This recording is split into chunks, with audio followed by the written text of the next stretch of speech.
Pain, pain, pain, pain. Chen Qing looked down at the tip of the knife, protruding from his chest, staring at the familiar, yet grotesque faces surrounding him, unable to understand or believe. These were the neighbors and friends he had vowed to protect. How had they turned their blades upon him? Why? Stumbling, Chen Qing slowly slumped down against the wall. Why? Chen Kuan sneered. You've hoarded food, while preaching about sharing all of it went into your own mouth. He wore Chen Qing's paper armor and wielded Chen Qing's paper knife. In the world of the 100 ghosts, that was Chen Qing's greatest reliance. How had it ended up in his hands? It was Chen X Sunrise. She had tangled him in a bed tonight, personally removing the paper armor that he had never taken off before. Chen X. With great effort, Chen Qing turned his gaze to her among the crowd. Meeting Chen Qing's eyes, she showed a flicker of panic but quickly steadied herself, asserting, I told you long ago to give the armor to my brother. He's my only sibling. Why are you forcing me? As she spoke, tears streamed down her face.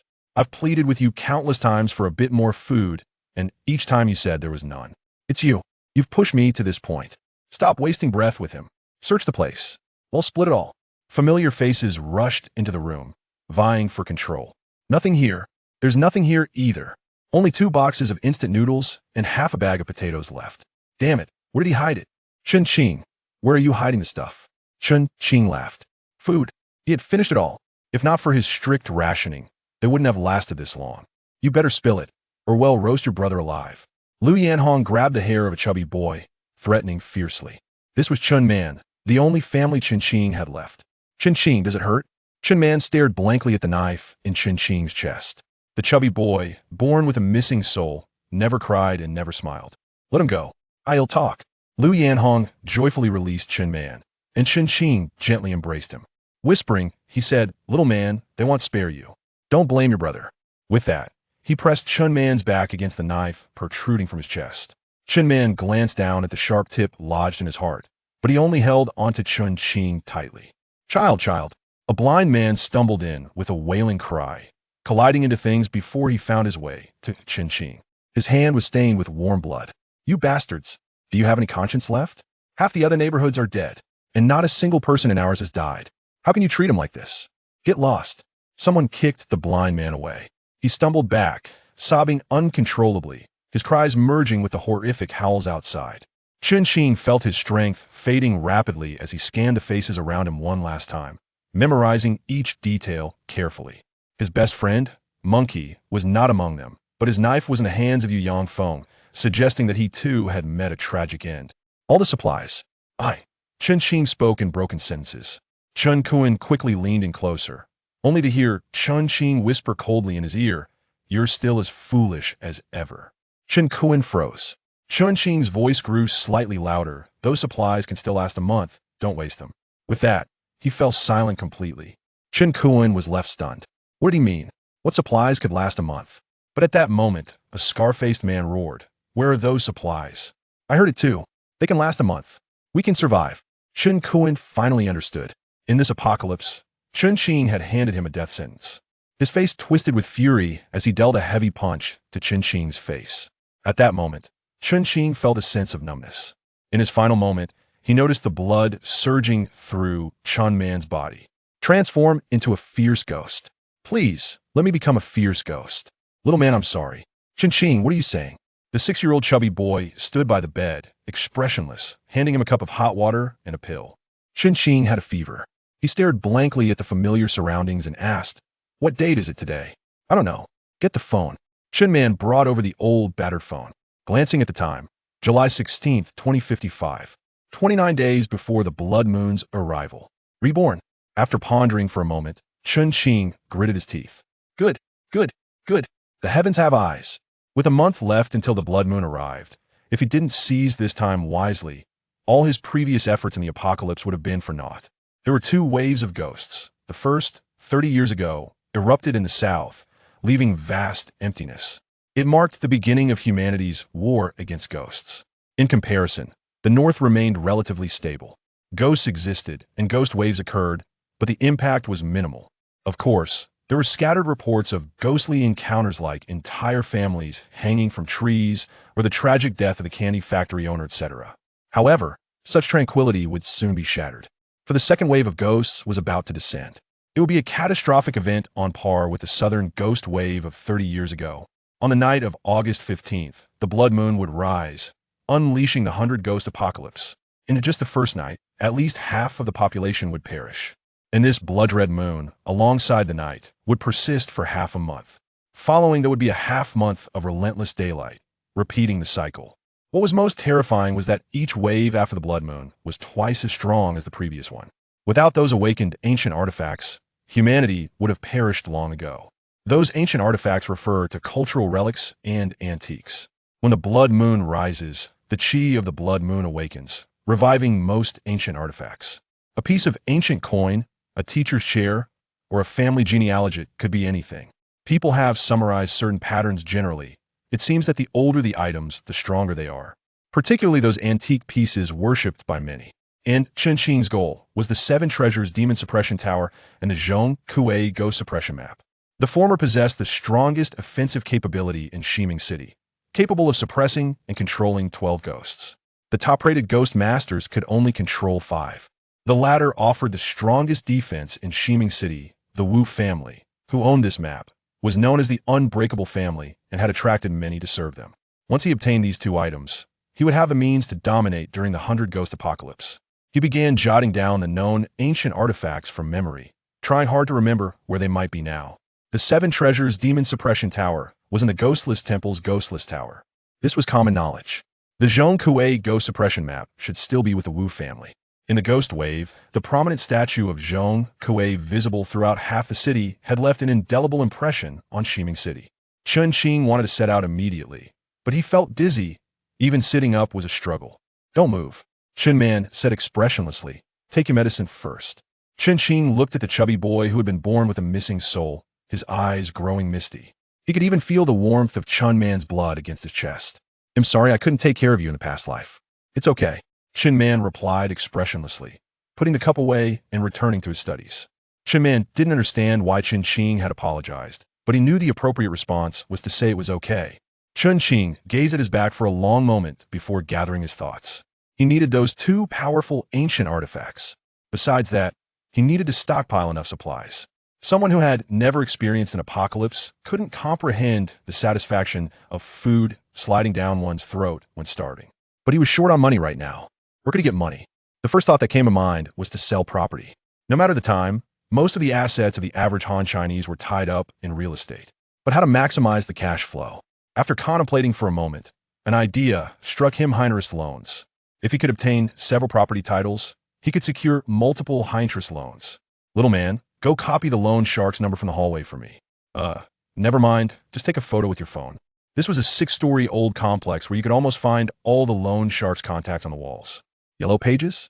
Those were the most lighthearted. Chen Man returned quickly. Chen Fan opened the album, but before he could even glance at it, a bizarre voice suddenly echoed. "Golden doesn't exchange, golden doesn't exchange, golden doesn't exchange." Out of nowhere, a half-meter tall, thin and ragged ghost appeared, carrying an enormous bag, nearly a meter in diameter. That enormous bag was filled with gold ingots, and considering the density of gold, it likely weighed tons. "Golden doesn't exchange, golden doesn't exchange." The ghost continued to bounce around, and with a clattering sound, 2 gold ingots tumbled out of the giant bag. "Golden doesn't exchange." The ghost kept jumping, swiftly leaping onto the dining table and landing atop an entire roasted duck, suddenly vanishing from sight. It was as if it had jumped right into the roasted duck. Chen Fan stared at the duck in disbelief.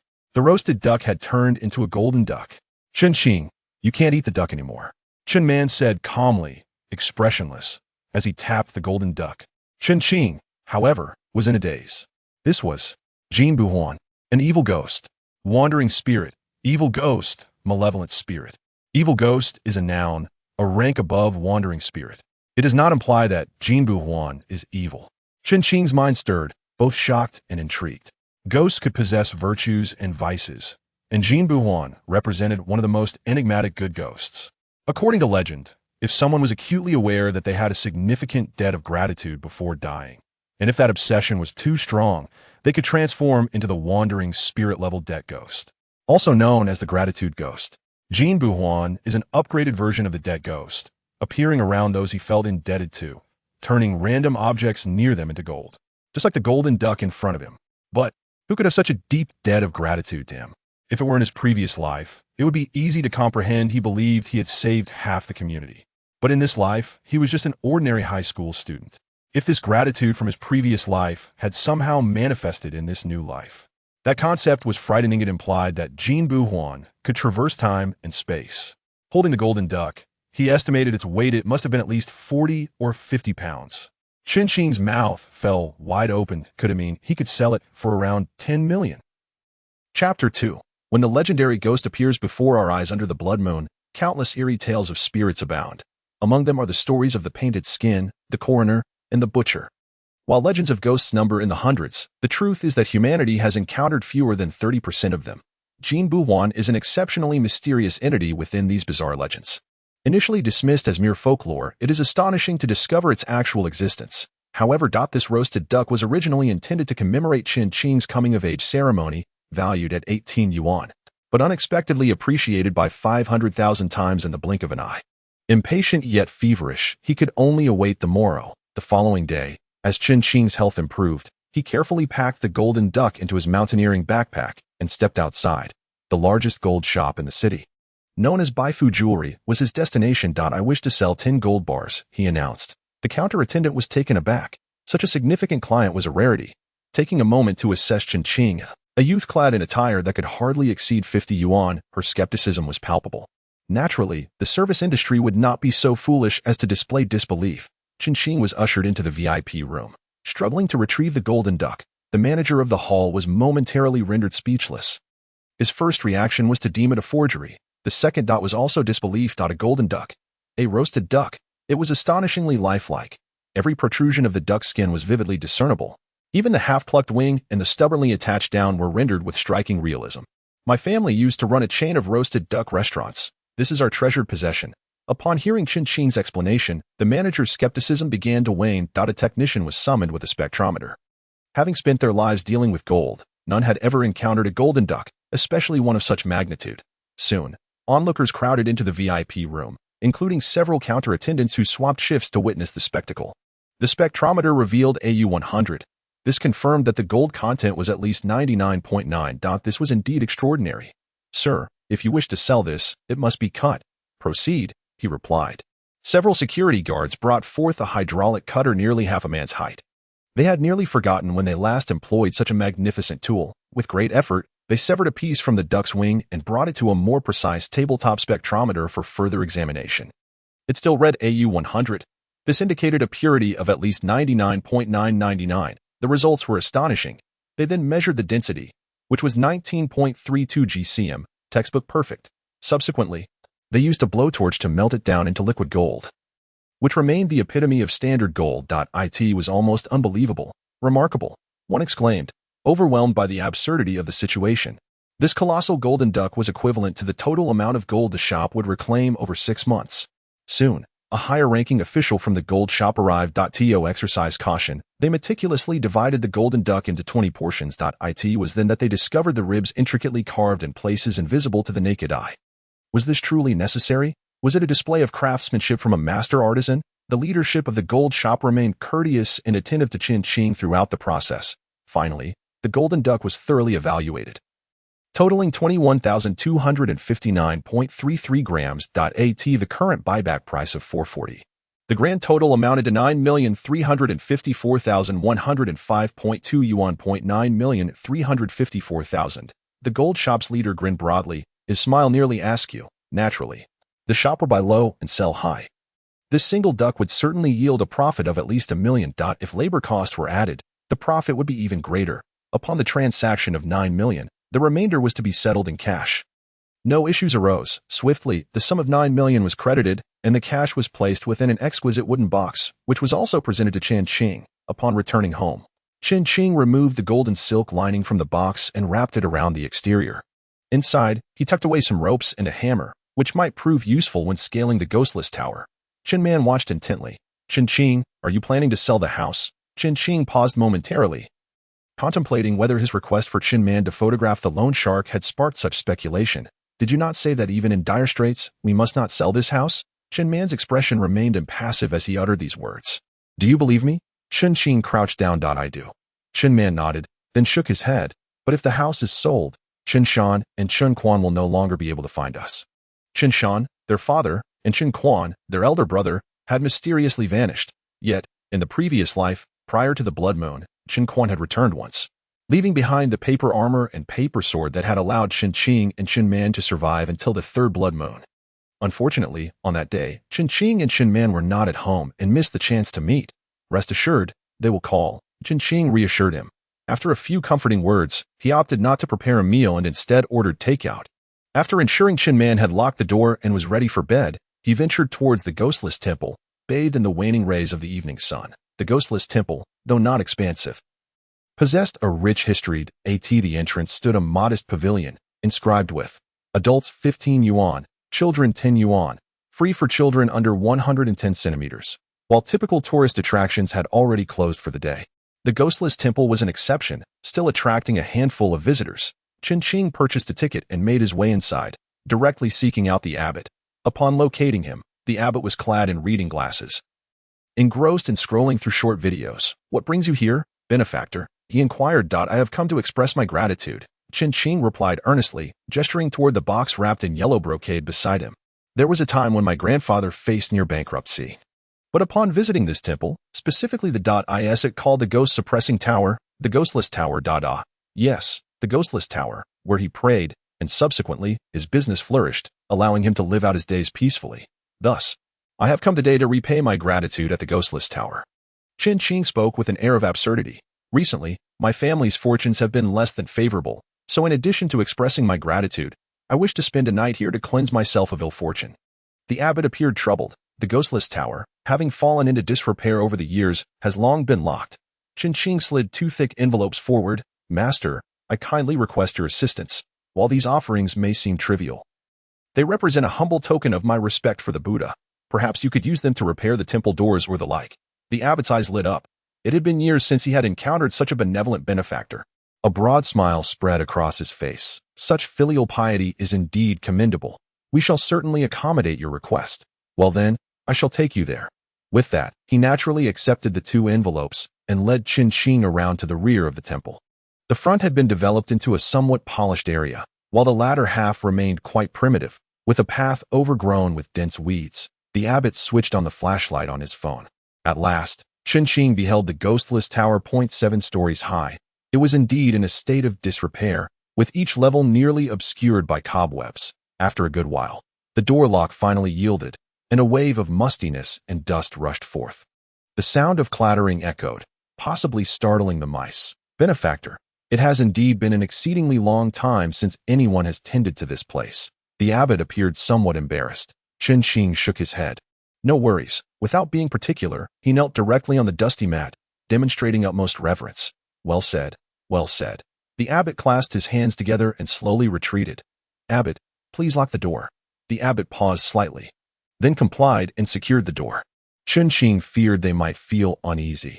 If they were to come by late at night and find this place, it would be disastrous. Surveying the surroundings, a musty odor pervaded the air, dust settled everywhere, and ghastly figures lurked, with mice occasionally darting past. Having navigated through the tide of spirits, this place could hardly be deemed terrifying.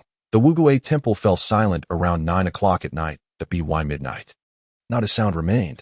Chen Qing, who had been sitting until his body ached, began to stretch and gradually stood up. Nearly half of Ximing City knew that the Mata of Qibao town originated from the 7th level of Wuguei temple. Chen Qing lightened his footsteps, switched on his flashlight, and ascended step by step, creaking. The floorboards were unstable, each step resonating. He finally reached the 2nd floor. Inside, a sculpture depicted a ghost nailed to the ground, howling in agony. The 3rd floor also housed a statue, a ghost tightly bound with ropes. Sculptures adorned the 4th, 5th, and 6th floors as well. Chen Qing furrowed his brow. The staircase to the 7th floor was broken. He had prepared a rope, but lacked grappling hooks or similar tools. At the window, he gently pried loose a decayed brick, tied it to the end of the rope, and tossed it lightly toward the stairwell. Bang! A muffled thud echoed. Dust cascaded down through the gaps in the floorboards like a waterfall. With a tug, the brick was smoothly drawn down. Chen Qing caught the falling brick, his brow furrowing further. The temple was neither large nor small. Such noise would likely not reach the front temple. But what if? Contemplating this, he wrapped a thick coil of rope around the brick and tossed it once more. Bang! Another dull thud reverberated. Chen Fan shook the rope vigorously in hopes of snagging it on something. Once again, he met with failure. Then, on the third, fourth attempts, approximately 20 times. Finally, as Chen Fan swung the rope once more, the soft rope suddenly tightened. It had caught on something. Filled with joy, he tugged a few times to test its stability. It was secured. He promptly stepped into the loop he fashioned with the rope. Bracing himself as he climbed to the 7th floor, shining his flashlight ahead, Chen Fan was instantly startled. One end of the rope was grasped by a ghost with a green face and sharp fangs. Winking at him. Chapter 3. The first artifact in hand. Chen Fan was horrified. He nearly fell, rolling to the side and grasping the hammer at his waist. However, that ghost was merely a sculpture. The rope was fortuitously caught in its hand. Gazing at the statue, he felt a lingering trepidation. Having experienced the tide of spirits, he did not dismiss this as mere imagination. Tentatively, he brought down a heavy blow with his hammer. Thud, a muffled sound echoed. It did not resemble stone. It felt more like hardened leather, or perhaps jerky. A chill crept up his spine. Yet regardless of its authenticity, retreat was not an option, even if there were ghosts within the tower. He would bravely press on. The 7th floor was filled with numerous ghostly statues, all appearing as if they were being suppressed, their bellies grotesquely distended. The talismans for warding off evil spirits, such as the copper gourd, are typically placed upon the beams. The 7-story space is not particularly high. Apart from the very center, Chen Fan can easily reach the beams even on tiptoe. However, upon touching the first beam, he found nothing. The second beam yielded nothing as well. The third, before long, Chen Fan was covered in dust, yet he had discovered naught. How could this be? Chen Fan found himself momentarily lost in thought, and once more he meticulously explored all 8 beams. Still, there was nothing. Subsequently, he searched every corner of the walls and every inch of the floor, but to no avail. Could it be that the tower's master was playing a trick on him? Chen Fan clenched his teeth in frustration. Suddenly, his gaze fell upon the sculpture on the 7th floor. A tower, suppressing a multitude of spirits, their forms writhing in agony. Could it be concealed within this sculpture? Chen Fan resolutely refused to leave empty-handed. Even if it meant dismantling the entire 7th floor, crushing it, he was determined to find it. If not on the 7th, then on the 6th, the 5th, the 4th. He had brought a hammer, and without hesitation, he struck down heavily from the tip of the tower in the sculpture. Crack. Debris flew, sparks scattered. Chen Fan's heart sank. The sculpture was carved from a solid block of stone. The tower could not possibly be hidden within. If it were made of clay, it might be concealed inside, but a solid stone block, how could that be? Yet at that moment, Chen Fan seemed possessed. Relentlessly striking away, the sound of cracking echoed. Ding! Suddenly, a crisp metallic sound rang out. Chen Fan, slightly dazed from his frenzy, looked back to eye in the center of the stone sculpture. A small tower's tip had actually emerged.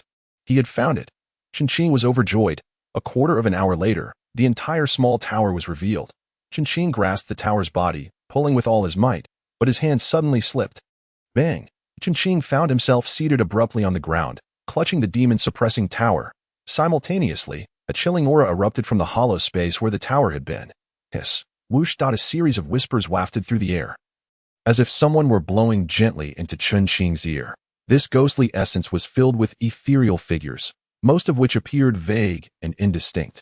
Yet among them, one ghostly figure stood out, solid and tangible, rhythmically striking a bamboo tube as it passed through walls.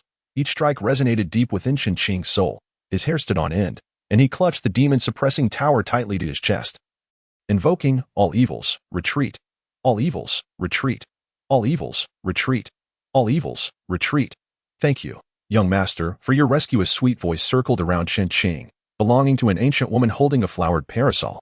Her features were somewhat hazy and indistinct. Yet Chen Fan's intuition told him she was an extraordinary beauty. Was she a ghost with a parasol? Chen Fan's heart raced, but he could not recall such a being from his memory. After a while, the commotion finally subsided into silence. Yet, on the 7th floor of the ghost tower, some spirits seemed to be caught off guard, dazed and bewildered. These were the lowest tier of wandering souls, classified as F-level, or newborns, which would disintegrate upon the slightest touch and posed virtually no threat to humans. Naturally, Chen Fan had no intention of provoking them, and he promptly retreated, taking a deep breath. He descended to the 1st floor, finally feeling a sense of relief. A small iron tower, roughly the size of a water bottle, was exquisitely crafted, with tiny windows clearly visible. This was the ghost-suppressing tower.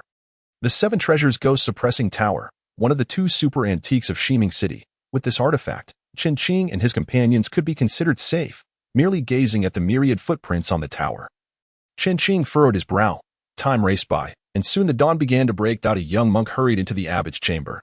Master, there was movement at the Wugui Tower last night. Movement? The abbot knitted his brow.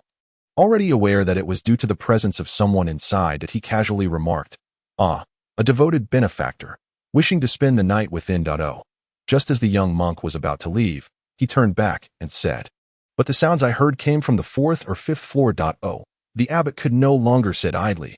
Without donning his robe, he swiftly took the key and, accompanied by the young monk, made his way towards the Wugui Tower with haste. Upon opening the door, a thick cloud of dust rushed forth, akin to a billowing smoke. The entire tower was shrouded in dust, causing the abbot to cough several times. Benefactor, benefactor. After calling out repeatedly, Chen Qing's voice echoed from the upper floors. I'm coming to in the next moment. Covered in dust and barely recognizable, Chen Qing appeared on the first floor. Benefactor, what is this? The abbot was taken aback. I noticed the dust was quite thick, so I took the liberty to clean up a bit. Chen Qing blew off the dust from his body and added, Master, do you have a basin of water? Many of the statues are covered in dust and need a thorough cleaning. By the way, I accidentally stepped on a spot and made a hole. I'm unsure how to compensate for it. Chen Qing's footprints were scattered throughout the tower, impossible to conceal. He chose to feign a thorough cleaning, hiding any traces of his ascent to the top. No, no, no. The abbot was deeply moved but continued to wave his hands insistently. Benefactor, your safety is of utmost importance. This tower has been neglected for far too long. Please do not venture further, he added. One can hold the Buddha in their heart without being bound by mere appearances. Chen Qing attempted to argue further, but the abbot refused him. After a while, the young monk emerged, exclaiming, Master, this benefactor has already cleaned up to the 4th floor. The abbot felt a pang of shame. Alas, we, who chant here daily, are outdone by you, a worldly person. Not at all. Benefactor, please join us in the temple for a meal. Though polite, there lay an underlying plea. For heaven's sake. Please stop. Chen Qing turned back to retrieve the urn containing the ashes of the demon-suppressing tower, and the young monk promptly locked the door, adding another lock for good measure, embracing the urn with satisfaction. Chen Qing felt content. Nowadays, temples had inevitably adopted a hint of commercialism, yet they remained quite strict regarding meals, steamed buns, porridge, and stir-fried vegetables. No trace of meat in sight. As he ate, a thought struck him, and he inquired, Master, do you happen to have the Vajra demon-suppressing technique? I might not remember the exact name, but it's something along those lines. You seek it? The abbot replied. My grandfather mentioned it once, claiming this technique could strengthen the body, especially beneficial for those who believe in the Buddha. We do have it. Chen Qing hastily pushed a thick envelope forward. Master, please grant it to me. In light of my cleaning up 4 floors, I am truly devoted to the Buddha. The abbot, taking a bite of the bun along with the vegetables, ultimately nodded. Chen Qing was overjoyed, never expecting such an unexpected boon. This method for refining the body was indeed a top-tier practice. The body cultivator possesses numerous advantages during the blood moon, the most significant being their robust vitality, which enables them to incinerate malevolent spirits, a ghostly entity. The fist of a body cultivator is akin to a searing iron brand. Among the various renowned body cultivation techniques, Chen Qing is familiar with this particular one. He merely inquired casually, only to discover that its origins lay right here. There is hope for Chen Man's technique. In his previous life, Chen Man unleashed a blinding burst of crimson light at the final moment. That was the manifestation of innate vitality. After their meal, the two proceeded to a study, where towering shelves were laden with an abundance of books. The majority were modern publications, while a few ancient tomes dated back 4 or 5 decades. The abbot withdrew a copy of Vajra subduing demons technique and handed it to Chen Qing. Chen Qing was momentarily speechless. It was a printed edition. The back even displayed a price tag of 22.8 yuan. Is it reasonable to sell it to me for 50,000? Chen Qing chuckled, shaking his head, and replied, I already possess this copy at home. The abbot appeared somewhat embarrassed and remarked, It's already quite worn, I fear. Chen Qing then discreetly slid an envelope towards him. Master, even in its original condition, it likely wouldn't fetch more than 5,000 in the market. However, my grandfather is devoted to Buddhism, so I kindly request your assistance. Now that he was aware, It made no sense to let the opportunity slip away. After all, money is merely a pile of paper. It wouldn't matter if he had to part with his 100,000. The abbot's face lit up with joy as he took 2 envelopes and approached a safe. To his surprise, there was indeed a safe. Chen Qing tactfully turned away. With a series of clicks, the abbot presented Chen Qing with a severely damaged ancient manuscript, inscribed with the traditional characters for Vidra subduing demons technique. Chen Qing was elated. Although it appeared on the verge of disintegration after the blood moon, it would likely be impervious to bullets. Chapter 4. The most powerful defense artifact is now in hand. His heart brimmed with delight. For 200,000, he had acquired the ghost suppression tower and unexpectedly obtained the Vajra subduing demons technique. The abbot was equally pleased, having not encountered such a generous benefactor in a long time. The next objective was the Zhong Kuei capturing ghosts painting. Unlike the ghost suppression tower, the Wu family recognized the value of the ghost suppression painting. In this day and age, wandering souls roamed outside the city at every moment. Even if its peculiarities were not immediately apparent, having such an aged painting displayed in one's home provided a sense of reassurance. Thus, Chen Qing was uncertain of the price this item might command. Would it be 100,000? A million? Or perhaps even more? Upon returning home, he found that Chen Man had already left for school. An idea struck Chen Qing, prompting him to search for loan applications in the app marketplace. To his delight, he discovered several. Palm lending. Below it was a long list of similar lending platforms. Money was on the way. Chen Qing was thrilled, clicking to download one after another until his phone was filled with loan applications spanning 5 full pages. Opening the first, he found he could borrow only 3,000. Disappointment washed over him. He rummaged through the app, eventually locating an asset verification feature. After photographing the property deed and completing various information, he returned to the homepage, where his borrowing limit had surged to 120,000. How gratifying. He consented to all the terms and conditions without omission. The stipulations against using the funds for real estate or stock market investments were all agreed to without hesitation. Following a series of identity verifications, at last, the full amount of 120,000 was successfully transferred to him. Chen Shan left nearly all of his estate to Chen Qing and Chen Man. He and Chen Man had always been miserly, eager to divide a single coin into 2. Yet now, gazing at the substantial figure in his account, he felt not a trace of emotion. This heap of possessions was destined to become worthless. Sighing, he clicked on the second app. After a series of operations, he managed to borrow 50,000. Then, on to the next. After enduring an entire sleepless night, what was supposed to be a restorative slumber had turned into a hectic midday. At that moment, his account swelled by a full 1.8 million, reaching an impressive total of 10.8 million. Surely, that should suffice. The lion's share, of course, was the Zhongkuei town demon suppressing painting. Its price remained uncertain, hinging on the owner's valuation. It could range from 200,000 to 300,000 or soar into the millions. Chen Qing needed to be thoroughly prepared. In addition, Chen Qing contemplated renovating their home. 2 extraordinary antiques were essential for warding off spirits. But protection against human threats was equally necessary. Prior to the ghost tide, the concept of a safe haven in the apocalypse was exceedingly niche. Yet now, it had evolved into a lucrative business akin to real estate. Most enhancements were tailored for combating spirits, such as silver inscriptions adorning every corner, entire structures crafted from peach wood, and walls layered with black dog blood, glutinous rice, and so forth. Besides this, sustenance and attire also demanded considerable investment. It was unsettling to not have at least 1,000 tons on hand. The demon-suppressing tower possessed storage capabilities, but it had yet to awaken. Currently, it was merely an ordinary artifact with some significance, destined to awaken only during the blood moon, after which acquiring additional supplies would become impossible. A vicious cycle. Reflecting on this, Chen Qing recalled an ancient tomb outside the city, which had become a significant source of the ghost tide. Borrowing a bit of ghostly energy from within should suffice to activate the demon-suppressing tower. Chen Qing, I am back. Chen Qing's home was on the 6th floor, and the only one who could call out to him from the 1st floor was Chen Man. I'm hungry. Upon entering, Chen Man noticed that Chen Qing had not prepared any food and chose not to comment. She made her way to the kitchen, standing on a small stool to wash and cook rice in the rice cooker. Subsequently, she approached the already worn-out small table, spread out her books, and began her homework. As expected, she called out for assistance on the first question. Chen Qing, I don't understand the first one. The second question was met with the same plea. Chen Qing, I can't do the second question. And again, Chen Qing, I don't get the third question. Chen Qing had long grown accustomed to this and patiently guided her. Chen Man was diligent yet somewhat slow-witted.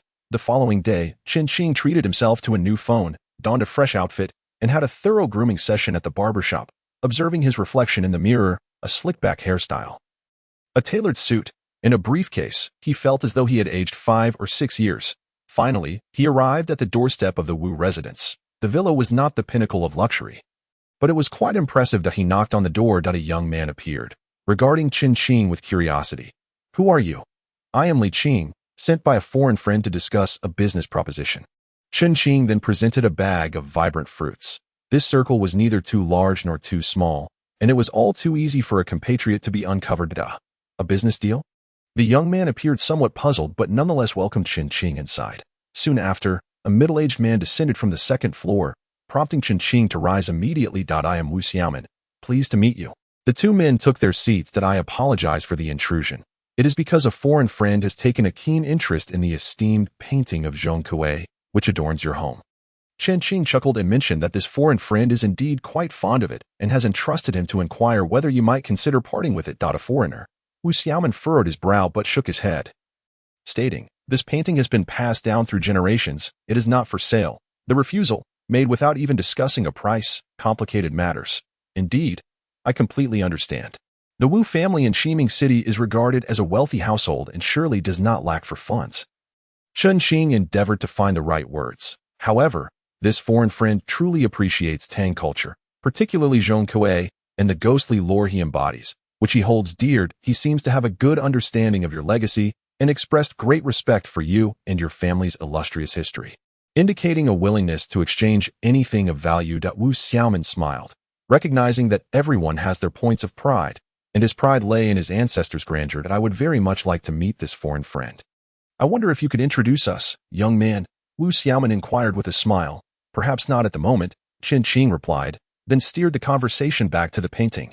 "Uncle, I believe that with your family's illustrious history, you must possess more than just this one treasured heirloom. This foreign friend is genuinely enamored with it. Might you consider parting with it?" Wu Xiaoman peeled the tangerines that Chen Qing had brought, offering him 2 segments without a word. It was time to make an offer. Chen Qing mused. This painting was essential. He could even clear his bank account for it. Would he be willing to pay 1 million? A middle-aged woman's voice suddenly interjected. "Yes, indeed, certainly." Chen Qing's heart leaped with joy. He looked up to see a prosperous-looking middle-aged woman. "This is my wife," Wu Xiaoman introduced. "Good day, Mrs. Wu." Chen Qing bowed slightly and said, "I need to make a phone call." He stepped into the courtyard and dialed his brother Chen Quan's number, which, of course, was already disconnected. After pretending to confer for a while, he returned, smiling. "That gentleman said this price is acceptable. And he also mentioned that Mr. Wu would be warmly welcomed as a guest." Both Wu Xiaoman and Mrs. Wu were momentarily taken aback. Given the painting's relatively recent origin, it might typically fetch a price with 1 less zero. Mrs. Wu suddenly stood up, exclaiming, "Oh no, it's not 1,200,000. No, 3.5 million. 5 million. She raised an eyebrow at Chen Qing. "Young man, you are the intermediary. The higher the transaction price, the greater your commission if it becomes 5 million. I shall reward you handsomely. Am I to slash my own price?" Chen Qing was speechless, shaking his head. "Mrs. Wu, from what I understand of that gentleman, I fear such a price is rather improbable. Perhaps a little more could be managed. But it is limited. Not to worry, just speak freely. For any amount exceeding 1 million, you shall receive a 20 commission." Chen Qing agreed verbally, yet inwardly rejoiced. To secure it for just over 1 million? It felt like a windfall.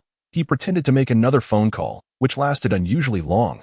Finally, he returned with the news. "That gentleman has offered 1.6 million. Wu Xiaoman frowned. In truth, he had no intention of selling. The influence of ghost culture in the north was limited. Yet even in peaceful times, there were still those who sought divine intervention and venerated the spirits in this haunted world. Having an ancient painting of Zhong Kuei hanging in the home would undoubtedly bring a sense of comfort.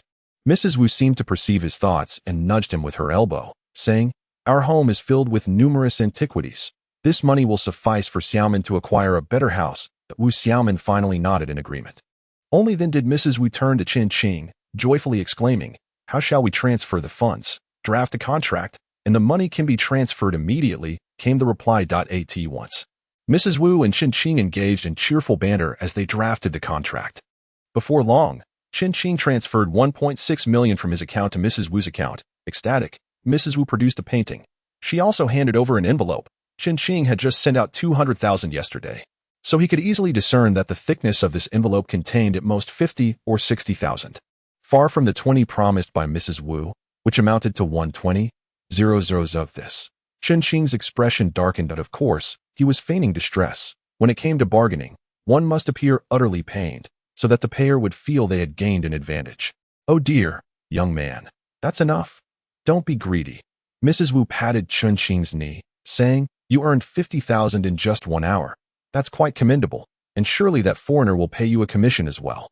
Chen Qing exhaled through his nostrils. Unfolding the painting, the grotesque visage of Zhong Kuei captured 2 little demons, with a pile of demon corpses beneath his feet that was strikingly vivid. There was no need to verify its authenticity.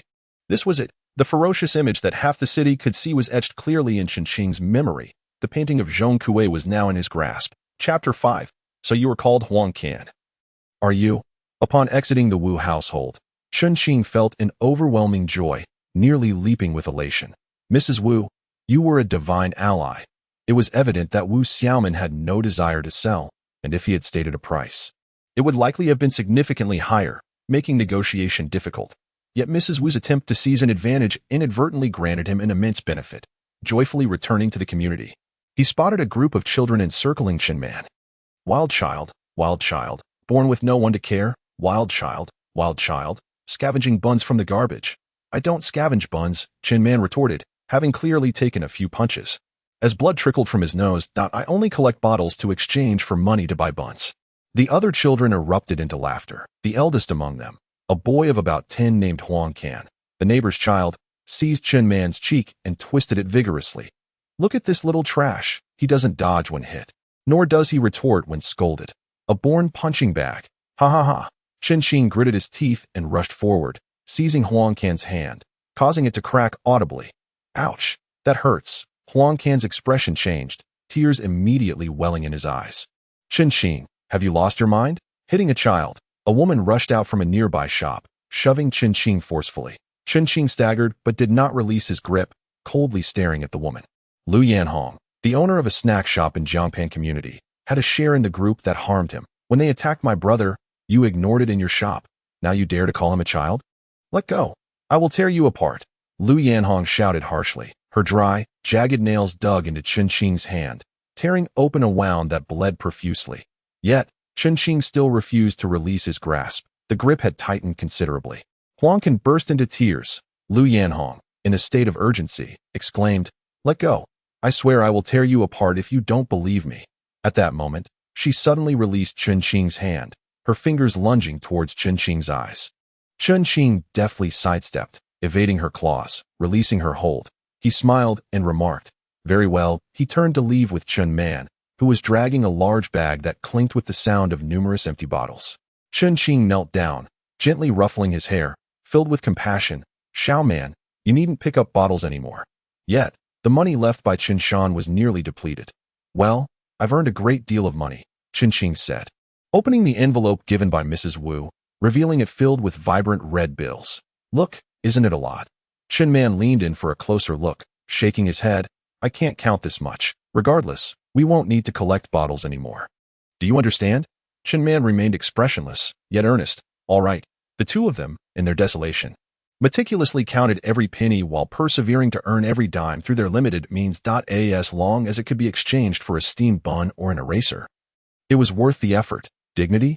Only those cradled in the palms of others possessed the audacity to make a fuss. Throughout their lives, they had only been understanding to eye in the future, no matter who strikes you. Make sure to tell me, all right? Understood. You head home first. Chen Man returned home. Chen Qing approached a garbage bin where 3 homeless children were rummaging through the refuse. The northern ghost tide was light, yet it had claimed many lives and given rise to numerous street children, living like rats. The 3 children, their faces smeared with dirt and reeking of filth, eyed Chen Qing warily. Chen Qing produced a large red bill and handed it to one of the street children.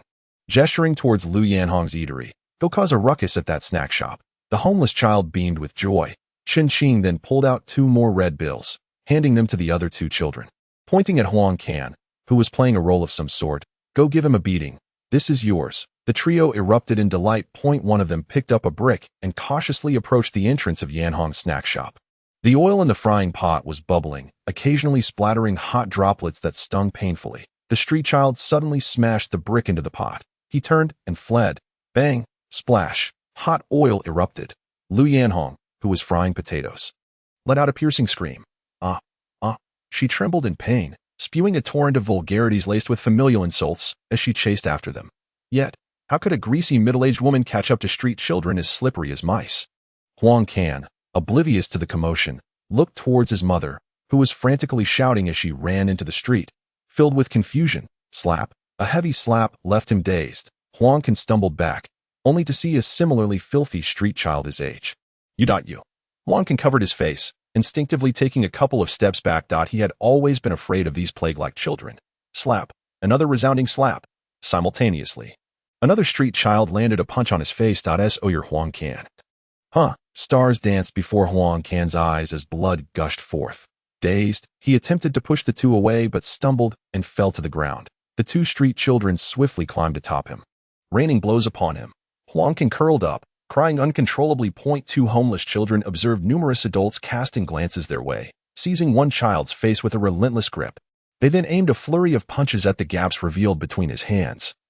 Before frantically fleeing the scene, Huang Can's nose and mouth were smeared with blood, and he cried out in anguish. Ah! Shu Chong! Chen Xing regarded the entire spectacle with indifference in comparison to the lives of himself and Xiao Man. What did this signify? It hardly amounted to interest. He needed to safeguard this group of individuals, gradually whittling them down amidst the onslaught of the demon tide. With this thought in mind, Chen Xing entered the bank and produced an envelope, a deposit. He deposited a sum of 10.75 million. However, the counter attendant requested that he wait a moment, then hurried out after him. Good day, sir. She solemnly handed him a card. Sir, your deposit has reached the standard for our bank's silver card.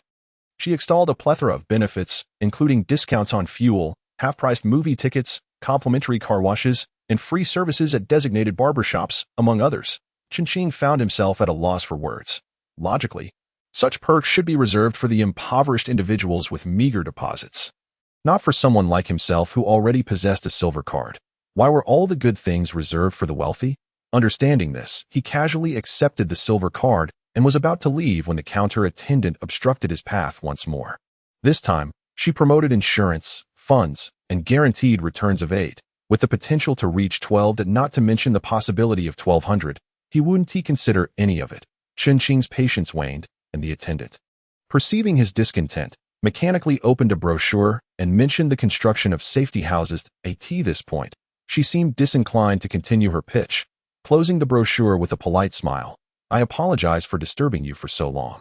Safety house. Chen Xing suddenly displayed interest. Did the bank offer such services? The attendant's face brightened as she gestured for him to follow. Sir, please, the VIP room is upstairs. As the two ascended to the second floor, 3 tall, strikingly beautiful young women were engaging in business in the lobby below. Among them, the most stunning one gazed at Chen Xing's retreating figure with surprise. Had Chen Xing turned around, he would have instantly recognized her as the #1 target on his assassination list.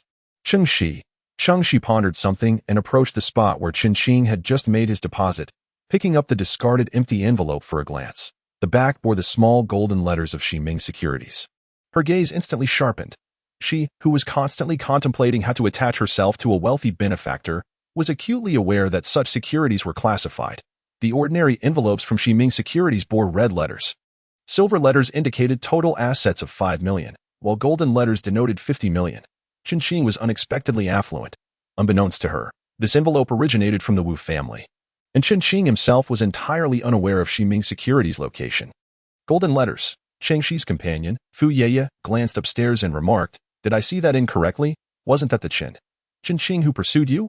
Cheng Shi smiled sweetly, emphasizing, "Not just pursued. He is still pursuing me." Chapter 6. The most cost-effective food in the apocalypse turns out to be this. Before the demon tide, safety houses were a niche topic. Most who cared about safety houses were either fervently obsessed with apocalyptic novels, brainwashed by cults, or extraordinarily cautious about their lives. After the outbreak of the demon tide, coupled with a surge in crime rates, safety houses ceased to be a mere hypothetical concept. From the modest alloy door to the extensive inventory of apocalyptic supplies, and even to bespoke home customization. The emergence of the ghost tide has ignited a fervor for safe houses, driving prices to astronomical heights. Decades ago, during the southern ghost tide outbreak, 9 out of 10 homes lay vacant. This phenomenon even spread to the northern regions, which were previously untouched by the ghost tide, sparking a craze for safe houses. However, in recent years, it has become evident that the ghost tide is not as fearsome as once believed, particularly in the north, where encounters with the supernatural are exceedingly rare. Furthermore, with new safe house companies opening daily, prices have begun to decline. The individual who attended to Chongqing was manager Jean from the Dongfang Bupo Safe House Company, which emphasizes ghost defense. Their walls are reinforced with layers of various materials such as black dog blood, glutinous rice, and black donkey hooves, all accompanied by talismans empowered by masters. On the other hand, the 300 Guardians Company focuses on human threats, utilizing materials like aluminum alloy, titanium alloy, chromium molybdenum steel, and tungsten steel, with hardness ratings ranging from HRC 35 to 70. Their comprehensive facilities include surveillance cameras, generators, diesel storage, weaponry, and medical supplies. In times of chaos, weapons tend to proliferate like seedlings after a long drought. In today's world, firearms are semi-legal, and specialized ammunition proves lethal against ordinary ghosts. Chongqing inquired meticulously about each aspect. With the Zhang Kuei chart in hand, he deemed that humanity posed a greater threat than the supernatural. Thus, while a few ghost prevention measures would suffice, robust alloy walls and firearms were imperative. Additionally, items such as pepper spray, electric batons, and tear gas would be beneficial. More is certainly better. The hardness of tungsten steel reaches HRC 70. Yet he recommended the chromium molybdenum steel at 65. Should we summon representatives from the 300 Guardians Company for discussions? Indeed. Chongqing nodded in agreement.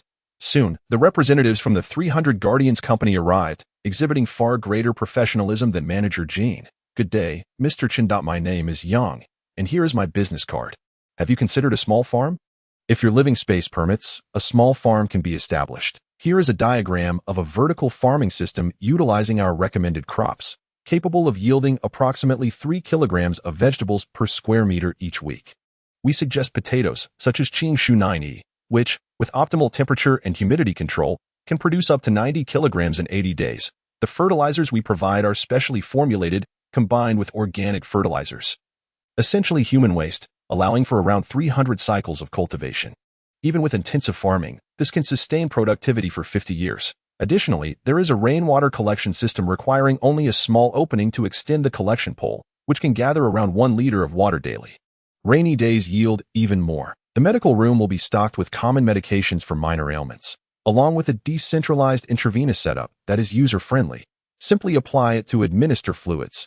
Antibiotics and anti-inflammatory drugs can effectively cure most ailments. Moreover, there is an entertainment room housing 200 terabytes of novels and comics, approximately 900 billion words worth of literature, encompassing around 100,000 web novels, each spanning 5 million words, and 60,000 animations, covering nearly every genre from action and martial arts to romance and adult themes. The gaming collection totals 1.9 petabytes, featuring about 5,000 large-scale games and around 200,000 mini-games. The gaming console is equipped with highly mature models of chips, graphics cards, and memory, boasting formidable performance that typically endures for over a decade. Additionally, we have prepared spare parts. The video storage capacity is approximately 3.1 PB, which can accommodate around 6 million hours of footage at 1080p, encompassing films, television series, variety shows, and can be allocated according to your preferences. There is also a gym, complete with silicone dolls, with replaceable key parts. Over the years, the safe house has become exceedingly refined, offering a comprehensive array of dining, entertainment, and leisure options. Chongqing's thoughts, whether anticipated or not, have been meticulously addressed by others with highly professional solutions. Presently, the primary concern is the inadequacy of space to accommodate such an extensive array of facilities. Should we consider relocating? High-rise options are immediately dismissed due to the prevalence of flying apparitions.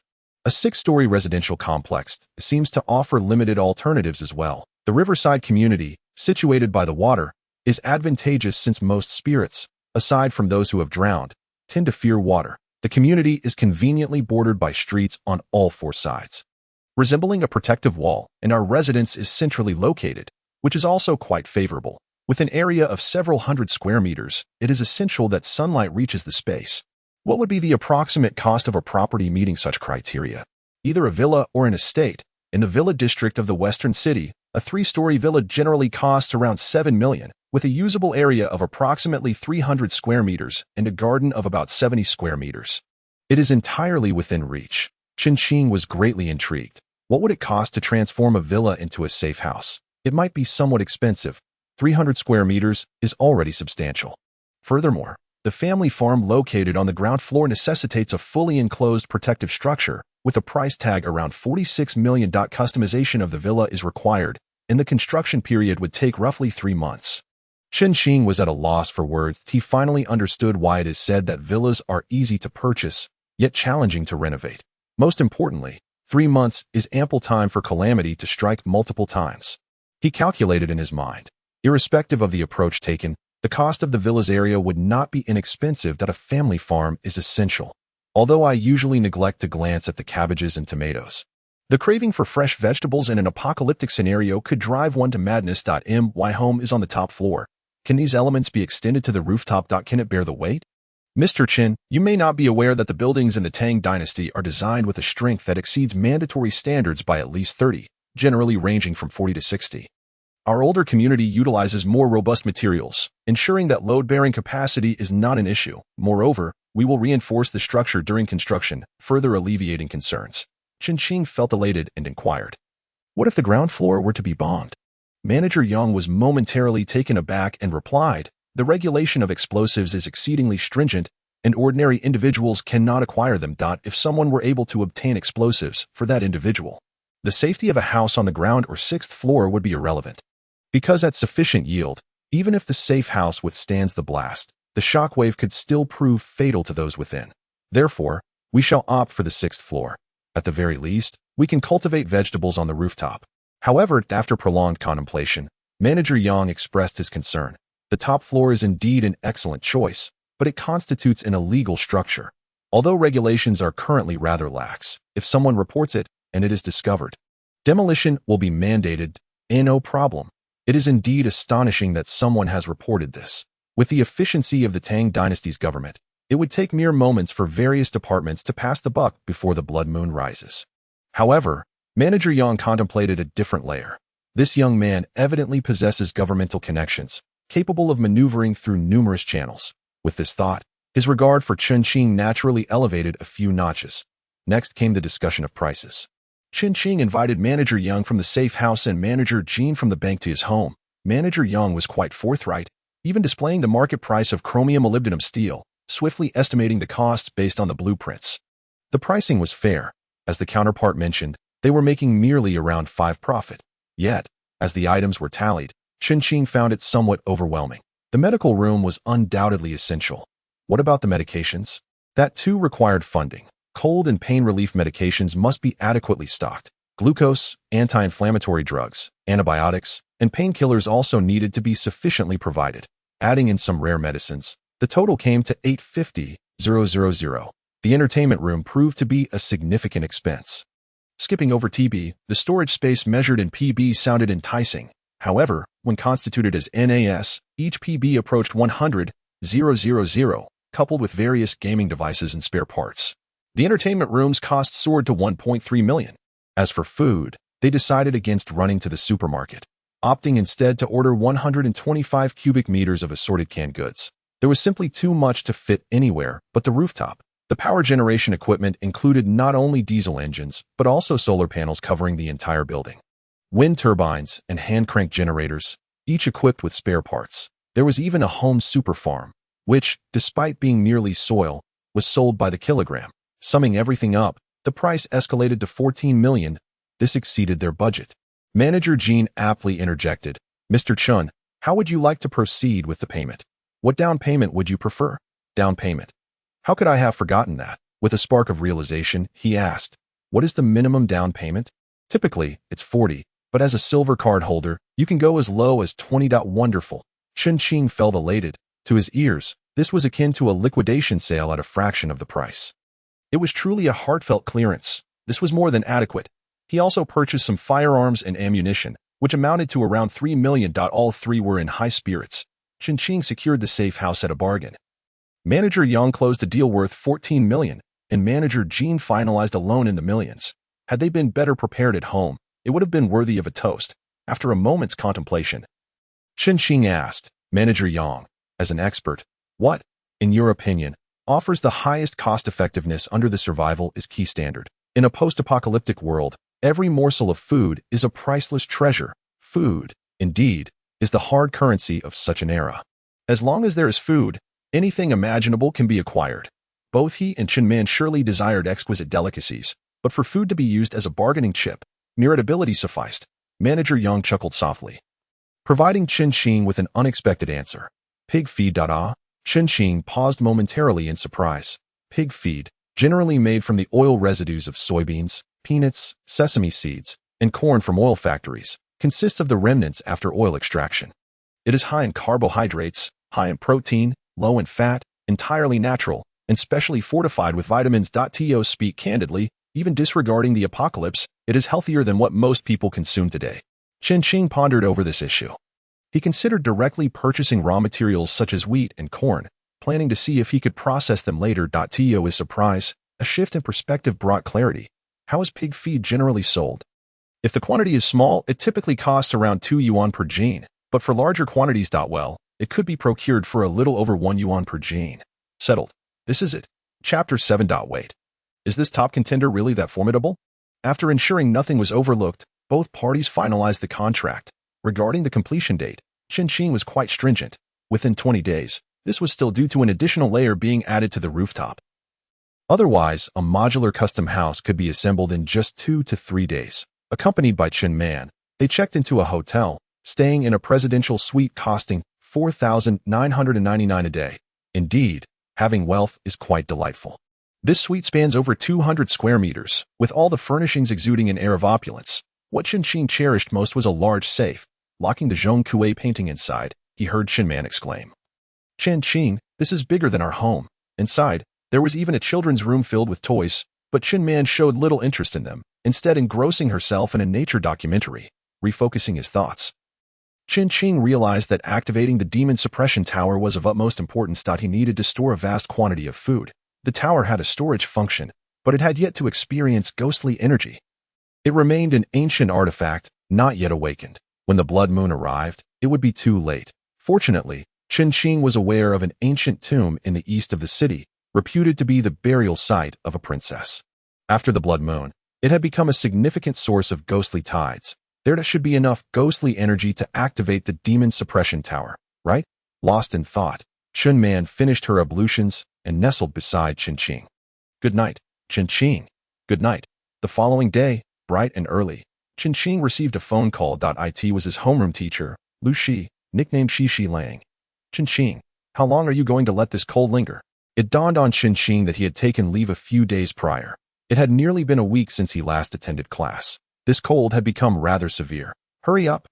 The talent assessment is tomorrow. If you pass, there will be plenty of people eager to pay your college tuition. Got it. Thank you, Brother Shi. After hanging up, Chen Qing recalled that tomorrow was July 24th. The day the ghost suppression team would come to assess talents. However, in his previous life, for some reason, Chen Qing had not attended. After the blood moon descended, he fought desperately to survive and ultimately joined the ghost suppression military reserve, only to discover he possessed the talent for ghost suppression. Unfortunately, by then, it was already too late. Talent must be tested. Only those who qualify can join the ghost suppression team, the demon extermination team, or university, where they could learn the black prison contracting technique. This technique was crucial for his ability to control the Ghost King residing within the demon suppression tower. The tower has 12 positions to contain 12 ghosts. Once filled, it would summon a Ghost King. During the first blood moon, Shiming City suffered significant casualties, yet the high-end combat capability remained largely intact. While it was an apocalypse for ordinary people, overall, order had not collapsed. However, during the second blood moon, the Ghost King within the demon suppression tower went berserk, and with internal and external forces collaborating, Shiming City truly fell. Chen Qing survived until the third blood moon. Yet upon witnessing its vastness, despair engulfed everyone. If anyone stood a chance of survival, it would presumably be the Wu family, in possession of the Zhong Kuei painting. With his thoughts adrift, Chen Qing pressed the service bell.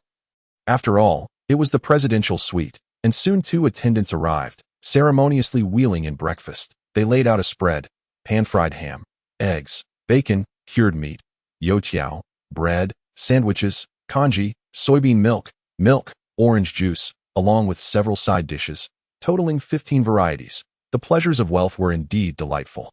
Having swiftly concluded his breakfast, Chen remarked, "Xiao man, refrain from wandering about today. If you desire anything, simply ring this service bell, and someone will bring it to you. It was Saturday, and there were no classes at school." Chen Man nodded, spreading out her homework. "Chen, who should I ask if I encounter questions I don't understand? Just ring this service bell as well. Those older siblings from earlier will assist you." Today, he had to moonlight as a grave robber. Just as he pondered where to purchase a shovel, he unexpectedly spotted a face that seemed etched into his very bones. Chen, what a stroke of misfortune.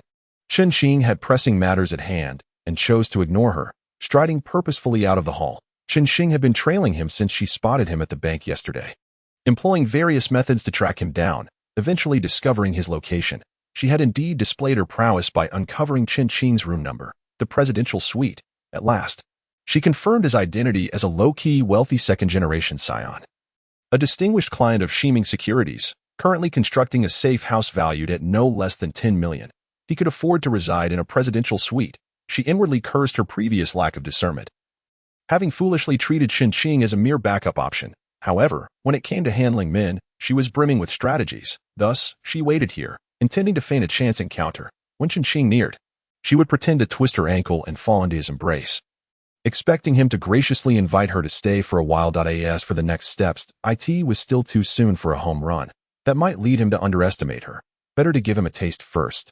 Perhaps aim for second or third base. Yet, she never anticipated that Chen would simply walk away. He just walked away. Didn't he see her, having always held absolute confidence in her appearance and figure? This was a crushing blow. Just as Chen was about to head to the hardware store for tools, he noticed an outdoor camping store and felt an impulse to enter. Inside, military camouflage items dominated the selection: hiking boots, backpacks, windproof lamps, thermal blankets, and more. Chen had a clear objective: a military shovel. He sought a military-grade shovel. The shopkeeper immediately approached him with enthusiasm, pointing to a military shovel hanging on the wall. "This one is made of tungsten steel. It can be used as a hoe for digging, a shovel for scooping, and even a mountain axe for chopping and cutting without issue. After cleaning, it can also serve as a small pot. Oh, and the handle contains needles, thread, matches, and a compass. I'll take the most expensive one." The priciest item was marked at $3 for $99, without room for negotiation. "Swipe your card, please." The shopkeeper was momentarily taken aback, realizing he had a big client. He quickly began pitching. "Handsome, do you need a mobile phone?" Just as Chen was about to shake his head, he paused out a remarkably thick mobile phone. The shopkeeper, a true talent, wasted no time and slammed the phone down onto the floor with gusto.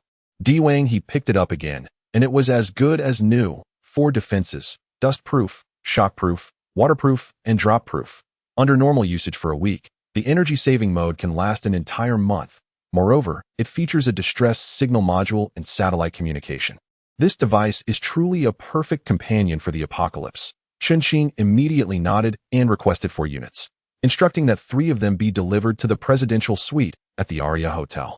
"Oh, and do bring along 2 more military shovels." The shopkeeper was overjoyed and began promoting other items. One of them was something Chen genuinely needed: a compact flashlight that included a compass, a small knife, a windproof lighter, and so forth. Intrigued, he inquired, "Do you have anything for dealing with ghosts?" "Indeed, this particular spray can reveal ghosts. This peachwood knife is crafted from aged peach wood, having been soaked in black dog blood for 100 days. This radio wave device emits a frequency that is quite uncomfortable for spirits. Possessing one ensures that no malevolent entities can harm you." Is such a thing real? Even after spending 3 months amidst the ghost tide, Chen had never heard of such an item. Moreover, with just an additional wire, it can transform into a radio station. "I'll buy it." Thus, he procured nearly 300,000 worth of goods from the shop. After all, there was still 7.75 million left, so he could indulge freely. The shopkeeper was so elated he could have jumped for joy. He promptly upgraded Chen to a lifetime Supreme membership. Perhaps he hadn't anticipated that the top-tier patron would be so formidable. Even the highest-level diamond card couldn't quite capture his essence. Thus, After rummaging for a while, he unearthed a diamond card numbered 888, which at least highlighted Chen Qing's uniqueness. Originally meant to be delivered to the hotel, but not wishing to move it again to his home later. Chen Qing stated, "My house is still under renovation. Please deliver it to this address in 20 days. The shopkeeper was overjoyed, repeatedly affirming the request. Chapter 8. I was just playfully teasing my boyfriend. And you betrayed me for 3 years. Carrying the military shovel, Chen Qing boarded the subway. Shiming City has only one subway line. It was quite crowded, and Chen Qing was busy transferring data from his old phone to the new one. Humph. A girl stomped her feet in front of him, unsure if she was being playful or angry, but Chen Qing paid her no mind. However, that girl was furious. Wasn't she the one who used to practically beg for attention? Why was it that when she presented herself before him, he ignored her? Naturally, she was Chen Shi. She was not one to easily give up, especially after deeming Chen Qing a superlative investment. Chen Qing. I have my sights set on you. Not even Jesus could keep him away. I tell you. Chen Qing did not look up, focused intently on transferring the data. The next station arrived. Chen Qing still did not glance up. After all, he was at the final destination. Suddenly, Chen Shi snatched the phone from him and dashed outside the subway. Chen Qing was about to chase her, but she timed her escape perfectly, the subway doors closing just as he reached them, separating them. Chen Shi stood with her feet together, slightly leaning forward, one hand behind her back, and the other playfully shaking the phone, her smile radiant as a flower. She teased, "Tomorrow, I'll be here to return your phone." Several boys inside the subway gasped in admiration. Her looks and figure were simply captivating. Who could resist such allure? They looked at Chen Qing with envious gazes, questioning what sort of person could win the affection of such a girl. Chen Qing scoffed, directly dialing the police. At Chonghu Station, a thief stole my new phone. Value: a satellite phone priced at 14,999 yuan. Yes, just contact this number. Having said that, Chen Qing paid no further heed. Acting coy? Perhaps in a previous life, I was blind to such trivialities, which is why I found this sort of person appealing. Now, go ahead and try your charms on the police. The crowd in the subway was utterly bewildered. Is this real? This is beyond what a typical man could ever describe. It is nothing short of a Transformers scene.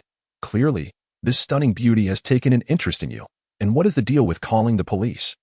The surveillance of the Great Tang is renowned throughout the land.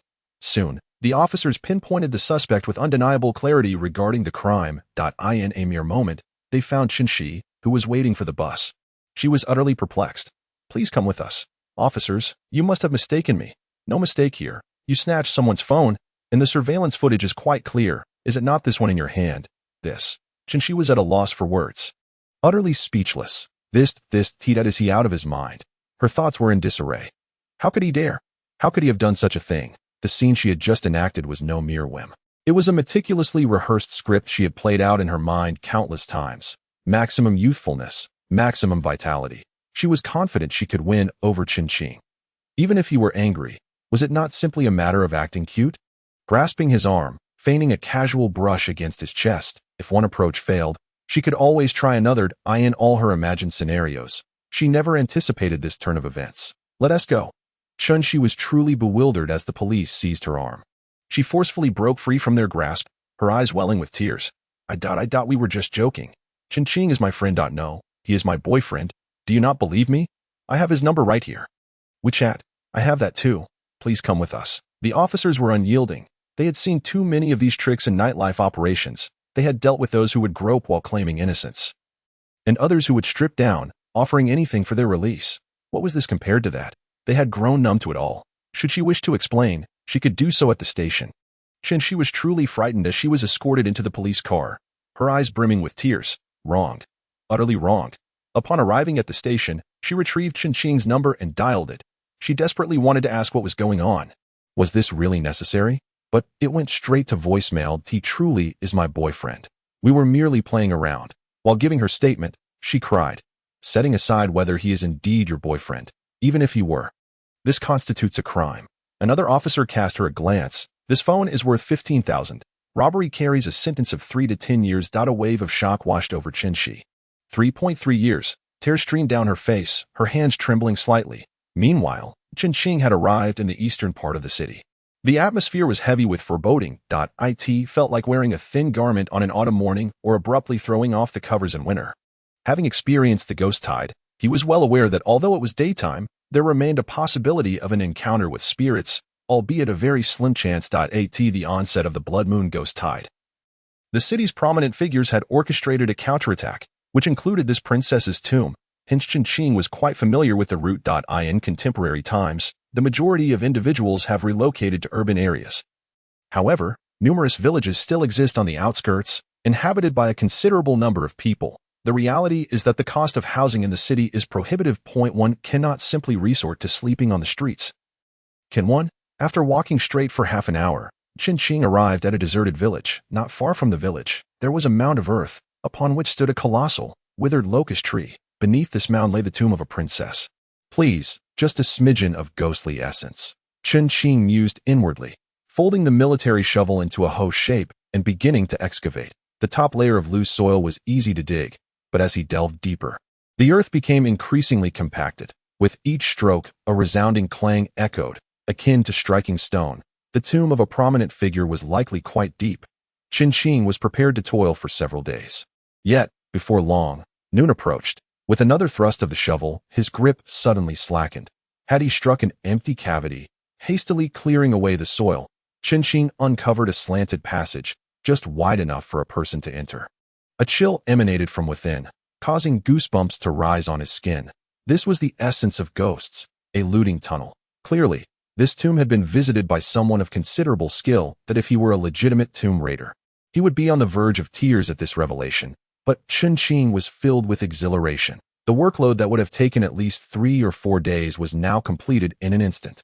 The awakening of ancient artifacts occurs amidst the blood moon and the tide of spirits. The ghostly tide that erupted in the south does not awaken ancient relics. In fact, prior to the approach of the blood moon, the ghostly essence from various tide points had already the potential to awaken ancient artifacts. This was later corroborated by the populace. Given the ghostly essence surrounding this ancient tomb, it should suffice to awaken the demon suppression tower. Without hesitation, he positioned the demon suppression tower at the entrance of the looting tunnel and leisurely began to consume some compressed biscuits. Descend? He certainly dared not at this moment. He was merely an ordinary person, both inside and out. Observing the ghostly essence, he concluded that there were undoubtedly numerous wandering souls within, and it was quite possible that malevolent spirits lurked there as well. Wandering souls, malevolent spirits, evil entities. Wandering souls, particularly those of F rank, could be regarded as the newborns of ghosts, confused and chaotic, acting on instinct, and seldom causing harm. In contrast, malevolent spirits possess significantly enhanced strength and a greater degree of intelligence. Beginning to hunt humans with intent, this was their path to elevation. For instance, an infant who passes away may transform into a wandering soul known as a child ghost, and upon fulfilling certain conditions, may evolve into a malevolent spirit referred to as a night wailer, which has a penchant for preying on children. Surely, there were many wandering souls within this tomb, and the tomb's master was likely to be a malevolent spirit. As he contemplated this, Chen suddenly noticed a middle-aged woman nearby, scrutinizing him intently. Carrying a basket and wielding a hoe, she appeared to have just returned from foraging for wild vegetables. After observing Chen for a considerable time, she ultimately departed. Chen let out a sigh of relief. With no signal on his phone and the wait growing tiresome, he dozed off, only to be roused by a commotion. Upon glancing over, he spotted the middle-aged woman accompanied by a throng of people, advancing towards him with fierce determination. Yes, this is the place. I can see it clearly. Is this the tomb raider? How dare they come to pilfer our belongings? Are they tired of living? More than a dozen individuals, most brandishing hoes, approached with an air of aggression.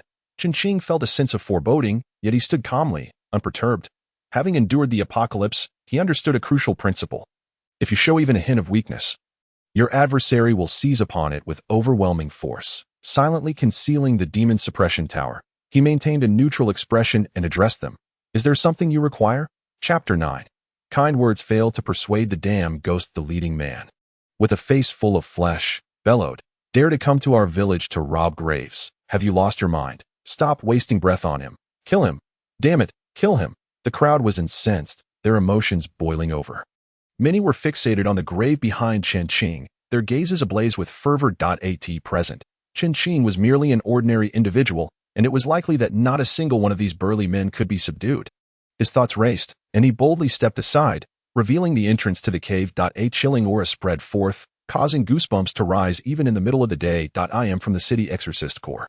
We have discovered numerous malevolent spirits here. If you wish to survive, leave at once.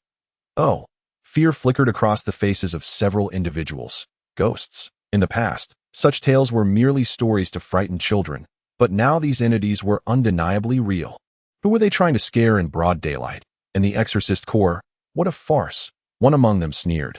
I was outside the city when the ghost tide began. I've lived for decades and encountered my fair share of spirits. Yet I've never felt a single hair on my body stirred by them. Exactly. You haven't even grown a full set of hair, and here you are pretending to be part of the Exorcist Corps. In broad daylight. Even if there were ghosts, what chaos could they possibly stir? You're just a grave robber. Step aside. The treasures within belong to our village. Chen Fan furrowed his brow. Think this through. Venturing inside means certain death. Enough of your nonsense.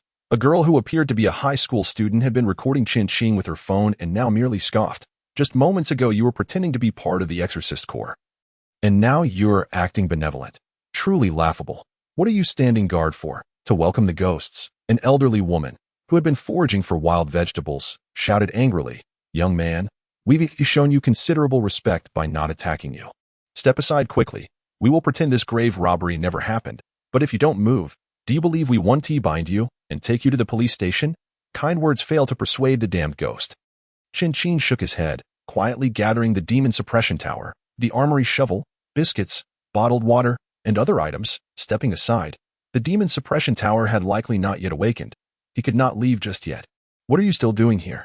What is the matter? Are you still eyeing the treasures inside? I've been digging all morning. I'm tired and will leave after a short rest. Brother Nyo, I suspect this kid isn't honest. He is probably planning to steal something on his way out. Keep an eye on him. Rest assured, if he manages to take anything today, I'll change my surname. The burly man approached Chen Fan, deliberately bumping into him twice and sneering. What an interesting situation. If it weren't for you, we wouldn't even know there were treasures beneath our feet. Another person chimed in. Since you've helped us dig for so long, how about we give you a few bucks for your troubles? At that moment, one bolder individual switched on his phone's flashlight and boldly crawled inside. Chen Fan thought to himself that this was not good. These fools might awaken whatever lay within ahead of time. The girl who had been filming immediately aimed her camera at him. What do you think you're doing? Be honest. Article 328, Clause 1. The crime of excavating ancient cultural sites and tombs refers to the act of digging up ancient cultural sites and tombs that possess historical, artistic, or scientific value, depending on the severity of the case. Penalties can range from less than 3 years to more than 10 years, or even life imprisonment. I am determined to become a lawyer. Chen Fan wanted to ask if you were not the one assigning crimes to what you were currently engaged in. Yet, silence lingered, secretly praying for the awakening of the demon suppression tower to come swiftly. Damn, so many things. Suddenly, those who entered first erupted in cheers. The sound echoed hauntingly between the tomb chamber and the thief's tunnel, creating an eerie atmosphere. All the villagers were instantly elated. They cheered in unison, with several of them jostling to squeeze into the narrow thief's tunnel. But I've struck it rich. Damn it, moving to the city has finally brought me hope. Soon, the second to enter also exclaimed with excitement. Gold. Jade. Wow. So much gold. I've struck it rich. Hurry, hurry, grab the sacks. I've struck it rich. I've struck it rich. The girl filming scoffed. Did you not just say it had been completely emptied? What about now? Have you not pondered why there are thieves' tunnels yet so many items remain? Chen Fan calmly inquired. The girl paused slightly, realizing. Indeed, the existence of a thief's tunnel indicates that tomb raiders have previously entered. Why then, would so many items still be left inside? She found it perplexing, yet her pride held firm. What does it matter to you? Are you envious because you can't get any for yourself?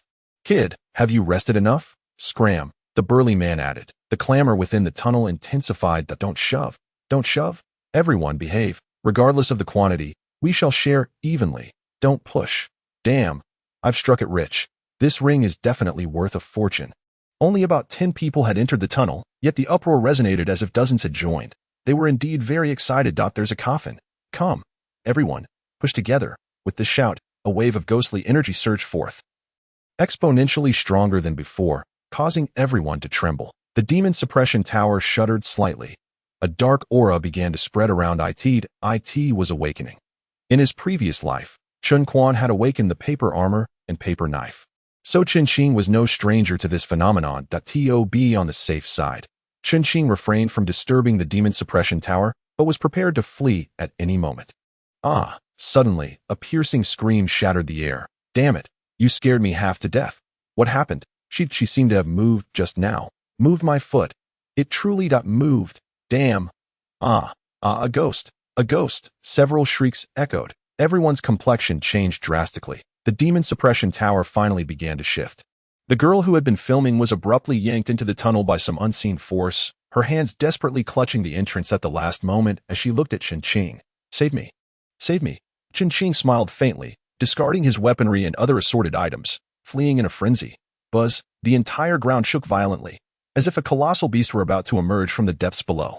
Chen Qing was jolted into the air, nearly losing his balance as he staggered away in a mad dash. The screams continued.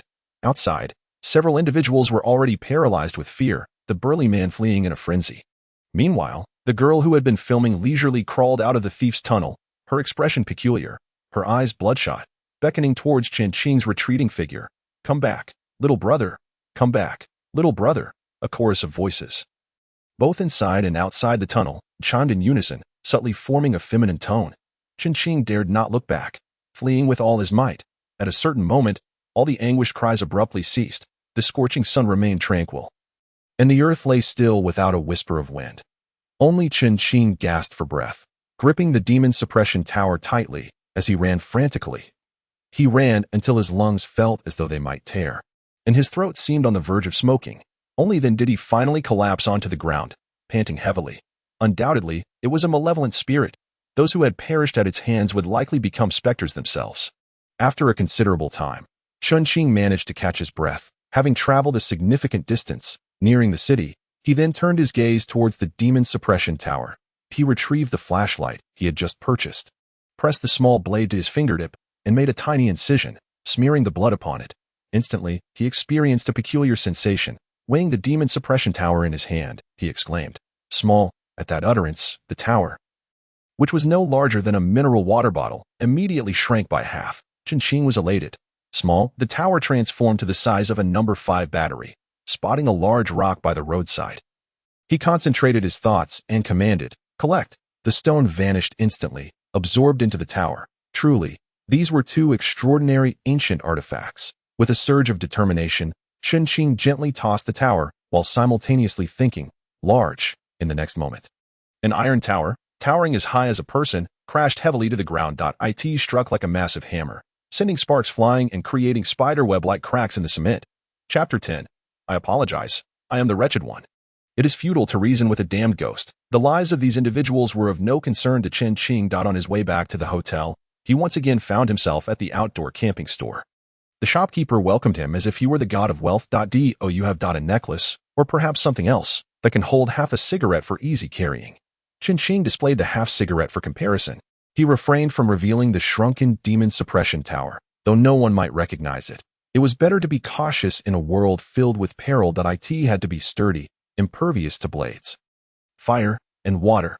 Indeed, the shopkeeper promptly produced a braided rope.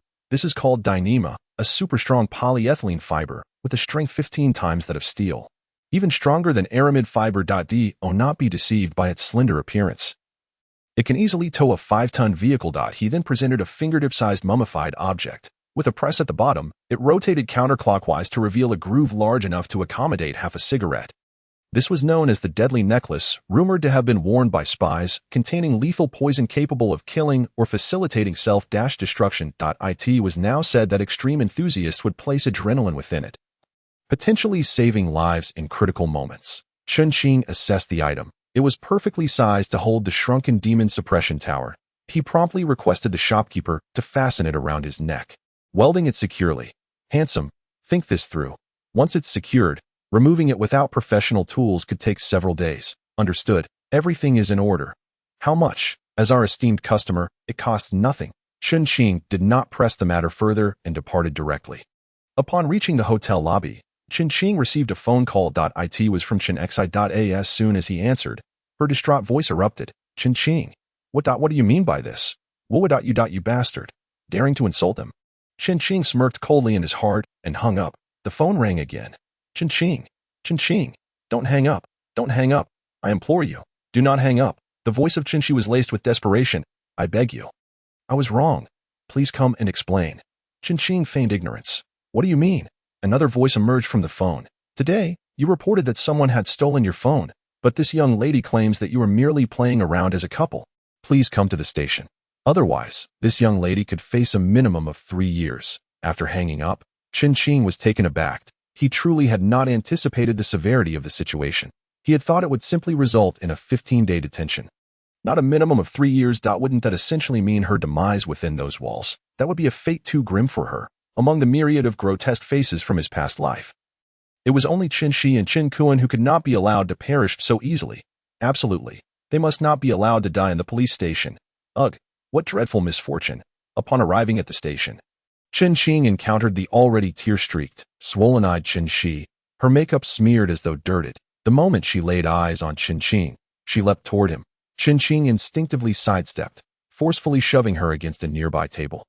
Exclaiming, "What the hell is this?" Chen Shi's hip collided with the table's edge, causing her face to contort in pain. Chen Qing, it's me. Chen Shi struggled to muster a smile, but it was more unappealing than her tears. Huh, Chen Shi, is your family in dire straits? How could you resort to thievery? Chen Qing's expression was one of disdain. Robbery? It's a misunderstanding. Chen Shi winced in pain. At that moment, a middle-aged woman emerged from the restroom. And upon seeing Chen Qing, she erupted in fury. Ah, it's you, the scoundrel, the middle-aged woman screeched, charging at Chen Qing. It's your fault that Xiaoxi is locked up, you wretched fiend. She was promptly restrained. Chen Qing said nothing, turning to leave. Chen Shi grew anxious. The middle-aged woman was equally frantic. Stop, stop. The police also intervened to block Chen Qing. What now? Chen Qing frowned. You reported this, yet this young lady claims you are friends merely playing around. Robbery? 3 years. Let us proceed accordingly. The sight of this woman irked me. Chen Qing pointed at the middle-aged woman who was causing a scene, unwilling to dwell on the matter further, and began to walk away. You, are you not simply trying to extort money from us? We will give it. Chen Shi hastily interjected. Mom, please don't create more trouble. They are not in need of money. I initially intended to come and clarify.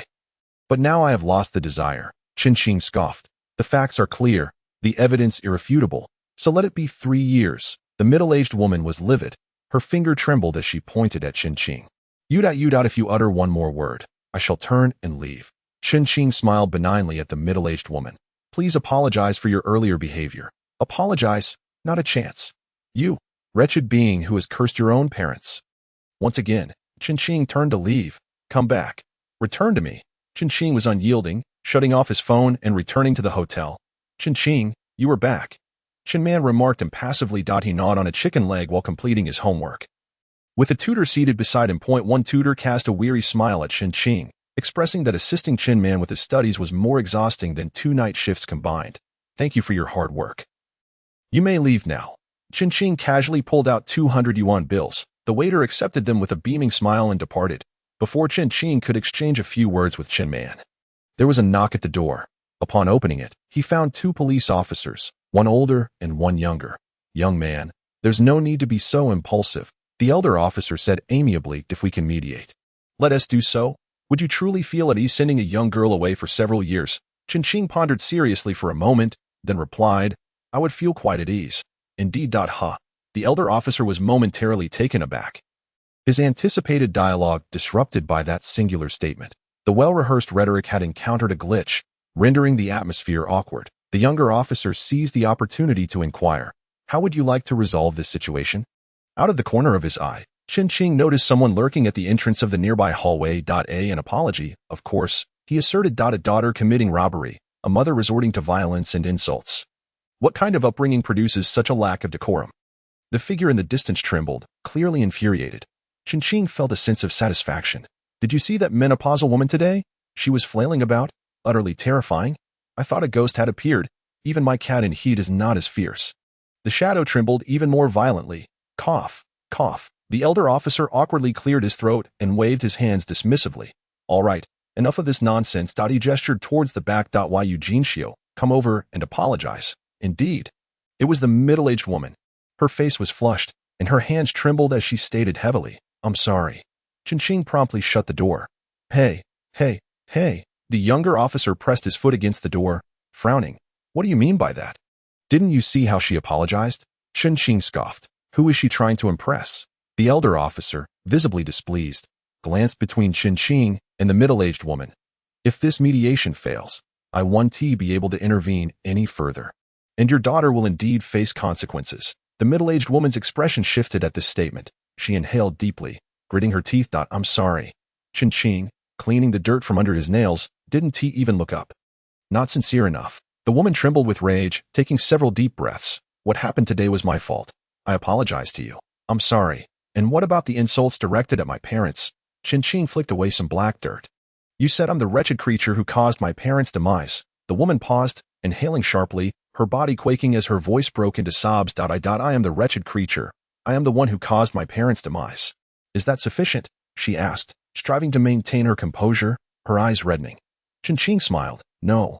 I mean, is this how your family apologizes, with such a murderous demeanor? The woman clenched her fists tightly, her nails digging into her flesh, and wiped her face vigorously. I'm sorry. My words were unkind.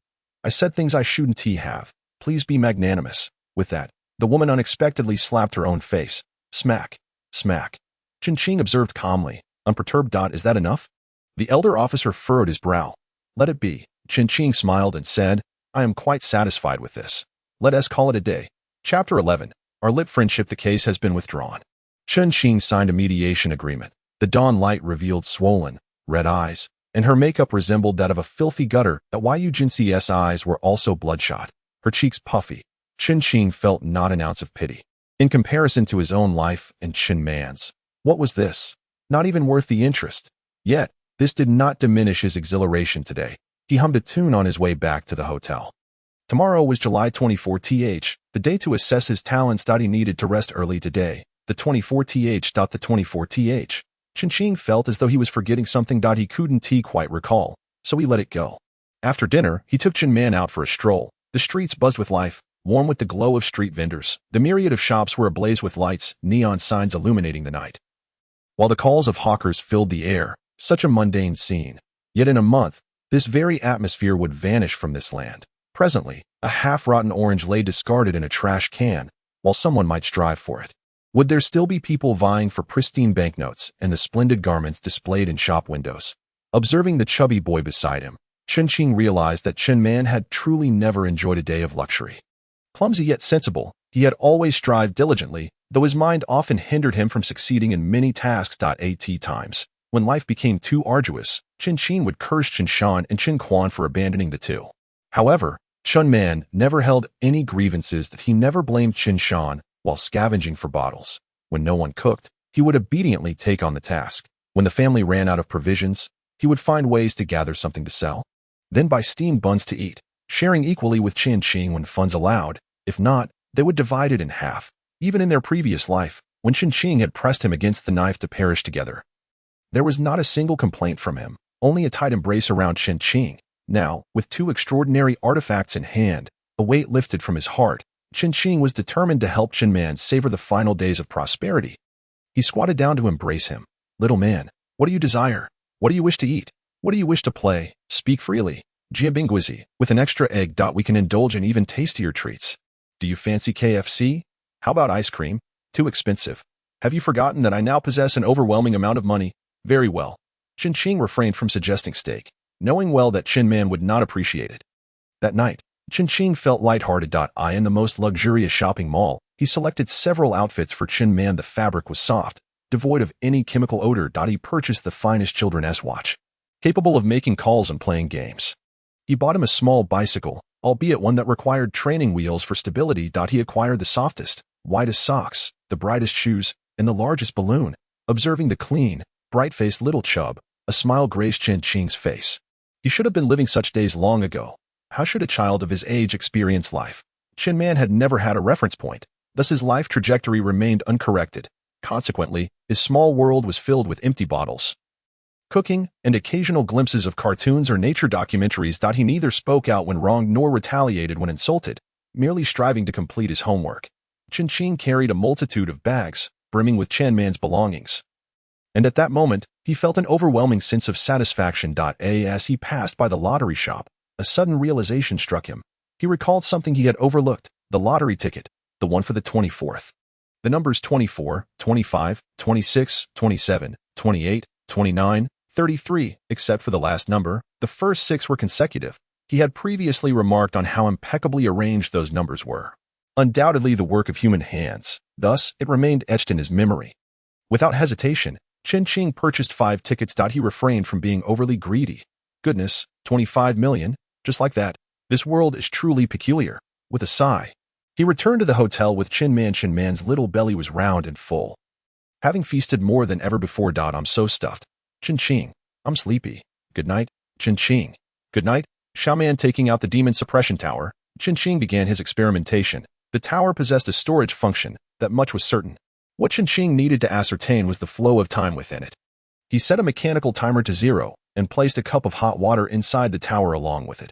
After waiting for 10 minutes, he retrieved the items. There was no change whatsoever. No, wait, there was. The timer's hand seemed to have moved ever so slightly. After some contemplation, he reset the timer and placed it back into the space. He would check again tomorrow. If time inside the tower was indeed static, that would be ideal. He could book a grand hotel, reserving countless tables, and indulge in custom meals prepared by top chefs for decades to come. If time was not static, then considerations for canned goods and seeds would be necessary. Everything would be revealed come morning. The following day, upon waking, Chen opened his necklace and retrieved the timer from the demon suppression tower. The hand pointed to approximately 4 seconds, subtracting the time taken to place and retrieve it. The actual duration was likely less than 2 seconds. Having slept for over 8 hours, calculating at 2 seconds meant a staggering time dilation of nearly 15,000 times. This implied that if hot dishes were placed inside, they could remain fresh for about 300 days. In terms of preservation, they could still be considered fresh after 30 years. When calculated with time dilation, it would take 40 years to surpass just 1 day. How delightful. He needed to acquire more of Chen Man's favorite snacks, like jianbing guizi and Western fast food. Having confirmed the functionality of the demon suppression tower, the next step was to procure supplies. With 7.7 million in hand, he needed to exchange as much money as possible for goods, perhaps pig feed. However, first, he had to undergo the talent assessment in the morning. Mastering the contract spirit technique was imperative.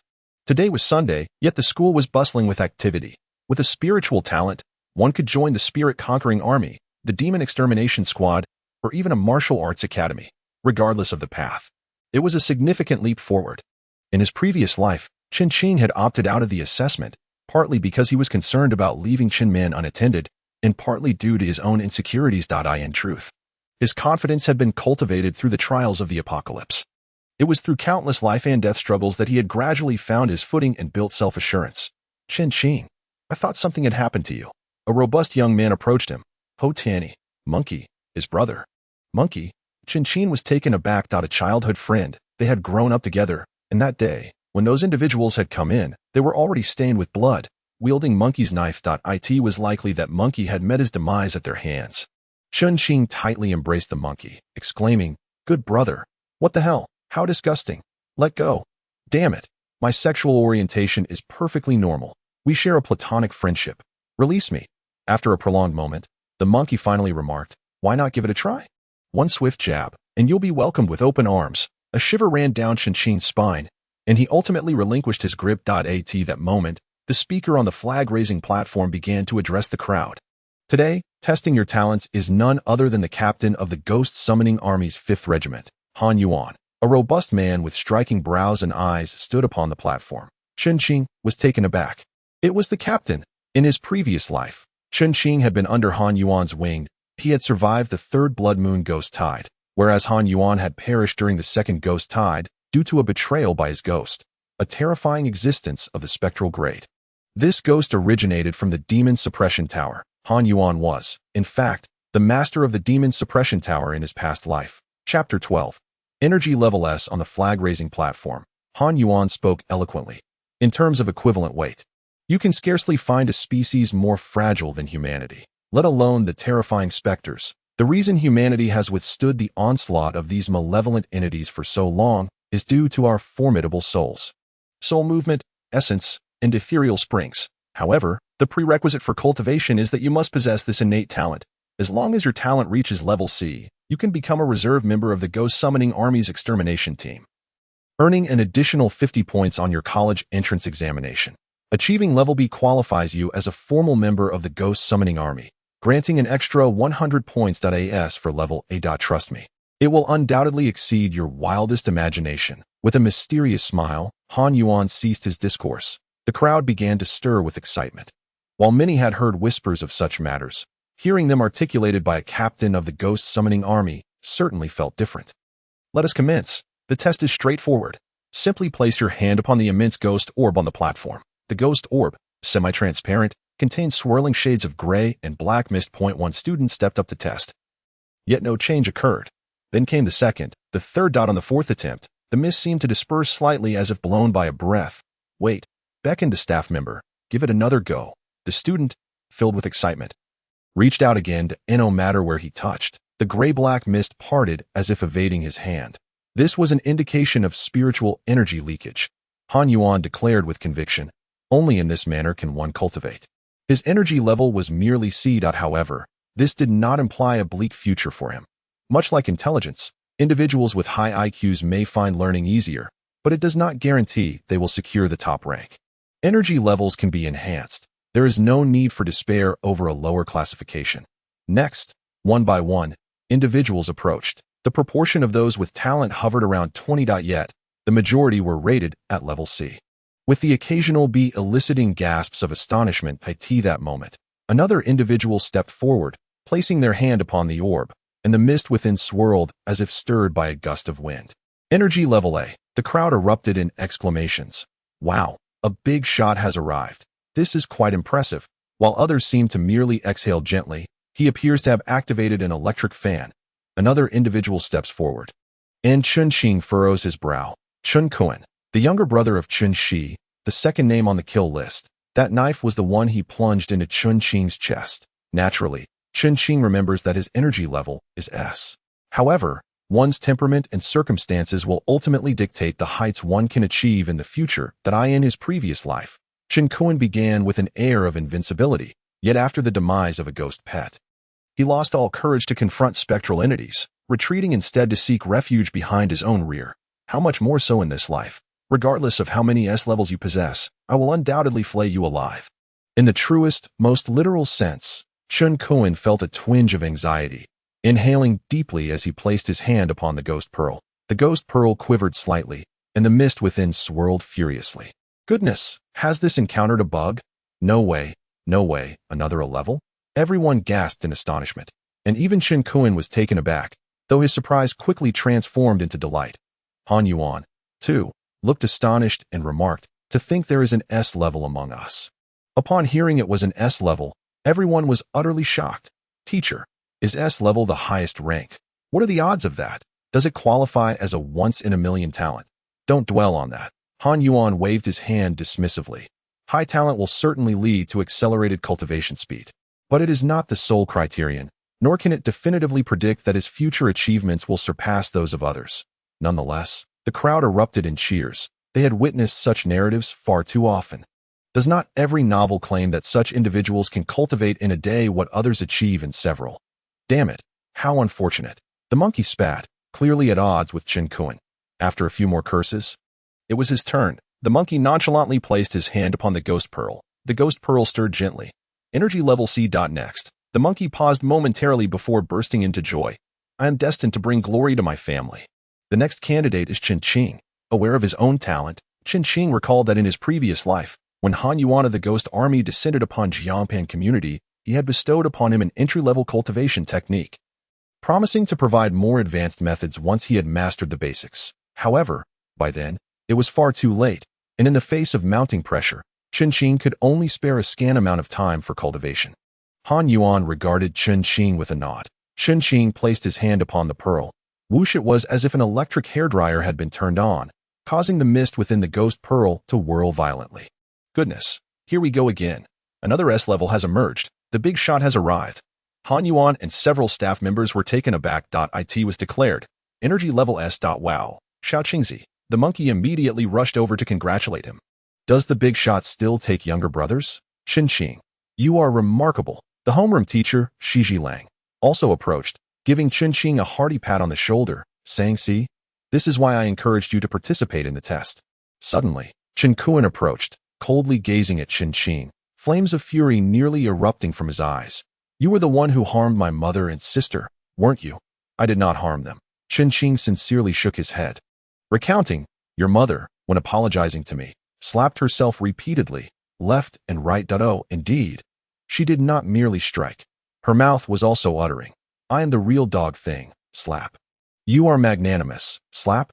Chen Qing vividly illustrated the scene while calmly gazing at him. Chen Kuan, already infuriated, clenched his fists and rushed forward. Damn your mother. Chen Qing retaliated with a powerful kick to the root of his thigh. Chen Kuan staggered backward, clutching his thigh, his face contorting in pain. Is it true that in your family, there is life but no one to teach manners? Chen Qing frowned, remarking, your sister steals at the slightest disagreement, your mother makes a scene at the police station, and you frequently insult others' mothers. Can you not exhibit any decorum? I will teach your mother some manners. Chen Kuan, now somewhat dazed with anger, limped forward again. Slap. Chen Qing struck him across the nose. The nose, being fragile and connected to the tear ducts, caused tears to surge forth from Chen Kuan's eyes. Fearing others might see, he abruptly covered his face and crouched down. Chen Qing grasped his hands and slowly pried them apart, revealing his tear-streaked face to the onlookers. Stop crying. How unmanly. Chen Qing consoled him. All right, I won't hit you anymore, fine. It was reminiscent of a parent soothing a child. You. Chen Kuan wiped his face vigorously with his sleeve. Pointing at Chen Qing while gritting his teeth, Chen Qing raised his hand, feigning another strike. Chen Kuan instinctively recoiled. Look, you can't fight back, and you cower like a dog. Yet here you are shouting about your mother. Chen Qing muttered disdainfully, waving his hand dismissively and turning away, ignoring him. Zizalong and the monkey gazed at the unfolding drama in astonishment. Chen Qing, that how has he changed? The once silent, submissive youth, who swallowed his grievances, had suddenly transformed into this bold and reckless figure, as if cloaked in the wind, rustling fiercely. Are you all right? The monkey asked, bewildered as he regarded Chen Qing. Chen Qing remained silent. All right. How could that be? Who undergoes such a transformation without a heap of sorrow behind it? He was not one to bare his soul, merely shaking his head. You wouldn't believe it if I told you. Chen Qing. Chen Kuan, Yangxing Shui, Huang Sha.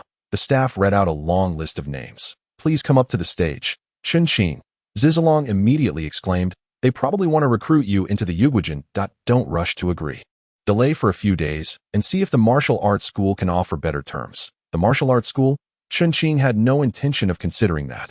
Once he entered the martial arts school, the blood moon would arrive. The group ascended the stage at that moment. Chen Kuan was particularly reluctant to be near Chen Qing, deliberately lagging a few steps behind, hanging back as Zizalong had suggested. Han Yuan intended to recruit them into the Yuguijin. All the students shook their heads, perceiving themselves as commodities, as Zizalong had articulated, waiting to be sold at the right price. Yet, Chen Qing remained resolute. I have only one condition. Oh, Han Yuan looked over. I choose the techniques available in the Yuguijin. That is a must. Techniques. Those are meant for others to learn, right?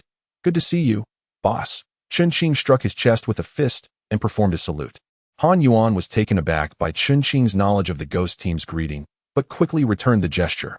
Welcome to the team. The few individuals behind him also stood up in unison, bowing together.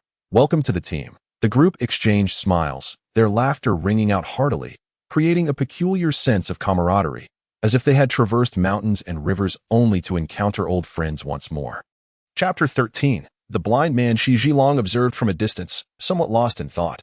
Chen Qing was not an easy student to manage. Being an orphan, no one had taught him how to use chopsticks, to recognize that spicy strips were junk food, or how to mend a torn pair of trousers, while others were still babbling their first words, guided by adults to call them uncles and aunts. Orphans had to invest considerable time learning these fundamental skills through the disdainful glances of others.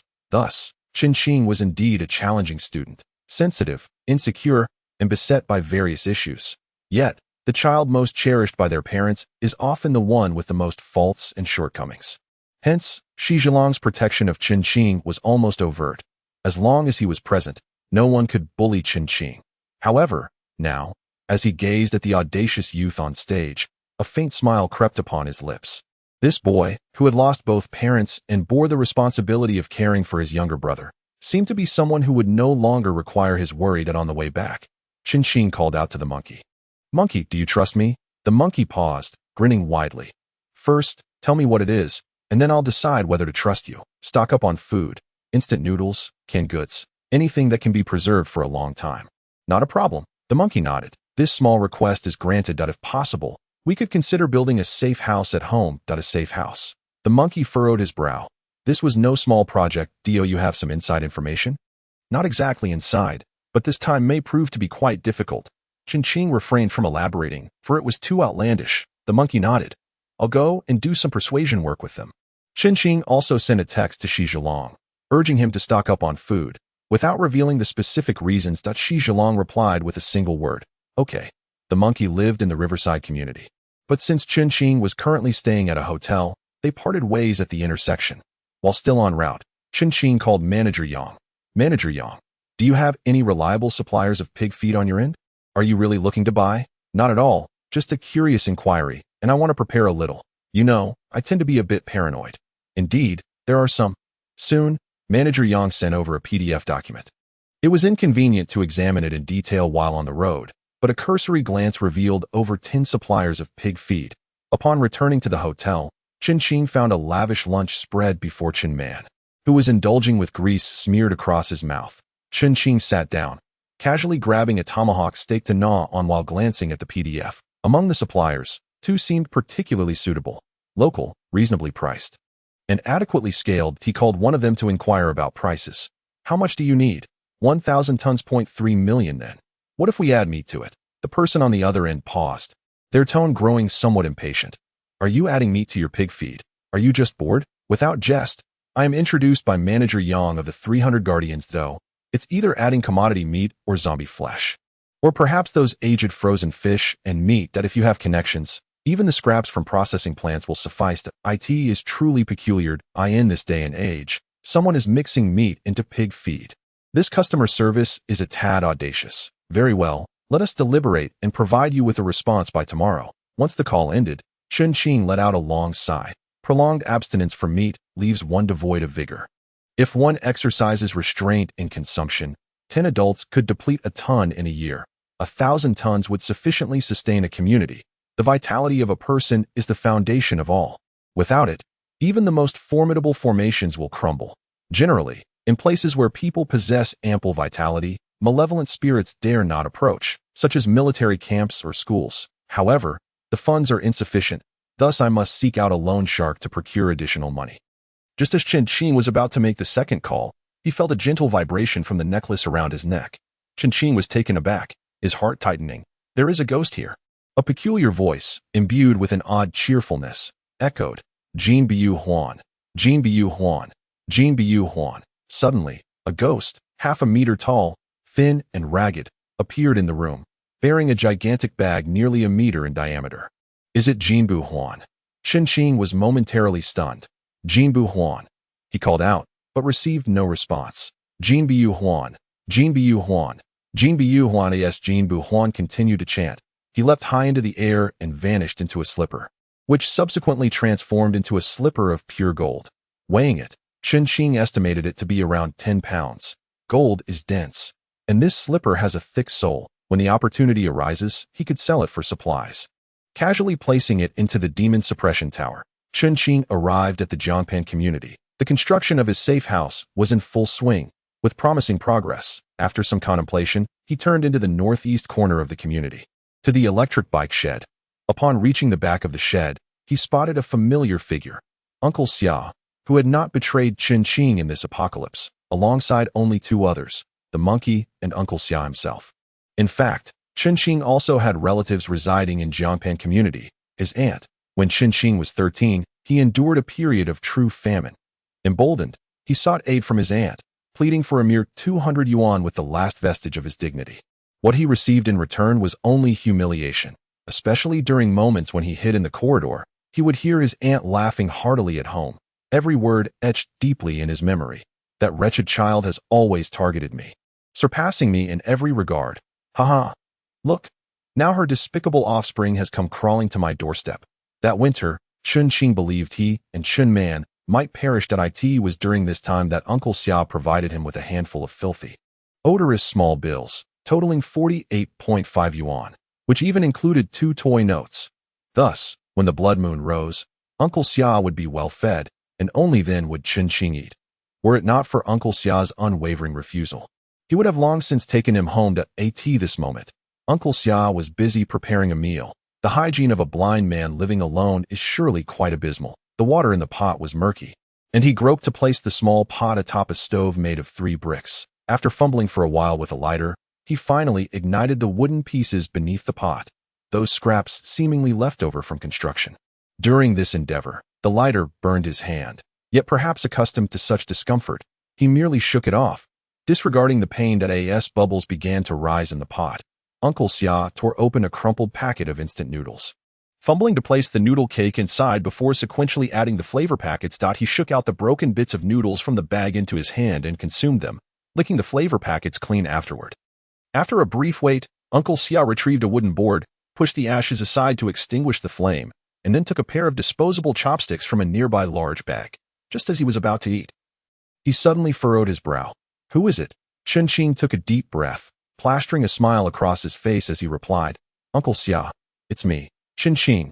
Uncle Xia immediately beckoned. Come, do you want some noodles?" Chen Fan approached and settled onto a worn, darkened brown sofa, remarking, "How have you been lately?" The place was quite chaotic, yet Chen Fan was aware that everything must remain undisturbed.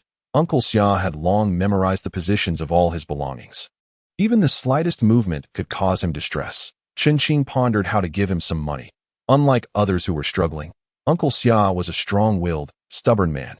Even Chen Fan, who was riddled with insecurity, felt this way. Yet Uncle Xia, despite being blind, he was a figure of resilience, akin to a flag planted in a garbage heap. "You haven't visited in a while.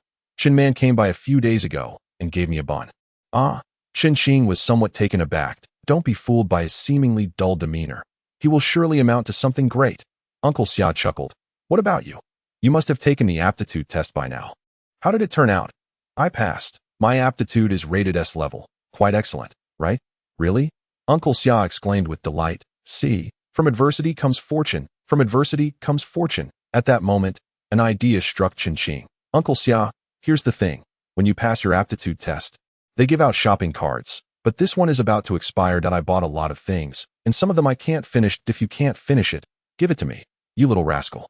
All right, I'll bring it over right away." Thus, Chen Fan went to the supermarket, opting not for expensive items, but rather for things like biscuits, instant noodles, bread, sausages, and self-heating rice, among others. When he delivered the 2 large bags to Uncle Xia, the latter beamed with joy. After some pleasantries, Chen Fan took his leave. Uncle Xia, facing the direction Chen Fan had departed, silently caressed the 2 large bags, lost in thought. After a long while, he sighed. "Who gives shopping cards for the ghostly army? Especially expired ones. I may be blind, but my heart is not." Speaking thus, he offered a prayer to a dilapidated statue in the corner. "The world is tumultuous. May the 2 children remain safe and healthy." Chapter 14.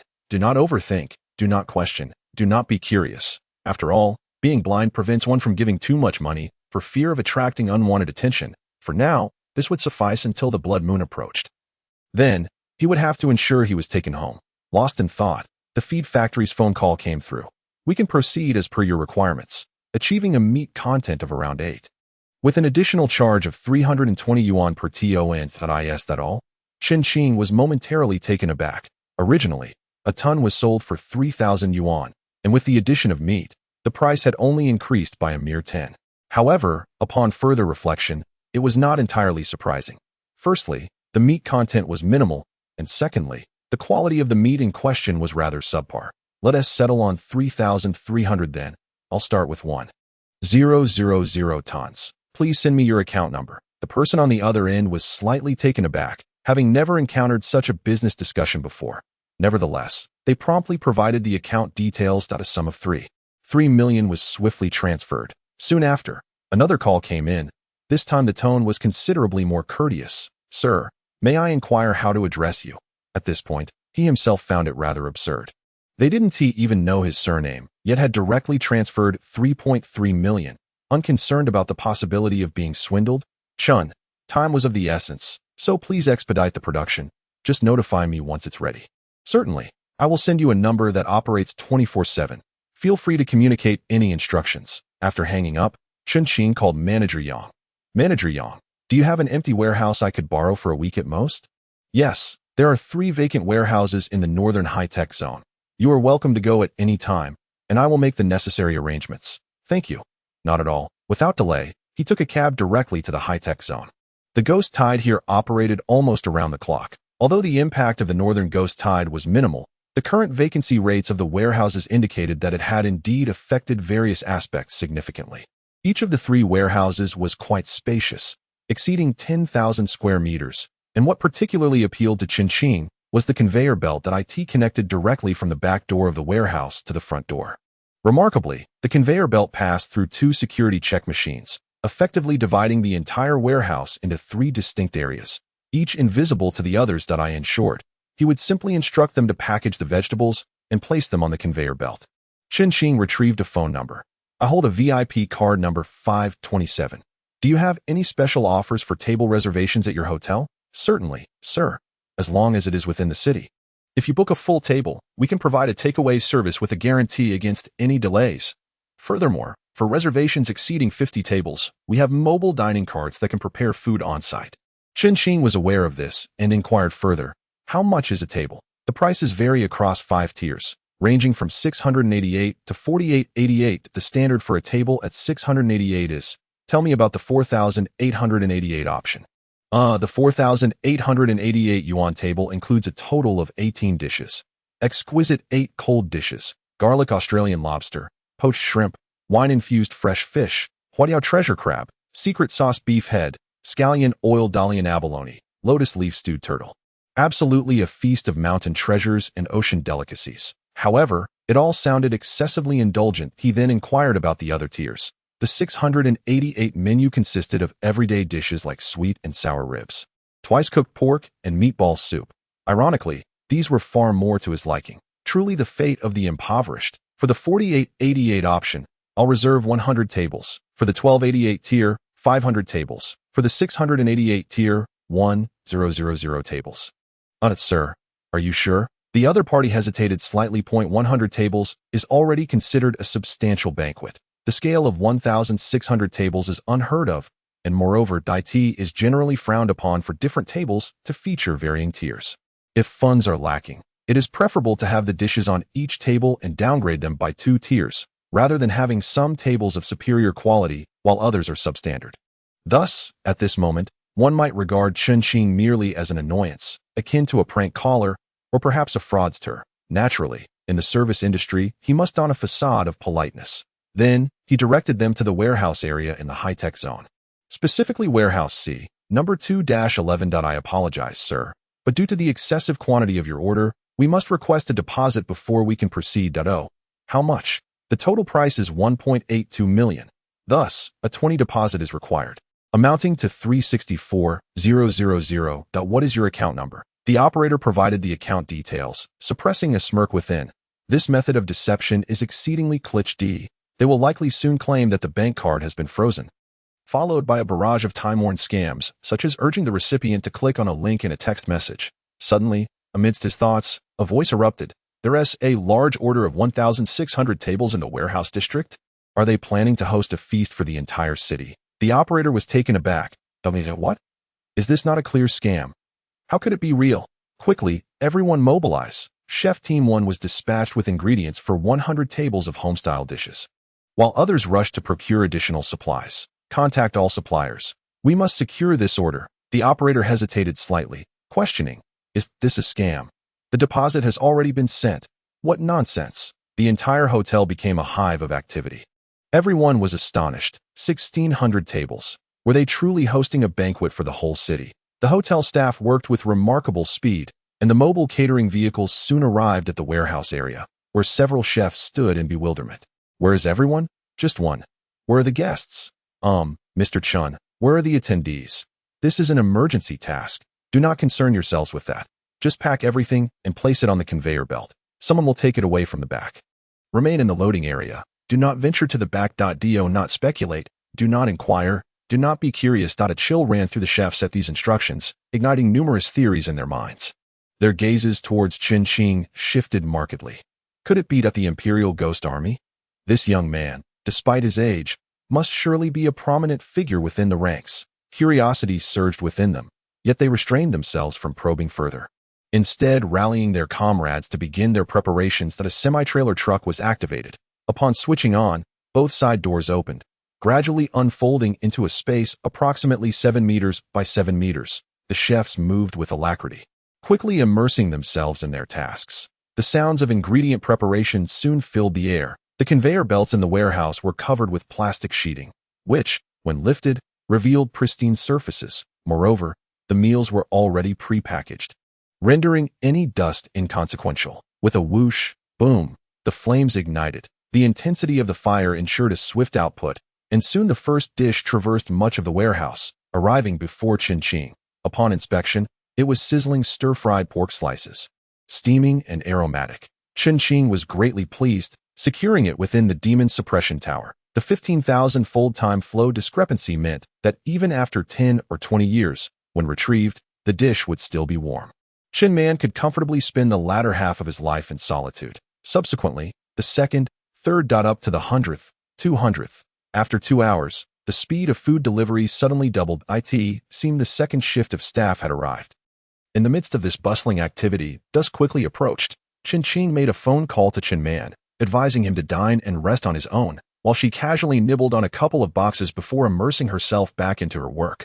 This was akin to using mental energy to gather the dishes. This moment, Chen was utterly exhausted, yet it appeared her mental prowess was subtly strengthening.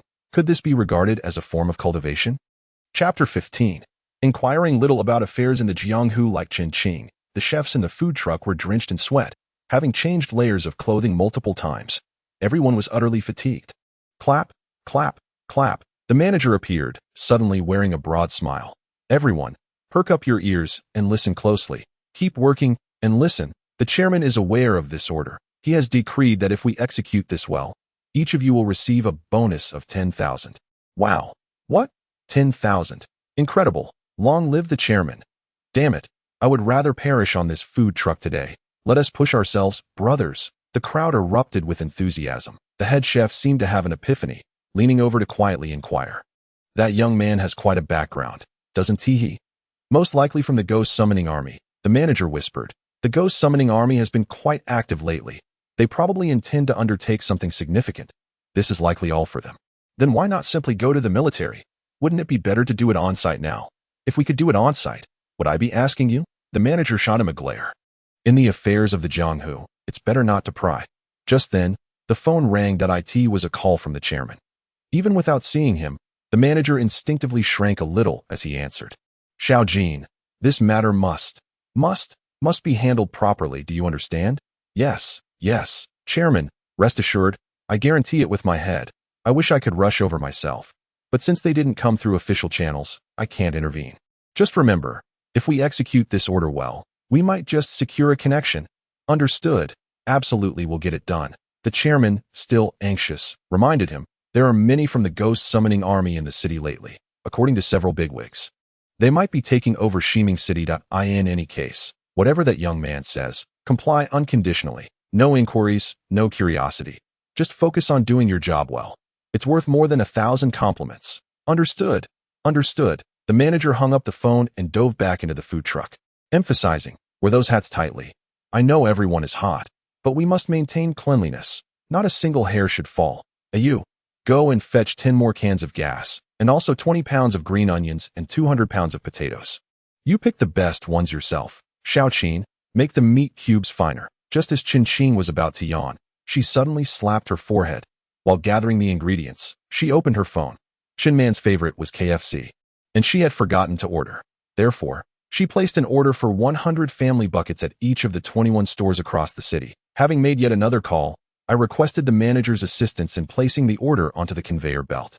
The manager's demeanor was extraordinarily amiable, to the extent that one could almost perceive his bowing through the phone. Chen was left perplexed. Has the service industry become so competitive? However, it was not long before another call arrived. I apologize, sir, but we currently have fewer than 100 family buckets available at our store. Could you please cancel your order or opt for 50 instead? Similar calls ensued, yet ultimately, we still ordered over 600 servings. Chen pondered for a moment and decided to order a chaotic assortment from the takeout menu. Skewers, marinated delicacies, fried chicken, ice cream, milk tea, fried rice, pastries to all in abundance at the entrance of the KFC in Beijing Square. 8 delivery personnel exchanged curious glances. Are you from Warehouse C? You too? Remarkable. Is it now fashionable to feast on KFC? They began to walk over, and with each step, their astonishment grew, for more and more delivery workers joined their ranks. Soon, they had formed a veritable legion of electric bicycles. Warehouse C. You too? The closer they approached the high-tech zone, the more astonished the crowd became. Eventually, there was no need for further inquiries. In elementary school, I once penned a novel featuring a wealthy character who, to emphasize his affluence, was described as consuming 100 family buckets daily. To my utter disbelief, I witnessed this phenomenon manifest in reality. When they finally reached Warehouse C, the swarm of electric bicycles had created a traffic jam. The manager had to start directing traffic and instructing everyone to place their items onto the conveyor belt. Almost everyone was inquiring as to the identity of the elusive Mr. Chen, yet the manager merely maintained a stern expression, reiterating, "Do not pry into matters of the underworld, do not pry into matters of the underworld. Do not pry into matters of the underworld." By 9 o'clock in the evening, a group of helpers had been summoned from other hotels, significantly increasing the speed of operations. Finally, at 2 in the morning, everything concluded. Everyone was utterly exhausted, including Chen Fan. After a day of intense mental exertion, his mind felt itchy, as if something was about to sprout. The manager's voice was hoarse, yet he still called Chen Fan. "Mr. Chen, your order has been entirely fulfilled. Could you please sign for it?" Chen Fan quickly arrived at the warehouse, only to find dozens of chefs in mismatched attire, clearly from different hotels, that he couldn't help but be momentarily taken aback. Goodness, who would have thought the hotel industry could exhibit such solidarity? In times of trouble, 8 would come to assist one. Without delay, he signed the document. "Well then, I'll transfer the payment right away." No, there's no rush. It can be done anytime. The hotel industry has become so competitive that they aren't even in a hurry to collect payment. At that moment, Chen Fan felt as though his mind was glitching. Though perplexed, he was quite pleased. It would be even better if payment could be made in installments. The manager and head chef began directing everyone to tidy up the chaotic surroundings. The pace was swift, and soon, a truckload of refuse departed. Once everything settled, a delivery bike slowly approached, continually comparing addresses, and inquired with confusion, "Who is Mr. Chen? Who is Mr. Chen? Your delivery. Oh no, your takeout. Wishing you a delightful meal." Chen Fan accepted the milk tea and handed it to the delivery person. "Brother, would you be so kind as to give me a ride home? Allow me to treat you to some milk tea, and the grilled skewers, those are for you as well. The spicy delicacies. They are yours too." The young man appeared somewhat bewildered, having encountered the most bizarre night of his career. After escorting Chen Fan to the hotel entrance and taking another couple of sips of milk tea, he murmured, "Arigato, Chen something san." Upon returning to the hotel, Chen Man groggily awoke. "Good night, Chen Fan. Good night." Chen Man immediately fell back asleep, his snoring resonating through the room. Suddenly, Chen Fan recalled something and pulled out the lottery ticket. 25 million. I'm going to be rich. 24, 25, 26, 27, 28, 29, 33. This is the winning combination from the draw on the 24th, starting with 24. No need to double check. It must be a winner. This set of numbers is too distinctive to forget. I seem to recall their SA tax. Is it 20? Should I wear a helmet when claiming the prize? Chen Fan mumbled to himself as he casually searched for the winning numbers. Then he was stunned. 4, 6, 9, 18, 24, 27, 32. Did he misread it? He meticulously cross-checked the numbers, then verified the date. July 24th. Correct. So where did the problem lie? 6. Truly 6. He tore the lottery ticket into shreds and snuggled back to sleep with Chen Man. Chapter 16. The dark prison's contracted ghost techniques. Perhaps due to a need for mental acuity, Chen Fan slept until noon. Chen Man had already gone to school on his own. After having lunch, he made his way to the 5th Brigade of the Ghost Command Army to report. "Chen Fan, welcome." Han Yuan greeted him with a fist to his chest and a salute. Chen Fan reciprocated the gesture.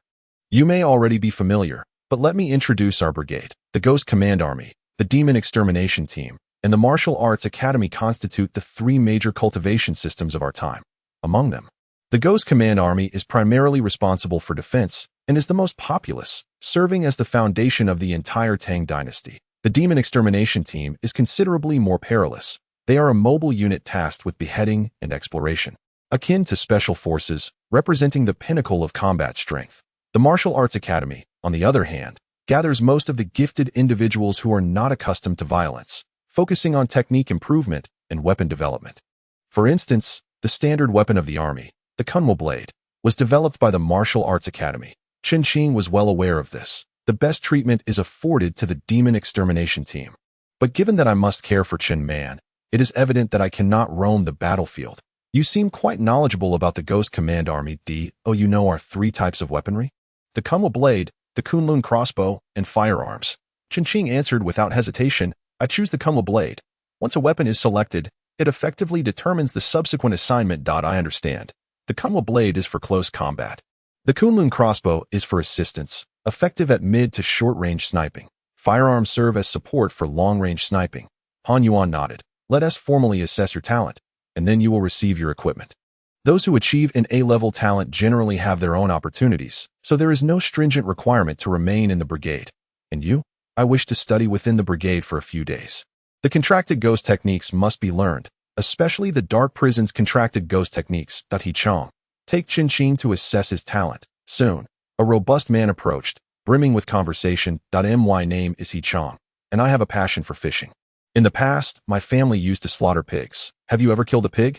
I heard from the captain that you possess an S-level talent. It would indeed be a pity if such a gift were not utilized in the Demon Extermination Squad.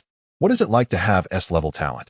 As we conversed, we arrived at a place reminiscent of a hospital's radiology department. Beside us stood a wall with a large glass pane, where 2 individuals clad in white coats were observing alongside Han Yuan.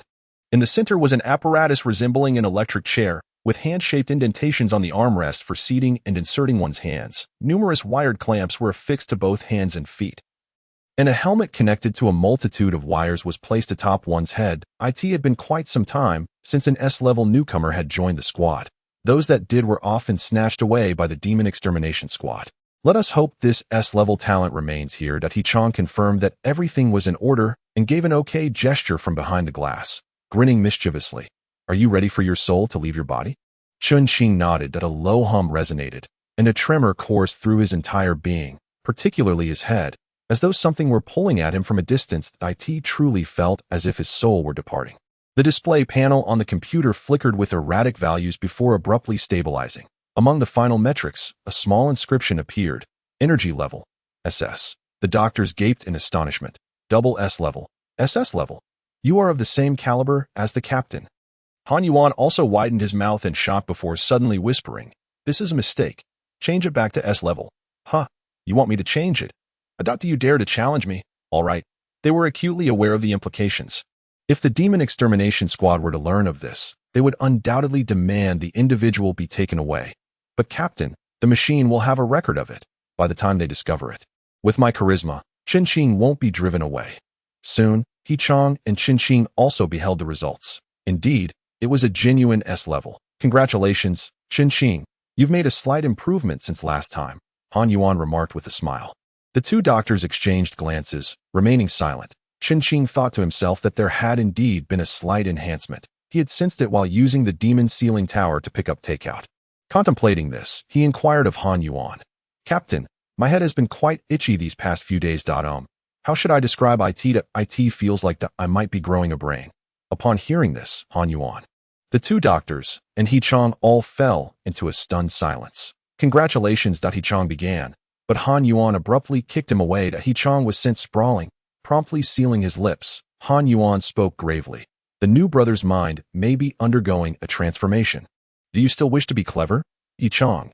Chen Fan, please wait here for a moment. As Han Yuan spoke, he ushered the 3 into the glass chamber. Is he about to awaken? Boss, is he going to awaken? Be quiet. Han Yuan raked his fingers through his hair, his expression resembling one wearing a mask of agony. It was a rare opportunity to have such a promising talent, and now he was on the verge of awakening. This would make it impossible to retain him. After struggling for a moment, he declared furiously, change it. Change it to A. Huh, boss, that's rather unfair. How can you be so unkind? The individual's treatment must be significantly reduced.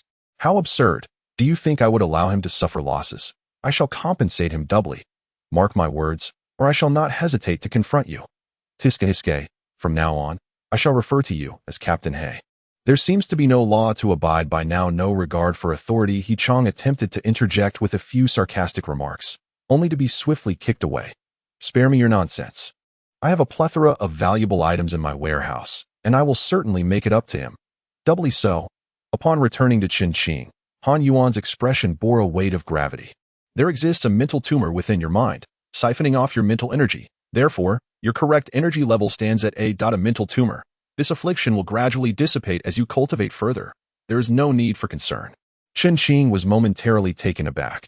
The situation exuded an air of the uncanny, yet the necessity for mental acuity was undeniably palpable. That it might indeed have an impact. Come, let us first select a cultivation technique. What sort of technique do you desire? The moment this was mentioned, Chen Qing's thoughts shifted instantly. The Black Prison Contract Ghost Technique. This is an absolute necessity, yet it cannot be spoken aloud, for it is a closely guarded secret. And I cannot explain how I became aware of its existence. Originally, He Chong was to guide the subsequent journey, but Han Yuan displayed great enthusiasm and chose to lead himself. They arrived at the Chamber of Tomes. Let us call it that for now. In truth, it is a highly secure room, housing numerous locked black boxes. Some of these boxes are particularly elongated, others are quite hefty, and some are diminutive. Within these black boxes lie various cultivation techniques. You are at level A. Thus you may select 2 A-level items, your choice. Each black box is adorned with a metal plaque detailing the contents within. Item name. Contract Ghost Technique Category. Cultivation Technique Level. B Danger Level. None remarks. Essential for contracting ghosts. A must for any ghost master. Item name. High Precision Tactical Rifle. Silver Bullets. Category. Weapon Level. B Danger Level. None remarks. Capable of firing special ammunition. Effective for long-range elimination of ghostly leaders. Item name. Blood Red Garment Category. Antiquity Level. S Danger Level. None remarks. Left behind after slaying a female ghost. Offers formidable defense against spirits. Chen Qing examined each item in turn. The levels of the antiquities were exceedingly high. Predominantly S level and above. Naturally, my Demon Suppression Tower and the Zhong Kuei painting are undoubtedly at the SS level. With a cap of 10 S's, there can be 10 S's, and with a cap of 100 S's, there can be 100 S's, such as the Pinnacle. Alas, if only it were S level, I could select this blood red garment. He Chong and the 2 doctors regarded Han Yuan with undisguised disdain. Ahem. Han Yuan cleared his throat a couple of times. In the spirit of nurturing newcomers, you may select an additional SS level item, with the contribution points deducted from my account. Contribution points? These are earned upon task completion and can be exchanged for money or rewards. If the items you desire are not available here, you may also request them from the upper-level warehouse. Chen Qing nodded thoughtfully, then continued to peruse. Item name. Black Prison Contract Ghost Technique Category. Cultivation Technique Level. SS Danger Level. Remarks. An advanced version of the Contract Ghost Technique. Utilizing it will confine the ghost within the realm of the soul, only to be released when a singular soul fluctuation remains. Note. One party's death leaves only the other, or the specter submits to humanity, resulting in the unification of both souls' fluctuations. Note 2. This technique is exceedingly domineering, a life and death method. Please choose with caution. Captain, I want this. Han Yuan's expression shifted. Chapter 17. His talent cannot possibly be limited to A. This won't do. Han Yuan shook his head and said, choose another. He Chong also advised, brother, perhaps you should select something else. Chen Qing looked at the 2, observing the danger level. Han Yuan's expression grew grave. As long as these 4 characters are present, even if it is merely 1 star, it is exceedingly perilous. Generally speaking, items with a danger level of 2 stars do not appear in our vicinity. These are managed by a highly mysterious organization at headquarters, Tianji Pavilion. The presence of the term danger level indicates that whether it pertains to ancient artifacts or techniques, it is exceedingly hazardous. The only reason it remains here is that it has yet to be submitted. He Chong urged, brother, take a look at the note above. It implies that if you can find the specter within this abyss, there are only 3 possible outcomes. Your demise, its demise, or a successful contract. The success rate for contracting a ghost is exceedingly low, perhaps not even reaching 1 in 10, but this nearly forces one into a dead end. As long as one survives, there will always be the opportunity to contract another. Why take the risk? Chen Qing was well aware of this, and it was precisely this reason that led him to choose this technique. This one will suffice. Han Yuan gazed at Chen Qing with a furrowed brow, gritting his teeth. Choose another.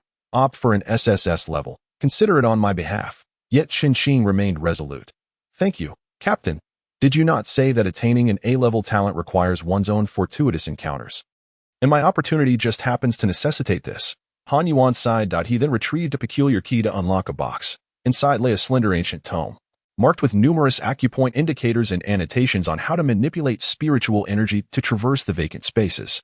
After selecting this item, he chose a ghostly energy detection device. It resembled a wristwatch and had the capacity to tell time, incorporating features akin to a compass, but most notably, it could detect the energy levels of specters, wandering spirits, malevolent ghosts, and sinister entities. For instance, C-level wandering spirits, A-level wandering spirits, S-level malevolent ghosts, and so forth. With one selection left, Chen Qing found himself at a loss for what to take that if nothing appealed to him.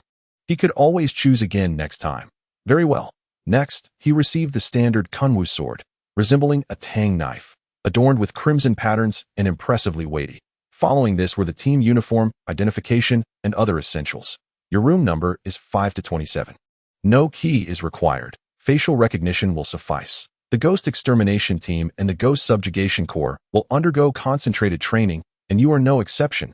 However, as long as you complete the daily training quota, you may return home. You arrived 2 days early, so you can head back for now. Boss, will there be a teacher for training? I want to start learning right away. We have invited martial arts school experts to serve as your theoretical instructors. They should be arriving in about 2 days. They have already arrived this morning. Yicheng interjected. Oh, then you should go find him yourself. Chen Qing quickly located the teacher's quarters. The teacher's surname is Wu. Wukong. He appears to have just finished arranging his materials, intently working on a PowerPoint presentation titled The Essence of Soul Movement is Thought Movement and Spiritual Movement. Chen Qing articulated his purpose, and Wukong seemed somewhat taken aback. Nevertheless, he nodded in approval, exclaiming, I do appreciate those eager to learn. What is your talent level? A level. Oh, quite rare. Wukong was even more astonished. Given the limited conditions in the dormitory, he welcomed Chen Qing inside. He placed a cup of water on a stool and, with his hands positioned about an inch apart, encircled the cup. Imagine there is an electric current between your palms. Try to move them. Just like this. As he spoke, the water in the cup began to tremble gently, despite no physical contact being made. This is the realm of soul movement. To put it plainly, soul movement equates to thought movement, spiritual movement, and intention movement, just as some individuals can naturally wiggle their nostrils or ears while others cannot. The realm of soul movement is similar. If one can do it, they can. If one cannot, they cannot. Although it is the simplest and most fundamental realm, without talent, a century of effort would be in vain. Generally speaking, it requires a day to a month to is your talent truly just an A? Indeed, the captain personally confirmed it. Wukong felt a sense of doubt, yet nodded. Congratulations, you have reached the realm of soul movement. Really? Chen Qing exclaimed with joy. However, Wukong also mentioned that this is the most elementary realm, so it was not overly surprising that he could attain it. Wukong produced a large card, a folded hard card that, when opened, revealed an acupoint map the size of a sheet of paper. Now, please remove your clothing. Chen Qing promptly complied. Wukong then retrieved an object resembling a handgun, with a thumb-sized jade at the barrel's end and a ghostly pearl embedded in the grip. An A-level talent implies that you already possess a considerable amount of spiritual energy within you. Wukong positioned the barrel just below Chen Qing's throat, stating, This is the Tian 2 acupoint. I will mark it for you with the guiding gun. Attempt to control your spiritual energy to this location. As he spoke, the barrel emitted a slight chill and a tingling sensation. Chen Qing had never felt the spiritual energy within him. But with this guidance, he truly sensed its presence throughout his body. He made a concerted effort and found he could indeed control it, though it was quite challenging, similar to the initial struggle of using a mouse for the first time. While it was possible to move, controlling it required immense effort. After a while, Chen Qing gradually grasped the technique, laboriously directing the spiritual energy towards the location indicated by the guiding gun. The ghostly pearl on the gun's grip began to glow. Wukong's mouth fell agape, utterly stunned. You succeeded on the first try? What kind of prodigy is this? Teacher, is this correct? Chen Qing wished to channel more spiritual energy, but as the waves of the new generation push against the old, only a small amount remained at the Tian 2 acupoint. Very well, Wukong muttered dazedly, pointing to a red line on the acupoint map. This circle of acupoints is what is referred to as the Zhoutian. To control the spiritual energy in a complete circle is known as one Shotian, if there is nothing else. Remember to frequently guide your spiritual energy along the Shotian. This will create something akin to a force field, attracting more spiritual energy into your body. You may return now. Take this with you. Chen Qing received a large, thin book. There are no shortcuts in cultivation. One must practice diligently. Understood?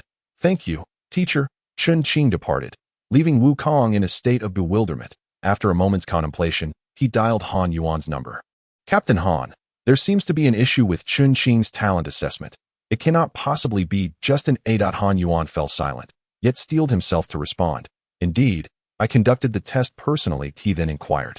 What is the matter? He has achieved soul movement. Moreover, he has already learned to control spiritual energy slowly. A sputtering sound of someone choking on water emanated from the other end of the line.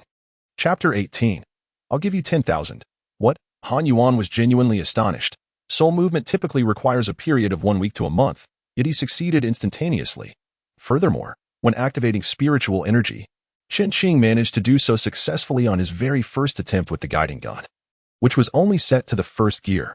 Generally speaking, one must set the guiding gun to the 4th or 5th gear for it to be effective. Some individuals even need to remain connected to the guiding device for several days to barely grasp the activation of spiritual energy.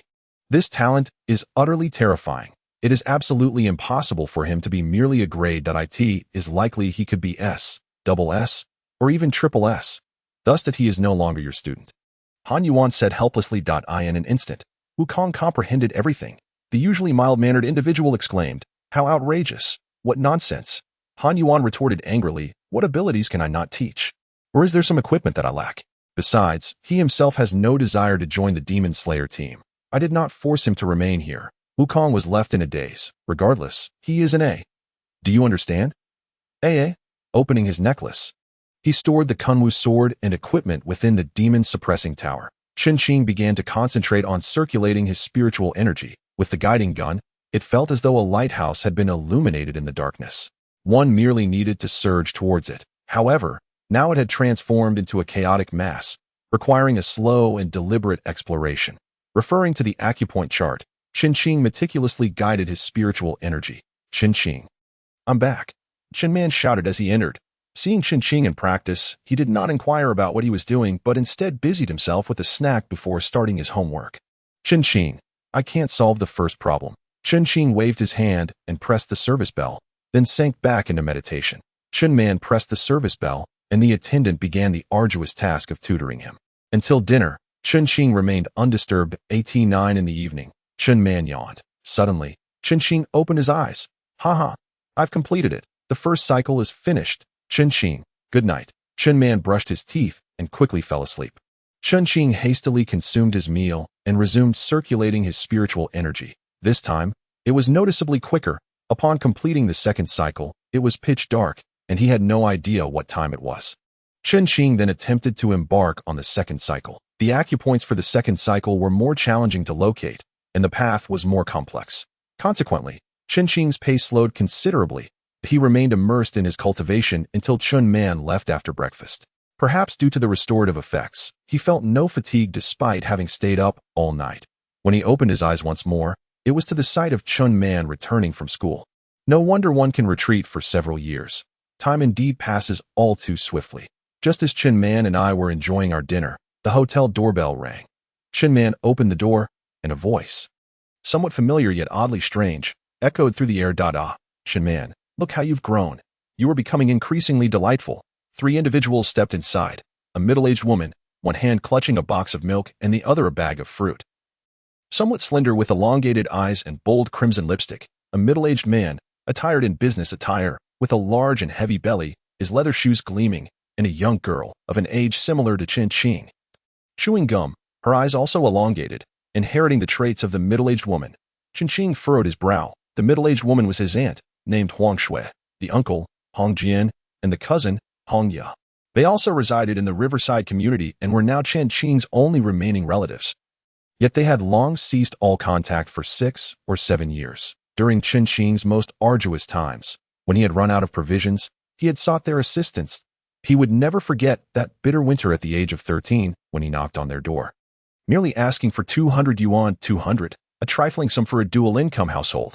Yet, that 200 could have saved him and Chen Man. He had endeavored to please them, adopting the most humble tones and postures.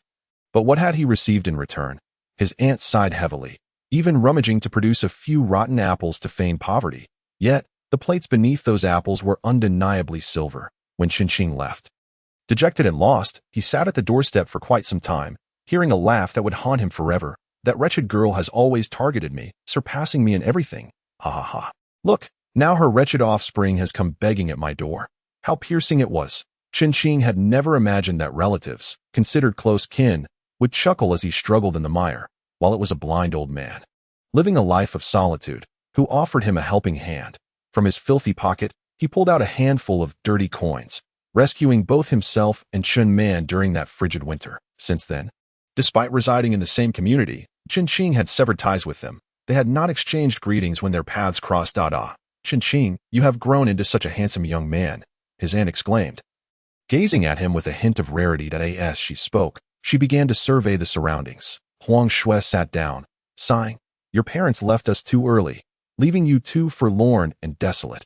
Every time I think of it, my heart feels so heavy. As she spoke, her eyes reddened. Chen remained silent, but in that moment, his eyelids twitched violently, a surge of unnamed anger rushing to his forehead. Not a pleasant feeling? We live in the same community. 7 years. Have you ever bothered to visit us even once? Huang Shui's tone brimmed with reproach as she continued. You two should check out of this room today. Young as you are, you know nothing of frugality. 200 was once a fortune for me, but now 5,000 for a night is mere pocket change. Chen fixed his gaze steadily into Huang Shui's eyes. Aunt, does the milk and fruit you brought today amount to 200 yuan? Huang Shui's expression shifted awkwardly, forcing a smile. What nonsense are you talking about, child? Huh. Old grievances were being meticulously calculated. Hongya chewed her gum and shot a glance at Chen. It's just 200. Do you intend to remember this for a lifetime? Mind your words. Chen felt a slight twitch in his eyelid, his hand instinctively resting on the necklace. Sensing the shift in Chen mood, Hong Jian waved his hand and turned to Hongya. Let us keep it brief. It's not that we don't want to see you, but there have been so many matters these past few years. I've been busy, and your aunt has been busy too. After a moment of contemplation, he pushed the bag of milk and fruits forward. But here I am, bringing you good milk and fresh fruits. At that moment, Chen Man brought over a large plate of fruit, munching away while watching animated shows. Each time he encountered durian, he grimaced and tossed it into the nearby trash can, causing an awkward expression to cross Hong Jian's face. Chen did not spare a glance at the fruits, having become quite particular over the years, generally avoiding fruits that cost less than 200. Let us cut to the chase. What brings you here? It's like this, Xiao Qing, Huang Shui began. Let us stick with Chen. Chen frowned. Not everyone can call me Xiao Qing. How can you speak like that? This is my mother. She is also your elder. Hongya retorted, her gaze fixed on Chen. Mind your manners. All right. Hong Jian interjected, furrowing his brow. I heard from Chun Kuan yesterday that your talent test reached an S rank, while Xiaoya didn't perform well and only received a C. I have connections. You two could swap, but you want to join the Yuguijin, right? The Yuguijin doesn't require such high talent. I won't have you do this for free. Hong Jian solemnly pulled out a stack of red bills. This is 10,000. Once the talent swap is complete, I'll give you an additional 5,000. Chapter 19, 20,000. Is that a lot? Just look at this entire, complete, 10,000. Chen was taken aback. Ha ha. He laughed uproariously, startling the three of them. After a while, Chen finally ceased his laughter, his tone turning serious. 10,000? A whole 10,000. Huang Shui was momentarily stunned. Slowly processing the situation. I know you've become a bit more comfortable now. 10,000 is not a small amount, after all. Moreover, Chen, we are still family, bonded by blood. Once your sister achieves something in the future, you'll benefit as well. Benefit? Chen scoffed. A S-rank talent at a martial academy earns at least 100,000 in scholarships. And you offer me 10,000? Is that meant to be a pittance? Huang Shui and Hong Jian froze. They had deliberated extensively on how much to offer Chen, ultimately settling on 10,000. With the additional 5,000 being a last-minute addition by Hong Jian, they believed Chen, being an orphan, would be unaware of scholarship matters. They anticipated a significant profit from the scholarships, while also securing a good school for Hongya. Achieving two objectives at once, they never expected Chen to be knowledgeable about martial academies. You. Regardless, you won't need it if you don't attend. Huang Shui persisted. With Xiaoya's intelligence, once she enrolls in the martial academy, she will undoubtedly become a prominent figure, and it will be easy for her to secure you a position. Huang Shui earnestly sought to persuade Qin Qing. Xiao Qing, we are still blood relatives. This bond cannot be severed. Huang Shui added, how about an additional 10,000? That amounts to 20,000, which is quite substantial. Qin Qing cast a cold glance at the three of them, upon sensing Qin Qing's interest. A look of delight spread across Huang Shui's face. Qin Qing approached the bedside and pressed the service bell. Please bring me 10 bottles of mineral water, and ensure 10 individuals deliver them. Ah, the operator was momentarily taken aback. The presidential suite is equipped with a refrigerator. It could accommodate not only mineral water and beverages, but also red wine. Is that feasible?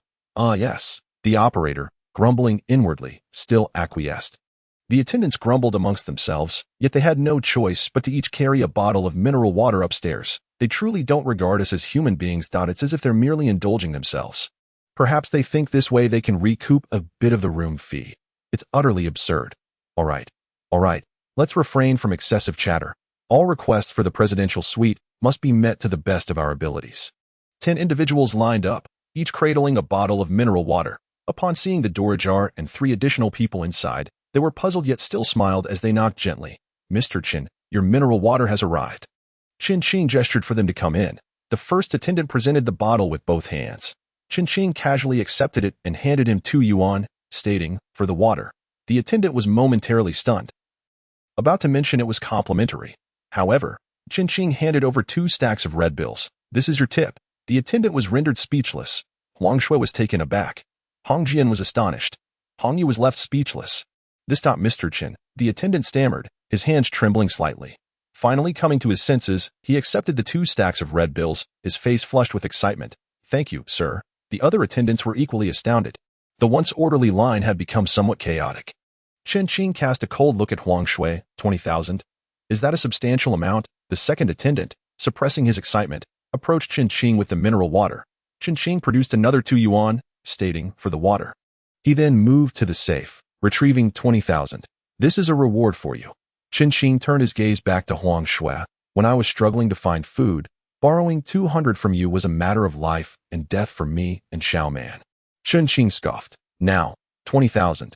Does that seem excessive? The third attendant approached, trembling as he came closer. Qin Qing again offered 202 yuan. Now, do you think your 20,000 can purchase my S-class talent? Surely, your money is made of gold. I SNT it. Are you out of your mind? Huang Shui's expression darkened as she suddenly stood up. Qin Qing, what do you mean by this? Oh, and you too, cousin. You truly are shameless. What I mean is this. My S-class talent, even if offered for free, would never be bestowed upon you. At that moment, all the attendants comprehended the situation. This was a real-life rendition of Do Not Underestimate the Impoverished Youth. Hong Jian scoffed. Qin Qing, don't make irrevocable statements. He fixed his gaze intently on Qin Qing. Don't make things absolute. Absolute. Is it you who can make it absolute? And you dare call each other family? Bah, spare me the disgust. I will remember your words. The wretched beggar has come to my doorstep. For a lifetime. 2 old scoundrels and a young scoundrel. Today, do you truly have the audacity to confront me? Merely brandishing a few dozen coins worth of milk. Qin Qing kicked the milk with force, and with a resounding crash, it burst open, splattering everywhere. Particularly, the Hong family found themselves drenched from head to toe. Huang Shui was already beside herself with rage, exclaiming, You are disobedient. You are unfilial. To which Qin Qing retorted furiously, Filial? I owe you nothing. You claim to have raised me or given birth to me. Even if you had offered a single corn cob to Xiaoman and me, I would still not recognize you as kin. Filial piety? I wouldn't even show it to a dog. I will tear you apart. Hong Yu could no longer restrain herself and charged forward, only to be restrained by several attendants. Let me go. This is harassment. Rape. Hong Yu screamed, yet she was held firmly in place. One female attendant suddenly struck her across the face. Shut up. You thought you hit me? Hong Yu was taken aback. Qin Qing too was astonished by the slap. He then laughed heartily, tossing a couple of stacks of money. A job well done. Here is your reward. Hong Jian and Huang Shui forcefully pushed aside a few attendants, breathing heavily in anger. Qin Qing, we shall see about this. They attempted to leave, but the attendants had already blocked the exit. A sense of panic washed over the 3 of them. What do you intend to do? Don't just watch. Sit and watch instead. Qin Qing coldly regarded the trio. Chun, Chen Xing, you are still young. Do not act impulsively. Huang Shui had lost her composure. We apologize for our wrongs. Just pretend we never came. Please let us go. Chen Xing's hand hovered over his necklace but eventually fell back down. He burst into laughter. Ha! Look at the once high and mighty family of scoundrels. Behold, today they have come to plead at my door. Chen Xing laughed maniacally for a moment longer before sneering. Scoundrels is a term I now formally return to you. He then loudly declared, let those 3 scoundrels go. The 3 of them turned ashen, yet dared not utter another word. Leaving in a huff. One attendant suddenly dashed outside, declaring, we apologize, the elevator is out of order today. Please use the stairs. You are being excessively cruel. Please use the stairs. This is the 30th floor. Please use the stairs. As Chen Xing listened to the commotion outside, he tossed another 20,000, laughing heartily. A job well done. Here's your reward. Chapter 20. A stroke of luck? A remarkable girl. In just 10 minutes, Chen Xing had spent nearly 300,000. However, the exhilaration was unparalleled, aside from those he had dealt with.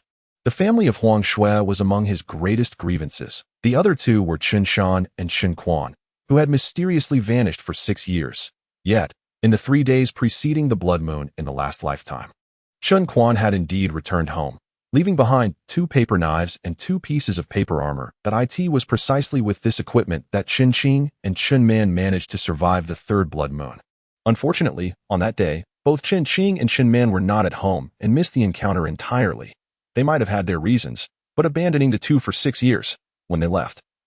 Chen Xing was merely an elementary school student. The hardships of single-handedly raising Chen Man can only be imagined. Chen Xing seethed with resentment. The resentment towards Chen Quan, who had not even graced her with his presence, was palpable. The absence of any explanation from them was equally infuriating. Even a mere acknowledgement of his struggles would have sufficed. Yet, not a single word was uttered, nor had she laid eyes on him. Her thoughts were in turmoil. As the waiter tidied the room, Chen Xing cast his gaze upon the demon suppression tower. He had not retrieved the item from the safe, but had taken it directly from the tower itself.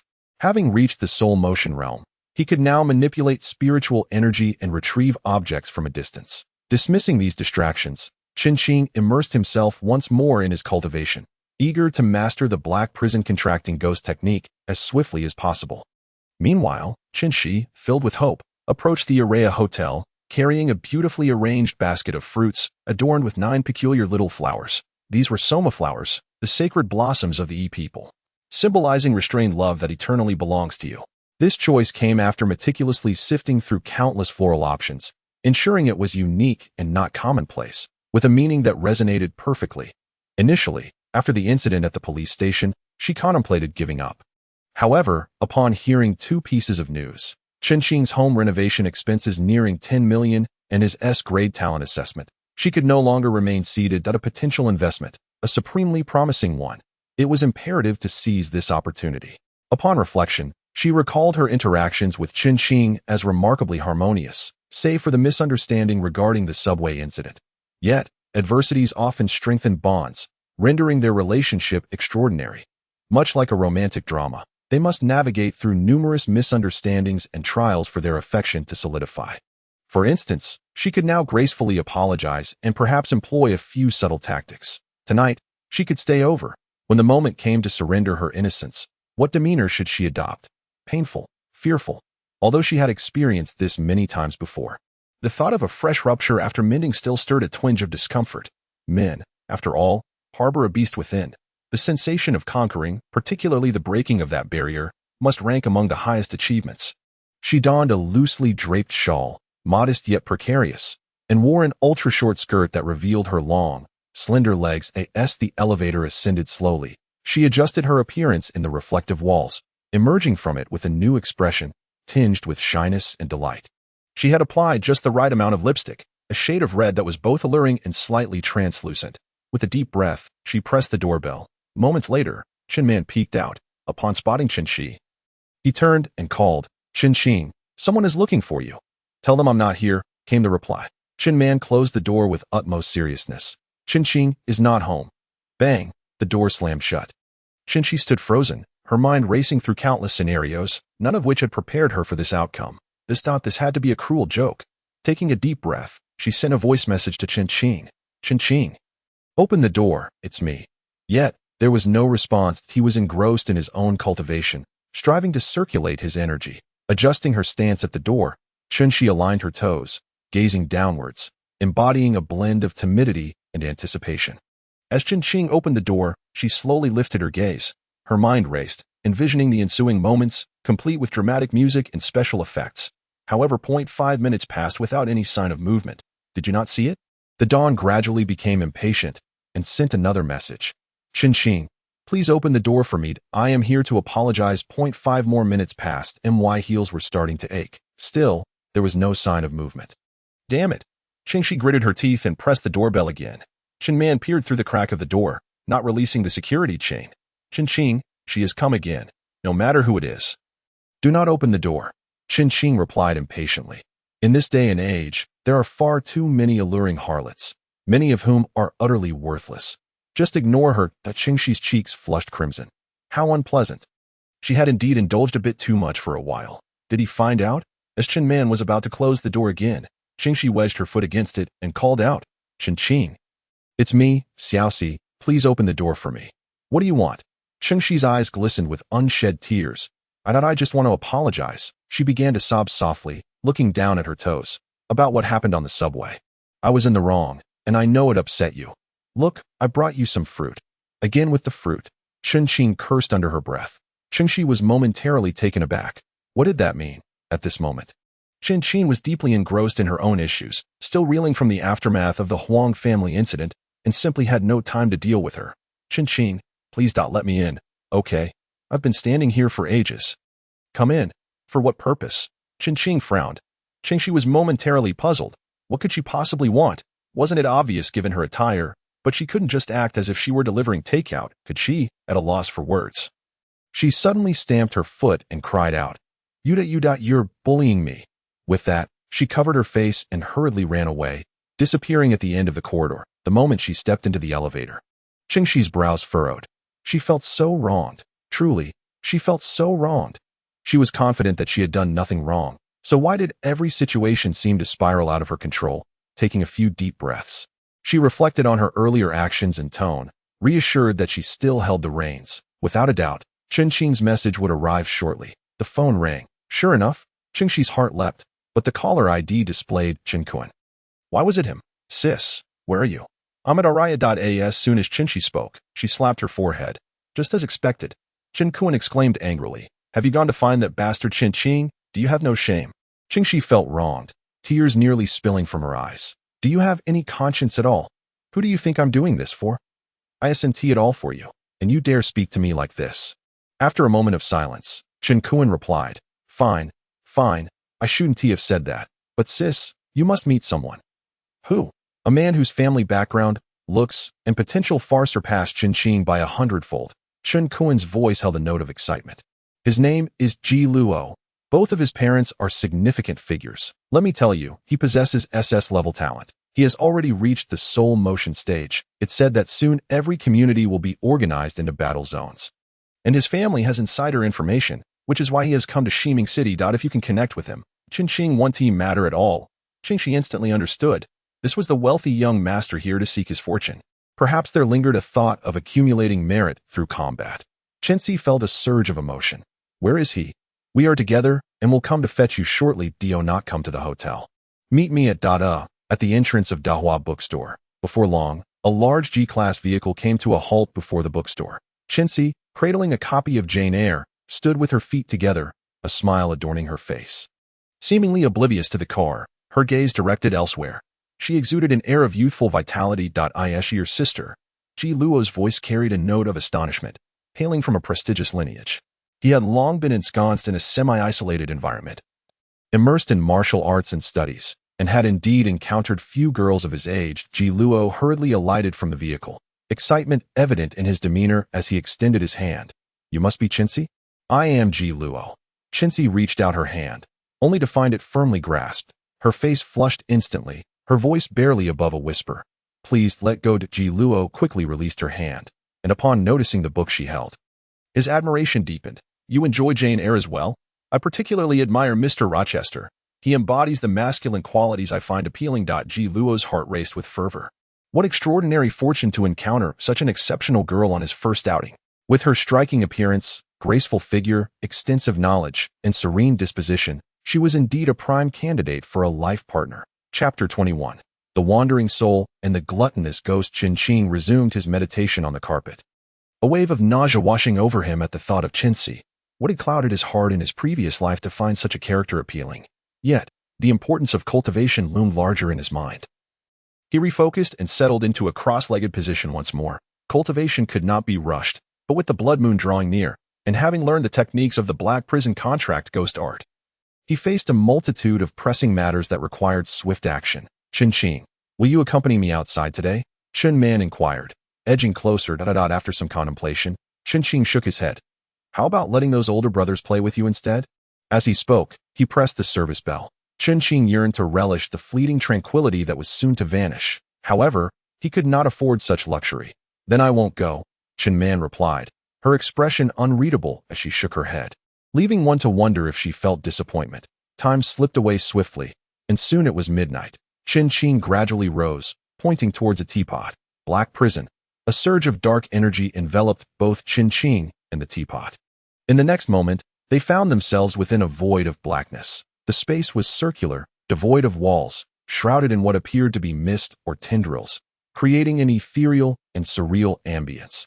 The teapot lay quietly at his feet, which he casually nudged, causing it to roll and spin. Once ensnared within the Black Prison alongside a ghostly entity, one of two outcomes awaited, either death or the ghost's submission, leading to the unification of their souls, thereby lifting the curse of the Black Prison. This was Chen Qing's ultimate strategy against the Ghost King of the Demon Suppression Tower. He would force a choice.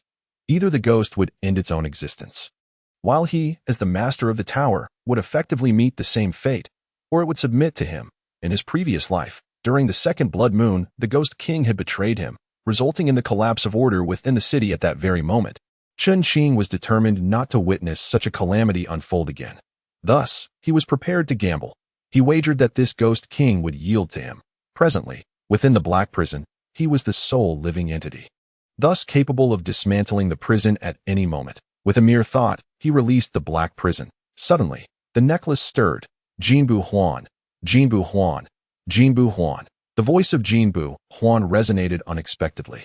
Gold does not change, gold does not change, gold does not change. The emaciated and diminutive figure of Jinbu Huan, tattered and worn, appeared in the room, bearing an enormous bag. The spectral energy detector in Chen Qing's hand jolted violently, its readings fluctuating wildly. Ghost F grade, Ghost E grade, Ghost D-grade. In an instant, the data surged to Ghost C grade, Ghost B grade, Ghost A grade, Malevolent Spirit E grade, Malevolent Spirit D grade. Gold does not change, gold does not change, gold does not change. Jinbu Huan suddenly leaped onto the teapot that had just fallen to the ground. As if plunging into water, its form vanished without a trace. The teapot transformed into a golden vessel. Chen Qing was at a loss for words. Why choose a teapot over a cabinet or a television? How much could such a small item possibly fetch? Jinbu Huan was a spirit of gratitude. In his previous life, Chen Qing had indeed shown kindness to many. Yet in this lifetime, he could hardly fathom to whom he owed such gratitude. After pondering for a moment without arriving at an answer, he chose to disregard it. Grasping the Kunwa blade, he descended the stairs. Finally, he could set out to capture spirits. It was now 2 a.m, and taxis were scarce. Chen Qing hailed one, and an hour later, he arrived at the outskirts of the northern part of the city. Faint wails of spirits echoed in the air, thick with a sense of dread. Even in the sweltering summer, the hairs on his arms stood on end.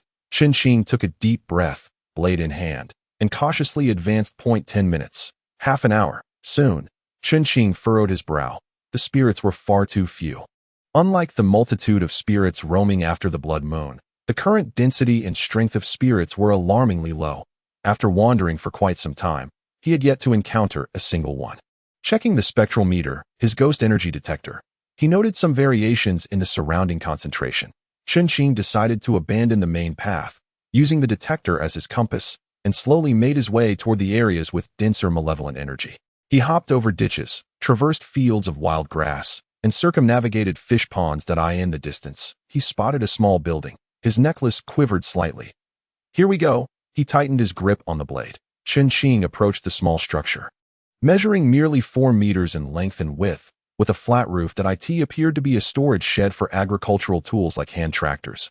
Rusted hoes and shovels hung on the walls, staining them a deep iron red. Chen Qing cautiously circled to the front. There, he beheld a figure crouched within, using a sickle to cut a single slipper. The spectral meter quivered slightly. A number appeared. 6. Ghost F grade. The lowest tier of spirits. They posed nearly no threat to humans. F grade spirits typically acted on instinct, muddled and oblivious. Such spirits were of no consequence to a ghost master, but for Chen Qing, they were perfect. The strength of the Ghost King was directly linked to the 12 spirits he suppressed. The weaker the 12 spirits, the weaker the Ghost King, and the greater the chance of forming a contract. Once he contracted the Ghost King, he could then exchange these weak spirits at will. Chen Qing, uncertain of how to draw the spirit into the tower, could only attempt capture. Clang, clang, clatter. The cacophony of metal clashing as a collection of hoes and shovels was drawn into the demon-suppressing tower. Yet the spirit remained still. Sensing the commotion, the spirit rose. With pale, gaunt skin and a slender frame, it wore a striped shirt emblazoned with sheeming mental hospital. Red underpants, indeed. It wore no outer pants. 1 foot adorned with 2 socks. While the other bore none. It wore a single slipper, the other having been claimed by its own hand. 1 I stood guard while the other kept watch, fixated on different directions. This is a mad spirit. Chen Qing was momentarily taken aback. Without hesitation, he made another attempt. Capture. Still, it was futile. The mad spirit tilted its head, one eye scrutinizing Chen Qing, while the other observed the ground. After some contemplation, Chen Qing summoned the demon-suppressing tower with a mere thought. Enormous. The tower, initially the size of a half-cigarette, suddenly expanded to 5 meters in height. With a thunderous crash, it crushed the small house along with the spirit into oblivion. Dust billowed into the air. Chen Qing stepped back a few paces, smiling that he could sense that the mad spirit had been ensnared within the demon-suppressing tower. Come forth. The mad spirit materialized before Chen Qing. Unchanged from before, one eye gazing skyward while the other regarded Chen Qing. Kneel. The mad spirit complied and knelt down. Jump. The mad spirit leapt. Run. The mad spirit began to sprint. Testing its strength, Chen Qing found it exceedingly feeble. Its physique resembled that of an ordinary person, yet its strength was likely only comparable to that of Chun Man one down. At that moment, Chen Qing directed his gaze towards the spirit indicator, gradually making his way towards an area with a higher concentration of yin energy. Approximately 10 minutes later, the necklace trembled slightly. His slurp, slurp, slurp. Slurp, slurp, slurp. The sound was akin to a pig devouring its food. Chen Qing tightened his grip on the knife and cautiously approached the foul-smelling ditch. This was a stagnant drain that had accumulated filth for several years. Something was stirring within, the stench wafting up, causing his eyes to sting at last. Chen Qing beheld the spirit. Its body was akin to that of a dog, with a human head and a canine form, its entire body rotting, rummaging through the black muck at the bottom of the ditch. Slurping it into its mouth, that F-grade wandering spirit, the toilet ghost, also known as the shit-eater ghost. Chapter 22. Legends of 100 Types of Ghosts. Chen Qing refrained from hurling the demon-suppressing tower down. If he did, he would only end up with a tower full of filth, which would be utterly revolting. The spirit indicator revealed that this was also an F-grade wandering spirit, indicating it posed minimal danger. The ditch was merely about a meter deep, easily accessible. Chen Qing lightened his steps, positioning himself above the toilet ghost, and swung his knife down. The bloodstains on the blade gleamed fiercely, and with a splat, the human head fell away. The canine body stiffened abruptly, but its legs and rear remained lodged in the muck, still seated. Both the head and the dog body abruptly transformed into a wisp of black mist. Swiftly merging into the demon-suppressing tower, Chen Qing had an epiphany. With a single thought, both the toilet ghost and the mad spirit appeared before him. The toilet ghost's body was intact. After a moment of contemplation, could it be that the spirits I slay are all absorbed into the demon-suppressing tower? This implies that the mad spirit wasn't merely captured, but was actually crushed to death by the tower and was drawn in afterward? Observing the mad spirit, Chen Qing's brow furrowed slightly. This was his first encounter with a mad spirit. Even the name was something he had whimsically concocted. Thus, there was no question of the mad spirit's advancement sequence. Chen Qing, however, was aware of the toilet ghost's evolution sequence. At the wandering spirit level, it was called the toilet ghost shit-eater ghost, while at the malevolent spirit level, It was termed the Filth Eater. The specifics of the malevolent spirit level were unclear to him. It is said that there are precisely 100 types of ghosts in the world. Each type possesses its own pathway to ascend as a ghost king. And upon advancement, both form and abilities would see a substantial enhancement. However, advancement requires a spiritual catalyst. This catalyst could be a mixture of certain spiritual herbs, ghostly entities, ancient artifacts, or perhaps even the condition of slaying 100 individuals. Chen Fan was aware that the child ghost and the drowning ghost evolved into malevolent spirits through a complete advancement spiritual catalyst. This encompasses the complete knowledge of the evolution of the child ghost and the drowned ghost into malevolent spirits. Child ghost night wailing child plump doll. Drowned ghost water monkey kappa. Given sufficient conditions, Chen Fan can elevate both to the level of malevolent spirit. Moreover, Chen Fan is aware of the incomplete route for the vengeance ghost's evolution to malevolent spirit. Vengeance ghost insomniac big red robe. However, he only knows the name and lacks understanding of the spiritual catalyst. The vengeance ghost is an exceptionally formidable type of ghost, particularly the malevolent spirit level big red robe, a bizarre existence that instills fear in those who speak of it. If he were to discover the ascension catalyst, Chen Fan would undoubtedly seek an opportunity to acquire one at AS for the mad ghost. Chen Fan had never heard of it before. Even its name was conjured by him. And considering its outrageous appearance, it is indeed fitting. What would its malevolent and malevolent spirit levels be called? Mad dog? Heartless one? Deep in thought as he walked, the necklace suddenly trembled slightly again. Chen Fan tightened his grip on the knife. Yet he found nothing around him. After searching again, still no luck. Suddenly recalling something, he looked up at the tree. There, perched at the top, sat a figure. Its lower half was shrouded in smoke, while the upper half resembled a gaunt woman. Her ribs prominently visible, with her breast shriveled like two water bags filled only halfway this moment. Her nostrils flared wider than her mouth, greedily inhaling the air, the gluttonous spirit, glancing at the ghost meter. It registered as an F-level wandering soul. The tree stood 7 or 8 meters tall, and Chen Fan was reluctant to risk climbing it. Instead, he abruptly hurled the demon suppression tower into the air. Enormous buzz. The tower grew larger, displacing the air around it, towering even higher than the tree, and came crashing down. Crack, crack, crack. A series of sharp explosions echoed as branches flew in all directions. The demon suppression tower slammed into the ground, sending mud flying and creating a deep pit. If not for the pile of broken branches and leaves at the base, it would appear as though it had always belonged there. Sensing something, the gluttonous spirit manifested within the tower. Chen Fan, curious, wanted to see how tall it could grow. Enormous, the tower expanded once more, reaching a height of about 20 meters, forcefully displacing the earth below, as if a thunderclap had erupted from the ground. It was now as tall as a 6-story building. Chen Fan looked up in astonishment. Enormous, the tower grew yet again. Chen Fan could not estimate its size, but it seemed to reach around 10 stories high. Enormous, it expanded even more. At this point, the demon suppression tower had surpassed the height of the ghostless tower that housed it. The doors atop the tower now stood nearly 2 meters high. Only upon reaching such proportions did Chen Fan discern the intricate details of this iron-cast tower. The doors, windows, and pillars all bore clear patterns. Feeling a surge of curiosity, he pushed open the tower door. It swung open smoothly, without a hint of sound, revealing swirling gray mist inside. Chen Fan refrained from stepping in, not out of fear of danger, but rather due to the terrifying disparity in the flow of time, 15,000 times faster.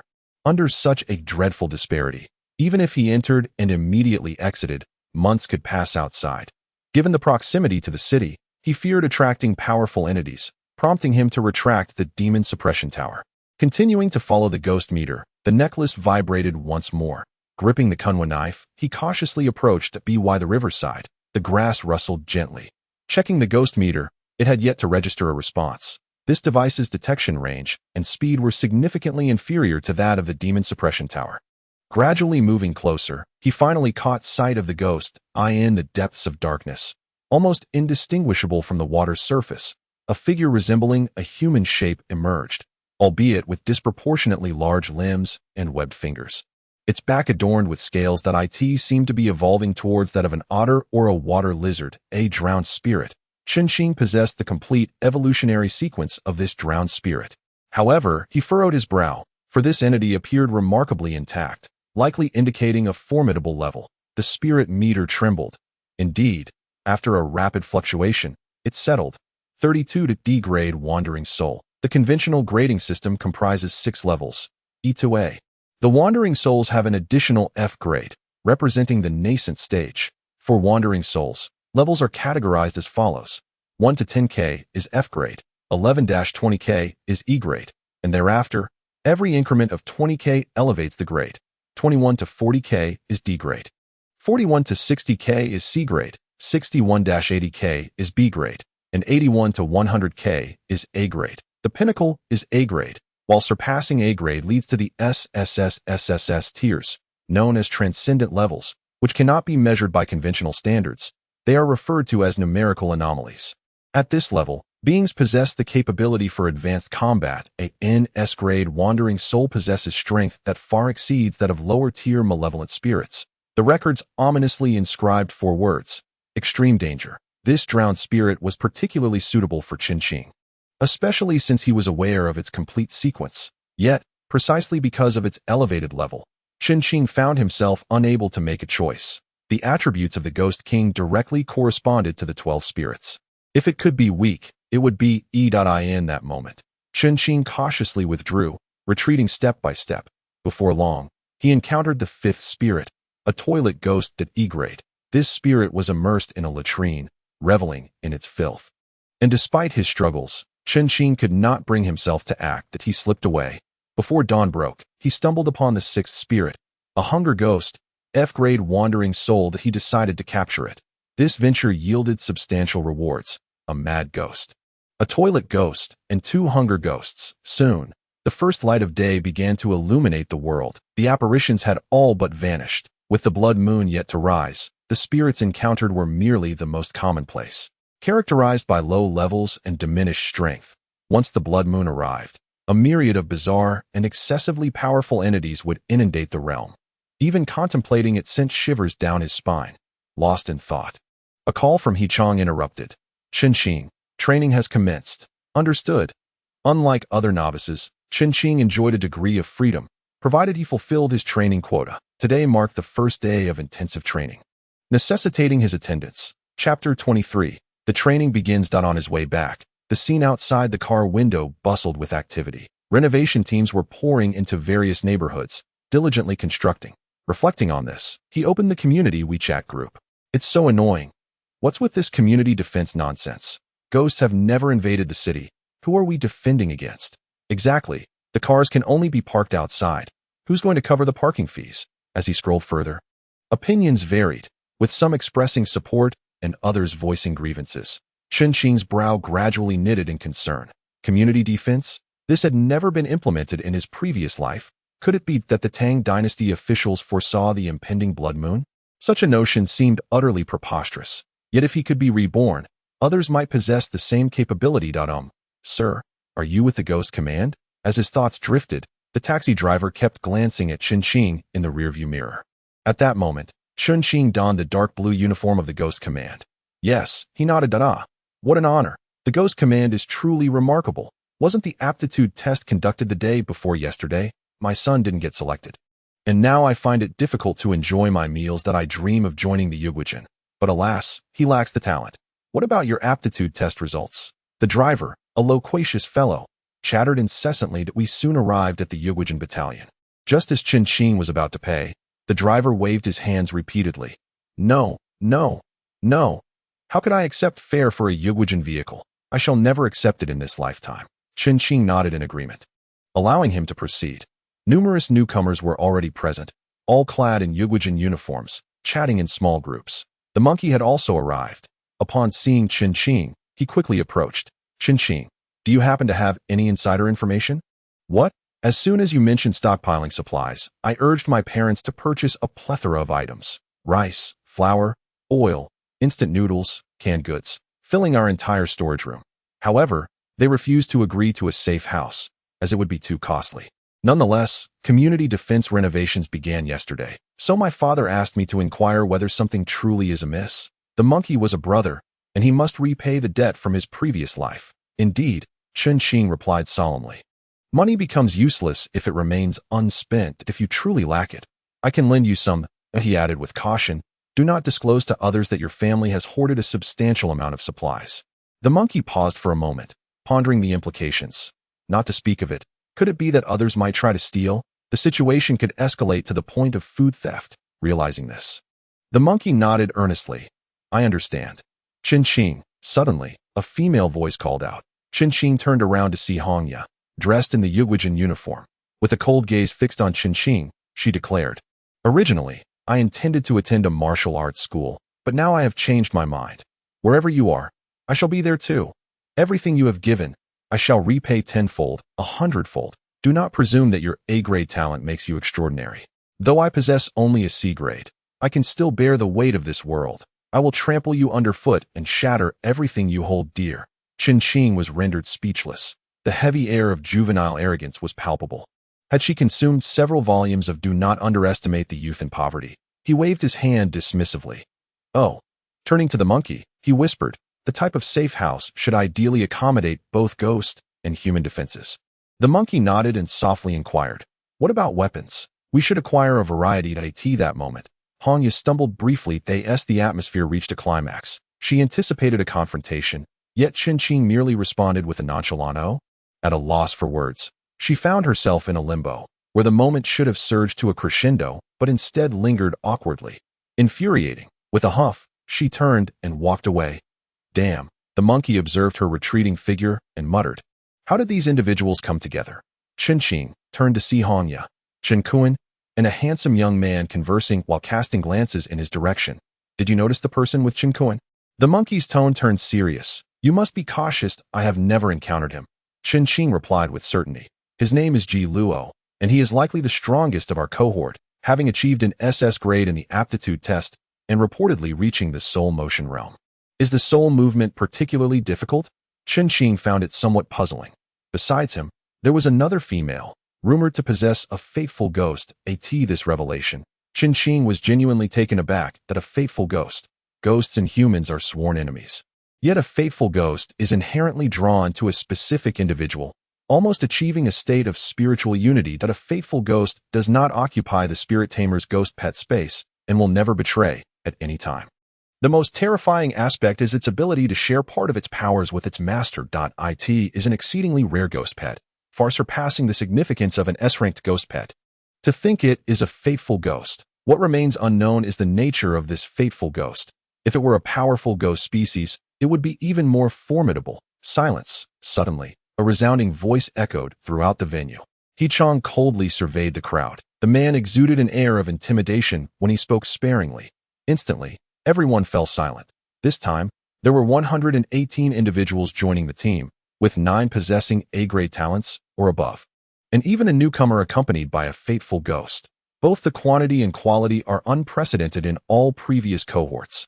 Though it seems unlikely, I still hope that each of you can acquire your own Kunwu sword. Kunwu sword? Wasn't it issued along with a military uniform? Qin was momentarily taken aback, but quickly comprehended. He had received a direct qualification. The Ghost Tamer army bears a heavy responsibility in the front. It must support the demon-slaying brothers. In the rear, it must protect countless citizens. In the ensuing 20 days, you will undergo rigorous training. Those who pass the test will receive a Kunwu sword. Those who do not pass will return whence they came. With that, Han Yuan pounded his chest and saluted before departing. He-Chong stepped forward. Now, heed my command. All personnel, run 10 laps, with a time limit of 20 minutes. Report, say, unfair. Hongya stood upright. The physiological structures of men and women differ. The training load should not be the same. Ghost will not show you any leniency simply because you are a woman. In the Ghost Tamer army, there is no distinction of gender, only qualified soldiers. He-Chong regarded her coldly. The door has always been open. You may leave at any time. Hongya gritted her teeth, tempted to storm out, yet unwilling to yield. Run. Qin dared not voice any objections and began to run. Physical stamina is the foundation of everything. Just in the first lap, the disparity became evident. Due to inherent physiological differences, most of the females lagged behind. Qin maintained a steady pace, naturally positioning himself among the top 10 in the group. However, to his surprise, the fastest runner was not Ji Luo, but rather a female. Her movements were fluid, seemingly conserving energy. Ji Luo struggled to keep up, yet remained at a considerable distance from her. It should be noted that Ji Luo's physical fitness was on par with seasoned soldiers with years of service, making his predicament somewhat embarrassing as he pushed himself to the limit. In this pursuit, the two quickly distanced themselves from the others. Meanwhile, Hichang stood like a flagpole, arms crossed, motionless as he observed the crowd. Time trickled by, and after about 5 laps, the first girl collapsed. She suddenly knelt on the ground and began to vomit. Yuan Shan Shan. Out of the game, Hichang announced loudly, marking a line through the form in his hand. Soon, 2 soldiers approached and helped her to her feet, assisting her all the way out the door. This scene sent a shiver down the spines of many onlookers. It was no joke. There wasn't even a second chance. A sense of dread filled everyone's hearts, though physical endurance is seldom swayed by subjective thoughts. Particularly, this was a 10-lap challenge. Truly, very few normal individuals could run such a distance in one breath. If one couldn't run, then they simply couldn't run. The second, third, and fourth contestants successively fell out.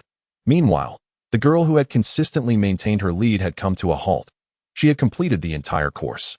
Chapter 24, Spirit Conjurer, Body Refinement, Spirit Cultivation. Ji Luo arrived approximately half a lap behind her. Soon after, Chen Fan and the others reached the finish line. By this point, those who were physically exhausted were running with great difficulty. Individuals continued to collapse. Before long, the majority of the group arrived.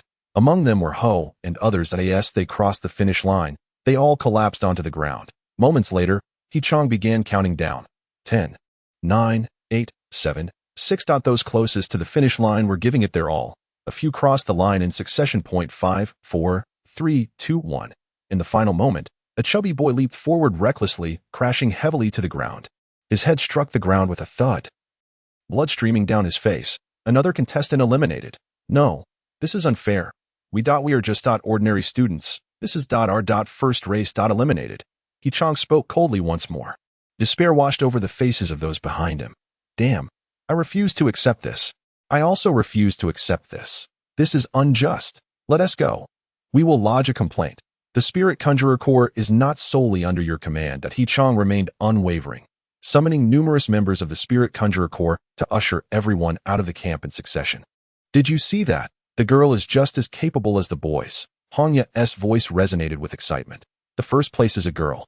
This is proof. Is this guy insane? Ho furrowed his brow, fully aware of how Hongya's family felt about Chen Fan, and found her exceedingly displeasing. Hichang spoke again. You have 10 minutes to rest, then proceed to the underground training arena. This round alone has eliminated 28 participants, leaving 90 remaining. How brutal. Ho gasped for breath. I've never heard of the Spirit Conjurer Corps being this extreme. This training intensity rivals that of the Demon Extermination team. The chubby boy, battered and bruised, lamented in despair. Is this really unbearable? Hichang scoffed coldly. Listen carefully. For the next 20 days, you will increase by 1 lap each day, with the time limit still set at 20 minutes.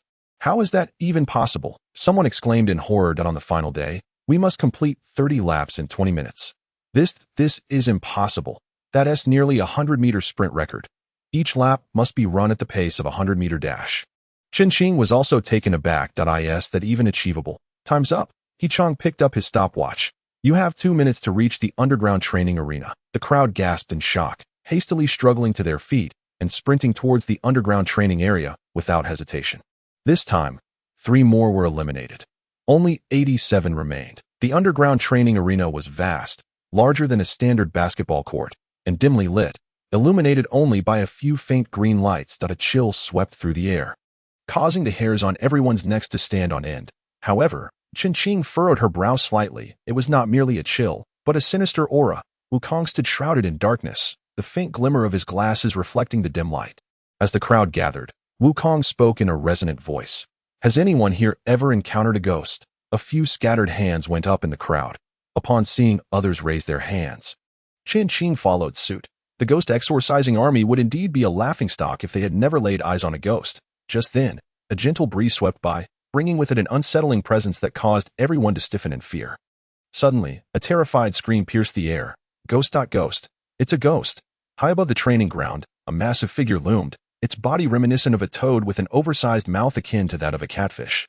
Its lower half was shrouded in mist, voraciously drawing in the surrounding air. Chen Xing's ghost detector quivered slightly, the readings halting at 164 at a level E malevolent spirit.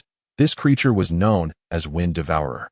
Wukong explained slowly, the form that a wandering soul-grade spirit transforms into upon ascending to malevolence. Experience what a true malevolent spirit feels like. As he spoke, Wind Devourer slowly turned its head. An indescribable pressure instantly enveloping the arena. A piercing scream erupted. One individual collapsed to the ground, and Wind Devourer abruptly opened its mouth. Inhaling with tremendous force, it felt as though souls were being drawn away. Chen Xing immediately channeled her energy, managing to stabilize her spirit. Thud, thud, thud. The sounds of bodies hitting the ground echoed repeatedly as one after another fell. Suddenly, a baboon appeared unexpectedly, positioning itself protectively in front of the leading female student. Growling fiercely at Wind Devourer, the girl whispered something to it, and only then did the baboon vanish. Wukong raised a hand, and at last, Wind Devourer ceased its assault. Among the numerous newcomers, only 4 remained standing. The top-ranking girl, Ji Luo, Chen Xing, and Chen Kuan. The first 3 held their ground firmly, while Chen Kuan swayed slightly. Wukong nodded at the 4 in acknowledgement. Everyone gradually regained consciousness. Wukong's voice remained calm. Wind Devourer did not exert its full strength. Had it done so at such close range, all of you would be dead. His gaze slowly scanned the crowd. I will not eliminate any one of you, but you are now adults. Consider this carefully. The entities you will face in the future include malevolent spirits like Wind Devourer. Perhaps even more terrifying ones. Make your choice. Silence enveloped the group. I'm sorry. One girl, still shaken, spoke up. I withdraw. I, too, withdraw. I never anticipated that the ghost exorcising army would be this perilous. More hands were raised as individuals quietly exited the training ground. It took some time before the crowd settled down, leaving 72 individuals remaining. Now, we shall commence the formal lesson. Wukong continued. First, you must determine your specialization. The ghost exorcist primarily focuses on enhancing their soul strength. The stronger the soul, the more formidable the spirit companions one can command. The berserker trains their vitality, serving as the frontline, tanks, and assassins, truly human projectiles. The spirit cultivator hones their spiritual energy, akin to a cultivator or mage from novels. Our squad lacks a teacher for this specialization. If you wish to become a spirit cultivator, you must apply for a transfer to the demon eradication team. I offer a suggestion for those endowed with significant talent. It is advisable to select the role of a spirit master. Upon a second selection, the majority of individuals remained here, with only 6 opting for the berserker role, led away by a brawny figure. The class is now officially in session. The first lesson revolves around the fundamental concepts of the spirit master. Wukong pointed to the spirit gauge on his wrist, aligning it with the Wind Devourer. The numbers fluctuated rapidly before settling at 165. This figure, 165, is measured in K, referred to as spirit energy. It can essentially be regarded as combat power. Wukong then directed the gauge towards himself, and the value oscillated before coming to rest at 318. This represents my soul power, measured at 318 K. Remember, the soul power of the master must exceed the spirit energy of the contracted spirit. Should the soul power fall below that of the spirit, betrayal is inevitable. Do not be misled into thinking that your contract with the spirit is unbreakable. This is dictated by the contracting technique, independent of human will. Furthermore, considering the effects of battle injuries on soul power, one should reserve approximately 50 for safety. At a minimum of 70 should be maintained. For instance, if your soul power is 100, it is advisable to contract a spirit with a spirit energy of 50K at most, and certainly not exceeding 70. Chen Xing listened attentively, a flicker of intrigue igniting within him. The black prison contracting technique seemingly lacks this limitation. I must seek an opportunity to inquire with the captain. A higher intensity of soul power brings numerous advantages. Firstly, it enables the contracting of more powerful spirits. Secondly, the greater the disparity in soul power, the higher the success rate of contracting. When the difference between soul power and spirit energy exceeds tenfold, one can almost forcibly contract any spirit. Thirdly, it allows for the contracting of multiple spirits. In the soul movement realm, one can contract 2 spirits. In the essence realm, 3 spirits, and in the ghost spring realm, 4 spirits. Suddenly, Chen Xing recalled the demon suppression tower. Through it, he could contract 12 spirits, which would render him invincible. Chapter 25. Clearing the Spiritless Temple. Lastly, let us discuss the rankings of spirits, regardless of whether they are wandering souls. Malevolent spirits, or evil entities, they are categorized into 5 ranks: E, D, C, B, and A, with F rank solely applicable to wandering souls, also known as the nascent phase. E rank is termed the fragile phase. Wandering souls, when injured, may dissipate, while malevolent spirits will regress to the wandering soul state. Ranks are designated as follows: F rank for 1-10, E rank for 11-20, D rank for 21-40, C rank for 41-60, B rank for 61-80, and a rank for 81-100 beginning at E rank. Each increment of 20K elevates the rank. For malevolent spirits, 100-200 is E rank, and thereafter, each increase of 200K elevates the rank. 201-400 is D, for 01-600 is C, 601-800 is B, and 801-1000 is A. The subsequent ranks for evil entities follow a similar pattern, with 1000K being E rank for evil spirits, and upon reaching 10,000, it becomes a rank for evil spirits. Someone inquired, "Teacher, is it not said that there exist S ranks, double S ranks, and triple S ranks?" Indeed, these 3 tiers are collectively referred to as the transcendence level, representing an existence that surpasses conventional reasoning. S-class wandering spirits can effortlessly vanquish low-ranking malevolent entities, posing an extreme danger.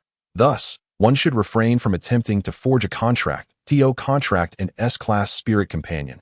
One's soul power must be at least tenfold that of the spirit. This is a fact that everyone must firmly remember. Now, let us commence the soul motion course. Those who have attained the soul motion realm may take their leave. Upon reaching this realm, one shall be entitled to receive their Kumo blade, while also being eligible to apply for participation in tonight's mission. Chen was taken aback. The ghost temple has experienced a minor ghost tide outbreak, and not a single soul within the temple has survived.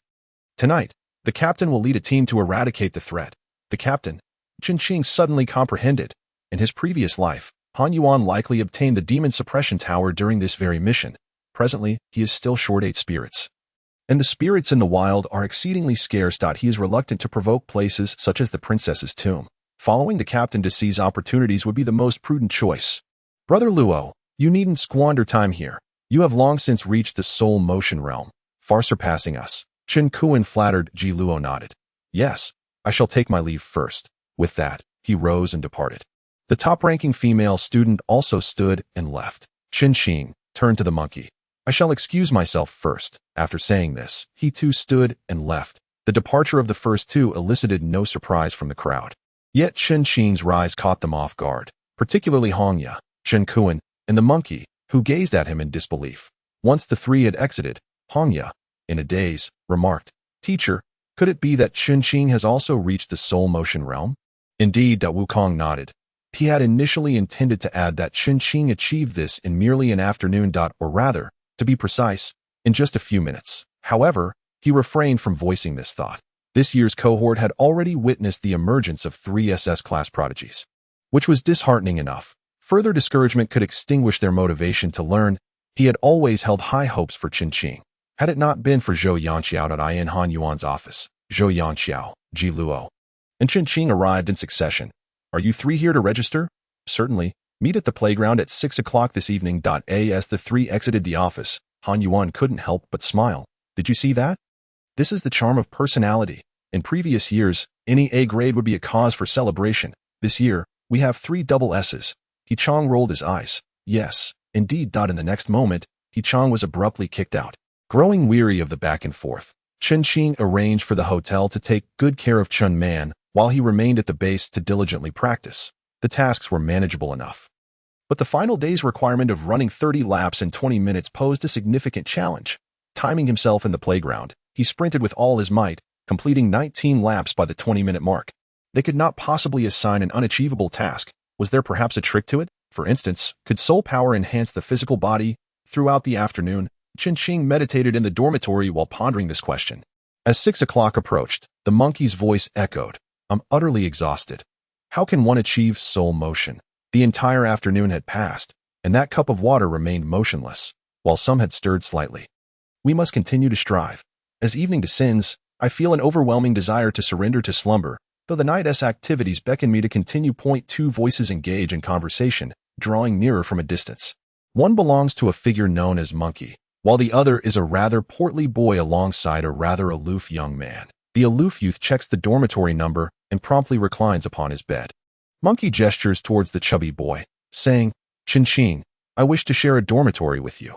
This fellow and I seem to resonate quite well, and he has also requested to move in with us. By the way, his name is He Runching. Greetings, esteemed one." He Runching immediately extends his hands for a handshake.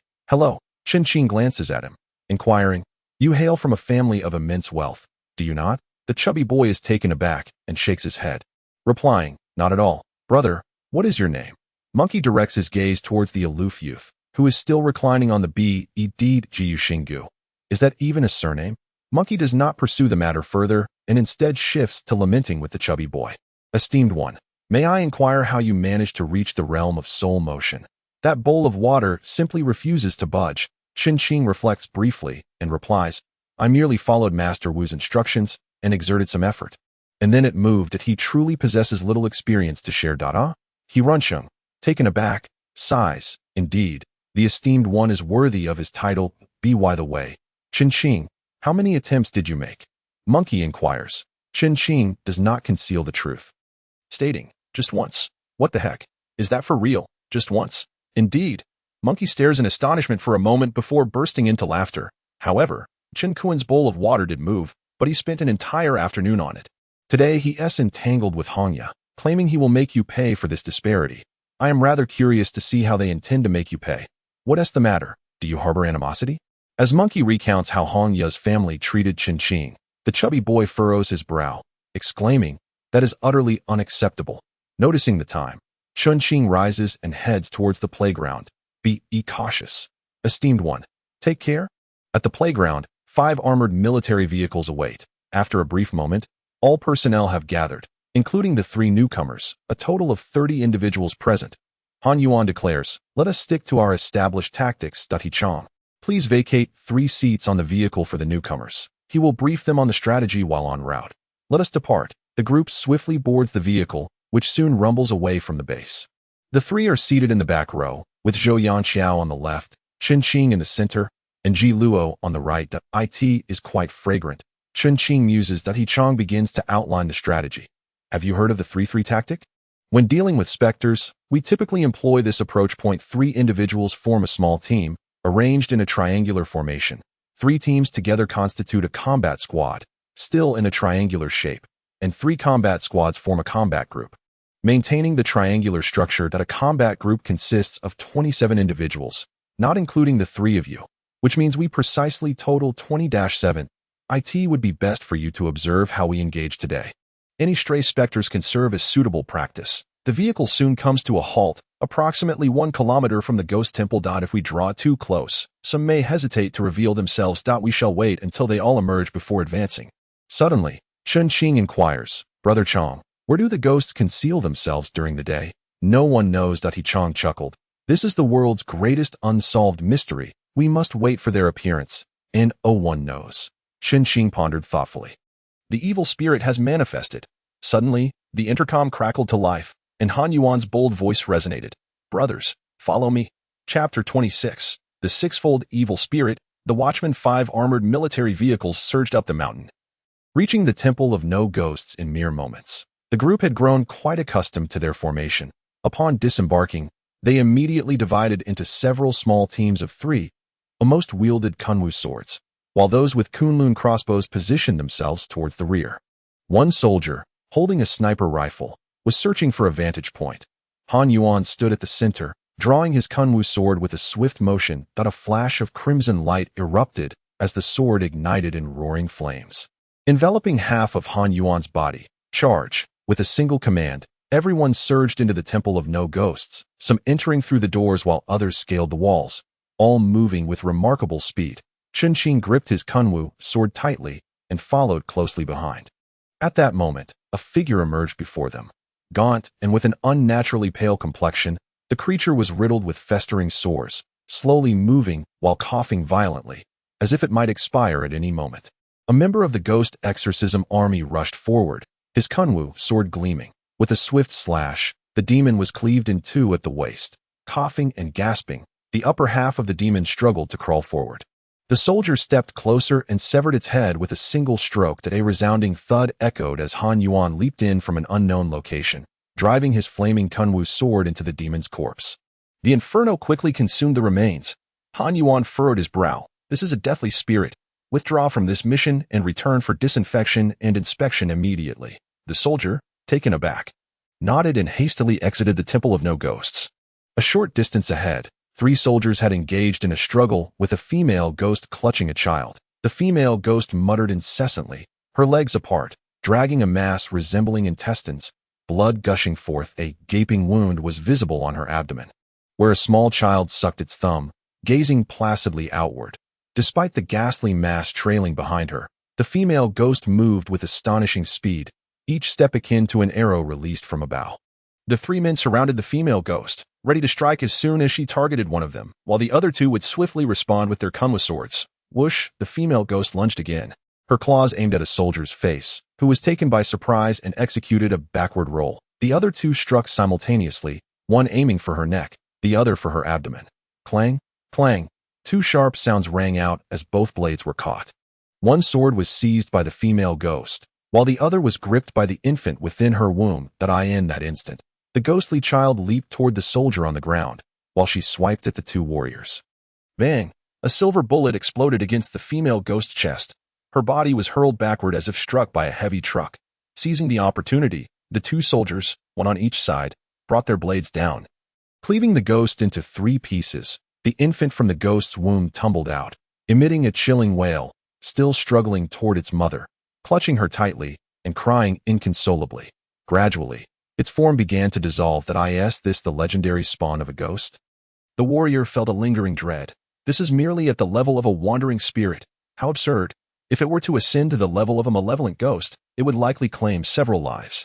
The warriors on the ground had already risen, gingerly touching the wounds on their necks inflicted by the creature. This thing isn't poisonous, is it? Never heard of that. Chen Fan observed everything with a racing heart. He had witnessed such a scene once more. Spitting to the side, he heard a voice nearby. You've got some nerve. Huh? Chen Fan was taken aback. It was his first encounter with such a sight. His mouth was dry, and there was saliva. Indeed impressive that moment. Both were positioned on a bell tower, able to survey everything around them. Han Yuan had ceased participating in the battle, merely watching the fray unfold. The average strength of the ghostly army seemed to be somewhat inferior to the ghosts, yet their teamwork was exemplary. Despite some injuries, they were not severe. The number of ghosts was rapidly diminishing. Suddenly, Chen Fan inquired, Captain, the Black Prison Contract ghost technique shouldn't require adherence to the rule of contracting only ghosts with half the ghost energy value, right? If the ghost energy value is similar to mine, or slightly higher, can a contract be made? Han Yuan furrowed his brows and replied, contracting a ghost with only half your ghost energy value is quite unwise. This is common knowledge. But have you ever pondered why this rule became an ironclad law? Chen Fan fell silent. You know what happened to the previous practitioners of the Black Prison Contract ghost technique. They were all exceptionally talented individuals. Their innate gifts far surpassed your imagination, and without exception, they all perished. You might very well be the last person capable of wielding this technique. The ferocity of the ghosts exceeds your wildest imagination. Locking oneself in the realm of ghosts within the Black Prison is essentially forcing oneself into a dead end. Han Yuan was not a man of many words, yet he spoke extensively, addressing Chen Fan's queries. The number of ghosts in the temple was rapidly dwindling. Bang! Suddenly, a gentle knocking sound resonated, akin to a strike upon a bamboo tube. Everyone's movements froze momentarily. The scene before Chen Fan shifted to black and white. His consciousness became muddled. Bang! The knocking sound echoed again, accompanied by an eerie voice that elongated. The weather is dry. Beware of fire. With this utterance, flames erupted violently from the bodies of all those who had been immobilized. Han Yuan was also frozen. The flames that surged from his body swiftly scorched him, producing billows of black smoke. Flames ignited on Chen Fan as well, but the demon suppression tower trembled lightly, instantaneously extinguishing them. The black and white scene before him shattered, returning to the normal world. Chen Fan could move, however, he was uncertain of what to do. He didn't even know where the enemy was. He suddenly shook Han Yuan beside him. Captain, wake up. Gritting his teeth, he plunged the Kunwa blade into Han Yuan's arm. Han Yuan jolted back to clarity, and the Kunwa blade in his hand erupted into roaring flames, his body shooting forth like a cannonball. Bang! Another sound. Han Yuan's body stiffened midair, yet his momentum remained. Crashing heavily to the ground, the eerie voice elongated once more. Close the doors and windows. Guard against theft and intrusion in Chen Qing's eyes.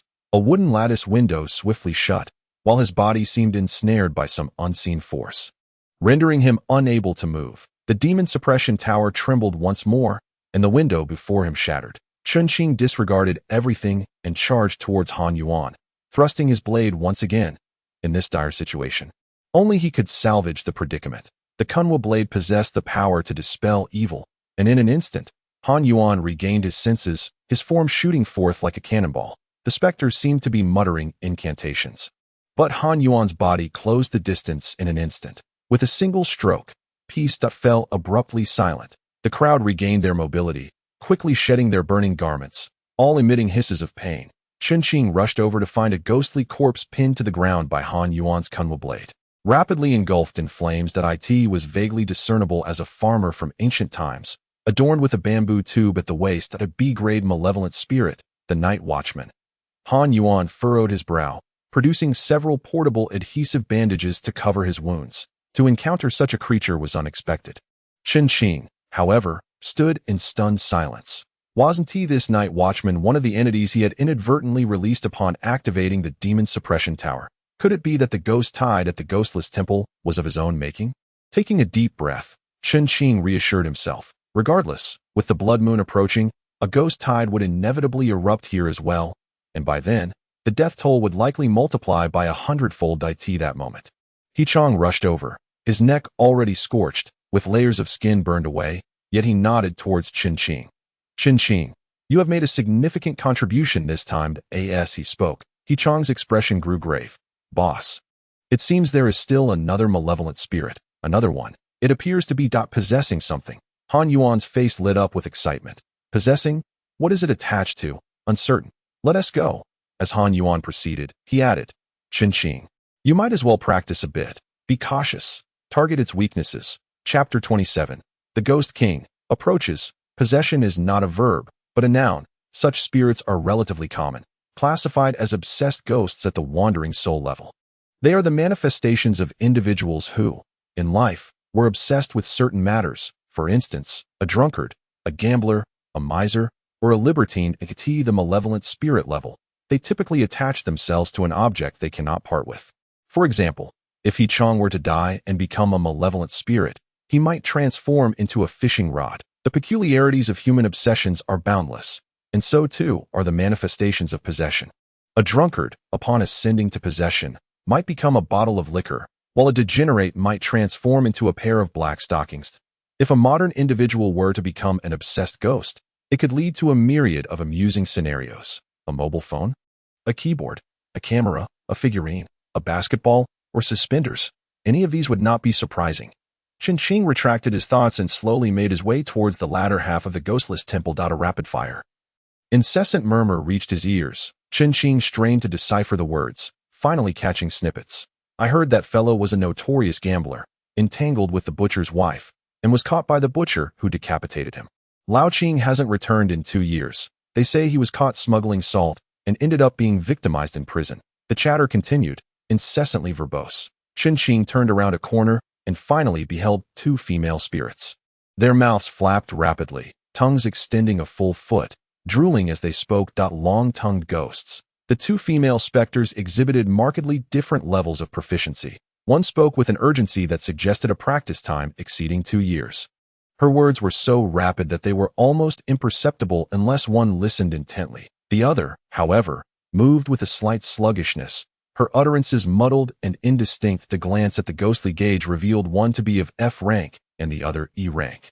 Both were weak, yet for the sake of caution, Chen Qing opted to eliminate the F rank specter. Swiftly delivering a fatal blow, the long-tongued ghost dissipated into a cloud of black mist, quickly drawn into the demon suppression tower. The E-rank long-tongued ghost momentarily paused, flicked her head, and her tongue transformed into a weapon akin to a sword or whip, rapidly lashing out towards Chen Qing. Without further hesitation, Chen Qing evaded and sought out another spirit. In this area, spirits were abundant, and he soon discovered a starving ghost in the temple canteen, voraciously devouring a bag of putrid cabbage. Its body was exceedingly emaciated, yet its belly bulged grotesquely. The quick assessment revealed it to be an F-rank wandering soul. Without delay, he severed its head. The starving ghost quickly transformed into a wisp of black mist, absorbed into the demon suppression tower. Within the canteen, faint rustling sounds caught Chen Fan's attention. He treaded lightly, his heart leaping in excitement. 3 ghosts. They were in the kitchen area, fighting over a piece of rotten, maggot-infested pork. A glance at the ghostly gauge confirmed they were all F-rank wandering souls. Chen Fan unleashed the demon suppression tower. A resounding crash echoed as the 3 specters were instantaneously crushed. He promptly retracted the tower and continued his search in other areas. The next 2 spirits he encountered were 1 E-rank and 1 D-rank, prompting him to turn on his heel and depart. Upon reaching the accommodation area, his pace slowed. At that moment, the lascivious moans of a woman wafted through the air. Intrigued, he discerned the direction of the sounds. Gripping his kunwo blade tightly as he approached cautiously, what unfolded next was a spectacle that was both astounding and bewildering. A large baboon was engaged in fervent interaction with a female ghost. The scene was laden with sensitive implications, enough to shock anyone for an entire year. Chen Fan would not forget that the baboon was the fate ghost of Zhou Yangqiao, who stood blushing in a corner. She noticed Chen Fan as well, raising a finger to signal silence. Stealthily, she approached and pulled Chen Fan outside. At a loss for words, Chen Fan found himself struck by her crimson complexion. Zhou Yangqiao explained, "My fate ghost is a lustful spirit. Only through this can it ascend in rank. A lustful spirit." The sounds emanating from within were exceedingly lewd. Zhou Yangqiao's face remained flushed as she continued. That female ghost is a wandering soul of the lustful kind. When a lustful spirit ascends to the level of a malicious ghost, it takes on the form of a baboon or monkey. Having finally encountered a female lustful spirit, she felt compelled to seize this opportunity. The thought that a malicious ghost of the lustful type could manifest as a baboon or monkey left Chen Fan momentarily dazed. He instinctively inquired, "What about the wicked spirit rank of a lustful ghost?" "I don't know," she replied, and it made sense. With the blood moon yet to arrive, most of the spirits one encountered were the more common varieties. The presence of such a ghost in this location was a remnant of ancient suppressions. Just then, it seemed the commotion within had reached a crescendo. The noise was such that even a mere tenth of its description would warrant censorship. Truly astonishing. Chen Fan found himself momentarily speechless and hastily fled. After some contemplation, he made his way toward the former abbot's quarters, where a decayed corpse lay, yet it had not transformed into a ghost. Chen Fan could vaguely discern the figure of the abbot, letting out a sigh before turning to search other areas. At that moment, he felt a chill in the air. Glancing around, he saw no spectral entities.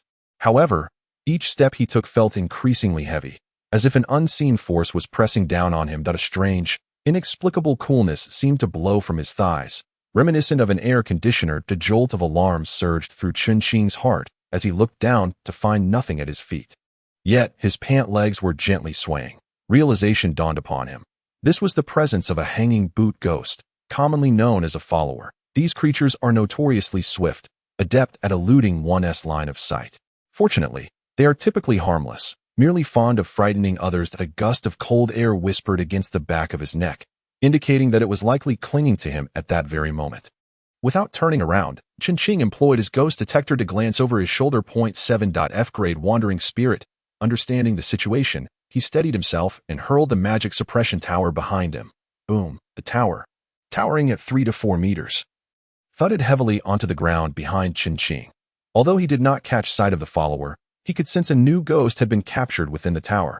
Only 2 more remained. Before long, Chen Fan spotted his next target, a gaunt figure, its arms cradling a multitude of dice. The dice cascaded down incessantly, and the ghost kept picking them up, only for them to tumble again. Anxiety etched across the ghost's face, yet it remained fixated on gathering the dice, seemingly unwilling to abandon any of them. This was a foolish ghost, specifically a gambling spirit among the many varieties. Suddenly, 3 warriors charged forward, ready to engage. Chen Fan quickly intervened. "Leave this one to me." The warriors nodded in agreement, swiftly moving on to other targets. This gambling spirit seemed to possess a muddled consciousness, likely an F-grade entity. Indeed, the ghost detector indicated a reading of 5K. With a single strike, he dispatched the gambling ghost. Only one more spirit was needed for the magic suppression tower. Perhaps good things take time. As the subsequent encounters yielded spirits that were not F-grade, coupled with the swift reduction in numbers due to the efforts of the ghost-fighting warriors, locating another F-grade ghost became increasingly difficult. A sense of urgency gripped Chen Qing's heart, prompting him to venture behind the no-ghost tower. As a focal point of prior cleansing, this area was relatively clear. However, in the corner of the surrounding wall, there was an outhouse, potentially harboring a toilet ghost. Indeed, an F-grade toilet ghost was indulging in a repulsive feast. Ignoring his disgust, Chen Qing swiftly dispatched it with a single blow. The ghost's body dissolved into black mist.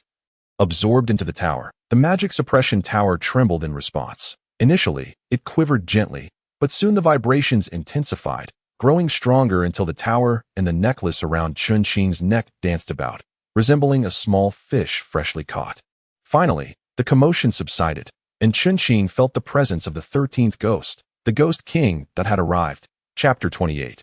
If I die, take care of my brother, recalling the terrifying figure from the second blood moon of his previous life.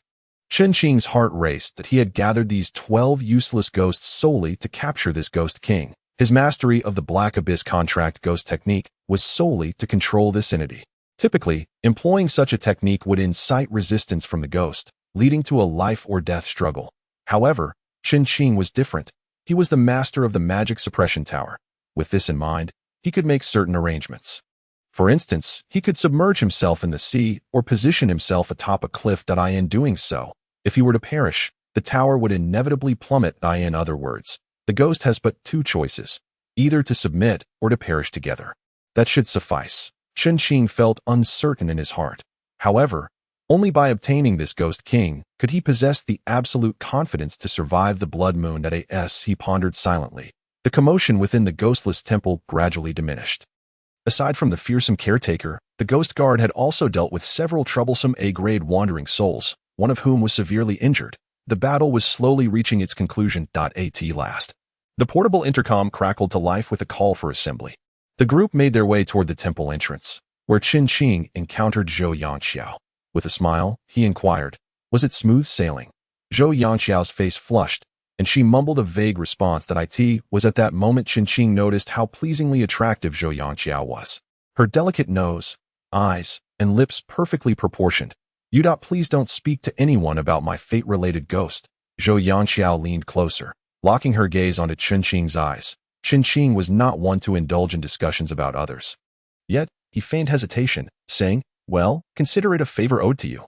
"Deal." Chen Qing replied with a grin, then quietly asked, "Has your baboon made significant progress this time?" Zhou Yangxiao's cheeks reddened further, quite substantial. Seeing that Chen Qing was about to pry further, she furrowed her brows and said, "Let us not discuss this any longer, shall we?"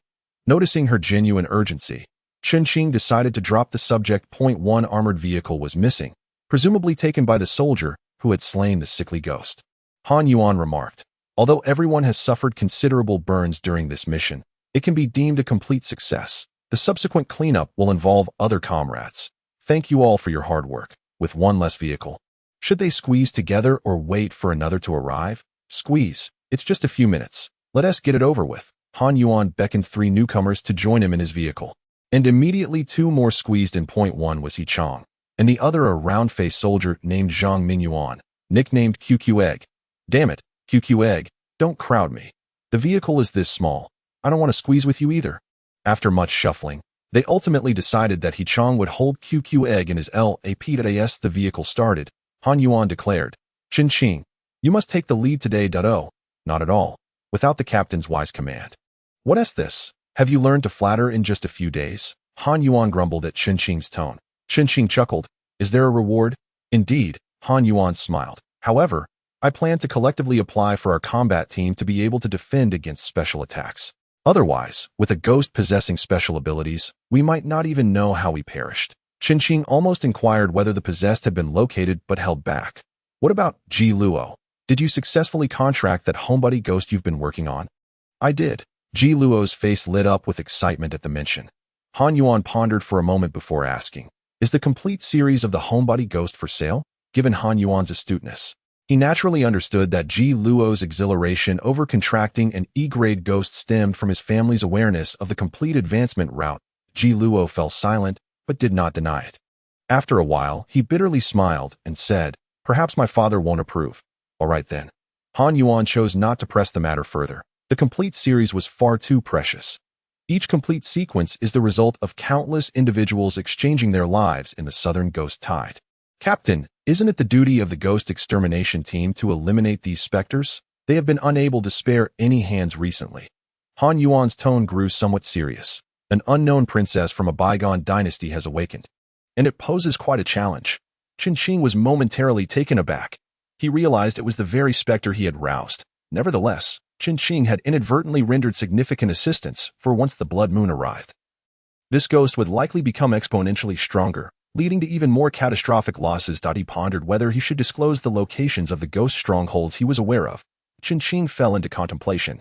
"Hey, He Chong, could you act a bit more rationally?" Suddenly, QQ Dan exclaimed, "What in the world is this hard and rigid thing?" The crowd's eyes widened in unison. "A knife? A knife. This is undoubtedly a knife." He Chong cursed back. "Even if I were to engage in something as trivial as a prank, I would only consider a captain of such remarkable valor and striking appearance. And you're nothing but an egg." Han Yuan retorted.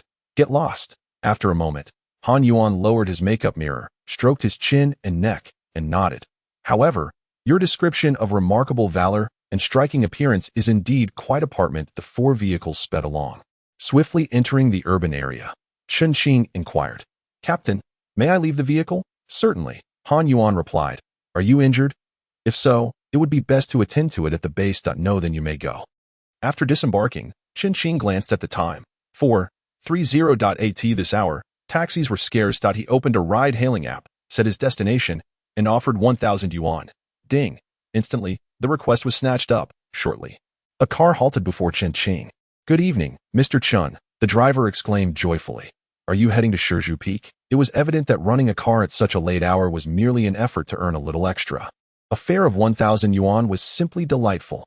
Yes, Shizhu Peak is a famed attraction in Shiming City, known for its steep terrain, with the roaring Shiming River flowing beneath. The two boarded the car, and they soon sped away. The driver enthusiastically engaged Chen Qing in small talk, but his mind was preoccupied with thoughts of the Ghost King, and he barely responded.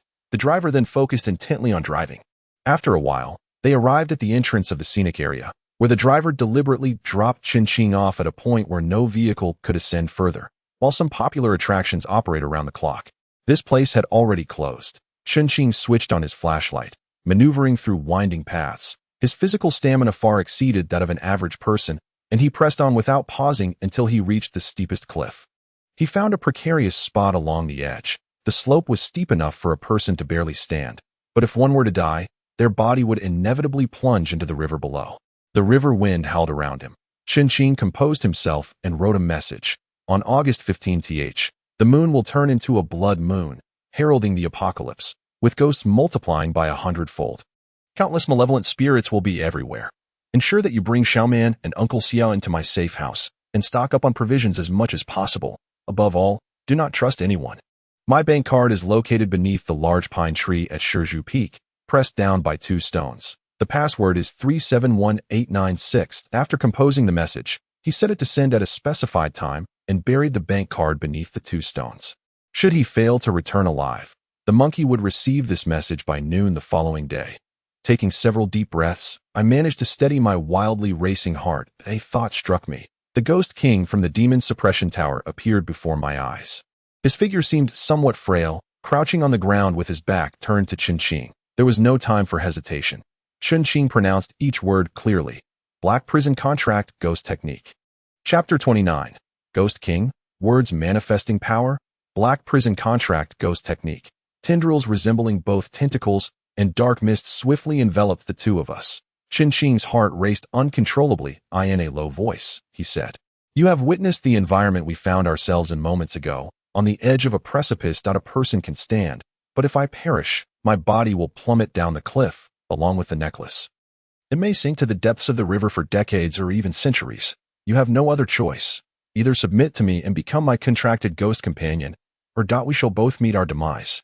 Having dared to enter here, I am fully prepared. Now, please tell me your answer." The Ghost King remained crouched, offering no response. The unfolding narrative felt slightly amiss. Chen Qing furrowed his brows and shouted again. "Stand up, The Ghost King slowly rose to his feet. Then, Chen Fan was taken aback. His beard was wild, reminiscent of Zhang Fei, but his eyes were askew, one vigilant, the other watchful. 1 foot donned 2 socks. While the other remained bared at it, it had tilted its head, scrutinizing Chen Fan. Where are my socks? Chen Fan was stunned.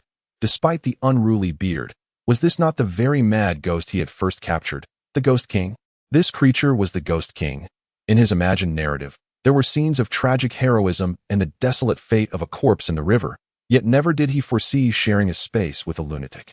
Momentarily at a loss, he pondered and decided to remove his own sock and offer it to him. The Ghost King chuckled, a stream of drool cascading down, which he casually wiped across his face before sitting down to put on the sock. If given a choice, Chen Fan would certainly not have chosen this entity. Yet, alas, he was now confined within the black prison. Seizing the opportunity while the Ghost King donned the sock, a thought emerged. And a black ring of spiritual energy materialized from Chen Fan's mind, gradually encircling the Ghost King's head, tightening ever more, until it merged into his skull. Huh. The Ghost King seemed to sense something, scratching at his head, but the entity had already integrated into him. After a couple of futile scratches and seeing no reaction, he resumed sitting down to wear the sock. Success. Was this the sensation of a contracted ghost companion? Unlike the control exerted by the demon suppression tower, he could feel the Ghost King's breath, could distinctly sense everything about him. So, it turns out that ghosts also require breath. With a thought, Chen Fan retracted the black prison. Had it worked? This was utterly unexpected. He directed the ghost gauge towards the Ghost King. 3, 4, 7, 9, 13, 18, 23, 35 that had halted at 35. Then 36, 34. For reasons unknown, its value remained perpetually unstable, fluctuating around 38.38. D-grade wandering soul.it was utterly unworthy of the title of Ghost King. However, he understood that this was due to his specific contract with a frail, newly formed wandering soul. If he were to replace all 12 ghosts with higher-tiered ones, the Ghost King would most likely ascend to a transcendent level. Imagine possessing an S-class ghostly companion, causing a stir of excitement within. Yet, the mind feels rather muddled. A significant dilemma indeed. One wonders if exchanging the ghostly entity might provide a solution. With a mere thought, the frenzied spirit is summoned forth, standing side by side. They appear closer than true brothers, for lively orbs of sight rivaling a 360-degree panoramic camera, capturing every direction: north, south, east, west, up, and down. Fortunately, the Ghost King boasts a mustache reminiscent of Zhang Fei, preventing any misidentification. Chen Fan let out a sigh, his mind conjuring the 3-word aphorism of a celebrity surnamed Shun. Such misdeeds. At this moment, dawn was breaking, and the frenzied spirit seemed decidedly drained. Yet, the Ghost King remained utterly unperturbed, his eyes wandering aimlessly. Chen Fan decided to retract the frenzied spirit, curious to observe the Ghost King's limits, and patiently waited as the day brightened. The sun's first rays kissed the mountaintop and gradually descended. Were it a wandering soul, it would likely be reduced to ashes in an instant. Nevertheless, the Ghost King showed no signs of reaction. The sunlight continued its descent, finally reaching the heads of the two beings. Still, the Ghost King remained indifferent. Using a ghost detector, Chen Fan noted the ghostly aura fluctuating around 38 at last. Sunlight struck the Ghost King's visage. The anticipated scene of ghostly flesh sizzling did not unfold. The Ghost King exhibited no response whatsoever. In fact, he merely turned away from the sun and yawned. Chen Fan was left dumbfounded. Despite having faced 3 waves of blood moon ghost tides, he had never heard of a ghost unafraid of the sun. This was a ghost, and up there was the sun. Where had the mistake occurred? The Ghost King, yawning, perched himself upon a stone. Clearly bored. It was then that Chen Fan recalled the bank card beneath the stone. Retrieving it and deleting the scheduled message meant for the monkey. Checking the time, he summoned back the Ghost King, hailed a taxi, and returned to the hotel. Chen Man was absent. Unfazed, he had breakfast and began his daily routines. At noon, the hotel phone rang. The caller said nothing. Chen Fan noticed a note pressed beneath the hotel phone. Mr. Chen Man is in our custody. If you wish for his safety, please prepare 6 million and bring it to the abandoned brick factory on Taiping Road.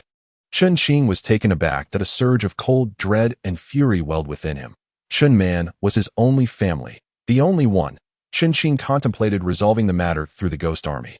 But that he could not afford any misfortune to befall Chen Man with caution. He proceeded to the bank and withdrew 6 million day an enormous sum. He packed it into 3 boxes, each weighing approximately 70 pounds. The security personnel assisted in transporting the boxes to the entrance, just as a taxi arrived, allowing him to load them in. Taiping Road's abandoned brick factory, quite an obscure location, at least one Chen Qing had never heard of. Yet, the driver twisted and turned, leading Chen Qing through narrow alleys, as long as my brother remains unharmed. Money is no object, Chen Qing suddenly declared. The driver paused momentarily, then smiled. Mr. Chen is a wise man. Please put on this blindfold. Rest assured, we seek only wealth, not lives. Chen Qing complied. Perhaps it was the remoteness of the location, or perhaps a delayed the sudden burst of light caused Chen Qing to squint. After a brief moment, he gained clarity. Before him lay an abandoned factory, littered with broken bricks and dried excrement. 6 individuals stood ahead. Chen Qing, now possessing a remarkable memory, could recall a face even after a single encounter. One was a hotel employee, another worked at a jewelry store, and one in particular surprised Chen Qing. Li Ba, a resident from the same community, a figure of the underworld, and one of those who had taken his life in a previous existence. Suddenly, Chen Qing understood. He had been ostentatious with his wealth. He had extravagantly tipped 300,000 at the hotel, sold gold ducks worth nearly 10 million at the jewelry store, and spent close to 10 million on renovations in his apartment. No wonder he had attracted unwanted attention. Where is my brother? Chen Qing inquired. Li Ba, adorned with a massive gold chain and an ostentatious watch, did not respond directly, instead stating, prices have gone up. You need to pay another 10 million. Chen Qing's account now held a mere 1.4 million yet. Without hesitation, he thought, money was not an issue, as long as he could see his brother. Moments later, Chen Man was dragged out, his hands bound behind his back. His face bruised and battered, having clearly endured considerable hardship. Chen Qing felt a weight lift from his heart. I only have 1.4 million left. Will that suffice for all of you? Each of you could receive 2 million. But the boss demands 5 million. Surely, we 5 brothers deserve at least 2 million each. Understanding dawned on Chen Qing as he confirmed that all of them were present, with a singular thought. The demon suppression tower quivered slightly, and 13 apparitions materialized. Among them were a mad ghost, 2 toilet ghosts, 2 food-absorbing ghosts, for starving ghosts, a long-tongued ghost, and a tailing ghost, strange and terrifying in their grotesqueness. Panic ensued among the onlookers. What is this? Ghosts, ghosts. Chaos erupted. However, to Chen Qing's astonishment, while the Ghost King stood upright, the other spirits knelt on the ground, trembling in fear, except for the mad ghost, who seemed oblivious to the Ghost King's terror. Standing tall and defiant, Chen Qing had not anticipated such a reaction from the ghosts. With a mere thought, he commanded, kill them. The ghost struggled to rise and charge towards the crowd, but their weakness was palpable. Especially on day I find myself in a state of utter disarray, having made numerous mistakes. Li Ba has been cornered, with the long-tongued specter striking him, yet it is akin to a mere playful slap delivered to a child. Li Ba stands in stunned silence. These spirits are rather feeble, aren't they? Chen Qing, with a countenance as cold as ice, approaches Li Ba. Indeed, they are but ephemeral souls that shatter upon contact. In a flash. A blade slices through Li Ba's left arm at the root that he cries out in agony. Please, please, don't kill me. We are neighbors. And what of that? Li Ba is momentarily taken aback, utterly astonished that Chen Qing recognizes him. However, there is no time for reflection. Another strike lands. His right arm is severed at the base. Blood spurts forth from the stumps of his arms. Li Ba's body convulses and trembles. Stop, stop. I can buy my life. I have money. I have money. Chen Qing remains unmoved, raising the blade once more. Jin Buhuan. Jin Buhuan. Suddenly, Li Ba screams at the top of his lungs, as if clutching at a lifeline. Chen Qing halts, his brows furrowing. How does he know of Jin Buhuan? Li Ba's lips have turned pale, beads of cold sweat at his forehead, yet he continues to shout. Jin Buhuan. Someone wants your Jin Buhuan. Chen Qing's frown deepens. Li Ba, seeing Chen Qing's motion cease, exclaims. The hotel's son Lian wants to set you up, secretly installed surveillance in the room. It captured the Jin Buhuan. And then the news spread. We are merely henchmen. Spare me. Jin Buhuan. Jin Buhuan. Jin Buhuan. Suddenly, an eerie voice resounds. Jin Buhuan abruptly appears before them, still diminutive, yet bearing an excessively large pocket filled with gold ingots. Jin Buhuan. Jin Buhuan. It chants, leaping towards Li Ba as if plunging into water. Diving straight into Li Ba's abdomen, Li Ba's body rapidly transforms into gold, his eyes filled with terror. Jin Buhuan. Fear is forever frozen within those eyes. Chen Fan gazes upon this golden form, a veritable golden body. He remains silent, stirred by the notion that all involved must perish. Yet, without uncovering the puppet master behind it all, he cannot find peace or rest. Chapter 30. A sinister hand lurks in the shadows. This marks Chen Fan's first act of murder across 2 lifetimes. Yet, surprisingly, there is not a hint of discomfort. A chilling calm envelopes him. The F-grade specters are indeed too weak. Had they not appeared so abruptly? Startling this group, there might have been peril. He directs the spirits to dispose of the bodies, but one by one, they collapse to the ground. Despite the factory's roof shielding them from sunlight, it remains daytime.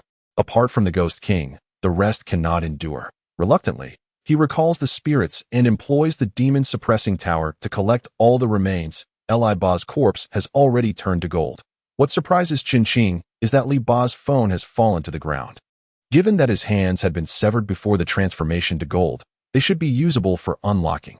Attempting to unlock it with a fingerprint, he finds it successful that he first examines the contacts, capturing the phone numbers from the past week. Subsequently, he browses through messages and WeChat. Li Ba navigates the underworld with finesse, his mobile device brimming with extravagant distractions. Within a group chat named Chaos of Demons, he encounters a plethora of images and videos, nearly all of which could easily find a place in the peculiar categories of adult websites. In this group, humanity possesses the absurd ability to lay eggs, and the expanse of content is boundlessly vast. The elderly woman exudes flamboyance. As he scrolls further, he stumbles upon photographs of Chen Fan and Chen Man, evidently captured with a long telephoto lens, likely surreptitiously taken from within a vehicle. These images chronicle Chen Fan's whereabouts and activities, accompanied by intermittent remarks. Damn, this kid is filthy rich, just spent hundreds of thousands at a camping store. Surveillance footage accompanies these revelations, particularly highlighting the most discussed incident involving a clash with his aunt's family. In just a few minutes today, he squandered 280,000. Damn it. If I don't seize this opportunity, I'd be letting myself down. When will we make our move? It should be in the next couple of days. Further down the thread, that little brat has already been tied up. Have you seen where he is? I've been tailing him. He just entered a bank and will be out shortly. Get the car ready, quickly. Okay, he has an old Wang's car now. It's a sure thing. We're about to strike it rich, Li Ba interjects. Don't be careless. Hold steady for the final hour. Tonight, we celebrate.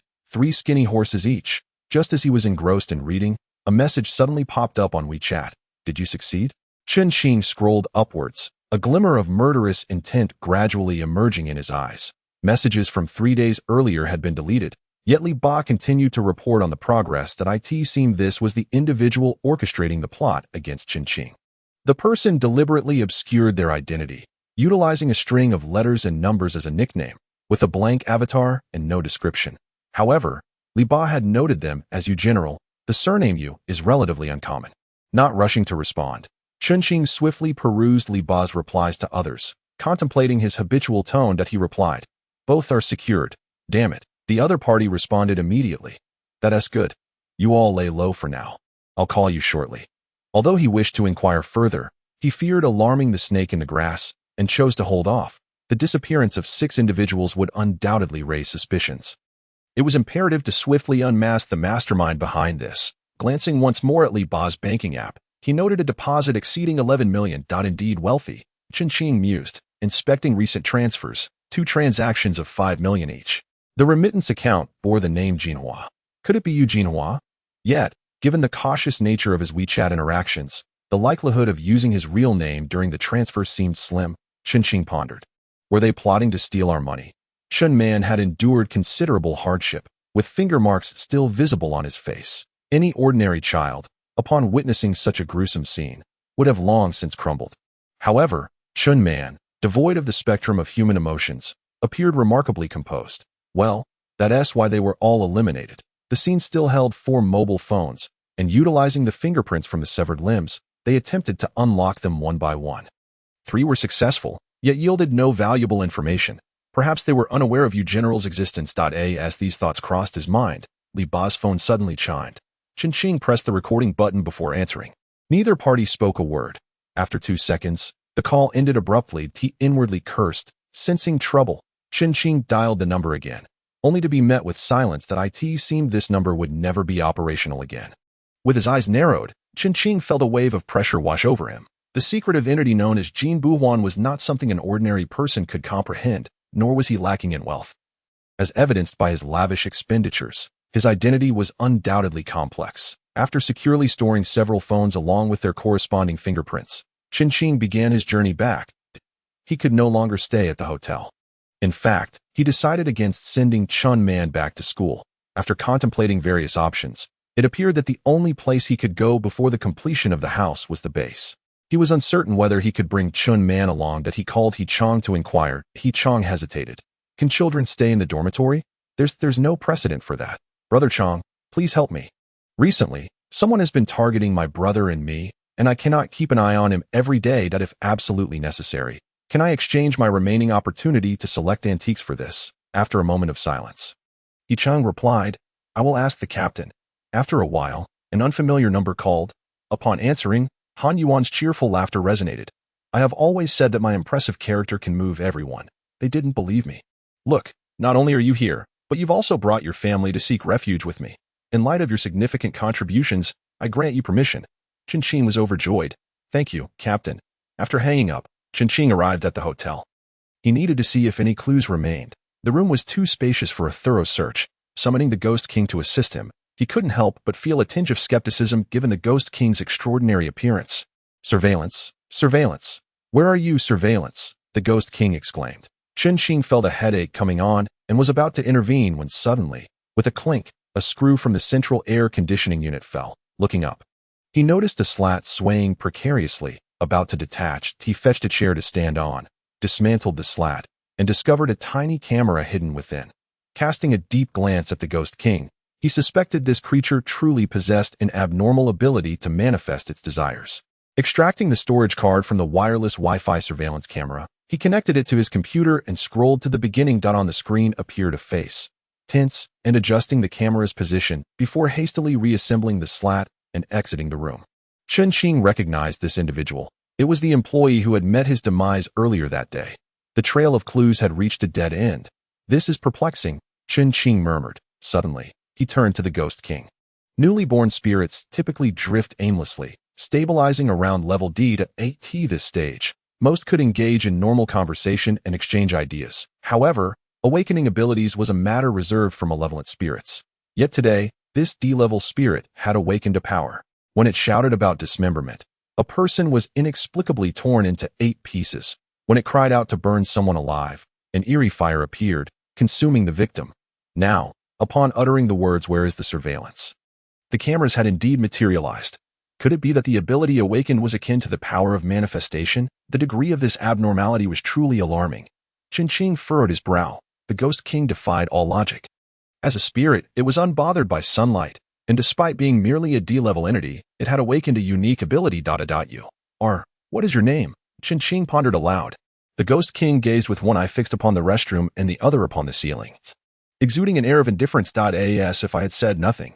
Most of the items belonged to the hotel, and there was little to tidy up. However, when I retrieved the painting of Zhong Kuei, the Ghost King approached, snatching the artwork from my grasp and shaking it open with a flourish. Chen Qing felt a tightening in her heart, startled, yet she was curious about his intentions and refrained from intervening. The Ghost King tilted his head, scrutinizing the image of Zhong Kuei capturing ghosts, seemingly perplexed. You've held it upside down. Chen Qing sighed and turned the painting right side up. The Ghost King's eyes darted wildly. And suddenly, in a fit of rage, he hurled the painting to the ground. With a cacophony of wails, he began to stomp on it frantically, alternating feet as he leapt upon it. Chen Qing, taken aback, pushed the Ghost King away. Have you lost your mind? This is a means of self-preservation after the blood moon. If he damages it even slightly, I would be utterly devastated. The Ghost King remained irate, pointing at the painting and unleashing a torrent of invectives. What on earth did this painting do to you?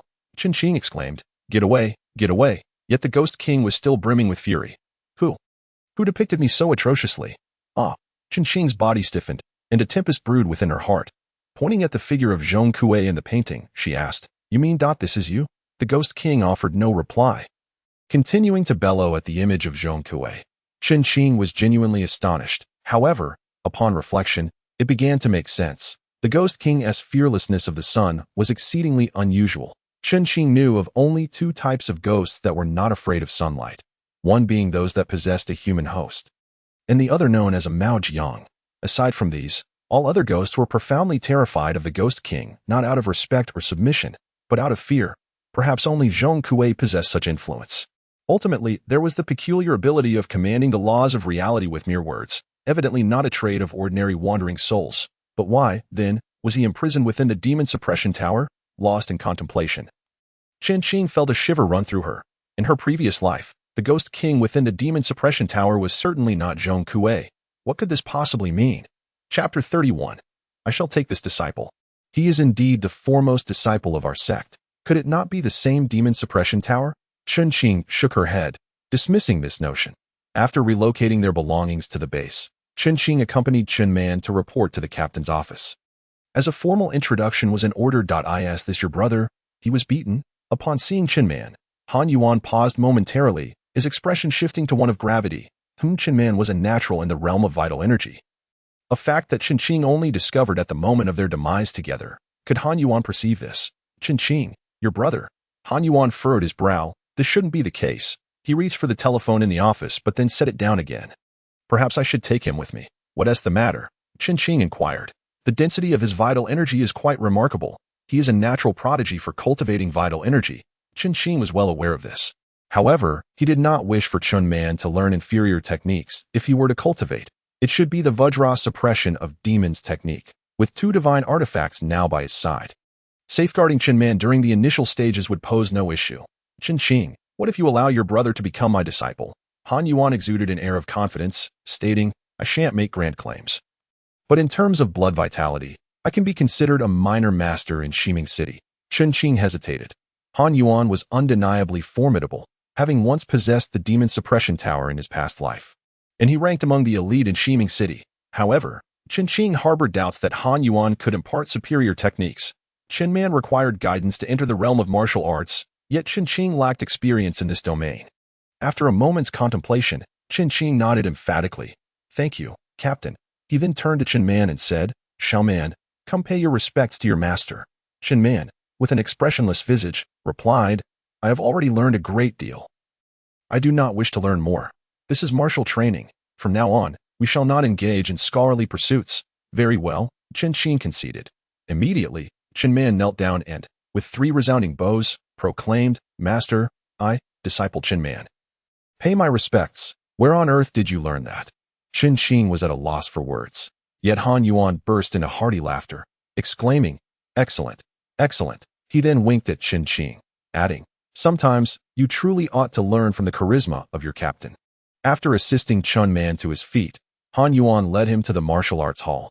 Much like the spirit summoners, the berserkers also had their own training grounds, albeit with fewer participants. This year, they had just taken in 6 newcomers, totaling a mere 12. Captain, the trainees halted their exercises. Among them stood a muscular man, the very one who had escorted the 6 aspiring berserkers away. Continue your training.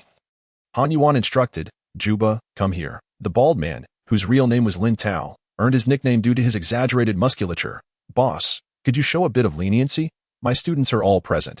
Understood, Juba, Han Yuan replied. Gesturing towards Chen Man, conduct a blood vitality test for him. Juba appeared taken aback, scrutinizing Chen Man before his eyes widened in astonishment.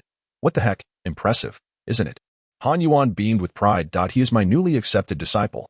The quartet entered a room, reminiscent of the one where Chen Qing had undergone his talent assessment. However, the testing apparatus was designed for adults, making it quite small for Chen Man. Nevertheless, it was sufficient for the measurement. With a serious expression, Chen Man sat quietly. Buzz, a gentle tremor reverberated through the room. Han Yuan immediately exclaimed, 3S. Chen Qing approached to inspect, discovering a plethora of complex values, with the final line reading SSS. Ha ha ha ha ha. The Tian Yuan sect has welcomed its most talented disciple. Han Yuan laughed heartily. Tian Yuan sect. Juba furrowed his brow. What is this Tian Yuan sect? It has just been established. I am the founding master, and Chen Man is my chief disciple. It seemed to be a comedic duo. All right, Chen Qing, you may return. Han Yuan was in high spirits, for Chen Man would now reside and train under him. However, Juba interjected, his brow still furrowed. Boss, the demon extinguishing team needs blood vitality seedlings the most. What will they do without them? 18. Only at 18 can one join the team. Chen Man is my disciple.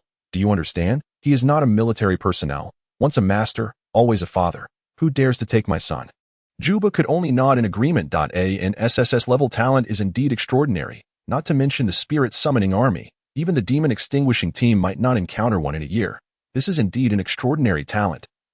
A true embodiment of numerical prowess. Chen Qing is well aware of the formidable nature of Chen Man's abilities, yet he never anticipated the SSS rating. He briefly explained to Han Yuan that Chen Man was born with one less soul, rendering him devoid of emotions such as joy, anger, sorrow, and happiness. Han Yuan's expression turned grave as he sighed. I discerned that just moments ago. Perhaps this is the price of his monstrous talent, he continued. Chen Qing, rest assured, I, Han Yuan, guarantee that before reaching adulthood, Chen Man will emerge as the strongest expert in Shiming. 10 years is simply too long to wait. Chen Qing sighed inwardly and solemnly expressed his gratitude. Then I must thank you, Daozu Tianyuan. Han Yuan was taken aback and then burst into hearty laughter. Indeed, that title is quite resounding. Han Yuan held an unwavering affection for Chen Man, contemplating deeply. Chen Qing finally formulated a plan and asked, Captain, may I apply to participate in the princess tomb? Han Yuan furrowed his brows, refraining from probing further. After stepping outside to make a phone call, he returned and nodded. You may. Just present your credentials upon arrival. I want to inquire about your intentions, but do not overexert yourself. Understood. Thank you, Captain. That he had two motives for visiting the princess tomb. First, to replace his ghostly companions, now that he had contracted with Zhong Kuei. The fragile F-grade spirits needed to be substituted, as they were scarcely effective beyond merely scaring people. Second, to awaken the Vajra-subduing demons technique. Chen Man required a commendable martial art.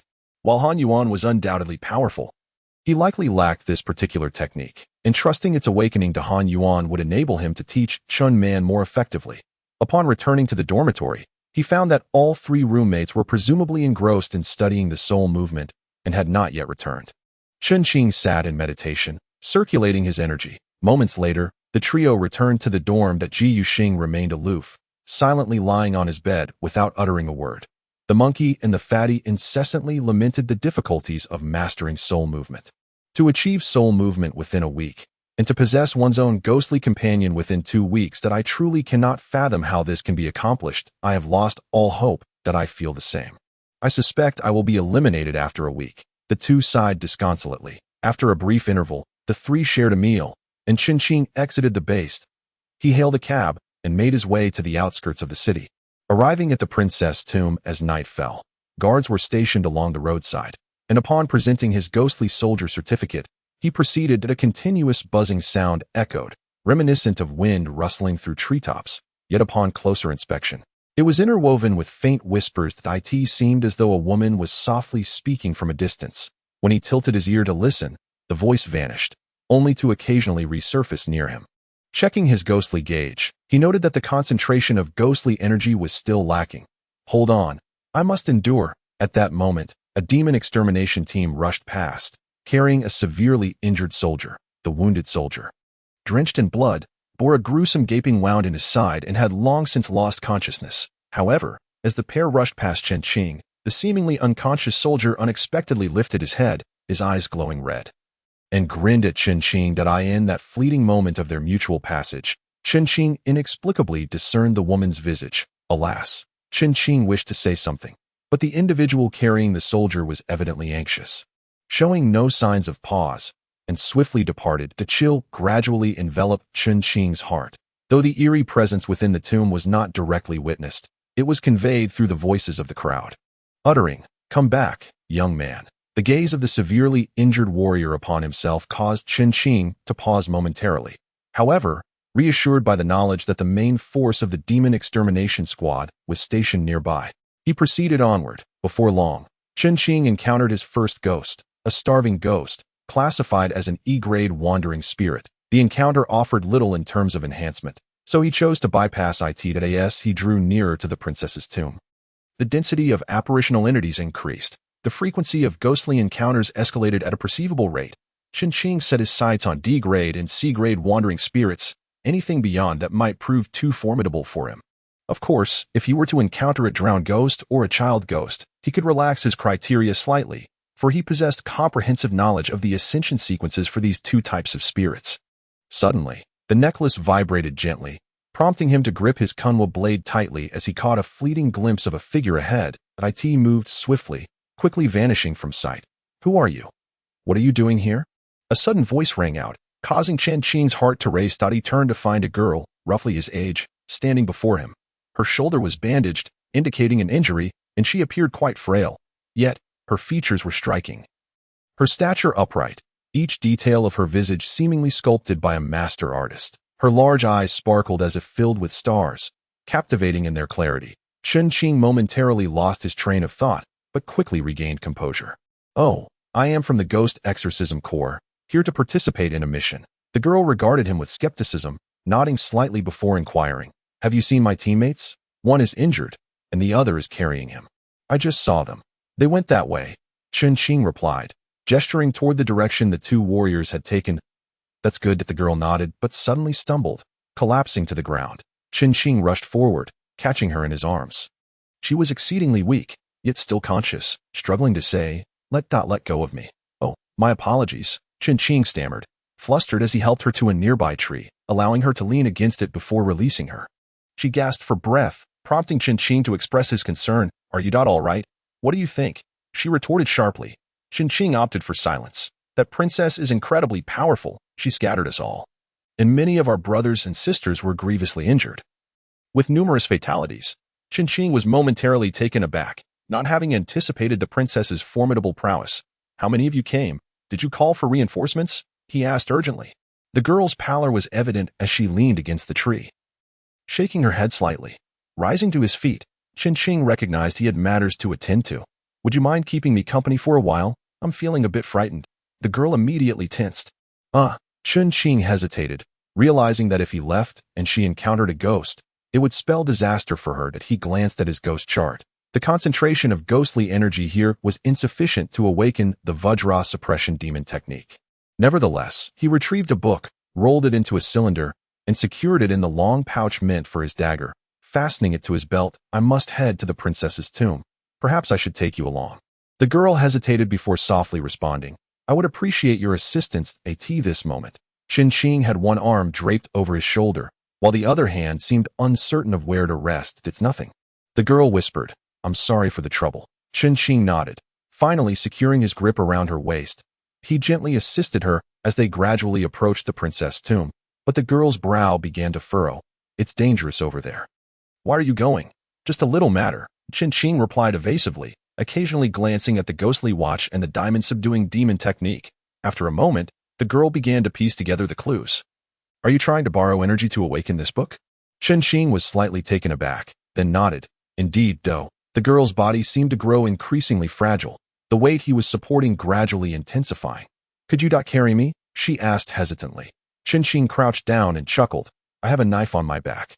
I'm afraid it might poke you." "Just a moment." With that, he drew out the kunwa knife, facing the girl and smiled. "What is your name?" "Gong Huagu," she replied, looking at him with a smile. "Where are you headed?" "Young man." At this moment, Chen Qing faced Gong Huagu, slowly retreating. Although he wore a smile, he was on high alert. Gong Huagu's smile faded, her expression turning icy as she regarded Chen Qing. "Since you have seen through it, then prepare to die." Her fingernails elongated dramatically, reaching nearly a foot in length, as she lunged forward with ferocity. Chen Qing swung the kunwa knife down with all his might, slicing through the gap between her hands. He struck true. Chen Qing unleashed all his power. He was confident that even steel would be cleaved in two. Yet to his astonishment, he inflicted not a scratch upon her. With a swift retreat, Gong Huagu pursued closely. Managing to grasp the blade of the knife with her bare hands, Zhong Kuei, she twisted to the side, a tremendous force sending the kunwa knife flying from his grasp. Her claws aimed directly for Chen Qing's head and chest. Clang! A bony arm shot out from the necklace at his chest, deflecting one of her hands. However, the other hand pierced into Chen Qing's chest. Gong Huagu's legs struck fiercely against his torso, executing a backward leap to stand firmly. Her gaze locked onto the gaunt figure emerging from the necklace. Her face filled with trepidation. "To encounter a Hualien here. Hualien. This is a malevolent, ghost-level Hualien. 5 blood holes marred Chen Qing's chest. Blood gushing forth, he felt his strength rapidly draining through those wounds. Yet, he gently tugged at his military uniform to cover the injury, standing firm as if untouched, coldly observing the Huayan. Zhang Kuei collapsed to the ground with a thud. Gong Huagu could not see clearly but felt every hair on her body stand on end. The gaunt figure exuded an aura that instilled dread. In the next moment, Gong Huagu seemed to recall something, letting out a shriek as she bolted away with the speed of an arrow. Huayan! Ah, Huayan! Zhang Kuei shouted in excitement, taking off in pursuit, but the disparity in their speeds rendered it impossible to catch up. Don't go. Chen Qing felt disoriented, wanting to call him back to protect himself, but Zhang Kuei had already vanished into the distance. He pressed the distress button on the ghostly watch, quickly retrieving bandages from the demon suppression tower. Layering them over the wound to secure its, Chen Qing's vision began to darken. He summoned the last remnants of his soul power, conjuring 2 specters to guard him. However, he soon lost all strength and collapsed onto the ground. In a hazy state, he seemed to hear the captain speaking. Struggling to open his eyes, he beheld 3 indistinct figures, though they appeared somewhat blurred. A chill ran down Chen Qing's spine. Gong Huagu, that wretched skin. It was still there. He wanted to scream, but a tracheal tube obstructed his voice. A slight movement revealed that his body was riddled with tubes, accompanied by blood bags nearby. Scanning his surroundings, he found nothing of use. With a surge of will, a dagger materialized in his hand. He sliced through all the tubes with a single stroke and, summoning every ounce of his strength, lunged at Gong Huagu. By the time Gong Huagu sensed the attack, it was too late. He barely managed to evade to the side. Stop. Han Yuan also reached for Chen Qing.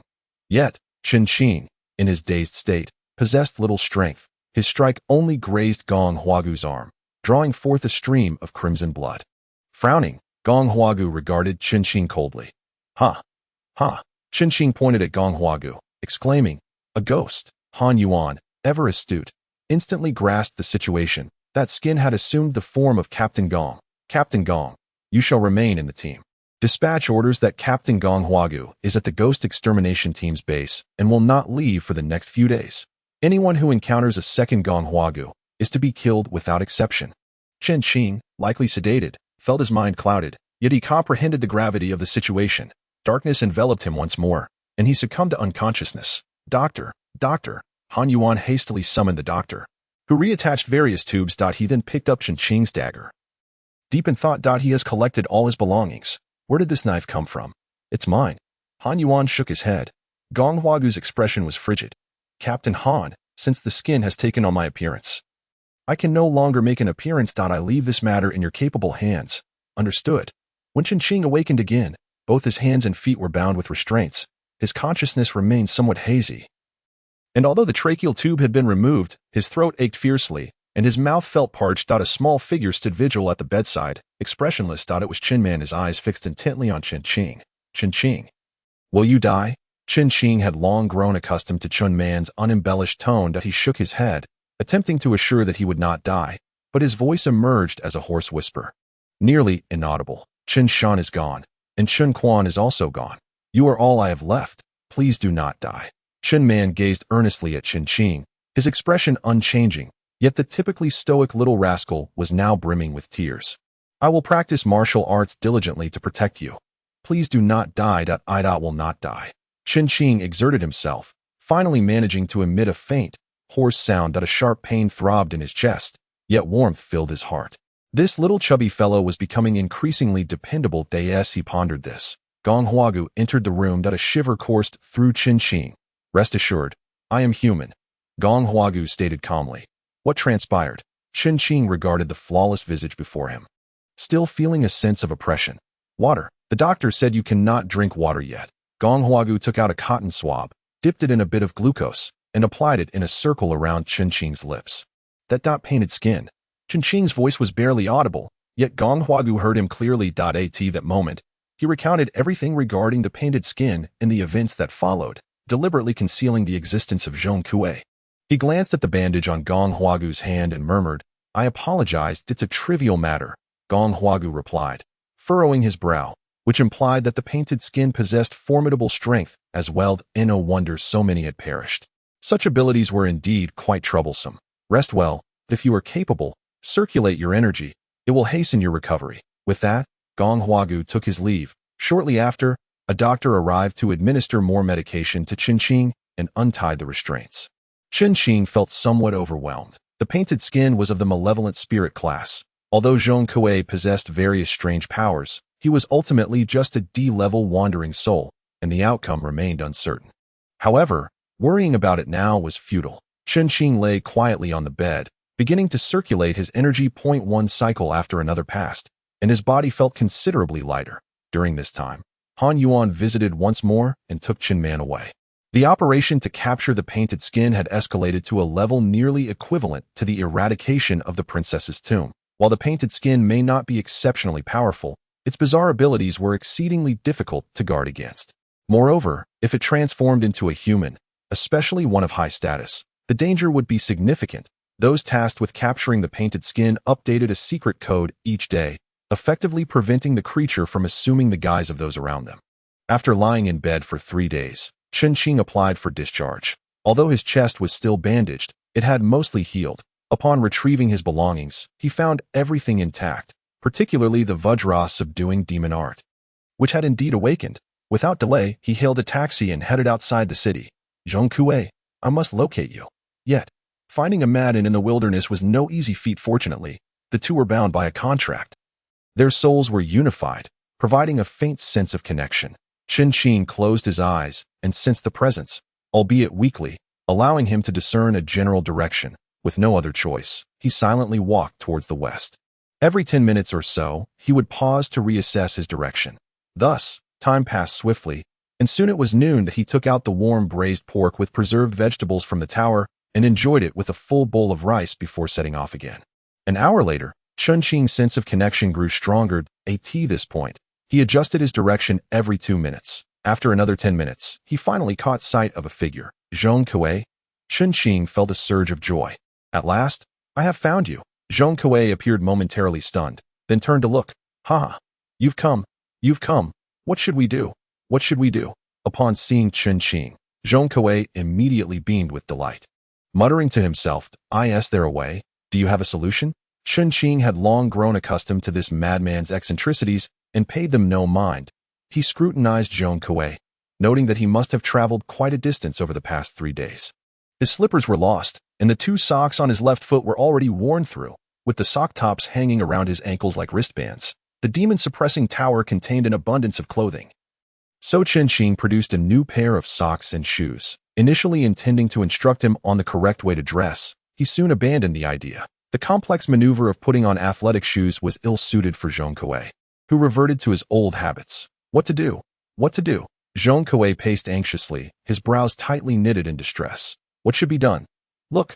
Look! He pulled Chen Qing to a small stream. Spanning the stream was a cylindrical concrete tube, measuring 1 meter in diameter, serving as a makeshift bridge. Without hesitation, Zhong Kuei leapt into the stream, stirring the lush aquatic plants aside, peering into the concrete tube with a frown.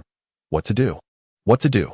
Chen Qing, puzzled, followed suit and jumped in. Upon examining the interior of the tube, a chill ran down his spine. The stream flowed vigorously through the tube, and in the center lay a stone, beneath which was a complete human skin, as white as plaster. The skin swayed gently with the current, long black hair fanning out gracefully in the water.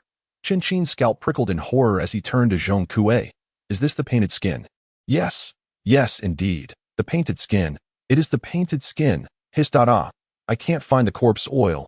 Hiss. What to do? What to do? It must not see the sun. What to do? What to do? Hiss. His mutterings were incomprehensible to Chen Qing, yet they were enough to send shivers down one's spine. Help me. Suddenly, a voice, faint as a whisper, drifted through the air. Save me.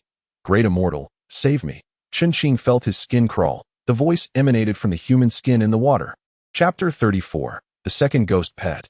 Painted skin, great immortal, save me. Chen Qing drew forth his Kunwu sword, channeling his soul power, causing the blood patterns on the blade to emerge. He bent low before the human skin. The skin had hollow eyes and a mouth with gaping holes, but inside was nothing but emptiness. Truly, it was merely a skin. Its mouth opened and closed. Great immortal, save me. Great immortal, save me. Zhong Kuei, the great deity, intends to refine me into clothing. Great immortal, you must save me. Save you. On what grounds? Chen Qing scoffed. 3 days ago, You sought to kill me, and now you want me to rescue you. Great immortal. I can transform. Do you desire a maiden, a courtesan from the brothel, a virtuous lady, from noble lords to old crones and children? I can become anyone. If you wear me as attire, I can allow you to transform into any being. Even gods and demons would struggle to discern. The painted skin fervently promoted itself. Meanwhile, Zhong Kuei grew increasingly agitated outside. Corpse oil, where is the corpse oil? Chen Fan furrowed his brow and inquired. Zhong Kuei, what clothing do you intend to refine me into? What purpose does it serve? The painted skin fell silent.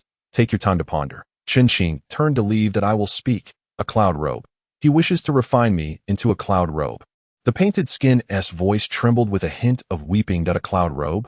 What purpose does it serve? It allows one to be unrecognized by ghosts and impervious to malevolent spirits. In other words, one would no longer be troubled by ghostly beings, and they would even regard one as their kin. Chen Fan fell into contemplation. It must be refined. In the blood moon, possessing such a garment would be an invaluable treasure. As if reading Chen Fan's thoughts, the painted skin urged, great immortal, I can serve you in life, fulfilling such a role, and I shall attend to you for eternity. Perhaps that is so. But I feel more at ease with clothing crafted from lifeless materials. With a decisive thought in mind, he exited the concrete tube. Noticing Zhong Kuei still nervously pacing, Chen Fan asked, Zhong Kuei, what is the purpose of refining the cloud robe? The cloud robe. To return home. How can one return home without donning the cloud robe? Home. At this moment, Chen Fan was quite displeased. You are my ghostly pet. With the blood moon upon us, I still rely on you. Great one. The painted skin anxiously implored. Please grant this servant a life. I possess extensive knowledge of many ghostly spirits. I vow before the king of hell to serve you with utmost dedication. Chen Fan found himself wavering. The notion of the cloud robe was indeed alluring. Yet on one hand, Zhong Kuei seemed rather unreliable, incapable even of donning his own shoes. Such a complex task sounded perilously daunting. Moreover, if the robe were successfully crafted, what if Zhong Kuei decided to flee, just like this time, when he emerged from the demon suppression tower without any command from Chen Fan? What if he simply vanished? Contemplating this, Chen Fan retrieved the demon suppression tower. The blood patterns on the kunwa blade shimmered, and with one stroke, yet there was no response. The painted skin felt light and fragile, as if it could be effortlessly torn in two. Yet it resisted even the kunwa blade's edge. Chen Fan was taken aback. If my body were not resilient, I would not be able to forge the cloud robe. The tone of the painted skin shifted from pleading to cold detachment. Is that so? Chen Fan sneered, glancing outside. I wonder how it would fare under the sun's glare. The painted skin froze, then immediately began to plead again. Great one. This servant was mistaken. I was wrong. Chen Fan weighed the demon suppression tower in his hand, realizing that anything he had slain could be contained within it. But now the dilemma arose. How to eliminate you? No. The painted skin suddenly resisted. Great one, please allow me to serve as your ghostly pet. I promise to obey. Chen Fan shook his head. The Black Abyss contract ghost technique was far too perilous. Wagering everything on a contract with Zhong Kuei was not a choice made lightly. Furthermore, if he were to perish, Zhong Kuei within the demon suppression tower would vanish as well. And as for the painted skin, he dared not take that risk. Do you harbor any concerns? The painted skin inquired softly. Chen Fan laid bare the dangers of the Black Abyss contract ghost technique, prompting the painted skin to helplessly respond. Great one, how could I ever wish to harm you? If I were to do so, I would still have to emerge from the Black Abyss, and the great Zhong Kuei is right outside, capable of crushing me with a mere finger. Chen Fan pondered this and reluctantly agreed.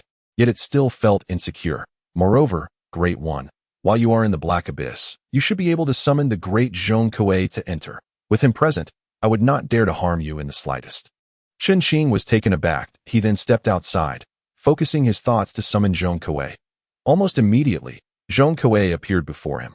Chen Fan was overjoyed. This simplifies matters. With the Ghost King Zhong Kuei to protect him, he could summon any ghost he desired in the future. Dare to defy. Zhong Kuei, attack. Elated, he retracted Zhong Kuei and crouched into a concrete tube, preparing to cast the Black Abyss contract ghost technique. Warning, no tricks. This servant would not dare. The Black Abyss contract ghost technique. In the next moment, a dark mist enveloped both entities. The painted skin shifted slightly, kneeling upon the ground. This servant leaves all matters to your discretion. A commendable attitude. Chen Fan was quite pleased. and proceeded to invoke the Black Abyss contract ghost technique that a wisp of spiritual energy materialized, forming a seemingly ethereal black ring that floated from Chen Qing's head toward the painted skin. In the hollow eyes of the painted skin, Chen Qing discerned a flicker of fear, yet she remained steadfastly kneeling, gazing at the black ring encircling her head. The ring constricted tighter and tighter, until it ultimately embedded itself within the visage of the painted skin. The painted skin tensed all over, and in the next moment, knelt once more. I have seen my master, the servant declared, with a mere thought. Chen Qing dispelled the black prison contract's ghostly spell. Now in the soul motion realm, she could only bind two spirits, one being Zhong Kuei, and the other the painted skin, an extraordinary feat indeed. Once the stone pressing upon her head was removed, the painted skin was finally able to rise. Chen Qing regarded the seemingly insignificant stone and inquired, "Did Zhong Kuei do something to this stone?" With a tone laced with fear, the painted skin responded, "The great deity Zhong Kuei possesses unparalleled abilities. How could a mere spirit like me withstand them?" "Indeed, unparalleled," echoed Zhong Kuei's voice as another head emerged from the necklace. Grinning broadly, "You may be a feeble spirit, yet your discernment is remarkable. Return," Chen Qing commanded with a single thought, summoning Zhong Kuei back. The painted skin observed this, feeling both terror and joy, though this individual was of low strength. Their ability to command Zhong Kuei suggested profound fortune. Being bound as a ghostly pet was likely a blessing accrued over a millennium. "Now, tell me, what abilities do you possess?" "The greatest of my abilities is false form, which allows me to alter my appearance, albeit only externally. To achieve a true union of inner and outer form, I must possess another being. For instance, when I inhabit a human, I become indistinguishable from a true person, unless one possesses the keenest of eyes or certain divine sight techniques." Chen Qing nodded. "The false form you speak of sounds familiar. Is it not the ability from the 72 transformations?" The painted skin explained, "I naturally acquired this ability upon taking shape, though my false form hardly qualifies as a divine skill. At its peak, it could deceive heaven and earth, leaving gods and demons unable to discern truth." Chen Qing nodded again and asked, "If you were to inhabit a ghostly entity, would the spirit remain unaware?" "Precisely," the painted skin affirmed with a nod. "Furthermore, my entire cultivation resides within this skin, rendering me akin to a half-immutable being." "Half?" Chen Qing inquired. "How could a true immutable being compare to you? Yet, ordinary cultivators and spirits indeed find it challenging to contend with you." Chen Qing felt a surge of delight and asked, "Then could I wear you during the day? On overcast days, that is indeed possible, but I am yet unable to confront the sun directly." "That suffices." Chapter 35. The immutable demon subduing art. Having secured the painted skin within the demon suppression tower, Chen Qing returned to the base, thoroughly pleased with his second ghostly pet, a C-grade malevolent spirit. The enigmatic painted skin possessed vast knowledge, each aspect of which greatly benefited Chen Qing. Furthermore, as the painted skin had mentioned, Zhong Kuei possessed the 72 transformations, an aspect Chen Qing held in high regard. The 72 transformations do not refer to merely 72 variations, but rather 72 divine abilities. The wondrous transformations employed by Sun Wukong are but one of the many skills within the realm of the 72 divine techniques. Regardless of the spirit, mastering even a single divine skill is no small feat. According to the painted skin's estimation, it was entirely possible that Zhong Kuei had mastered half, yet the circumstances surrounding Zhong Kuei's confinement within the demon suppression tower remained unclear. Perhaps only a stroke of good fortune could enable him to wield his powers once more. With these thoughts in mind, Chen Qing proceeded to Han Yuan's office, only to find it empty. Soon after, he spotted Han Yuan and Chen Man engaged in conversation at the small training ground. Han Yuan held a target in hand, while Chen Man donned two small boxing gloves, the sounds of their strikes echoing like thunder. Upon seeing Chen Qing, Han Yuan expressed his exasperation. "Brother, please reason with your sibling. What's going on? Since your last return, apart from eating and sleeping, he has rested for a single minute. He is on the verge of becoming obsessed." Chen Qing paused, recalling Chen Man's words about wanting to train diligently to protect him. A warmth blossomed in his heart. "I am not afraid of pain, nor am I weary of fatigue," Chen Man stated earnestly, his expression unyielding. Bending down, Chen Qing gently patted Chen Man's head. "Little man, you must maintain your health to train more effectively. Do you understand? Let us take a short break and practice a little. Shall we?" After much persuasion, Chen Man reluctantly agreed to rest for a fleeting moment amidst his extensive training. Han Yuan, clad in a t-shirt and shorts, displayed a robust physique with bulging muscles that were impossible to overlook. Among all the individuals Chen Qing knew, Han Yuan's exaggerated build ranked second. The first, that would be Chen Fan. What do you think? Isn't this captain-s physique impressive? Han Yuan quipped that you'd need to use a more formidable adjective for my approval. He added. The duo settled down nearby, observing Chen Fan as he struck the sandbag. Han Yuan nodded. While he can be bothersome, this kid possesses a truly frightening talent. He is undoubtedly the most gifted individual I have encountered. Chen Xing nodded in agreement, producing the Vajra subduing demon technique. Boss, this is for you. Both you and little man should practice diligently at BY this time. The Vajra subduing demon technique had awakened, although it appeared fragmented. It could undoubtedly withstand bullets. Moreover, the techniques recorded within had undergone subtle changes. Both the illustrations and the text seemed to come alive after prolonged observation. What is this? Han Yuan casually took it. Flipping through the pages, his expression grew serious, his brows furrowing as he began to scrutinize the first page. Then came the second page, where his demeanor shifted to one of utmost gravity, his pace of flipping slowing considerably. Upon reaching the third page, a powerful surge of energy coursed through him. Chen Xing was shoved aside that it seemed as though an invisible fire ignited within Han Yuan, distorting the very air around him. This intangible flame was interspersed with strands of crimson, pulsating like red threads. On the fourth page, Han Yuan's muscles tensed, as if battling some formidable force. Beads of sweat began to emerge from his skin.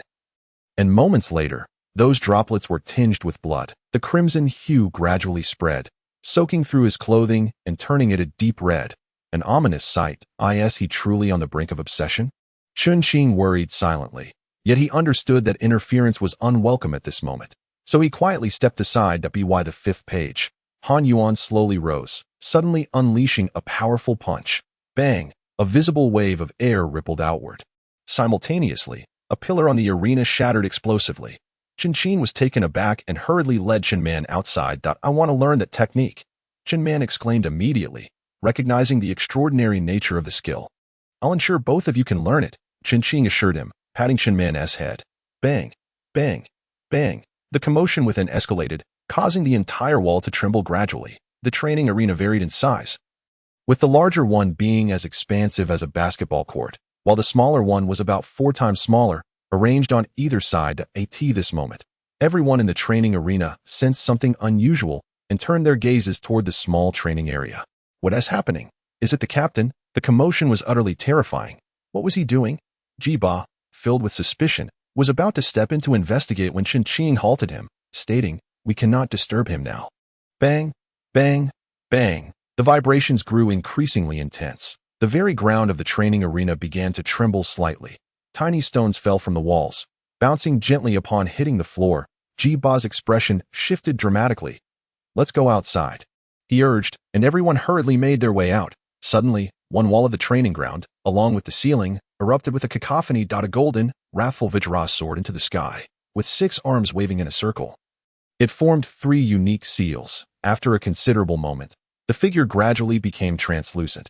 Everyone stood in astonishment. Was this the Buddha? What was this? This was utterly terrifying. The uproar gradually subsided. Chen Xing quickly maneuvered through the debris of the collapsed wall, only to witness Han Yuan slowly retracting his gestures, covered in blood, yet the droplets could not conceal the golden hue of his skin. Indeed, his complexion had transformed into a radiant gold as he withdrew his energy. The golden sheen swiftly faded. Han Yuan opened his eyes and smiled. Upon seeing the devastated training ground, he paused momentarily, then his joy surged. "Chen Xing, do you know the rank of this technique? Given the commotion, it must be at least 3S rank, right? If it weren't capped at 3S rank, I would dare to rate it 5S rank." Han Yuan remarked, admiring the blood droplets adorning his body. "This is simply tailor-made for the two of us." Astonishingly powerful, he then inquired, "Chen Xing, can anyone other than Chen Man and me cultivate this technique?" Chen Xing furrowed his brows slightly but nodded nonetheless. "Yes." Han Yuan regarded Chen Xing earnestly. "Thank you." At this moment, Jiba and a throng of berserk warriors entered, all clamoring to know what was happening. "This skill is beyond you all, except for Jiba. Attempting it could prove fatal. Can I learn it?" Jiba exclaimed, brimming with delight. "Hold on. I need to carefully analyze it for a few days. Yuda should be able to master the first 16 punches. 16 punches. Indeed, this technique comprises 18 punches, which are exceedingly formidable. But the requirements for blood energy are equally daunting. You are likely capable of cultivating the first 16. After saying this, Han Yuan led Chen Qing to the office and asked, Chen Qing, the value of this technique is immense. Yet unfortunately, it caps at SSS. Is there anything you desire? We can request it from the higher-ups. They will undoubtedly comply. Just keep that in mind. The drowned ghost and the child ghost will require numerous items for their ascension. But there is no need to rush. Chen Man should now be able to cultivate the first punch, but he mustn't hurry. Let him train for a week first to build up his blood energy. Chen Qing chuckled, You are his master. These decisions rest with you. In the midst of their banter, Chen Qing suddenly stiffened. He gazed at a towering iron structure on Han Yuan's desk, reminiscent of his own demon suppression tower. Captain, what is that? Han Yuan turned to look. Oh, this is the second malevolent spirit we purged from the Wuguei temple that day. It has attached itself to this small iron tower. Chen Qing suddenly comprehended why there was no ghost king within his demon suppression tower. It is utterly not the same magic tower. The demon king that erupted during the blood moon still exists. Moreover, I have just contracted a second demon pet and can no longer form a contract for a third. Chen Qing's expression grew exceedingly solemn. Han Yuan appeared somewhat taken aback, surveying the magic tower with a contemplative gaze, yet he refrained from interjecting. Captain, Chen Qing's tone turned gravely serious. Is it convenient to speak here? Han Yuan's eyes sharpened. Follow me. Before long, the two arrived at a place as heavily fortified as a treasure vault, resembling either a dormitory or a prison. This was a place for confining malevolent beings, where only the monitoring room could observe. I have already cut off the power to the monitoring room in this entire area. If my calculations are correct, there should be a demon king imprisoned within that small tower. Han Yuan's brow furrowed. A demon king? Indeed, I once read a book that contained a prophecy stating, the tower awakens with the essence of demons. It can contain 12 demons. The demon king is cunning and terrifying. As the blood moon descends, slaughter ensues, leaving 1,000 miles of white bones and 10,000 miles of blood. As Chen Qing spoke, his eyes remained fixed on Han Yuan. He had long harbored suspicions that the authorities might already be aware of the impending blood moon, prompting preparations such as community defenses. Indeed, Han Yuan's expression shifted ever so slightly at the mention of the blood moon. Chen Qing understood this to mean that the authorities had likely learned of the blood moon through some means. Even if they had not experienced it firsthand, they knew disaster was imminent. Han Yuan silently took note. He would naturally not harbor any doubts. Nodding, he replied, Understood. Tonight, I shall take this tower to the princess's tomb to join the festivities. If the tower awakens, I will devise a way to deal with that demon king. Upon returning to the dormitory, only the plump He Runxing and the monkey were present. Chen Qing inquired, Where's Guxing? He has succumbed. The plump one lamented, cradling the monkey in sorrowful weeping. It's just the two of us left at the bottom. How frustrating. The monkey pushed against him but could not budge him. Put in more effort. At least today that bowl of water has been stirred. Chen Qing had been bedridden for 3 days while everyone else made progress. Suddenly, the phone rang. The plump one continued to mourn. The treatment of the great deity is indeed different. He even has a mobile phone. Able to leave the base at any time. I am envious. Hello, Mr. Chen. The pig feed you ordered will be completed tonight. Oh, Chen Qing pondered for a moment before stepping outside. Order another 1,000 tons. Certainly. They did not require a deposit. After some consideration, Chen Qing felt it necessary to order a batch of live pigs and chickens.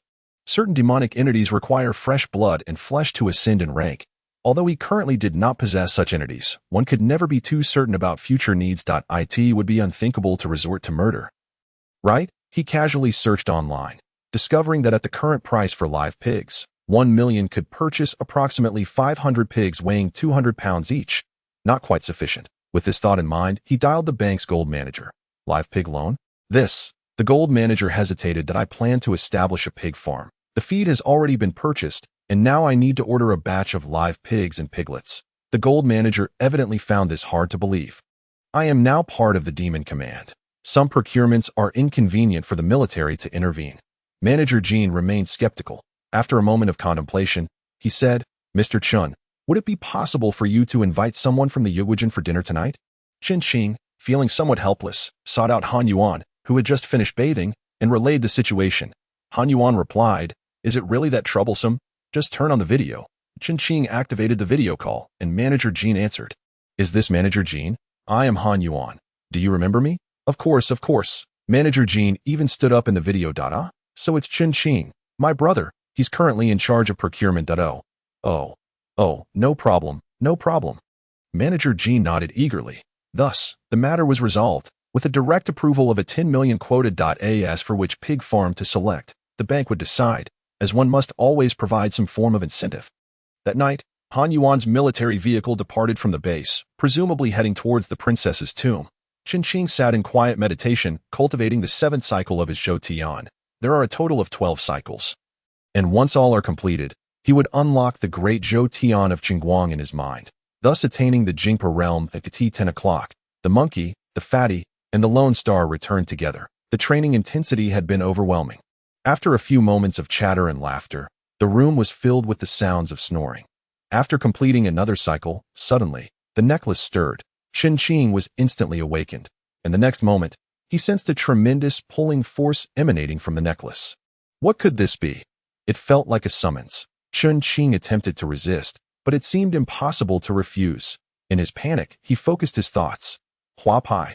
The illusion materialized instantaneously, enveloping Chen Qing and transforming him into the likeness of another youth. In that instant, the gravitational force of the demon suppression tower became irresistible, and Chen Qing vanished from sight. This was not seemingly at the summit of a peak. The surroundings were desolate, with clouds and mist rolling gently. At the peak, there was a massive round table, with 12 seats arranged around it. The individuals seated there varied in appearance. Some had slender figures and were clearly women, while others bore the forms of serpents with deer heads. Exceedingly bizarre. Many others had their faces shrouded in mist, rendering them inscrutable. Chen Qing found himself seated at one of the places, feeling anxious and bewildered, unsure of what was transpiring. As he surveyed the empty seat beside him, a figure suddenly materialized in that spot. It was Han Yuan. Chen Qing nearly exclaimed in surprise. Upon his arrival, Han Yuan cast a vigilant glance at the others. Well, the 12 earthly branches tower has gathered once more. This calls for celebration. An elderly man croaked, his voice hoarse. The rules remain the same. Everyone may converse and trade freely. The woman with her face veiled in black fabric inquired. The blood moon. What exactly is descending? Who can provide an accurate time? I will pay a high price. She offered currencies ranging from Tang coins to gold and silver, spiritual stones, and ghost pearls. Anything could be used. The assembly fell silent. The figure with a serpent's body and a deer's head hissed, its voice grating like a saw. Do you think our ghost clan would divulge such secrets? Do not be so arrogant. Do not assume only your ghost clan possesses experts. The veiled woman was infuriated. Chen Qing's heart raced as he suddenly grasped the situation. This woman, she must be a figure of significant standing among humans. After a moment of thought, Chen Qing quietly inquired, might I ask how one engages in trade? The voice was clear, yet it was unmistakably not that of Chen Qing. The woman was overjoyed, esteemed fellow cultivator.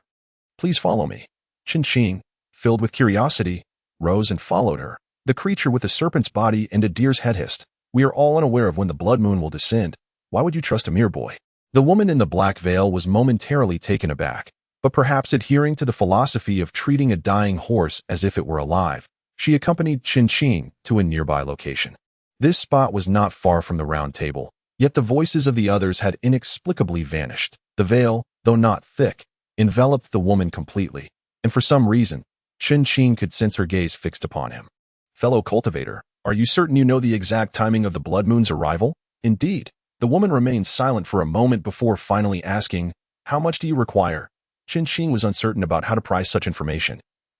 It should undoubtedly be valued in billions, but how much precisely? 100 million, he replied nonchalantly, then added an equivalent worth of gold, silver, spirit stones, and ghost pearls. The woman appeared somewhat astonished, suddenly bowing deeply in gratitude. Thank you, fellow cultivator. Chapter 37. The gathering in the clouds. Observing the woman's respectful demeanor, Chen Qing realized that his price was likely far too low. He had asked for a mere fraction. A pitifully small amount. The woman, with a flicker of thought, presented him with 4 bags. Chen Qing felt somewhat dazed, but in an effort to maintain his composure, he calmly accepted them and remarked, August 15th. The woman stiffened momentarily. This year? Why not? Chen Qing wondered, then nodded affirmatively. It will last for half a month, followed by another half-month of sun, in a continuous cycle. The woman trembled slightly. She too had her own channels of information. And Chen Qing's words seemed to corroborate some news she had received. With a quivering voice, she asked, in a continuous cycle, indeed, Returning to their seats, Chen Qing had initially intended to place the 4 small bags into the demon suppression tower. But unfortunately, the tower was currently ineffective. Or rather, it was highly likely that everyone was trapped within the tower. Thus, he could only hold the 4 bags as he returned to his seat. This action, however, led some onlookers to misconstrue his intentions. The creature with the serpent's body and deer's head regarded Chen Qing, pondering, "This youth is so self-assured. He must be quite remarkable. Perhaps he is deliberately targeting my ghost clan." Even issuing a challenged AT that moment, as if on cue, Zhong Kuei attempted to emerge. Chen Qing's heart raced, and he quickly summoned him back with a thought. The retrieval was swift, and Zhong Kuei didn't even manage to show a single finger. Yet the expressions of those present shifted dramatically. In an instant, they sensed at least dozens of different divine abilities emanating from the body of this young man. The veiled woman was the first to rejoice. She was grateful that she hadn't doubted Chen Qing earlier, relieved that he was a powerful ally. She mused inwardly, "I wonder where this senior has secluded himself for cultivation. If only we could persuade him to emerge." This crisis could surely be weathered safely. However, a moment's reflection brought her back to reality. If he was reluctant to emerge, the price he paid to obtain the precise information about the Blood Moon's arrival must have been formidable. In that instant, she became somewhat lost in thought. The others were equally stirred. He possesses such an abundance of divine abilities. I wonder which formidable figure he is. What a vast array of divine energies. To cultivate such a multitude of abilities, I cannot fathom the background of this esteemed senior. The elderly man, whose voice was hoarse, chuckled and said, "I initially thought it was some fortunate little fellow, but it turns out to be a hidden elder. My apologies. Another individual inquired, "Might I ask where your esteemed abode is? Could I pay a visit?" Chen Qing, naturally unaware of who they were referring to, remained quiet and composed, fearing to reveal his true identity. After a round of probing yielded no answers, the crowd ceased their inquiries. Among them, a diminutive figure, reminiscent of a child, sighed inwardly, to disregard even the great mouse. "This elder must possess some remarkable background. I am in need of a beauty steal, and I am willing to pay a handsome price for it," another person declared. The childlike figure, still sighing, immediately rejoiced. "I have one." Consequently, the two stepped aside to conduct their transaction. A figure enveloped in mist stated, "I require a Dao corpse-level ghost servant. I wonder which friend would be willing to part with one?" The creature with a serpent's body and a deer's head sneered, "Who dares to purchase a ghost servant in my presence? What gives you the audacity?" The misty figure chuckled, "My intent in acquiring this ghost servant is for the purpose of slaying and refining elixirs. I wonder what you could do about it, Brother Zhu." Good. The serpent-bodied, deer-headed creature retorted with a cold laugh, "But do not let me catch you." The woman in black mused for a moment and replied, "I do possess one, but I also have my own needs. I wonder what price you propose." The two then departed from the round table area to negotiate further. Meanwhile, Chen Qing pondered deeply at a Dao corpse. What might that be?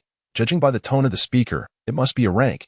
Could it be that the rank above evil spirits is referred to as Dao corpse? Han Yuan remained silent.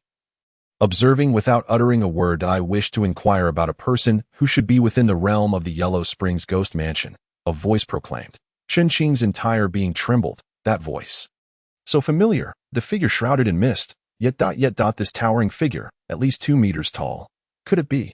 Chen Quan, the imposing silhouette, spoke slowly. "My name is Huang Yi. Huang Yi, that is my mother's name." Any lingering doubt in Chen Qing vanished. This person was indeed his elder brother, Chen Quan. Although he had not heard of him before, he was quite familiar with the vicinity of the Yellow Springs Ghost Mansion. "Might I ask what price you offer?" "My friend?" The figure curled up in the chair like a cat or a leopard. The two conversed and soon moved aside. After a brief interval, it appeared they had reached an agreement and returned to their seats. Chen Qing's heart was in turmoil. His elder brother was searching for their mother. Wasn't it said that she had run off with a wild man? Could there be another layer to this story? Could the disappearance of his elder brother and father be connected to this? Chen Qing's thoughts raced. The elder at the forefront then smiled and said, "The time is nearly at hand. I bid you all farewell. I look forward to seeing you again in half a month." The scene shifted before his eyes. Chen Qing found himself back on his bed, with those 4 bags, reflecting on the bizarre events that had transpired. He felt overwhelmed. Remembering Chen Quan, a whirlwind of emotions surged within him. He never imagined that their reunion would occur in such a peculiar place. He was searching for their mother. Had she gone missing? Or had she been abducted? Given the name of that location, it did not seem to belong to the mortal realm. Could it be in the underworld? He pulled out his phone to search. And indeed, there was no such place. After contemplating, he asked, Hua Pai, do you know of the Yellow Springs Ghost Mansion? The ghostly manor is indeed a name from the underworld, yet the realm of the afterlife is vast, divided into countless ghostly domains. I have not heard of the Yellow Springs Ghost Manor. You may return now. Chen felt a twinge of awkwardness. Strangely enough, when the skin was painted upon, it adhered directly to the flesh. There was a peculiar orifice that perfectly accommodated the protrusion. It all felt rather uncanny. With a light chuckle, the painted skin was drawn into the demon suppression tower by Chen. From today's observations, it appears there are 12 towers in total. It remains a mystery how they are interconnected. Han Yuan also made an appearance at the gathering, evidently having activated his own tower. Consequently, he would undoubtedly take the prophecy he spoke of seriously.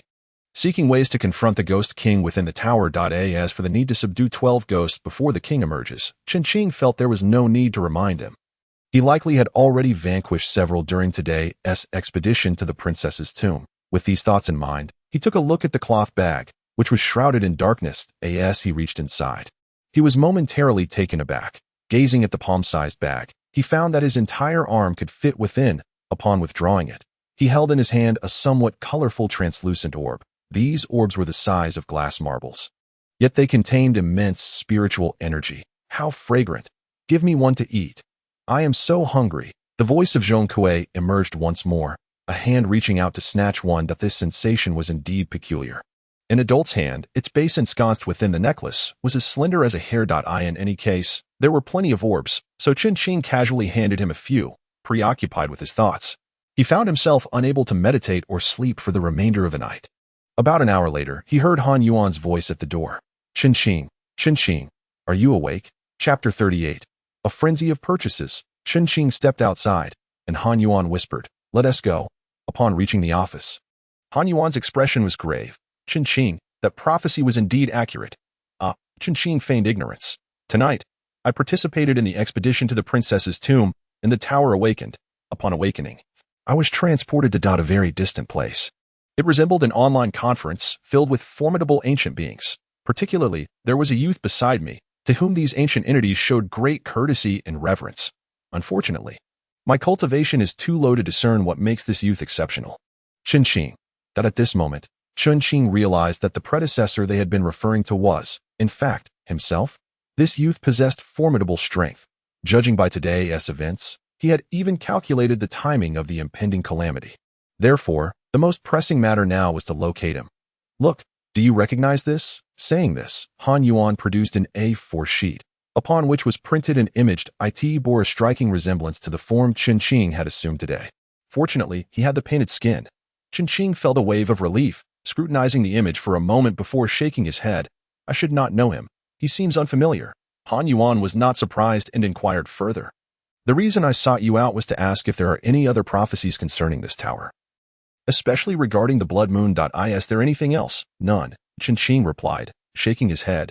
Han Yuan nodded thoughtfully and remarked, however, since the prophecy has proven partially accurate, it warrants serious consideration. I shall seek out the commander tonight to make some arrangements. Partially accurate? He mused. Yes, but also no. Han Yuan nodded again, recalling that the prophecy mentioned the ability to contain 12 spirits, yet his tower could only confine SIX-AT this moment. It was Chen turn to be taken aback. Logically, each of the 12 towers should be capable of suppressing 12 spirits, implying that the capacity of each tower may vary. There should indeed be 12 towers in total, and I surmise that each can hold a different number of spirits. Han Yuan arrived at the same conclusion as Chen. Waving his hand dismissively, he said, regardless, you have achieved great merit this time. I shall take my leave. Moments later, Han Yuan departed the base in a military vehicle, accompanied by his tower. Could it be that my tower is the Tower King? Chen naturally speculated that the number of spirits each of the 12 towers could contain ranged from 1 to 12. Watching the military vehicle recede into the distance, he sighed. If he were in Han Yuan's position, possessing such a remarkable artifact, he would undoubtedly be reluctant to reveal it publicly. 2 lifetimes are sufficient to discern a person's true character. And Han Yuan was undoubtedly a person worthy of trust. If he were to be forthright with him and share information, it would likely yield a wealth of knowledge regarding the demon-suppressing towers. However, having experienced the blood moon, Chen Qing felt a sense of trepidation. Human nature only remains intact when societal structures do not collapse. Ghost pearl. Give me a ghost pearl. The abrupt voice of Zhang Kuei startled Chen Qing. 4 bags were present, one containing 100 million, another filled with gold and silver worth 100 million, a third with valuable spirit stones, and the last containing ghost pearls valued at 100 million. Chen Qing retrieved the final bag and, reaching inside, pulled out a ghost pearl, a fragment of a finger bone. Having endured the blood moon, Chen Qi was well aware that although referred to as pearls, ghost pearls come in various forms. Yet, he had only encountered a handful, none as numerous as those before him. After a cursory glance, he noted that these ghost pearls included blood pearls, gelatinous forms, bones, fruits, and true pearls. Zhang Kuei seized the finger bone and began to crunch on it with fervor. Digging into the first bag, he discovered 10 bank cards. Exiting the base, Chen Qing discreetly transformed into a construction worker. He casually approached an ATM, inserting a card. There was no password prompt. It immediately displayed the withdrawal transfer page. 10 million. He would not be foolish enough to transfer it to his own account. So he tucked the card away. Suddenly possessing 100 million, he found himself surprisingly calm. After some contemplation, he realized he needed to spend this money quickly, even if it meant purchasing something as mundane as toilet paper. Regardless of the item, spending around 100 million would qualify as a substantial transaction. Lacking connections and experience in this realm, he pondered whether he could simply select an online store and input 100 million in the quantity field. How should he go about spending it? Perhaps consulting manager Yang at the safe house? This thought consumed him throughout the night. In the morning, Chen Qing's phone rang. Mrs. Wu. He froze momentarily. Could it be that she was having second thoughts and wanted to reclaim the Zhang Kuei painting? He answered the call. Hello, Li Qing here. This is Mrs. Wu. Hello, Mrs. Wu. I have a few antique items in my possession. I was wondering if your foreign friend is still interested in them. Chen Qing was momentarily taken aback, then elated, just as he was fretting over how to spend the money. Let me inquire. Please hold on, Mrs. Wu. After some contemplation, Chen Qing inquired of Hua Pai. Hua Pai, are you capable of authenticating antiques? Hua Pai responded, while I am not proficient in authentication, I can ascertain their era. She further elaborated, through spiritual resonance, one can discern the essence of an object. Authentication refers to unveiling the provenance, background, and purpose of an antiquity, whereas determining the era is merely a straightforward classification of its dynasty. For Chen Qing, this distinction sufficed. That moment, he returned a call. Mr. Ruan is presently in Ximing City, and he has some matters to attend to. He will be departing tomorrow. Mrs. Wu, it would be wise for you to prepare accordingly. Chen Qing discreetly added. He has successfully closed a deal this time, and his cash flow is quite ample. Mrs. Wu's voice brimmed with delight. Wonderful. We shall meet this evening. After concluding the call, Chen Qing hastily booked a room and, accompanied by Hua Pai, devoted an entire day to intensively studying antique knowledge. By nightfall, Hua Pai had transformed into the guise of a slender, capable middle-aged man. Chen Qing, holding a briefcase, followed closely behind her. Soon, they arrived at the designated location, a shop named Gu Yun Xiang, adorned in a quaint and rustic style. Familiar faces awaited. Wu Xiaoman, Mrs. Wu, and an elderly gentleman clad in tang attire, his silver hair cascading down, unmistakably a connoisseur in this field. There was also a genial, portly man. After exchanging greetings, Hua Pai directly queried, "Where are the items?" The group fell momentarily silent. Chen Qing chuckled. Mr. Ruan is pressed for time and may depart tonight. Esteemed proprietors, if possible, please present your finest items now. Upon hearing this, the group ceased their hesitation. Mrs. Wu produced a painting titled Heron Descending Upon an Old Man, reputedly by Tang Bohu, not from the Qing dynasty. Hua Pai dismissed with a shake of her head. Next item, please. At this, the four exchanged astonished glances, their hearts quaking. Determining it to be from the Qing dynasty was no remarkable feat, but to render such a decisive judgment with merely a glance was beyond their capabilities. The atmosphere grew solemn. The silver-haired elder presented a jade ring, declaring it to be a Southern Song dynasty piece with a peony design. From the Yuan dynasty, Hua Pai interrupted. How much? The elder replied. 2 million. Too steep, Hua Pai countered, shaking her head. Next item. The group began to feel the pressure. They had never encountered someone of her caliber. Hua Pai, somewhat dissatisfied, placed a bank card on the table, stating, "Esteemed guests, let us not squander time. I shall step out for a meal and return in 45 minutes. I hope by then, you will be prepared." With that, she exited. Chen Qing turned back, his face a mask of apology. I beg your pardon, everyone. Mr. Ruan has this temperament. His family has long been in the antique business, and he is well acquainted with the market. As long as the price is right, he will make a purchase.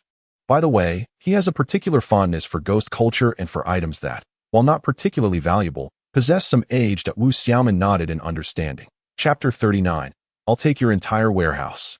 Upon returning, the four had prepared a considerable array of items. The stout middle-aged man produced a piece of ancient jade, tinged with a sanguine hue, proclaiming, "This is blood-stained ancient jade, extracted from the mouth of a princess.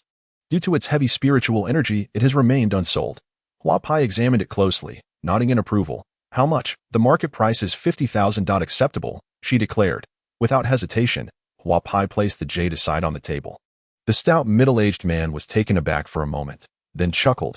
"Mr. Ruan is indeed magnanimous." The four took turns bringing items forward. Having demonstrated their skills just moments ago, none dared to act presumptuously now, and the prices they requested were quite reasonable. The stout middle-aged man then produced a silver-plated femur, resembling a club. The silver-haired elder chuckled. "What an unusual item you have brought forth," the stout man replied with a grin. "This piece is a bone from a deceased individual. I trust you know its significance." 100,000. The stout man hesitated slightly, caught off guard. "This item can summon spirits. You cannot control it." Nodding in acknowledgement, the stout man raised his thumb in appreciation. "You truly are an expert." "Very well. 100,000 it is. These 9 relics are from the temple that I wouldn't dare boast in front of an expert. I can't ascertain their age." The silver-haired elder smiled, seemingly intent on testing the expertise of the one known as Hua Pai. After a brief moment of contemplation, Hua Pai furrowed his brow. "They should originate from the Duan family in Dali." The old man was taken aback. He sighed. "And how much are they valued at?" "The price of relics has always fluctuated. Perhaps 500,000. Agreed. Hua Pai nodded, placing the relics beside him. The eyes of the 4 men gleamed with excitement. At this juncture, the stout middle-aged man brought forth a long wooden box. Upon opening it, a pungent odor reminiscent of rust, and that something foul wafted out. A bronze artifact, likely from the Warring States period. 12 million. I trust Mr. Ruan is aware that my valuation is no mere caprice. Hiss. The 3 men inhaled sharply. This was the highest bid thus far. If it were still buried in the ground, it would remain unchanged for another millennium. However, now that it is rusted, within half a year, it would be reduced to nothing but a heap of corroded metal. The stout middle-aged man's expression shifted slightly. "He has handled it remarkably well. How did he discover it?" 1 million. The stout man frowned. "Since you know it is rusted, why offer a mere million? That is of no concern to you." The stout man's brow furrowed and then relaxed, clearly wavering. After a moment's deliberation, he gritted his teeth. "Add 50,000 more?" "Very well." Half an hour later, the 4 had reviewed all the items brought forth. Hua Pai accepted 19 pieces, totaling less than 6 million. The stout middle-aged man immediately rose. "Mr. Ruan, I have a few more items at home, rather large and inconvenient to transport. May I invite you to see them?" "Of course," Hua Pai replied, turning to Chen Qing. "Li Qing, please gather these items." "Understood." Chen Qing inquired, "Gentlemen, shall we transfer the funds now?" "No rush, no rush. Let's take a look first." The stout man waved his hand dismissively. However, the silver-haired elder directly handed over his phone. "Please transfer it to this card. There are far too many swindlers in this line of work." Hua Pai handed Chen Qing a card. "You go ahead and make the transfer."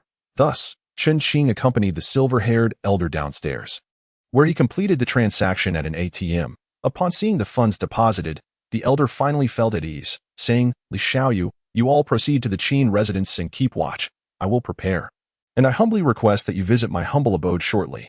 "Certainly, esteemed elder," Chen Qing replied eagerly. Before long, the 3 arrived at the stout middle-aged man's residence, located on the outskirts of the city. Featuring a grand Chinese-style villa, a portly middle-aged man ushered 2 individuals into a garage, where he opened a concealed door, and an instant wave of musty air assailed their senses. Upon illuminating the space, 2 blood-red horses, towering as high as adults, came into viewpoint. One stood majestically, while the other reared its front hooves, seemingly letting out a neigh. Most astonishingly, both horses were adorned with wings. Chen Qing was immediately exhilarated. If these 2 horses could awaken, it would imply that he possessed 2 flying steeds. These were indeed infernal artifacts, imbued with a sinister aura, and individuals with a modicum of strength often held them in trepidation. Thus, this residence had remained uninhabited for years. The portly man declared. Undoubtedly ancient relics, priced at 10 million each. That is exorbitant. Hualien shook his head. Let us peruse other options. You are quite the negotiator. The portly man replied with a hint of resignation. How about this? 2 for 10 million. 200,000 each. Came the counteroffer. The portly man pondered for a brief moment before conceding. Deal. As the trio advanced further, they encountered 2 stone sculptures resembling seated dogs. One was indiscernible, neither clearly a lion nor a dog, while the other was a chimera with a human head and lioness body. These tomb guardians, akin to the 2 horses, exuded a heavy aura of malevolence and had remained unsold. 1 for 200,000. Together, 100,000. Agreed. The portly man, appearing affable, was likely a leader of grave robbers, for the contents of his warehouse were not meant for the light of day. After acquiring a few more items, he led the duo to another storage area. The shelves were laden with numerous antiquities, many still encrusted with dirt. A cursory glance suggested that this warehouse alone contained thousands of artifacts. Most strikingly, on the west wall were displayed 20 suits of armor, accompanied by matching long spears. However, both the armor and spears were severely corroded. The spear shafts, forged from high-quality steel, were enveloped in thick rust, appearing as if they would snap upon contact. The armor fared slightly better, yet the stitching had long since decayed, with only later additions remaining. Chen Fan's heart raced. Hualien, comprehending the significance, inquired, "These 20 sets of armor and spears must have corresponding horses." "Correct. Indeed." The portly man guided them to another warehouse, where 20 warhorse figurines awaited. Yet, their craftsmanship paled in comparison to the 2 flying horses, one of which had lost its head, while another was missing a leg. "What is the price for these 20 sets of armor, spears, and warhorses?" The portly man's expression brightened. These items were exceedingly troublesome to sell. He had been unable to find a buyer and lived in constant fear of their presence. Now, at last, a buyer had emerged. Last year, similar armor at Dingjia auction house fetched 8 million. But discussing that is futile.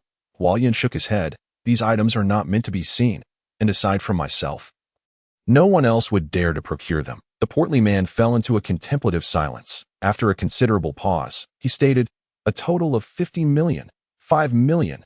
Mr. Ruan, your offer is rather excessive." The portly man furrowed his brow. "This bid is not arbitrary. It is genuinely based on your earnest intent to purchase." Hualien pondered for a moment before suddenly proposing, "Mr. Chen, why not retire? I will take the entire warehouse off your hands." The portly man looked momentarily taken aback. "What? All items in the warehouse, bundled together for 20 million. Chapter 40. Blood Prophet. The corpulent middle-aged man paused slightly, shaking his head, and remarked, "Mr. Ruan, you jest that I am quite serious." Hualien replied, enunciating each word with deliberation. The stout man squinted his eyes. 40 million. That's my final offer." Hualien furrowed his brow, contemplating for a significant while before responding, including what was discussed earlier. "A total of 30 million. This is my final bid." The middle-aged man appeared conflicted. The true worth of these items undoubtedly exceeded this price. However, they were tainted and could not be exposed to light. Each piece was akin to a hot potato. After a prolonged moment, he resolved, "Very well, but it must be a cash transaction." Hualien presented him with 3 bank cards. "These are unregistered cards. Consider it a cash transaction." The stout man hesitated briefly, then brandished the keys in his hand. "Let us proceed with the transaction. Once completed, they shall be yours." "Boss Chen, there are no surveillance cameras here, are there?" "None. Using such devices would be tantamount to courting death." Before long, the transaction was finalized. The trio returned to the entrance, where the stout man handed the keys to Hualien, beaming with delight. "Mr. Ruan, why not acquire the estate as well? It's a mere 10 million. "Not necessary." Hualien shook his head. "Had it been 10 days prior, you might have considered it. But now, upgrading the safe house here was no longer feasible." "Very well. The keys are yours. I shall return in a month to replace all the locks. How you manage to remove them, I shall not inquire, nor do I wish to know." With a thought, Chen Fan understood immediately. "Mr. Chen, may I inquire about the location of the tomb?" The stout man frowned. "It has already been emptied. Consider it a favor owed to you." After a moment of silence, he scribbled down an address. Subsequently, he departed in the driver's vehicle. The driver inquired, "Big brother, should we not entertain any misguided thoughts?" As he suggested, "It is time for me to retire. Have those monitoring the estate withdrawn?" "Yes, the less you know, the safer you are." Chen Fan and Hualien returned to the warehouse. "Master, how did I perform?" In the warehouse, Huayan had transformed into a stunning young woman. Quite commendable. Chen Qing observed the surroundings, beginning to collect items with the demon-suppressing tower. The contents here could easily constitute a small museum. Even if only half were awakened, they could establish themselves as a formidable power. Once the items were gathered, the silver-haired elder's call came through. The trio proceeded to his residence, which was also an estate. Albeit significantly smaller than Qing's, the silver-haired elder's collection primarily consisted of calligraphy and paintings, many of which were esteemed works, all with legitimate provenance. However, the asking price was exorbitant, and they could not reach an agreement. The elder produced a decree. This is an imperial edict from the Song dynasty, conferring the title of Wuzhuangyuan upon Li Baoyi. Chen Qing felt no particular reaction, but Huayan inquired, "What is the price?" The edict from Huizong is valued at 100 million. While this may be worth slightly less, the asking price is 20 million. That such edicts are relatively common. They are not worth that much.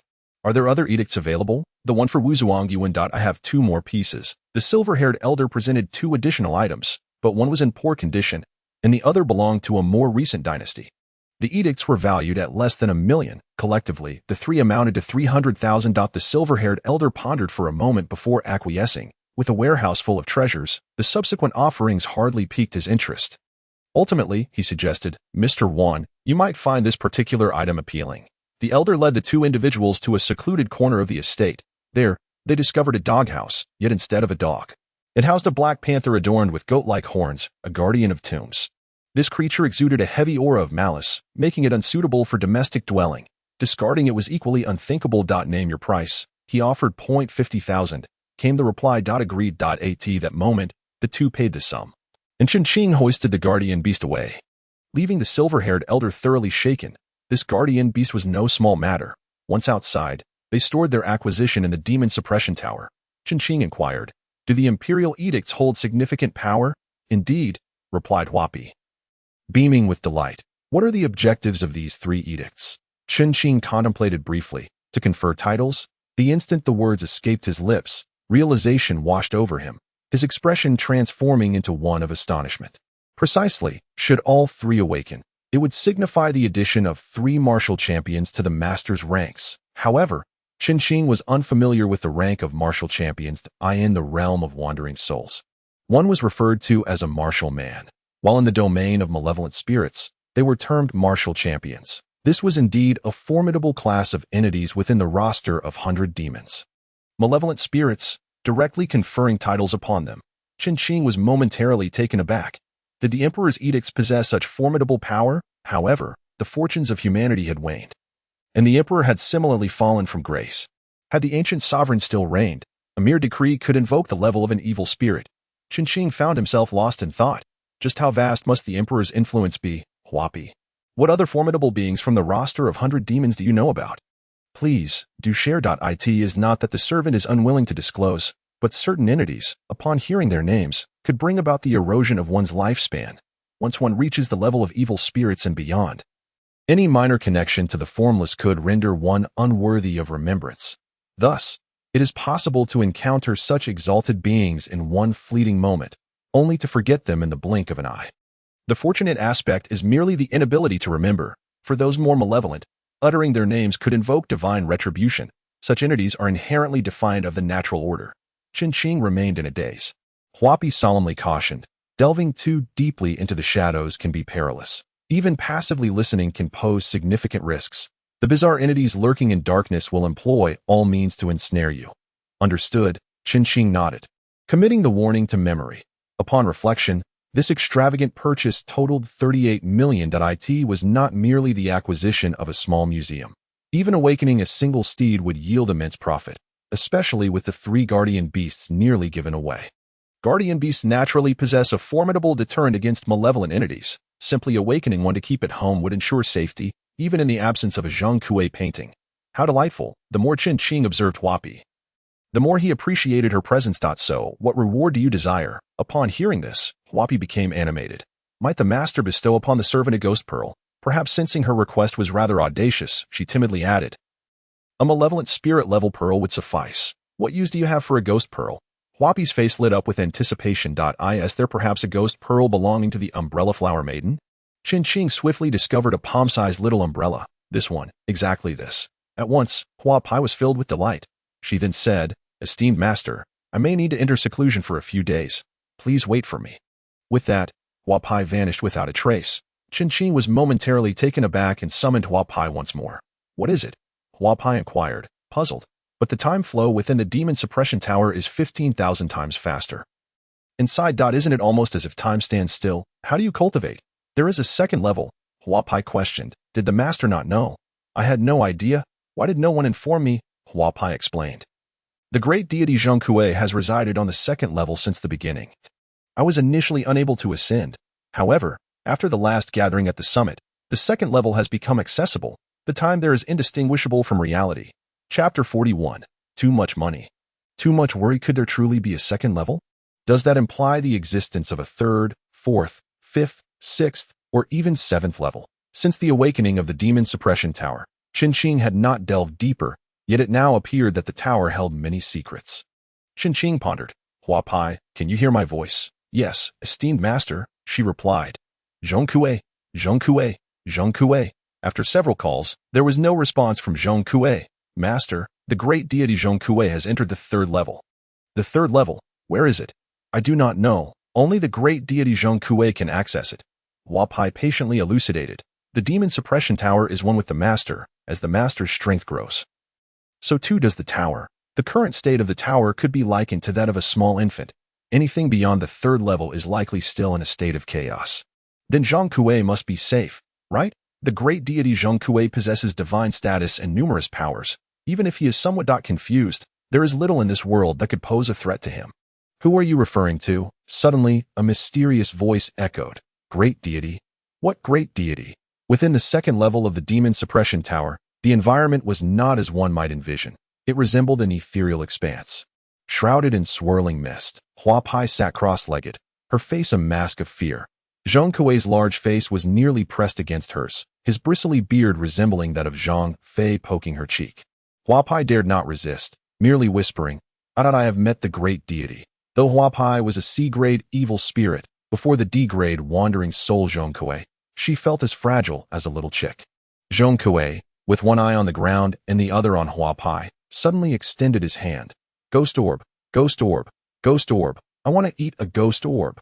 His hand emerged from the demon suppression tower, seemingly sprouting from Chen Qing's chest. Startled, Chen Qing exclaimed, "You can have it, but please do not frighten Hua Pai. She needs to cultivate." All right, all right, all right, all right." Chen Qing promptly placed a ghost orb resembling a leaf into Zhongkue's hand. Zhongkue appeared dissatisfied with this orb, pouting as he chewed and walked into the mist. Originally, Chen Qing had intended to visit the princess's tomb to exchange the 12 wandering souls for stronger ones. However, with Hua Pai in seclusion, that plan would have to be postponed for a few days. Without Hua Pai, he had not felt this uncertainty, but now, with her absence, he suddenly felt a sense of unease.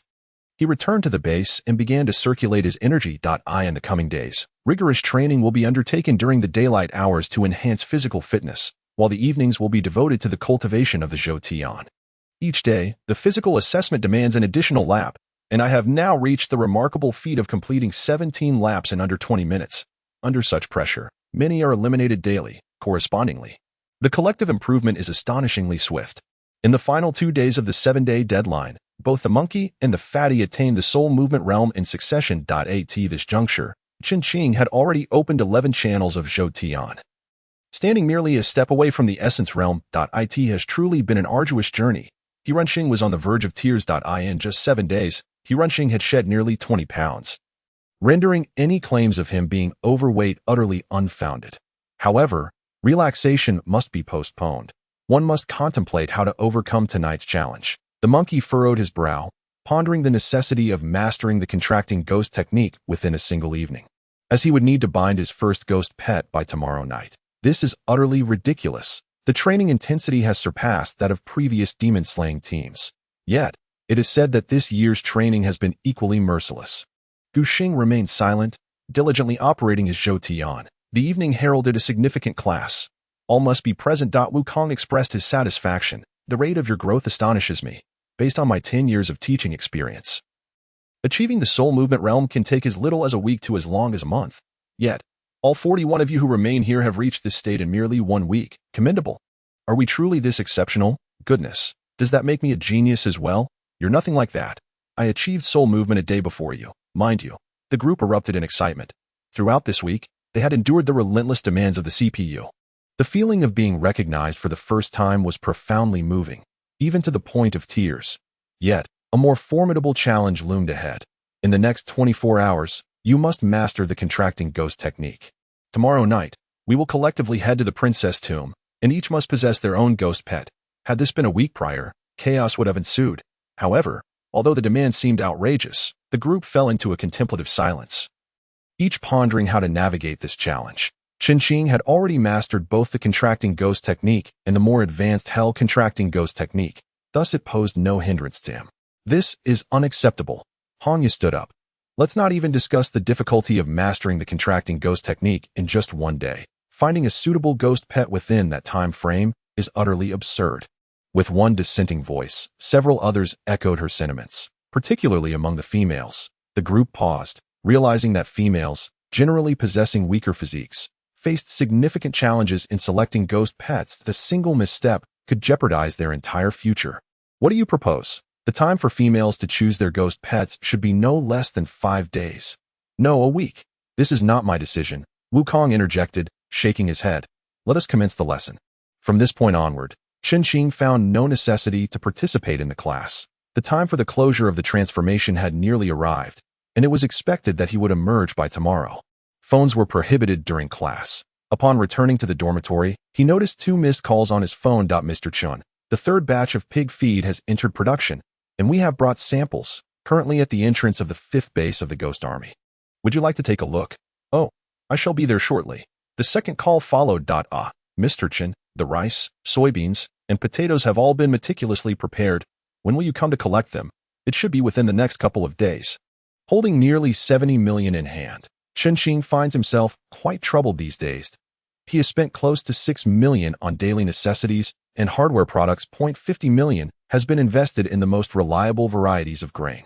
In times of crisis, possessing food and weaponry brings a sense of security. Upon arriving at the entrance of the base, a business vehicle is parked nearby. 3 men in suits are already awaiting his arrival, one of whom is none other than Mr. Zhu, the owner of the feed factory. Through their recent communications, Chen Fan has come to realize that they are eager to connect with the Yue army. It seems that during his video call with manager Jean, his identity as a procurement officer for the Yue army was inadvertently revealed. In any case, there is now a palpable respect directed towards Chen Fan. As he receives a sample bag of pig feed, he opens it, only to furrow his brow at the distinct fishy odor. Frowning, he takes a taste. The texture is coarse, excessively powdery, and a mouthful results in a cascade of crumbs. Noticing Chen Fan's expression, Mr. Zhu quickly offers an explanation. Mr. Chen, the taste is indeed somewhat lacking. This is the 3rd batch of the improved type, which has been supplemented with starch. Chen Fan samples it once more. While there is some improvement, it is minimal. Soaking in warm water or cooking will enhance it significantly. Can the nutritional components be assured? Absolutely. Without a doubt. We adhere to strict standards. Chen Fan nods. Then there are no issues. Please expedite the production of this improved variant. Although he grimaces at the thought of consuming it now, in the apocalypse, such fare becomes a delicacy. Chapter 42. Welcome to the Princess Ghost Domain. My dear ones. As for the logistics of receiving the grains, Chen Fan has devised a plan. After some persuasion, he obtained a plethora of seals from Heechang. He then proceeded to the warehouse district in the Binjiang area. This warehouse complex is connected to the railway, features a dock, and is situated a mere 1.2 kilometers from the highway exit, primarily designated for grain storage. Upon entering, he is greeted by nearly 100 towering silver metallic barrels, each approximately 7 to 8 stories high. Manager Tian enthusiastically introduces, we possess a total of 229 standard grain silos, all constructed according to the ASTM D3299 standards. The smallest holds 35 tons, while the largest, standing before us, reaches a height of 30 meters, with a diameter of 15 meters and a capacity of 2,445 tons. Chen Fan had initially allocated 20.3 million for grain, which would have sufficed to purchase around 10,000 tons. However, with a stroke of inspiration, he opted for aged rice and soybeans, both approximately 6 years old but guaranteed to be unspoiled. This decision effectively doubled his acquisition from 10,000 tons to 25,000 tons. Manager Tian escorted Chen Qing into the grain silo, where a rather simple-looking computer continuously monitors the internal temperature and humidity. The interior resembles a grain storage facility filled to about 90% capacity, complete with a cross-shaped walkway that can be adjusted in height. Lowering the walkway by 2 meters, Manager Tian bends down to scoop up a handful of rice. The greatest challenge with stored grain is heat accumulation. If left unchecked, such a large quantity of grain stored together could spoil within a week. We possess 30 years of experience in temperature control. Although this rice is 6 years old, Mr. Chen can rest assured that while its quality may have diminished somewhat, it is certainly not compromised. Are there surveillance cameras? Indeed, each grain silo is equipped with 3. Chen Qing has confirmed an order for 5,000 tons of potatoes, 4,000 tons of rice, 4,000 tons of soybeans, and 6,000 tons of wheat. Apart from the potatoes stored in a conventional warehouse, the rest were placed in cylindrical storage facilities. While it may sound like a substantial amount, it actually only amounted to 8 barrels. Chen Qing directly accepted the delivery and took possession of the keys, affixing seals to the exterior of each of the 8-barrel warehouses. Manager Tian, of course, paid no mind. Finding an opportunity, he bid farewell to Manager Tian and returned to the warehouse, where he turned off the surveillance cameras, adjusting each one to face the sky before commencing the grain collection. After approximately 10 minutes, the first rice warehouse was completely emptied. This was soon followed by the second, third, and eventually the 8th. Once all were cleared, seals were affixed to the entrance. The potatoes were stored in a standard cold storage facility, despite their few years of aging causing them to appear somewhat shriveled. They remained largely unscathed. The high positioning of the cameras required considerable effort to adjust them all. With the seals properly affixed, the task was finally completed. By this point, the afternoon had arrived.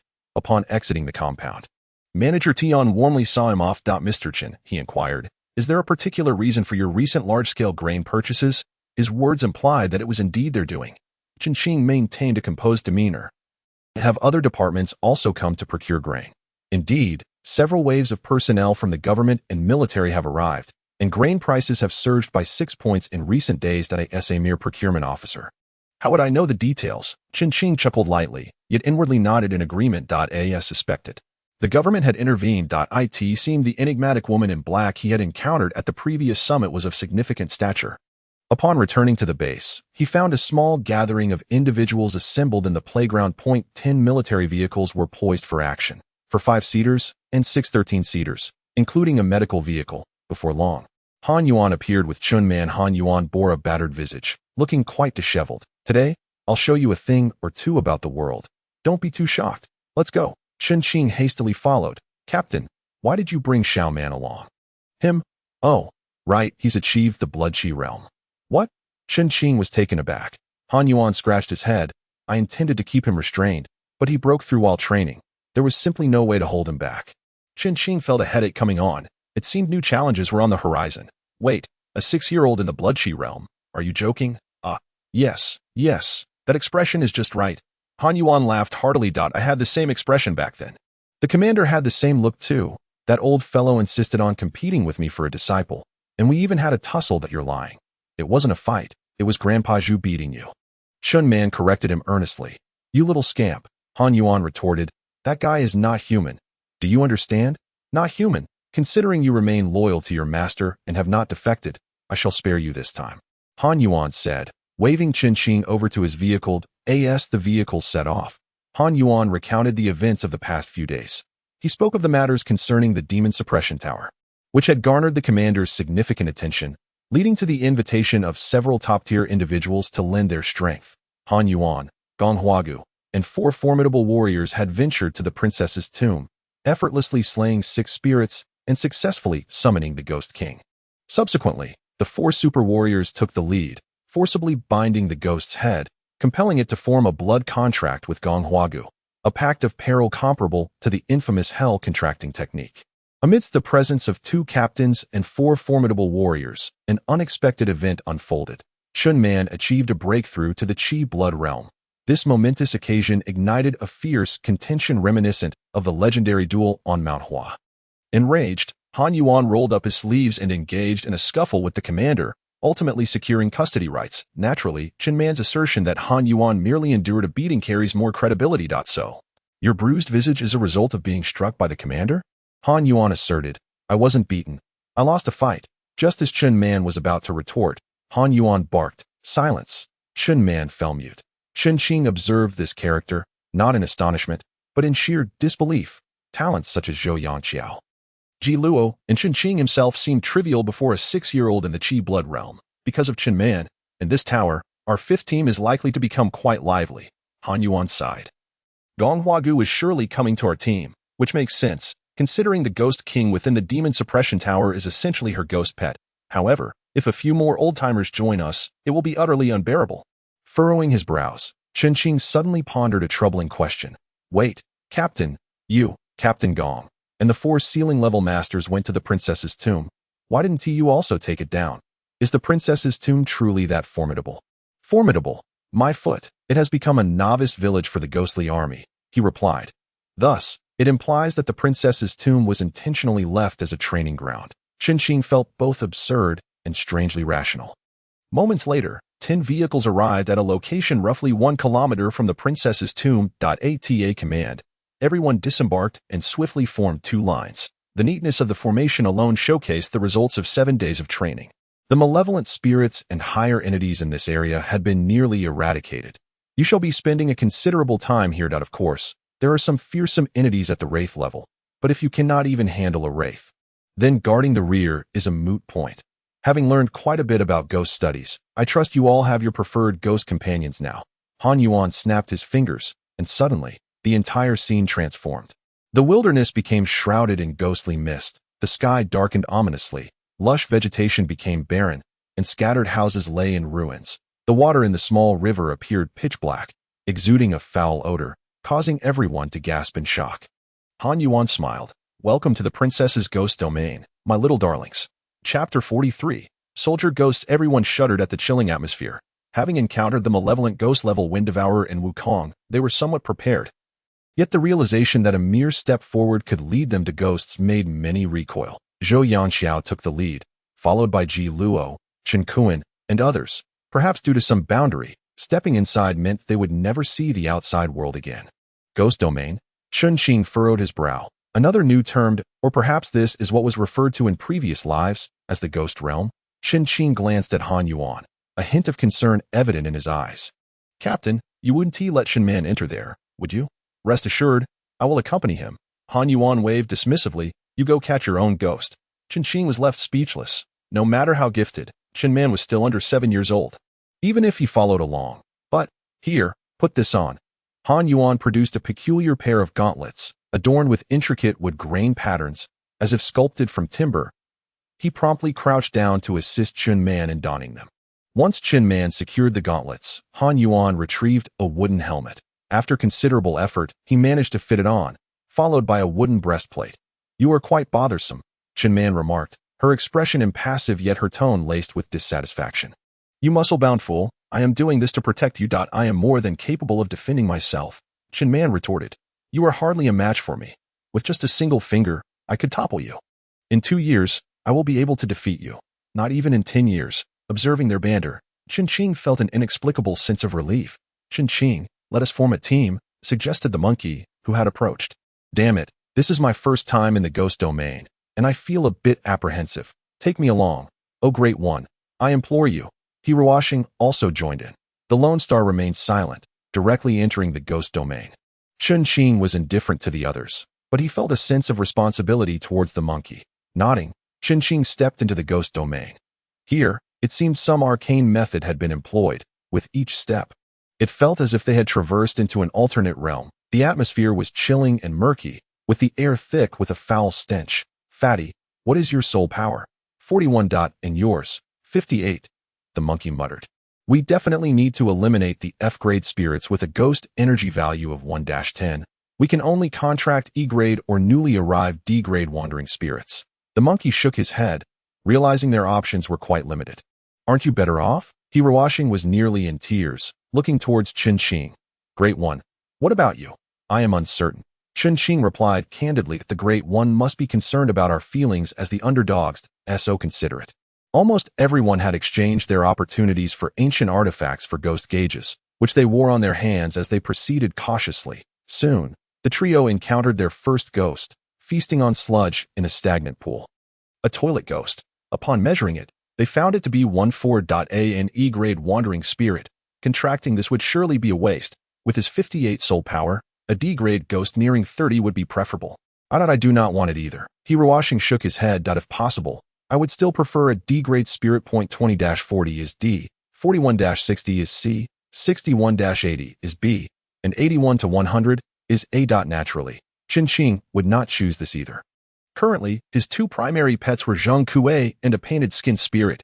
For this level, the painted skin spirit was an extraordinary specimen. As for Zhang Kuei, while merely a wandering spirit and a D-grade at that, one could not dismiss the suppression he exerted over the painted skin spirit based solely on superficial statistics. This time, he aimed to replace as many F-grade wandering spirits in the demon suppression tower as possible.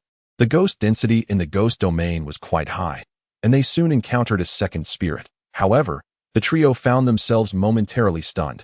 This ghost resembled an ancient warrior, adorned with a helmet, breastplate, back armor, and skirt armor, brandishing a sword at its waist, striding forward with an imposing presence. Chen and his companions hid behind a collapsed low wall, and the monkey withdrew his head, exclaiming, "An ancient ghost? I have never studied this." While they were all learning about ghosts, the curriculum primarily focused on modern spirits, such as the food-eating ghost, toilet ghost, and deathly illness ghost, with little mention of ancient ghosts. A soldier ghost. The three individuals casually assigned a name, and upon the ghostly meter's reading, it indicated 61. A B-grade wandering spirit. The monkey's spiritual power measured at 58, thus according to the recommended 50. It would be most prudent for him to contract a ghost around 29. The upper limit should not exceed 70, which amounts to 41. Runching fared even worse, at 41, with a recommended contract of 20 ghosts, and a maximum of 28. Clearly, both exceeded the threshold. This simply wouldn't do. It was untenable. Let's depart. However, Chen halted. The monkey, momentarily taken aback, quickly grasped the situation. Chen, you can contract this? Naturally, Chen could not divulge the existence of the demon suppression tower, merely stating ambiguously, "Just right. I can. Great deity. You are almost at 100. Runching was astonished. This is truly extraordinary. Chen nodded, drawing the Kunwa blade into his grasp, channeling spiritual energy, the blade's surface shimmering with blood-like shadows. With a soft hum, Chen vaulted over the low wall, directing his blade toward the soldier ghost, slicing through as if parting aged leather. A gaping wound appeared at the back of the soldier ghost's neck. The blade continued its descent, yet was thwarted by the protective armor on its back, merely sparking a small ember. Ethereal blue ghostly blood began to seep out, dropping steadily onto the ground. The ghost soldier reacted swiftly. Countering with a strike, Chen raised his blade to block. Clang! Sparks flew. Prior to this, all the ghosts Chen had encountered, except for the painted skin, were F-grade wandering spirits, shattering upon contact. This marked his inaugural engagement in such a combat with a ghost. Clang! Clang! Clang! The clash of strength was evenly matched, yet in terms of technique, Chen was far from the soldier ghost's equal. After just a few exchanges, he had already sustained a wound. Fortunately, he wore painted skin, which offered the best defense against such specters. Chen resolved to hone his combat skills, fixating intently on the soldier ghost's blade, striving to learn from it. Suddenly, a blade of light descended directly toward Chen face. He swiftly sidestepped. Though his visage was shielded by the painted skin, he still broke into a cold sweat.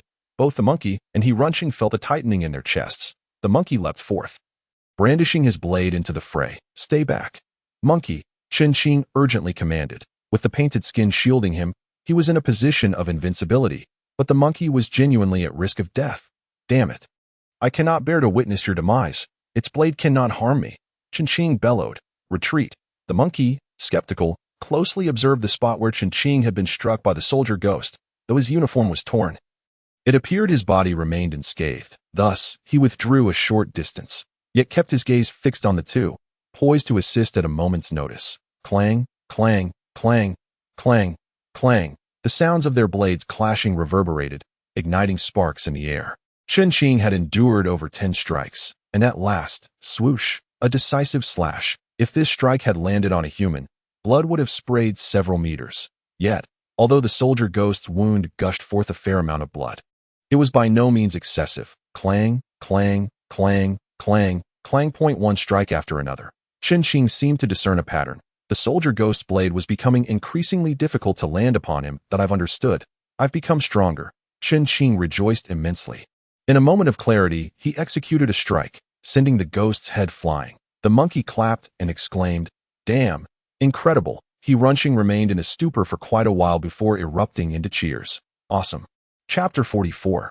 The martial arts champion can be conferred the title of martial scholar. At this moment, Chen Qing found himself momentarily halted. He sensed that within the demon suppression tower, the soldier ghost was struggling to find its place.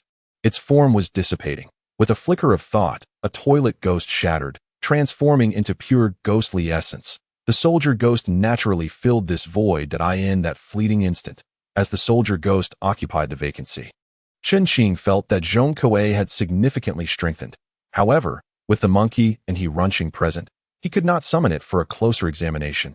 Impressive, young Qingzi. The monkey exclaimed, vigorously patting Chen Qing on the shoulder. You're incredible. The divine being is invincible. He Runching also voiced his admiration, his eyes scanning Chen Qing. Cautiously, he inquired, Divine being, have you donned any protective armor? It was mentioned that when the painted skin was attached to a person, apart from the heavenly eye and fire eye, no discernible signs would be visible. Just moments ago, Chen Qing had endured numerous cuts yet remained unscathed, which did not escape their notice. Yes, I received a piece earlier. Chen Qing replied, choosing not to elaborate further. Let us go. We must secure suitable ghost pets for both of you today. Both nodded earnestly if they could not procure suitable ghost pets with Chen Qing's presence. Their hopes for the future would be utterly bleak. This area was once a hub of aquaculture, dotted with numerous fish ponds. However, neglect had led to the gradual decay of most of the dikes, merging them into a landscape reminiscent of candied hawthorn, while some ponds had slowly dried up, becoming stagnant pools of murky water. Along their path, they encountered these stagnant pools, where toilet ghosts were merrily feasting. Yet their innate aversion to excrement rendered the trio oblivious to the scene. Chen Qing vaguely recalled that the toilet ghost, at the malevolent spirit level, was known as feeding filth, boasting considerable combat prowess. Moreover, if one could overlook the unpleasantness, such creatures were indeed quite advantageous for promotion. As the trio walked alongside the expansive fish ponds, splashes occasionally erupted from the depths, leaving them uncertain whether it was fish or ghosts. Help! Suddenly, a harrowing cry echoed from a distance. In the dim, eerie night, it sent shivers down their spines. It bore a resemblance to Yang Xingxue. The monkey's expression turned quizzical. Chen Qing suddenly recalled this name. He was a fellow student with whom Chen Qing had tested his abilities. Help! The cry for aid resonated once more, this time much closer, and both the monkey and he Runching could hear it distinctly. It was indeed Yang Xingxue.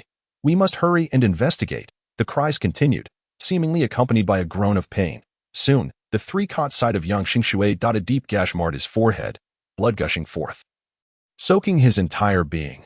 His arm was fractured, and he bore multiple injuries. In front of him, a solitary star was locked in a fierce struggle with a ghost. This ghost appeared ordinary, yet its movements were remarkably agile, wielding a black staff that struck with formidable force, leaving the solitary star utterly defenseless. Master, this is the martial arts champion.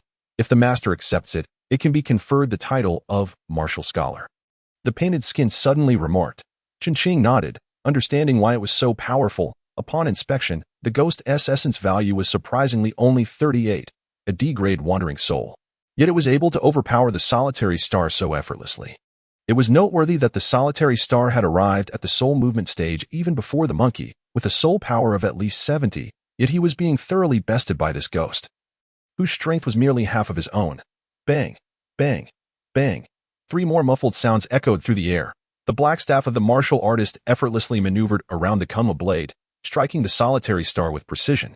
The solitary star remained as silent as ever, merely emitting a muffled grunt, yet showed no sign of retreat. Monkey, let us proceed together. You should step back a bit. The monkey hesitated for a moment but eventually nodded and followed suit. Clang! The staff struck the body of Chen Qing's Kunma blade, causing his hand to tremble ever so slightly. Bang! Another strike landed on Chen Qing's wrist, sending a jolt of numbness through his entire arm, nearly causing him to lose his grip on the Kunma blade. This is even more formidable than the weapon specter, Chen Qing thought to himself, relying on the protection of his skin disguise. He unleashed a flurry of strikes, forcing the martial artist back several steps. Solitary star, fatty, escort Yang Xingshui away. At this moment, Yang Xingshui was gasping for breath, his complexion ashen. Meanwhile, the solitary star staggered, clearly injured. Had Chen Qing and the others not arrived in time, both would likely have perished at the hands of the martial artist. Bang, bang, bang. The martial artist's staff struck Chen Qing with alarming frequency. Despite the protection of the skin disguise, he felt the surge of blood within him.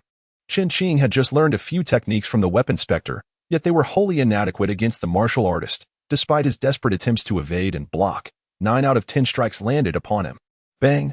Ah! The monkey let out a cry of anguish, collapsing to the ground with a gaping wound on his brow, blood instantly splattering across his face. Do not panic. I shall charge again, Chen Qing urged. Making another assault, the martial artist's staff techniques were exceedingly refined, the tip of the staff constantly threatening Chen Qing's face. Should he evade, another strike would follow towards his chest or waist. Bang, bang, bang, one strike after another. Chen Qing felt as though he might spew blood. It was not just a physical ordeal, but a psychological one as well. He could not fathom how a specter with a mere 38 points of ghostly energy could corner him so. Were it not for the skin disguise, he might have already lost his life thrice over. With a whoosh, the tip of the staff lunged directly at his eye. Chen Qing instinctively leaned back. He then swung the kunwa blade horizontally, covering a vast area. The martial artist leapt into the air. The monkey, being a brother to himself, must certainly protect his own life, having sacrificed for it in a previous existence. And the warrior is the most fitting choice. As soon as the blood moon rises, he shall use the imperial edict to bestow the title of martial champion upon this warrior. The monkey's combat prowess will ascend to new heights. The two exchanged hearty laughter, forming a large character with their bodies as they lay on the ground. The warrior went to retrieve his staff, when suddenly a heavy thud resounded, and his body was sent flying by a kick. Both were taken aback. Looking back, they beheld a robust figure charging towards them. Towering and agile, wielding a long staff, it was yet another warrior. Chapter 45. Kneeling at the sight of Zhong Kuei, Chen Qing's gaze swept over this warrior, revealing an 88 grade soul. A strike came down upon him with tremendous force, exceedingly fearsome. Chen Qing raised his hand to block. Clang. A resounding impact echoed.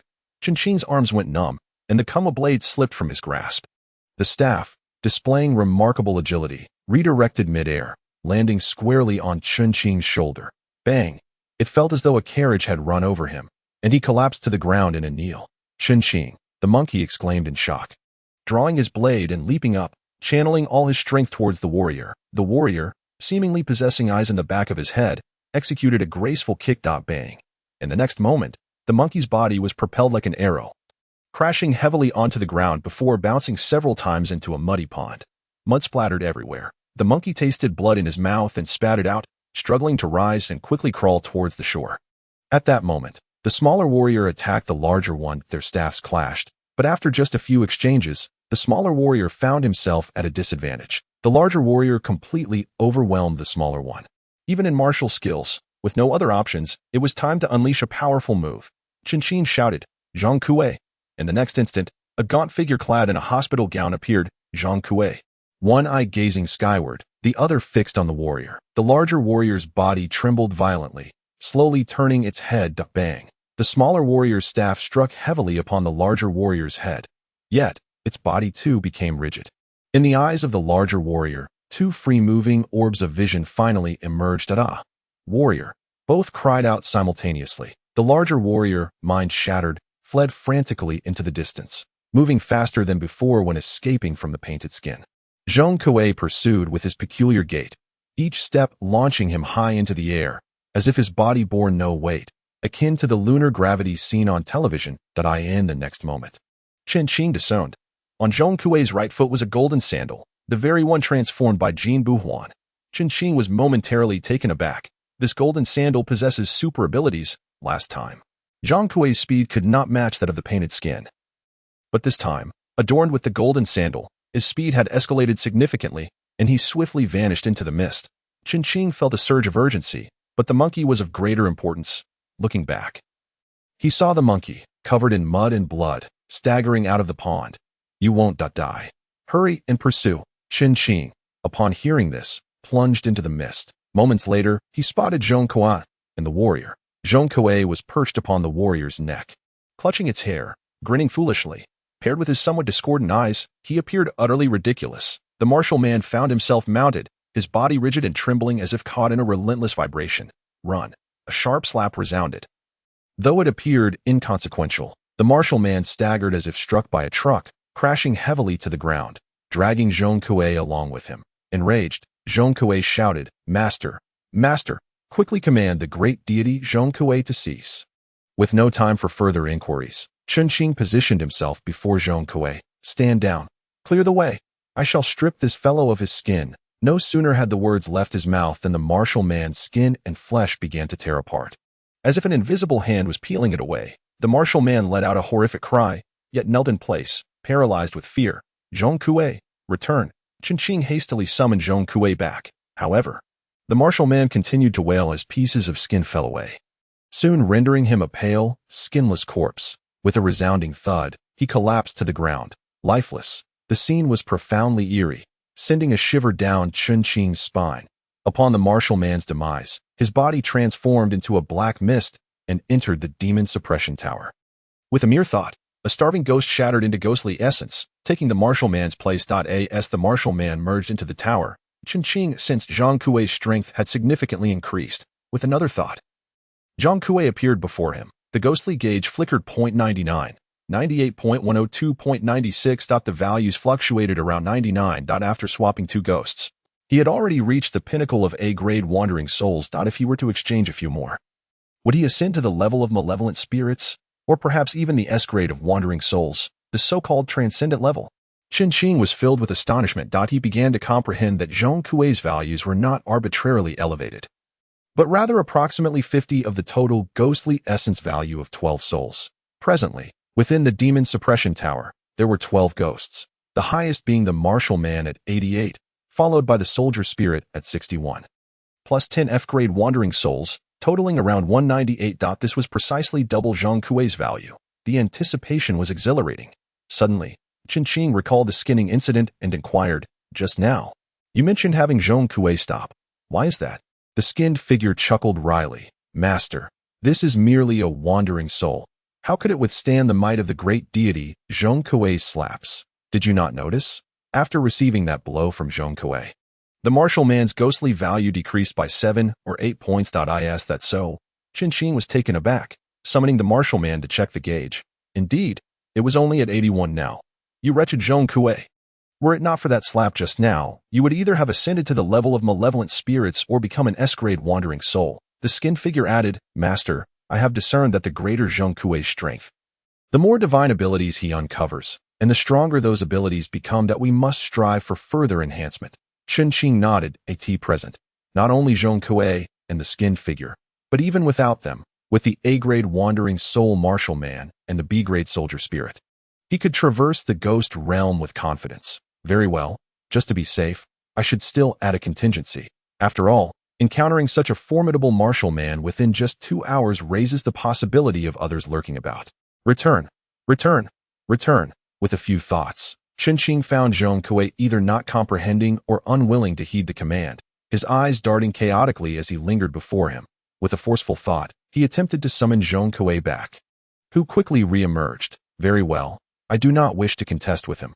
Swiftly returning to the monkey's side, I found him weakly leaning against a wall. Upon witnessing Chen Fan's safe return, he let out a sigh of relief. Glancing at the dazed Zhong Kuei beside Chen Fan, he mused, "This the Ghost King." The appearance of the Ghost King was indiscernible, yet the spectral essence was unmistakably evident. The monkey felt somewhat speechless, but recalling how this not-so-intelligent Ghost King had made the formidable martial artist flee in terror upon his arrival, the title of Ghost King indeed seemed fitting. One must not judge by appearances. With a sigh, the monkey remarked, "You may not have attended class much, thus you are unaware of the pressure exerted by Zhou Yangqiao and Ji Luo. But today I learned that the most deeply concealed big boss is, in fact, you." Chen Fan assisted him to his feet, offering no rebuttal. The martial artist was exceedingly formidable. It remained uncertain whether he could challenge Zhou Yangqiao's malevolent spirit at a higher level. Supporting the monkey to the ambulance, they found several individuals already lying inside, with Yang Xingxue appearing to be the most grievously injured. The nurse, exhibiting remarkable proficiency, assisted the monkey, and promptly administered intravenous fluids. While preparing surgical instruments, presumably to stitch his wounds, Chen Fan then turned to re-enter the ghost realm. The monkey was taken aback. "You don't intend to go back?" "Indeed," Chen Fan nodded. This evening, he was determined to elevate Zhong Kuei to level 100. He was eager to discover whether Zhong Kuei would ascend to the malevolent spirit tier or reach the S-class wandering soul. Chapter 46. It smiles at me. Observing Zhong Kuei, the martial artist, and the soldier spirit beside him, Chen Fan felt a surge of confidence. As they proceeded, Zhong Kuei exclaimed, "Ghost orb! Where is the ghost orb? I wish to consume the ghost orb." Ever since Chen Fan learned that Zhong Kuei could freely access all levels of the demon suppression tower, he had retrieved a bag containing the ghost orbs. However, he had not brought it with him today. "No orb," he replied. "Ghost orb, ghost orb, ghost orb, ghost orb, ghost orb." Chen Fan, exasperated by the incessant clamoring, retorted, "Seek it on the first floor of the demon suppression tower." Suddenly, Zhong Kuei leapt into Chen Fan's chest, entering the tower. While the painted skin had grown accustomed to this, the martial artist observed with trepidation. One utterance from Zhong Kuei could lead to his skin being flayed. A truly terrifying existence. Ha la la la la, the laughter of a child unexpectedly echoed. The voice was sweet and innocent, evoking a sense of joy. Yet within this ghost realm, it was profoundly unsettling. A child ghost. Such spirits were common, and Chen Fan was no stranger to them. Drawing his blade, he cautiously approached. However, upon reaching the source of the sound, he found only a pool of blood. The voice had clearly originated from right before him. "La la la la, mama mama love." The voice persisted. A warm sensation enveloped Chen Fan, as if he were truly cradled in his mother's embrace. Was it an illusion? He hastened to circulate his energy, dispelling the warmth that encroached from all directions. In his daze, it seemed as though someone was gently tilting his chin and smiling tenderly at him. Giggle, giggle, giggle, mama, mama. The warmth suffused his entire being, akin to sunlight filtering through a window or warm water cascading over him. La la la la, the soldier spirit and martial artist both stood frozen. The voice continued to resonate. Before Chen Fan appeared vivid toys, resplendent in red and green. A diminutive train clattered along the tracks, while a soft, fluffy rabbit nestled behind. A gentle voice recited a bedtime story. Chen Fan suddenly bit his tongue. The sharp pain jolted him back to reality. Mama mama love. The dim, ghostly realm was infused with warmth. Enveloped in a thick quilt. An irresistible comfort washed over him. Chen Fan forced himself to surge in a particular direction, and there he finally beheld a small child clad in a belly band. Approximately 3 years old, barefoot and bare-bottomed, with chubby little hands cradling a severed adult hand. The belly band was smeared with blood at the corners of its mouth. It gently fiddled with the fingers of the severed hand, breaking into a smile as it called out in a sweet, childish voice. "Mama mama." Without hesitation, Chen Fan unleashed the blood-spun kunwo blade. He struck directly at the child ghost. The child ghost stood there, seemingly oblivious to the need to evade. Splatter, ghostly blood sprayed forth. The kunwo blade cleaved from the crown of its head to the chin. "Mama, mama." The child ghost softly called, as the severed hand fell to the ground. Chen Fan withdrew his blade and struck again. The child ghost's head flew off, dissipating into a wisp of black mist that vanished into the demon suppression tower. With a single thought, a starving ghost shattered into ghostly essence, clearing a path for the child ghost. Chen Fan exhaled in relief. The child ghost was exceedingly peculiar, and yet, this type of ghost was often deeply pitiful. Many had perished at the hands of their own parents. They yearned incessantly for maternal love, a longing that overflowed and influenced those around them. Adults could manage, but children were almost defenseless, immersing themselves in this love, blissfully succumbing to death. Fortunately, their physical forms were fragile. As long as one could locate them, they could be easily slain. Summoning it forth, the ghostly aura was assessed .92. Chen Fan was taken aback. His astonishment. It was an A-grade wandering soul. The child ghost seemed unaware, its pale face adorned with a rosy smile as it murmured in a childish tone, "Love mama mama." With this, surely Zhong Kuei must have advanced. Anticipation surged within him, and with a thought, Zhong Kuei appeared before him. The ghost orb. The ghost orb has yet to be found. Zhong Kuei grumbled, diving back into the demon suppression tower. Summoning once more, the ghostly aura was measured .100, .102, .103, .102. Surprisingly, no advancement. Logically, it should have reached around 145. Chen Fan muttered, "Is it truly this difficult to break through to S-grade?" As he regarded the child ghost, A smile spread across his face. While the greatest reward of the night might be the martial man, the one most in tune with Chen Fan was, in fact, the child ghost, for he understood that the child ghost held the complete sequence to ascend to the malevolent spirit tier. Child ghost. Night wailer, chubby doll. Unsuitable as a primary combat pet, yet as an auxiliary ghost companion, its abilities were exceedingly formidable. Just as before, even a moment's distraction for the opponent could yield terrifying results. With a spark of inspiration, he summoned the 12 ghost companions from within the demon suppression tower. The mad ghost, the child ghost, the soldier ghost, the martial man, the toilet ghost, the long-tongued ghost, the gambler ghost, the shadow, 2 gluttonous ghosts, and 2 starving ghosts. Like a combination puzzle, he analyzed in his mind which ghosts might synergize to produce extraordinary effects. Just then, a voice echoed from the distant mist. "Hurry, hurry, I dare not linger. That thing is far too eerie. Alas, it seems that only the captain's arrival can resolve this predicament." With a flicker of thought, Chen Fan dismissed all his ghostly companions, leaving only a starving ghost and a gluttonous spirit. In a mere moment, the 2 individuals beheld Chen Fan, instinctively glancing at the ghostly meter, their expressions momentarily frozen. Chen Fan, Zhou Yanxiao, Gluo.in their eyes. These 3 were formidable masters. Yet how was it that they had summoned 2 F-grade specters?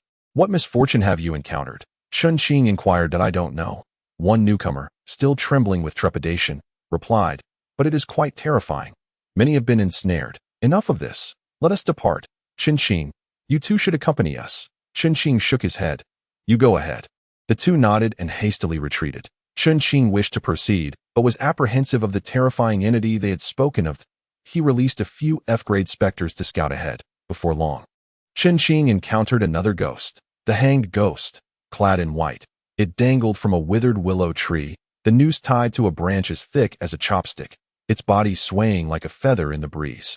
In the next instant, his vision blurred. Chen Fan found himself seemingly suspended in midair, something constricting his neck, making it difficult to breathe. That a glance to the side revealed the very old willow tree from which the hanged ghost dangled.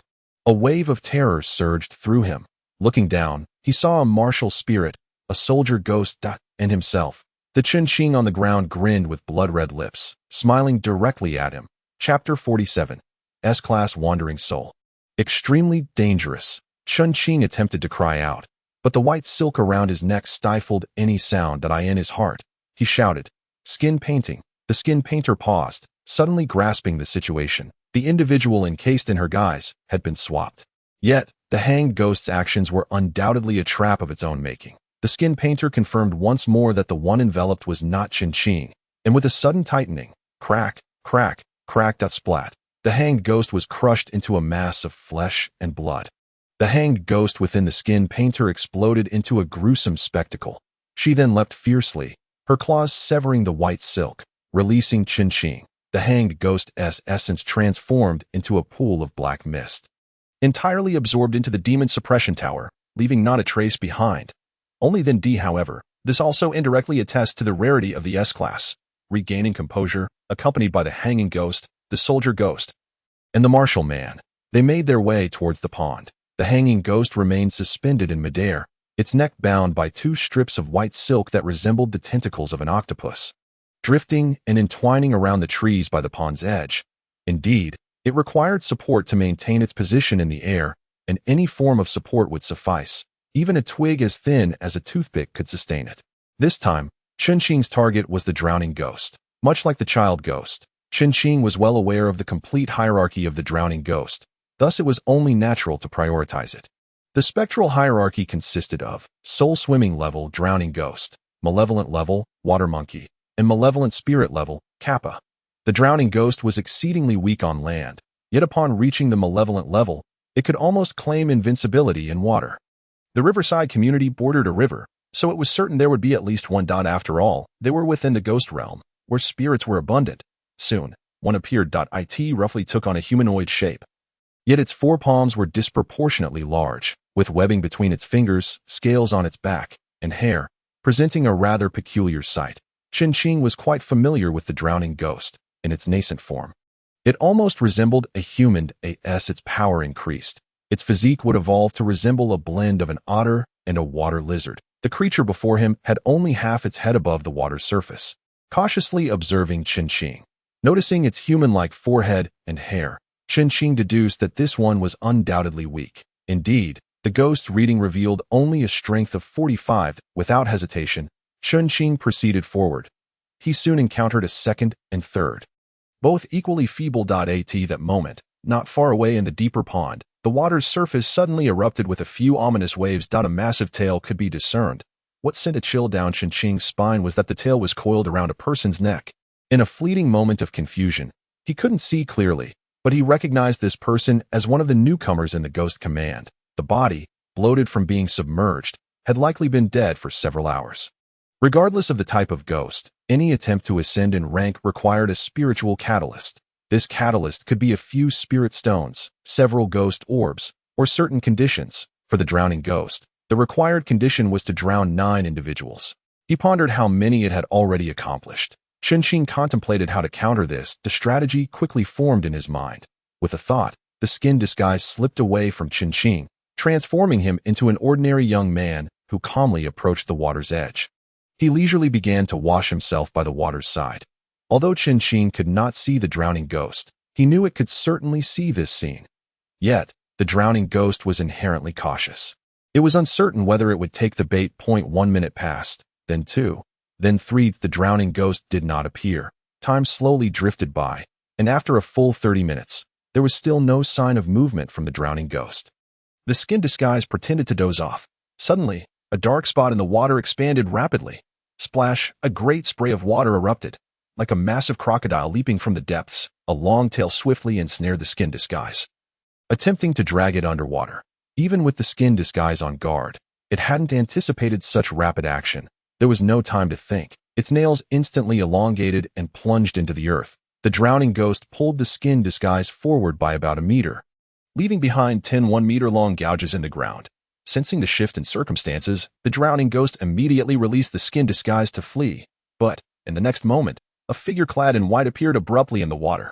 The drowning ghost, now ensnared by the silk, was tightly choked in midair. The martial man stepped forward, delivering a powerful blow with his staff. With a resounding thud, the drowned ghost's forehead, covered in fine scales, instantly shattered, caving in a significant portion. The warrior struck again with a heavy blow. Bang! The drowned ghost met its demise, dissipating into a wisp of mist that ascended into the demon-suppressing tower. A gluttonous ghost was summoned to make room for the drowned spectre. In a swift exchange, the hanged ghost, soaked, and with an expression of grievance, crawled onto the shore, motionless, whether in a stupor or in anger. It was unclear. In the next moment, a thought summoned the drowned ghost before them. The eye. This drowned ghost bore little resemblance to a human. It appeared as a peculiar amalgamation of an otter and a small lizard. Its face a deep black, with faint remnants of human features, yet it resembled more of an ape. Its tail, twice the length of its body, was angular and ridged, akin to that of a crocodile. At this moment, the drowned ghost remained in a dazed state, having transitioned from water to air in the blink of an eye, only to be struck dead by 2 black rods. Anyone would be bewildered in such a scenario. Upon measuring the ghostly presence. 100, it was indeed in a state of ascendance. Chen Qing inquired, "How many have you drowned?" The drowned ghost remained in a stupor. "You. How many have you drowned?" Chen Qing pressed again. The drowned ghost, making guttural sounds, extended 8 fingers. Most ghosts, with the enhancement of their powers, also experienced a rise in intelligence, but the drowned ghost was different. It gradually lost its ability to speak until it became an evil spirit level, Kappa. "Ah, so I have inadvertently acquired a certified malevolent ghost." Chen Qing nodded, retracting the drowned ghost. He summoned Zhong Kuei once more. So hot, so hot, so hot, so hot, so hot, so hot. As Zhong Kuei emerged, he rolled about in a frenzy. His skin flushed red. He pounded his chest and stomped his feet. Was he breaking through? Chen Qing pondered, realizing something, and with a single thought, recalled all his ghostly companions. Zhong Kuei possessed an uncanny ability to manifest his will.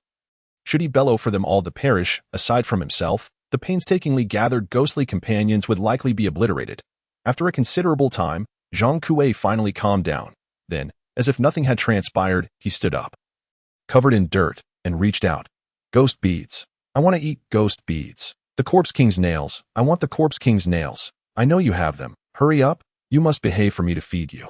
I will behave. Extremely obedient. I will be good. We shall not eat. Chen Qing spoke, while the ghostly presence indicated toward Zhong Kuei E.114, 147, 189, 211 that the numbers surged wildly before finally stabilizing around 212 that the ghostly presence displayed a line of red warning text. S-Class Wandering Soul. Extremely dangerous. Chapter 48. The Corpse Transporter. After several consecutive waves that failed to break through, this time it surged to 212 S-Class. Upon seeing the words extremely dangerous, Chen Qing was filled with joy. Counting the ghostly energy values, drowned ghost 100. Child ghost 92, warrior 82, originally 88, but lost 6 after a slap from Zhong Kuei. Hanged ghost 72, soldier ghost 61. Adding in 7 lesser spirits. The total was nearly double that of Zhong Kuei. If all 12 reached 100, could Zhong Kuei ascend to SSS? The thought was almost unfathomable. Ghost beads. Give me ghost beads. Zhong Kuei shouted once more. Despite the significant enhancement of his abilities, his appearance and features remained nonchalantly unaffected. Exuding an air of carefree ease, Chen Qing gazed at his golden sandal, lost in contemplation. This golden sandal, acquired in the presidential suite, had transformed into something priceless. It had awakened. Let me take it off and have a look. Zhong Kuei immediately stepped back 2 paces, exclaiming, Mine, I know yours. Take yours off first, mine. Zhong Kuei reiterated emphatically. Chen Qing, filled with exasperation, felt his teeth grind in frustration. Suddenly, he recalled Li Ba's golden corpse with a mere thought. Li Ba's golden figure manifested before him, positioned exactly as it had been when stored. However, its arms were severed at the shoulders. The ghostly aura permeated. The golden corpse surprisingly began to move. It seemed to struggle to rise, but lacking hands. It rolled on the ground for a moment before slowly standing upright, its eyes vacant and unblinking. This left Chen Qing somewhat bewildered. Could it be that the gold of Jin Buhuan could awaken as well? Had he made a grievous mistake in selling that golden duck? The golden body. Oh, what a colossal golden form. Zhong Kuei's eyes sparkled with excitement as he stepped closer, probing it from left to right. A golden body? What purpose does it serve? He mused. Wow, a golden body. Zhong Kuei was utterly at a loss for words. Master, you actually possess a golden body. The words of the painted skin revealed a deep astonishment. But what utility does it possess? The golden body, to some extent, signifies cultivation, regardless of celestial, demonic, divine, or Buddhist entities. Those possessing a golden body are incredibly formidable beings, such as the Buddha, the Jade Emperor, and the Great Sage, with each name spoken. Chen Qing felt a twitch in his eyelids. Master, let us put it away for now. This is far too dangerous. Chen Qing promptly complied. The painted skin continued. The golden body is one of the most powerful dermic manifestations, such as the Tenjong golden body, the 8-treasure golden body, and the relic golden body. But this particular golden body is beyond my comprehension. After all, I have only heard of them, never seen one. Perhaps the great Zhong Kuei knows. Zhong Kuei, brimming with impatience, declared, Yuan Pei golden body. Yuan Pei golden body. Return it to me. As he spoke, he chased after the golden body into the demon suppression tower. The Yuan Pei golden body. This implies that the master can refine it into his own being. The so-called invincible golden body refers to this, with both offensive and defensive powers being exceptionally formidable, but it remains unknown who possessed the power to sever the arms of this golden body.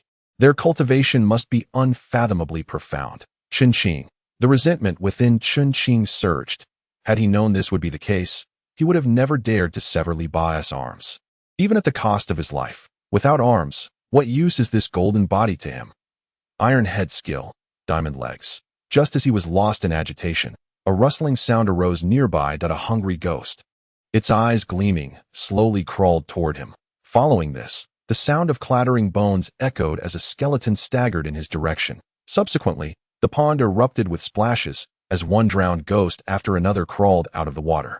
This is bad. Master, we must flee. The golden body possesses an unparalleled allure to the ghost clan. Chen Qing instantly grasped the situation. He turned and sprinted away. Yet, after just a few strides, a birthing ghost appeared before him.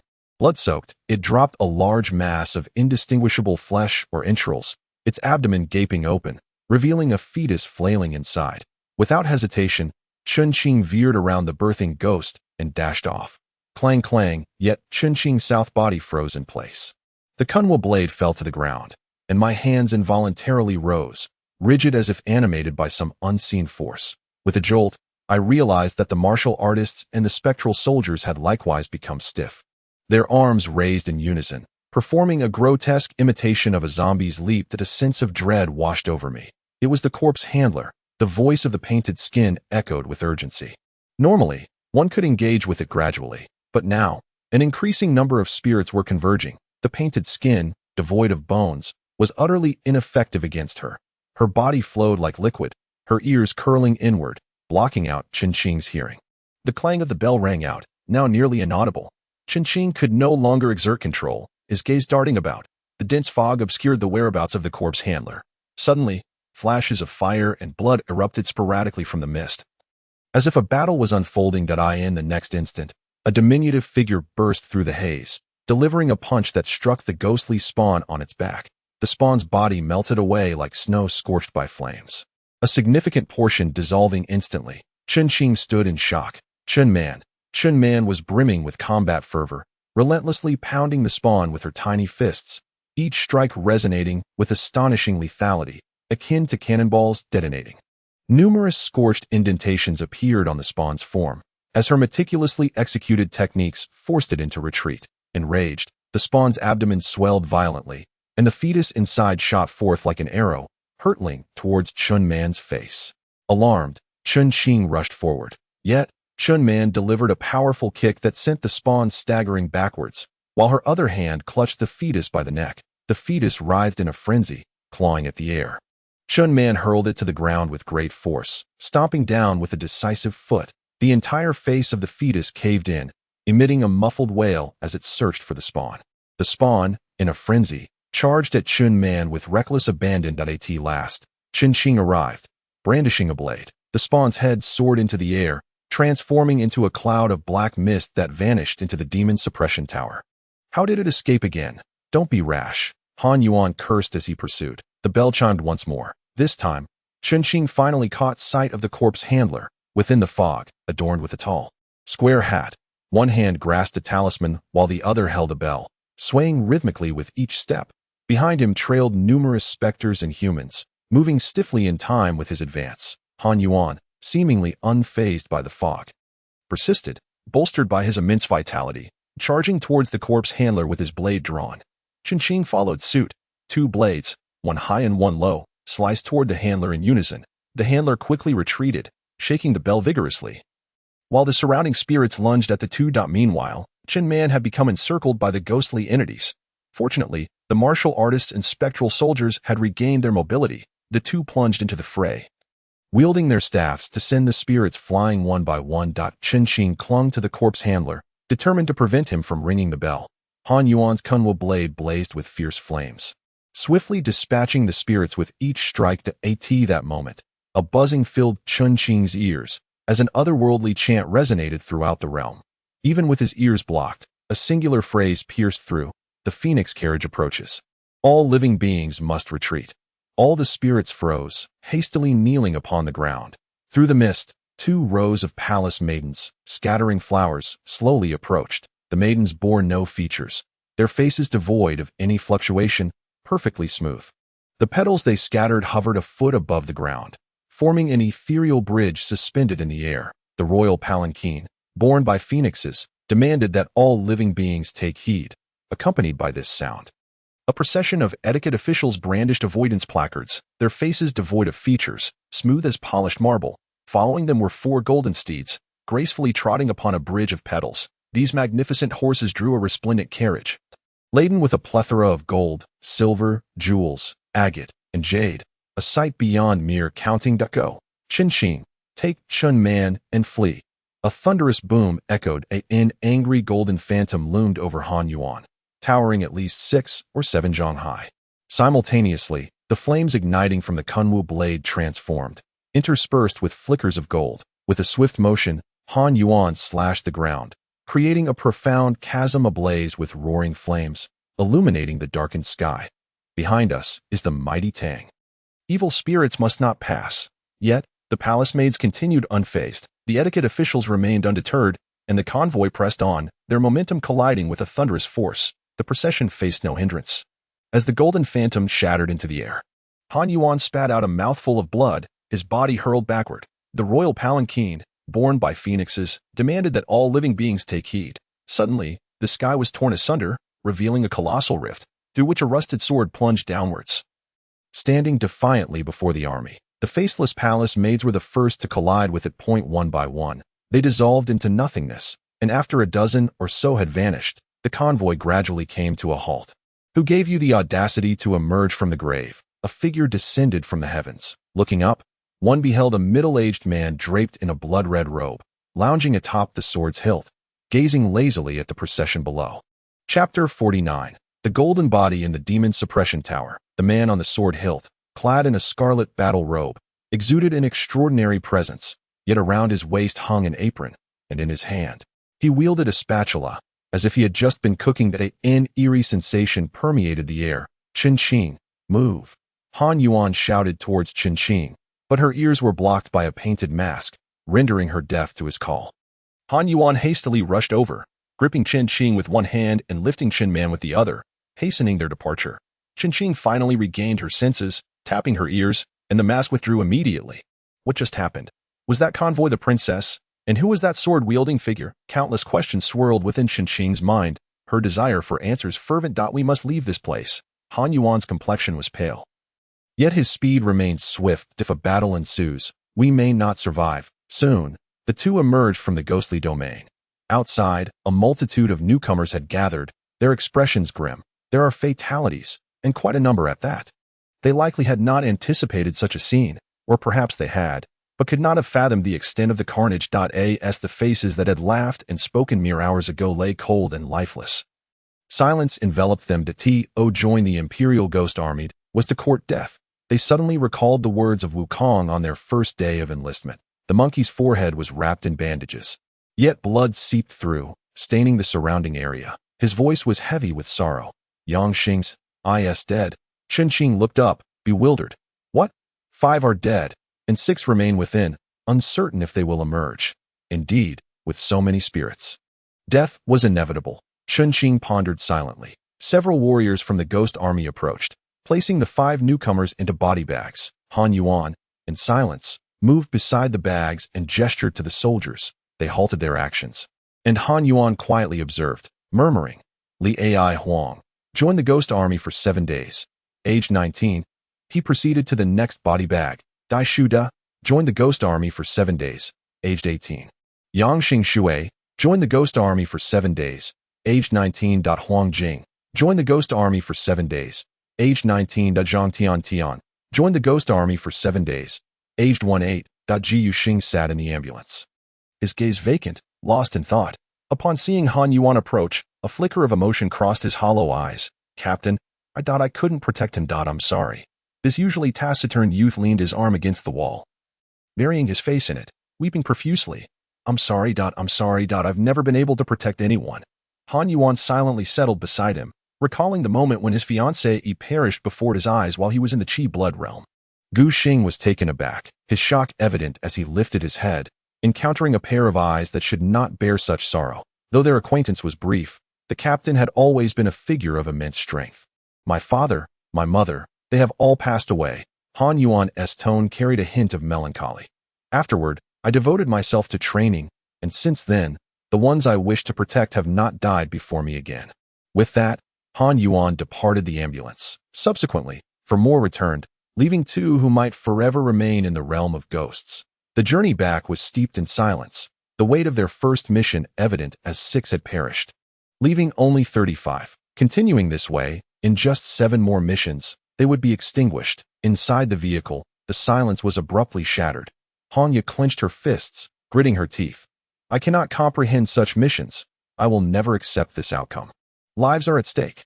Lives are at stake. No matter how rigorous the training, I can endure it. But now, damn it, people have died. Even Zhang Tian is dead, and she is a girl. Initially, the others remained quiet. But upon hearing this, someone furrowed their brow. Hongya, are you out of your mind?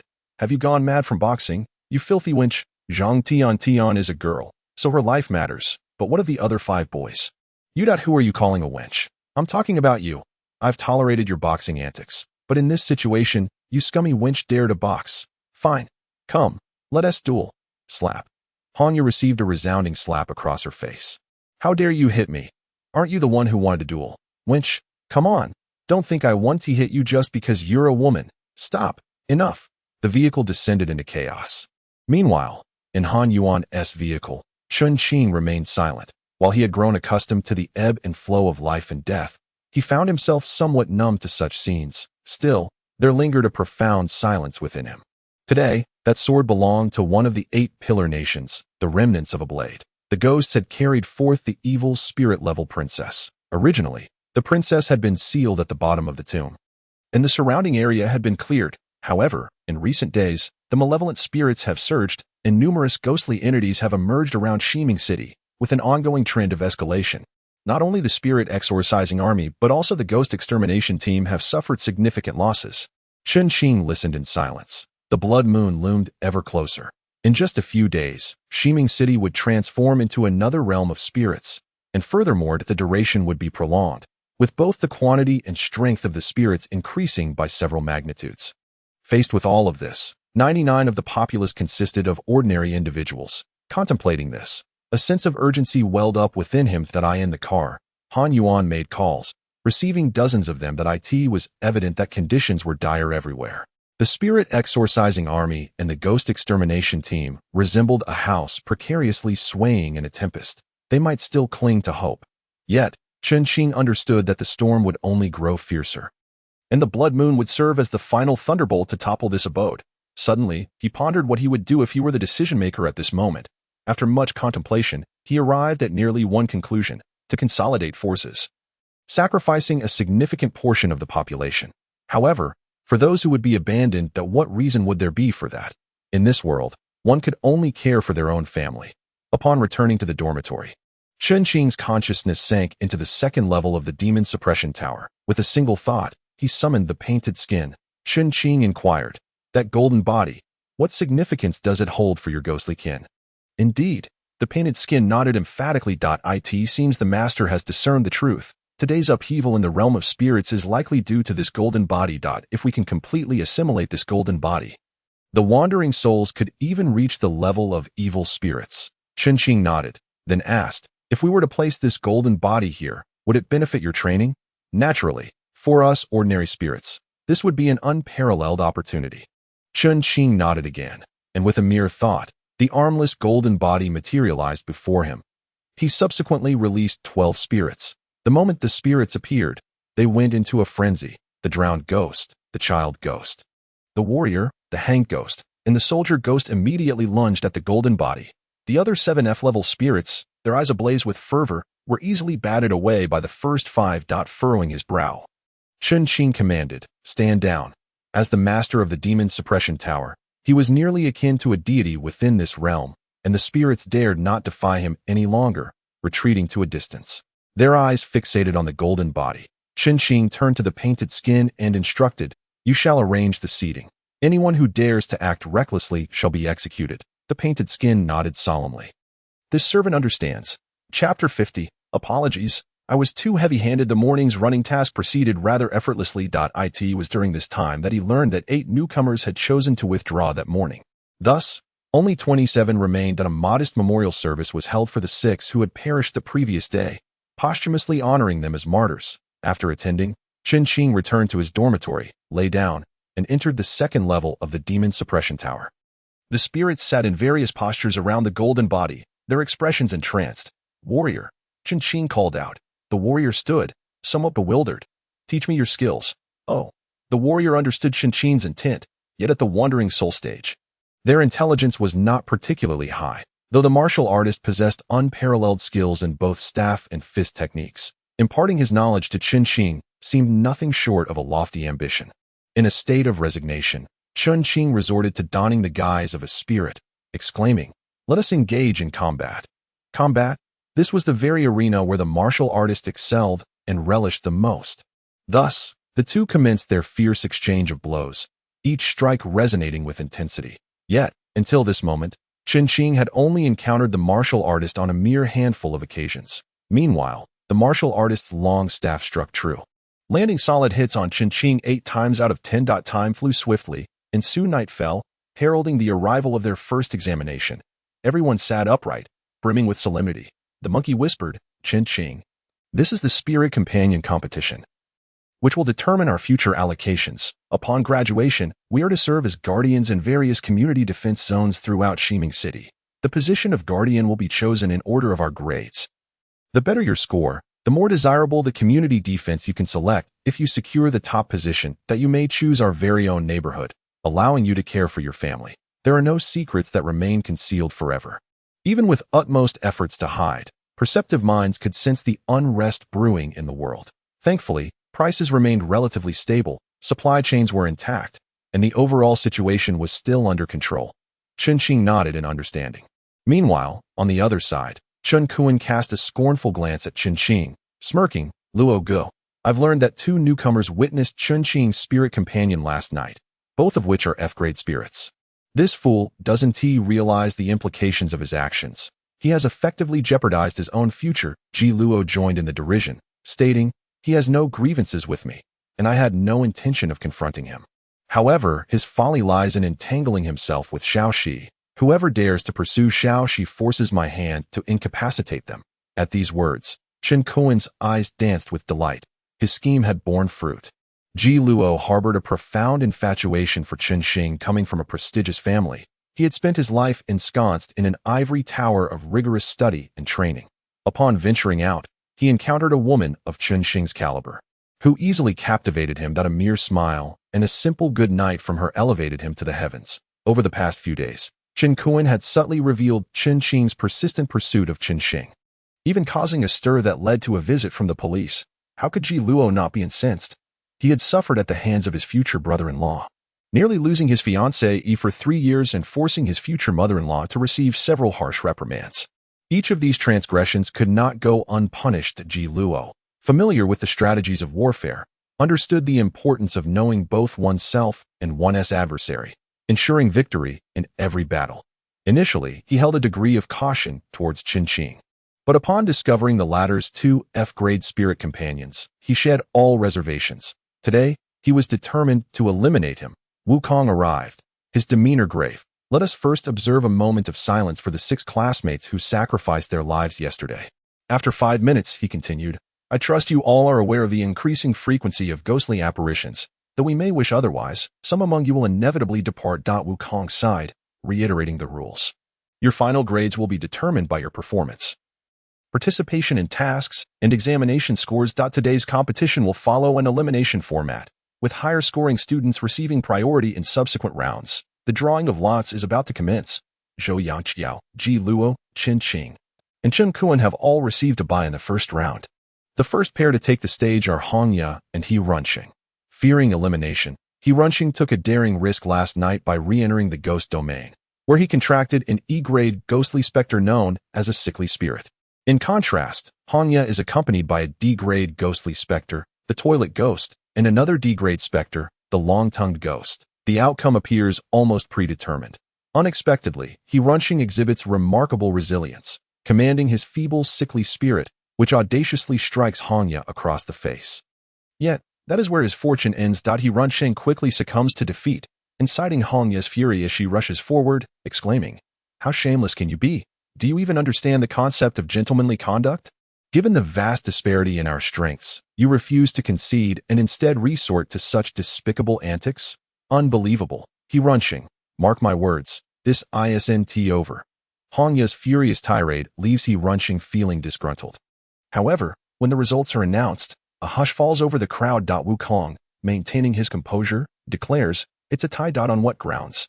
Hongya's previously simmering anger flares up again. Do you think I address you as teacher to flatter you? What gives you the right? Is it merely because you are both men? Are you attempting to shield this pathetic coward? Others, though equally astonished by the outcome, fall silent upon witnessing Hongya's vehement reaction. Wukong, typically unflappable, furrows his brow at Hongya's barrage of accusations. In a real battle, you two would have perished together. As Hongya touches the reddened mark on her face, a sudden thought strikes her. "I advise you to visit the medical facility at the base." Infuriated, Hongya points an accusatory finger at He Runxing, shouting, Bah! You despicable coward. Only someone as lowly as you would choose such a pathetic sickly spirit. A match made in hell. Wukong, still frowning, warns, if you don't go now, that face of yours may not remain intact. Fuming, Hongya realizes she can no longer afford to delay and swiftly exits the training arena. The subsequent battles unfold without any surprises. Next up is the monkey, who draws an opponent named Wu Ming, whose soul power hovers around 70, slightly surpassing that of the monkey. Wu Ming possesses two ghostly companions. An E-grade specter known as the Starving Ghost and a D-grade specter called the Thunderstruck Ghost. The Thunderstruck Ghost is a rare sight, its charred exterior revealing ghastly white flesh beneath, occasionally sparking with tiny arcs of electricity. Monkey, you might as well concede, Wu Ming warns, though the Thunderstruck Ghost is merely D-grade. Its combat prowess rivals that of any C-grade specter. I consider myself fortunate to have acquired it. The monkey remains silent, summoning the martial spirit. Many spectators immediately employ ghost detectors. .38. D-grade specter. Wu Ming's brow furrows. His gaze toward the monkey laden with menace. Monkey, you stand no chance. The Thunderstruck Ghost's power is formidable when unleashed, but it requires time to accumulate its electrical energy. I refuse to waste it on you. My true adversaries are Zhou Yangqiao, Ji Luo, and Chen Qing. Why are you forcing my hand? Furious, Wu Ming retorts, fine, then let it be as you wish. With that, the Thunderstruck Ghost lunges forward, crackling with arcs of electricity. The martial spirit deftly thrusts its staff, striking the Thunderstruck Ghost squarely in the face. With a resounding crack, the charred visage of the Thunderstruck Ghost shatters. The martial spirit effortlessly follows up with a kick, sending the Thunderstruck Ghost flying like an arrow toward Wu Ming. Wu Ming gasps in horror. The Starving Ghost immediately positions itself protectively in front of him, revealing a mouth full of sharp fangs. The warrior's heavy staff came crashing down. The Starving Ghost raised a hand in defense, but the staff slightly veered, producing two muffled thuds as it struck the ghost's eyes. The Starving Ghost let out a piercing scream and collapsed, while the warrior's staff came to a halt before Wu Ming.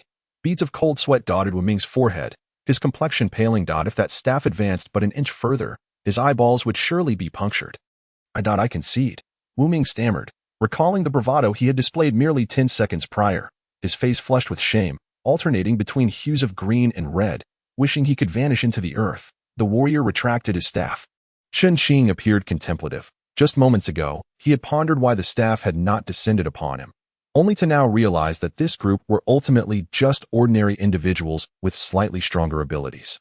They had not endured the darkness and life and death struggles as he had. Their loves, hates, and grievances likely stemmed merely from a few heated words or trivial disputes, yet Chen Qing. He was truly capable of taking a life. A ghostly companion with a power level of 38 had overwhelmingly defeated two other ghostly companions, one of which was of a higher rank, while the other was a rare lightning ghost. Such a feat instantly caused a stir throughout the training ground. What kind of ghost is this? This is terrifyingly strong. Is my ghostly companion malfunctioning? Are you telling me this ghostly companion is merely D rank? Does anyone recognize what kind of ghost this is? This is simply a data anomaly. A true instant kill. Wukong was also momentarily taken aback. Aside from places like the princess's tomb, all other ghosts were typically commonplace.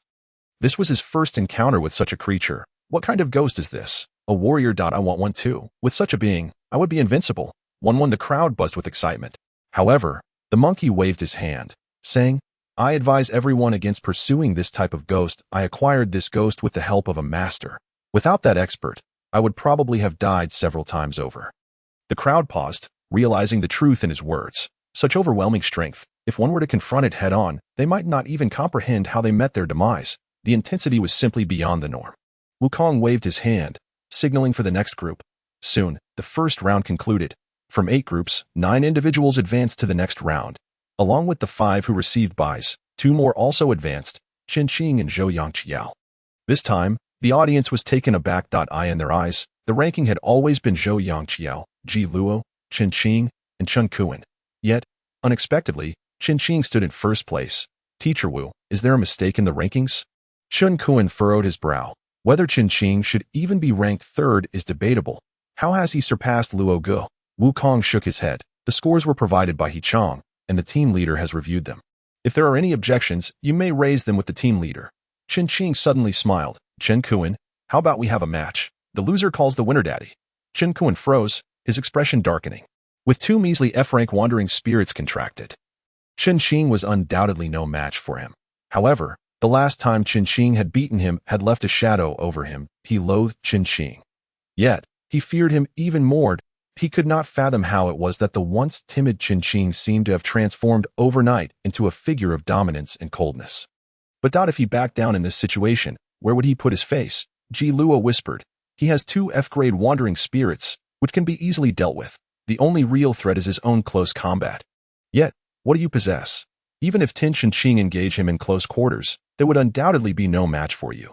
Chen Kuen's expression gradually turned cold, and with a sneer, he declared, "Very well. I shall incapacitate him." With that, Chen Kuen rose to his feet. "Teacher Wu, will this challenge count?" "It will." "Good. Chen Xing, do not regret this." Chen Kuen strode to the center of the arena and summoned his 2 ghost pets. One was a birth ghost with a ghostly energy value of 55, classified as a C-grade wandering spirit. Soon after, a peculiar item resembling a tiger's skin appeared, affixed to Chen Kuen's back. The tiger's head loomed above him, its 4 legs enveloping his form. "What is this? Can this ghost provide protection? Master, be cautious. This is a Chang." "Chang?" Chen Xing suddenly understood. "Is it the same as the one that assists the tiger?" "Indeed. It significantly enhances strength and defense." "How does it compare to you?" "Master, do you underestimate this servant? Regardless of the circumstances, I possess a half-divine ability, which is far beyond such an inconsequential ghost. One divine ability is an illusory form, but a half-divine ability is indestructible. Although the latter may be deemed half, thus far, I have yet to encounter anything that could shatter ITDAS. The Chang possessed him. Chen Kuen's aura transformed. He radiated confidence and arrogance. With a sinister grin, he proclaimed, "Chen Xing, today you shall learn how to write the word death." Chen Xing's expression remained composed. With a mere thought, "Wu Fu," and the hanging ghost materialized behind him. The hanging ghost, with 2 white silks draping from its neck to the lanterns atop the training ground, floated gracefully in its white attire, resembling a jellyfish in the air. Wu Fu, with a long staff resting on his shoulder, placed his hands upon it, his demeanor tranquil. The faces of Ji Luo and Chen Kuen shifted. The hanging ghost and Wu Fu. How is this not the garbage ghost pets of F-grade wandering spirits? A second Wu Fu appeared, seemingly even more formidable than the one belonging to the monkey. My goodness, this Wu Fu is rated 83, an A-grade wandering spirit. Logically, the hanging ghost's appearance was more bizarre, but having witnessed the monkey's Wu Fu, everyone's attention was drawn to this one. He Runching murmured, "A true deity truly deserves the title." Chen Kuen felt a flicker of trepidation within, yet retreat was no longer an option. He bellowed, "So what? Come at me." The birth ghost launched fierce attacks, and with the fetus within, it was akin to 1 against 2. Meanwhile, the Chang, at his disposal, allowed him to both attack and defend, rendering him virtually invincible. Chen Kuen constantly bolstered his courage, observing that Wu Fu had ceased to exhibit fear. As the white silk of the hanging ghost lengthened, its form descended before Wu Fu. Wu Fu moved. He swung the long staff, yet struck the hanging ghost instead. Thud, a heavy blow, bang, crack. The sound of the staff connecting with flesh, followed by the sound of bones shattering. Everyone was left dumbfounded. Why was this Wu Fu attacking his own teammate? Had he lost his mind? "Ah!" the struck individual cried out, staggering, struggling, and rolling away in desperation. The crowd grew even more perplexed, listening to that voice. "Chen Kuen." In the next moment, someone exclaimed, "Hanging." "Chun." They had switched places. Chen Kuen and the hanging ghost had exchanged positions. The hanged ghost, by laying, draped itself like tendrils upon various objects, gradually returning to stand before the martial artist. The martial artist raised his long staff high once more, aimed at the hanged ghost. As the authority figure, Chen Kuen remained oblivious to the imminent danger. With a whoosh, the staff descended heavily. Thud, crack, the sound of shattering bones echoed. Chen Kuen's shoulder caved in. His body stiffened suddenly. The martial artist's staff did not relent, striking down again upon Chen's knee. Snap! The knee shattered. Chen Kuen convulsed. A visage of agony etched upon his pale face, beads of sweat the size of mung beans dotting his forehead. Enough? Ji Luo appeared before Chen Kuen, casting a cold glance at Chen Xing.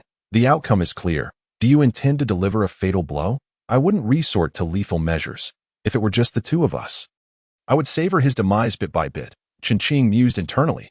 Yet, his face feigned a look of bewilderment as he slapped his forehead. Oh dear, I didn't hear him concede.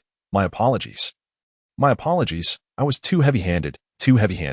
Chapter 51. The fall of the overconfident king. Everyone felt somewhat dazed. The hanged ghost's powers were so peculiar. How did it manage to swap positions with its opponent? Wasn't the hang ghost just an ordinary spirit? It now appeared to be of great utility. A sudden thought struck me. The hang ghost seems to be a perfect match with any other spirit. As the crowd murmured, they couldn't help but shudder at the thought of facing Chen Qing themselves. If they were to confront him, they too would inevitably endure that crushing blow upon their shoulders. With the first strike, Chen Kuan was still shrieking. By the second and third strikes, however, he had lost the strength to scream. His entire body trembled, whether from convulsions or otherwise, was unclear. One leg dangled limply, swaying like a pair of nunchaku. Witnessing Chen Kuan's pitiful state, the crowd's gaze towards Chen Qing turned complex. Powerful. Indeed, he was formidable, but was it not a tad too malicious? They were all fellow newcomers from the same cohort. Was it truly necessary to wield such brutal force? Chen Qing paid no mind to their scrutiny. What did it matter compared to the knife Chen Kuan had plunged into his own chest? The entanglements of love and hatred at this stage seemed merely a jest. Wukong cast a deep glance at Chen Qing. Chen Qing is the victor. Did everyone glean any insights from Chen Qing's duel? Wukong inquired. Auxiliary ghost companions are crucial. The hanged ghost's ability may not be particularly strong, but when paired with the martial artist, it resulted in a synergy greater than the sum of its parts. Brother, I implore you to check the ghost stats. Hanged ghost, 72. 72. B-class wandering spirit, indeed.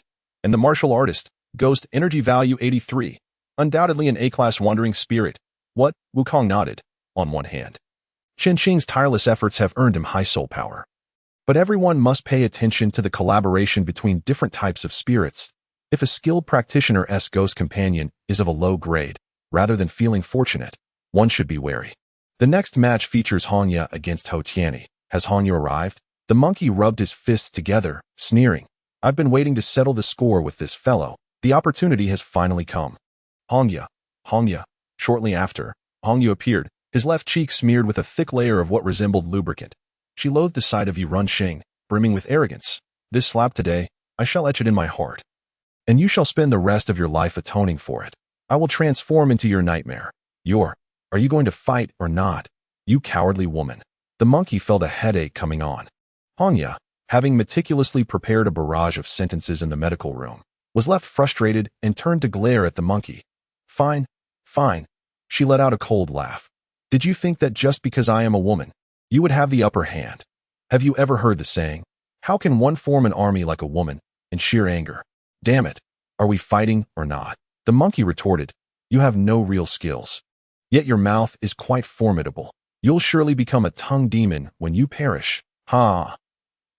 Absolutely hilarious. The crowd erupted in laughter. To be honest, Hongya possessed a good nature, though her talents were among the weakest. Yet now, she ranked as average, slightly above the rest. However, her sharp tongue made her unpopular. Fine. It's hard to reason with a cursed ghost. Come on. With that, she summoned her two ghostly companions, a D-grade wandering spirit and a toilet ghost, alongside a long-tongued ghost. The monkey, on the other hand, summoned a D-grade wandering spirit, a martial ghost. Hongya had just been to the medical room and had not witnessed the martial ghost in action. After measuring with the ghost gauge, she smirked. We are both D-grade wandering spirits, and you think you can take on two? Monkey, who do you look down upon? The martial ghost sprang into action. The toilet ghost and long-tongued ghost followed suit, charging towards the martial ghost. Time seemed to slow as the three figures intertwined in a moment. The martial ghost deftly maneuvered his staff, the tip of which sliced through the long tongue of the long-tongued ghost like a sword, striking at its throat. Simultaneously, with a slight dip of his shoulder, the toilet ghost's claws swiped at empty air, gliding past the martial ghost, who abruptly thrust upward, colliding with the toilet ghost. Bang! Bang! Both ghosts were sent tumbling in opposite directions. The martial ghost swiftly approached, instantly standing before Hongya. One strike. Bang! Hongya staggered, her right cheek swelling rapidly. All of this transpired in mere seconds. It was too swift. To the onlookers, it appeared as though the three ghostly companions charged together. And in the instant of contact, two ghosts were sent flying, and the martial ghost's figure flickered, landing a blow on Hongya. Too fast. Everything was too fast. Hongya covered her face, disbelief etched across her features. You cheated. She spat blood, revealing even a tooth among it. Gazing at the tooth, Hongya could no longer restrain herself, shouting, I will fight back. With a heavy thud, the martial ghost staff came crashing down. blocking her path. The monkey, unfazed, remarked, "I advise you to head to the medical room. If you delay any longer, you won't be able to save your right cheek." This echoed almost identically what Wukong had said. Wukong referred to the left cheek, while the monkey spoke of the right. Hongya's face flushed with rage, her finger trembling as she pointed at the monkey. "You don't just wait for me." With that, she swiftly departed from the training ground. Ho Tianyi emerged victorious. The following matches grew considerably more intense. He Runxing did not manage another upset and was eliminated in the blink of an eye. They reached the third round. To everyone's surprise, the monkey drew Chen Qing. Chen Qing smiled. "I concede. I forfeit." The crowd was momentarily stunned. "Damn it. What does this mean?" The monkey was furious. "I demand your submission." "I have no desire to be the guardian officer," Chen Qing murmured. "I am not deceiving you. I truly do not wish for it." The monkey seemed to ponder this. Chen Qing genuinely had no intention of assuming the role of guardian officer. The blood moon was exceedingly terrifying. He only wished for self-preservation and had no desire to protect anyone in this lifetime. Armed with foresight, Chen Qing held a significant advantage. His strength had yet to fully manifest. Yet the power he possessed was already considerable. However, how could Chen Qing possibly protect the residents of Jiangpan community, aside from the monkey's family and the blind Uncle Xia? He cared little for anyone else's life or death. In fact, there were some grudges he intended to settle himself. This competition appeared quite serious, and everyone seemed to value it highly. Yet Chen Qing had already shattered Chen Kuan's shoulder and knee, thus avenging a small part of his grievances in advance. Therefore, this contest held little significance for him, merely child's play. Chen Qing shook his head and patted the monkey. "Keep it up, buddy." With that, he exited the training arena. Chen Qing contemplated whether he should venture into the princess ghost domain once more. Perhaps he could collect a few more ghost pets and retrieve some old artifacts, hoping to awaken them again. That if he awakened several items in advance, it would bolster his confidence, wouldn't it? While lost in thought, his phone suddenly rang. It was Qin, the rotund man who had sold him a warehouse. Could there be more good fortune in store? Chen Qing pressed him answer. "Hello, Mr. Li. It is as follows. Someone wishes to purchase the batch of goods you possess. The price is negotiable, very negotiable." Chen Qing scoffed. "Negotiate? Is it really necessary? Even if you wish to buy back at 100 times the price, we would not agree. Mr. Wan is no longer in the city. Mr. Li, please do me the favor. Mr. Yu is exceedingly generous, and I assure you the price will satisfy you. I implore Mr. Wan to consider." Chen Qing ceased listening to the latter part. His eyes narrowed slightly, emanating an unprecedented murderous aura. "Mr. Yu, you are the one orchestrating the affair between Li Ba and Chen Man?" Chapter 52. The Bone Demon. The surname Yu is not particularly common, thus the probability of encountering the main individual is quite high. Chen Qing immediately feigned contemplation, musing, "Might I inquire which Mr. Yu this is?" "Ah, how many Mr. Yu are there in Shiming City?" Qin chuckled. "I have only heard of this particular Mr. Yu." Having obtained the desired answer, Chen Qing pondered for a moment. "Qin, Mr. Ruan is not lacking in wealth. Brotherly Qing, you are unaware. This Mr. Yu is exceedingly affluent. Mr. Ruan's mere turnover could yield 7 or 8 times the profit. Why not seize the opportunity? Then I shall consult Mr. Ruan." Upon hanging up, Qin sighed heavily. The driver, who had been with him for decades, remarked, "Boss, we have checked the nearby surveillance, but did not see how they transported the goods away." Qin exhaled deeply. This Mr. Ruan is likely a figure with far-reaching influence. Such a large batch of goods was consumed without a trace. The driver's eyes glinted with malice. "If we could arrange a meeting tonight, should we?" Qin frowned. "Have you lost your mind?" The driver's voice was urgent. "After all, the price is set to skyrocket tenfold. 500 million.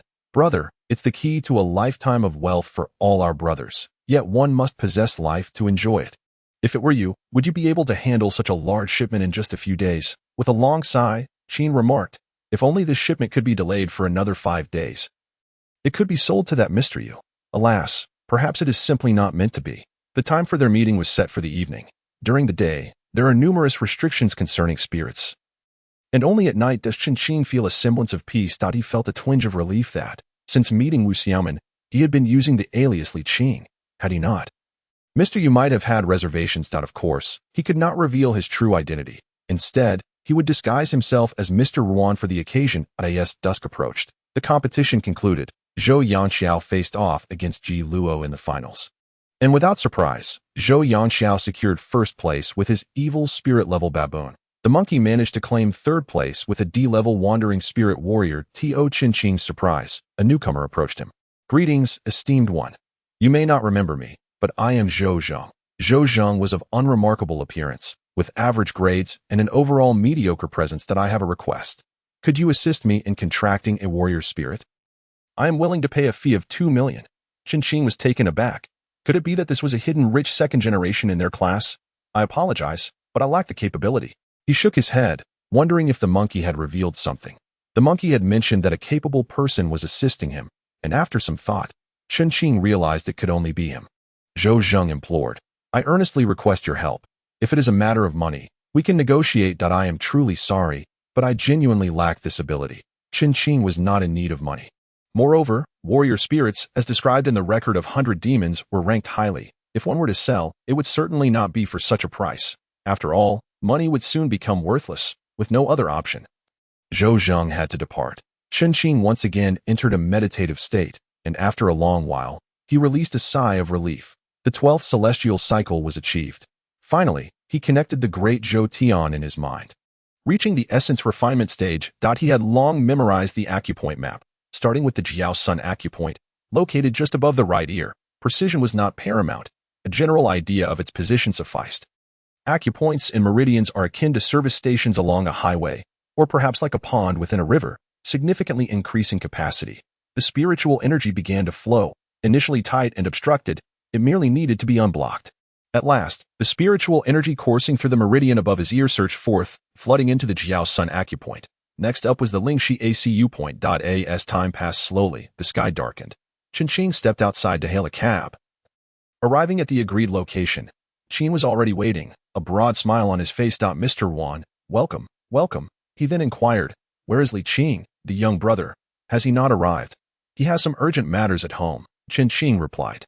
"What about Mr. Yu? Perhaps he is still en route." Qin sighed. "It seems Mr. Wan is fortunate, whereas I am not blessed with such fortune." "What do you mean?" "Mr. Yu is offering 10 times the price to acquire Mr.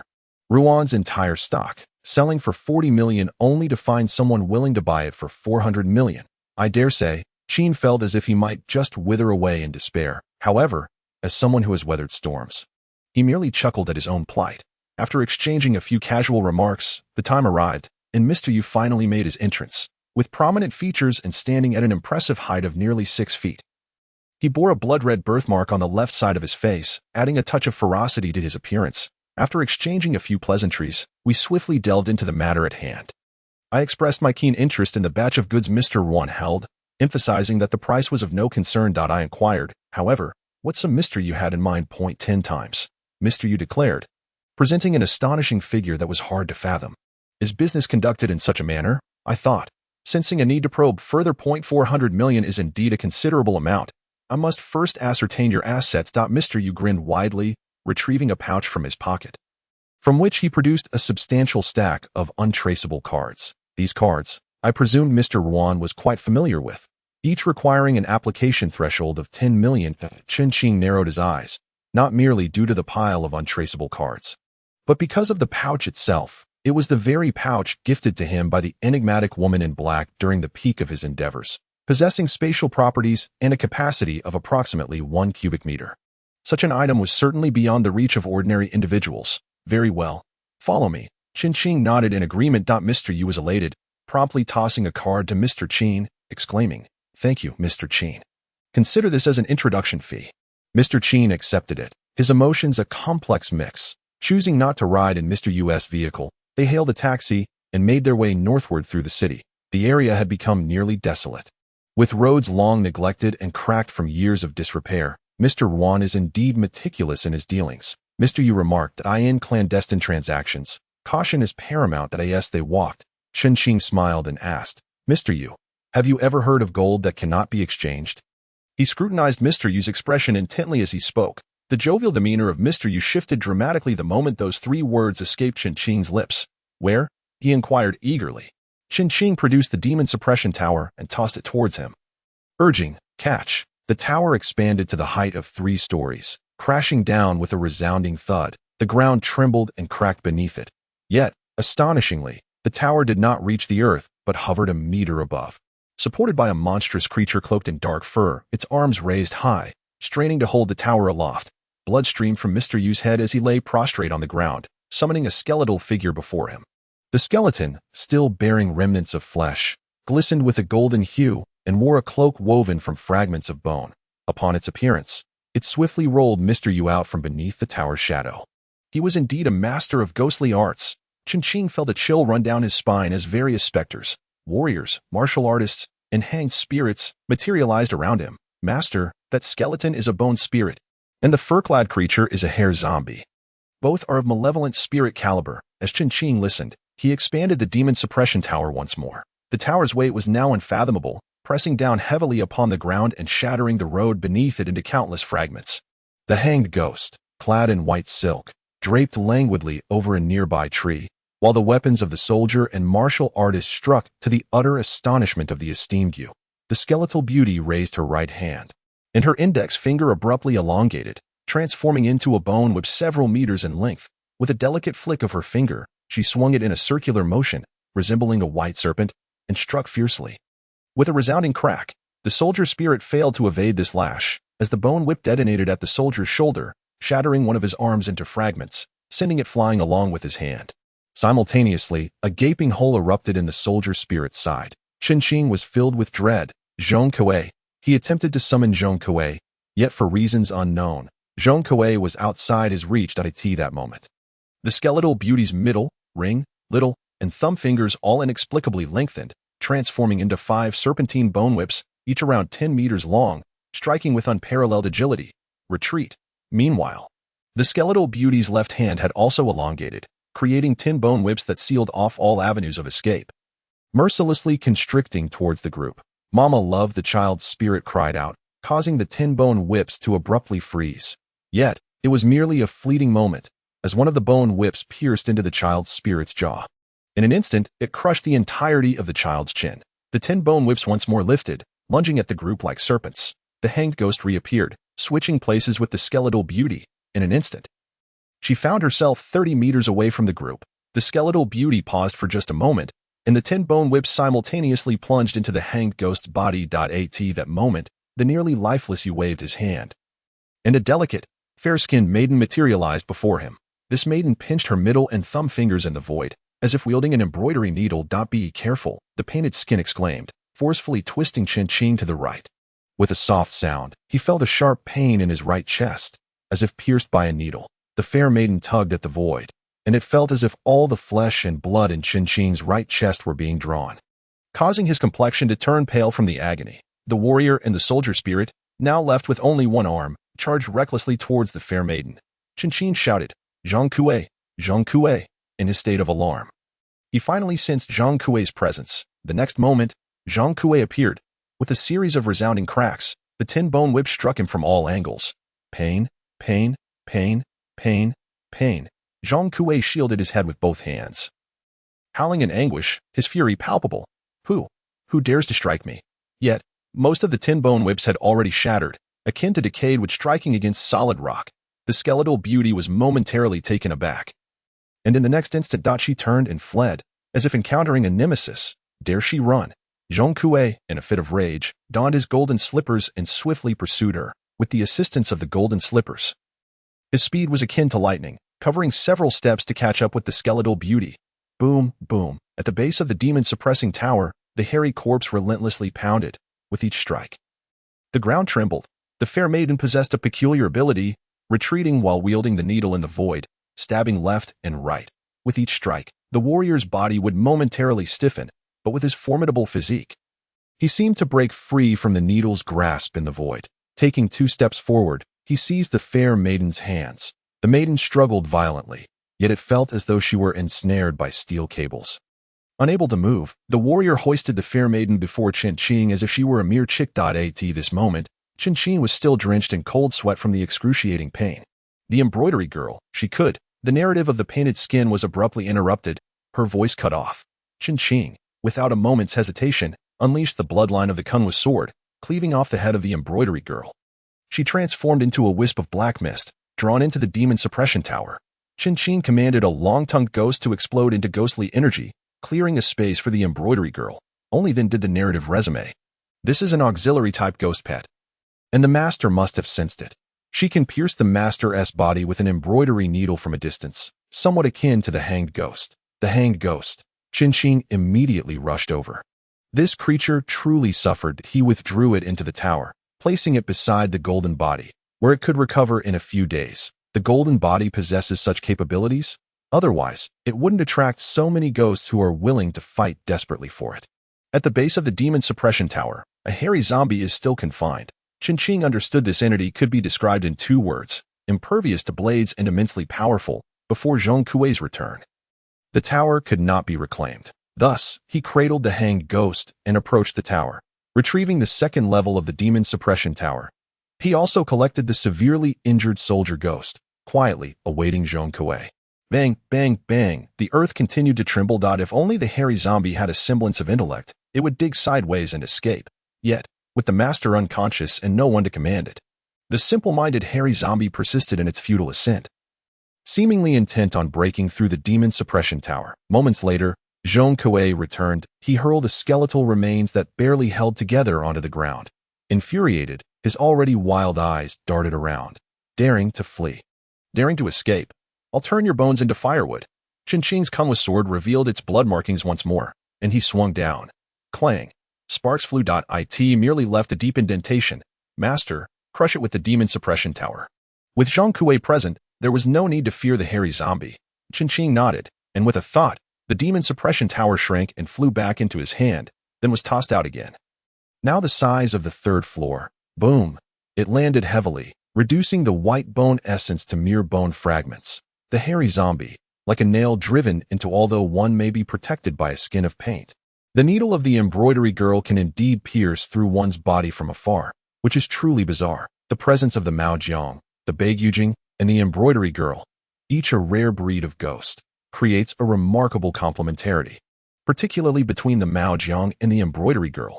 The embroidery girl constrains movement, and with the strength of the Maojiang, who could withstand a single blow. Furthermore, possessing the wealth of gold that cannot be exchanged. This individual's extravagance rivals that of the richest, with the target being ancient relics. This person is undoubtedly formidable. After a brief attempt, it became clear that this individual could not be confined within the demon suppression tower. Chen, feeling helpless, resorted to his rudimentary medical skills to tend to the injuries. Only then did he produce the antiseptic alcohol. This is likely to be quite painful. At the moment the antiseptic alcohol was applied, Mr. Yu finally awoke from his pain. His expression contorted. Beads of sweat resembling beans adorned his forehead. As Mr. Yu assessed the situation, he realized the 3 ghostly companions had lost all connection, undoubtedly perished, before Chen could inquire further. Mr. Yu fixed his gaze upon him. Who are you? Me. Chen replied with interest. I am Chen. You are Chen. Mr. Yu's pupils dilated in shock. Suddenly recalling something, he erupted into laughter. Ha ha, ha ha, ha ha. Once his laughter subsided, Chen calmly inquired. So, tell me, who are you? Me? Mr. Yu sneered. You have a skin of paint protecting you, yet you set this trap to kill me, pretending not to know who I am. Ha! Ha! Suddenly, Mr. Yu's voice was cut off. The painted skin controlled a hand, inserting itself into his mouth. After a few casual touches, it grasped a tooth, pulling it out along with blood and flesh. The tooth appeared hollow, faintly glowing green. Taiping Dao. Taiping Dao. It advocates the equality of all beings, promotes coexistence between humans and ghosts, and aspires to establish an absolute balance in the world, governed by them. Many ghosts enhance their powers through murder. How can coexistence be achieved? It is undoubtedly a cult. All thriving cults possess a grandiose doctrine akin to acting on behalf of heaven, and Taiping Dao is no exception. Upon witnessing the tooth being extracted, Mr. Yu finally panicked. Master, the followers of Taiping Dao are notoriously tight-lipped. I fear he won't divulge easily. Suddenly, the painted skin had an epiphany, laughing as it spoke a few words. Chen immediately grasped the implication and exclaimed to Zhong Kuei, "Oh, Zhong Kuei, this person dares to deceive you, dares not to speak the truth." Zhong Kuei was instantly enraged. He reached out to strike, but Chen quickly intervened, saying, "I wager you will injure him." Zhong Kuei hesitated, then suddenly grinned. "I shall not." As he spoke, he lightly tapped, more accurately, he gently touched, Mr. Yu's face. Zhong Kuei was exceedingly pleased. He is unharmed, and moreover, you shall not lie, master. This is frank speech, one of the 72 divine abilities. Now, this scoundrel will answer any inquiry. Is that so? Chen Fan chuckled, asking, what is the most disgusting thing you have ever done? I committed incestuous murder against my aunt. It was I, Mr. You blurted out. And in the next moment, his expression changed drastically. Damn it, dying 10 times would be insufficient. Chen Fan sneered, asking, how did you come to know about Jin Buhuan? In Shiming City, I have many informants. And I instructed them to pay attention to the news regarding Jin Buhuan. Among them, one is Zhang Yun, who is acquainted with the Arya Hotel and has learned that you possess Jin Buhuan. This revelation was not entirely unexpected. What do you intend to do with Jin Buhuan? Jin Buhuan is arguably one of the rarest spirits in existence. It has the ability to transform all things into spiritual treasures. And my cultivation demands a vast quantity of such treasures. Spiritual treasures. Are they antiquities? Indeed. Chen Fan nodded and inquired, what do you cultivate that necessitates an abundance of spiritual treasures? The lineage of the Duobao Taoist dictates that the more treasures one possesses, the stronger their body becomes. Chen Fan remained silent, but beside him, Zhong Kuei exclaimed urgently, Duobao Taoist. Ah, give it to me, give it to me. He attempted to seize it, unaware of what he was after, with a mere thought. Chen Fan confined him within the demon suppression tower, where he struggled to escape. Chen Fan drew him back once more. The fact that Zhong Kuei held it in such high regard undoubtedly indicates its significance.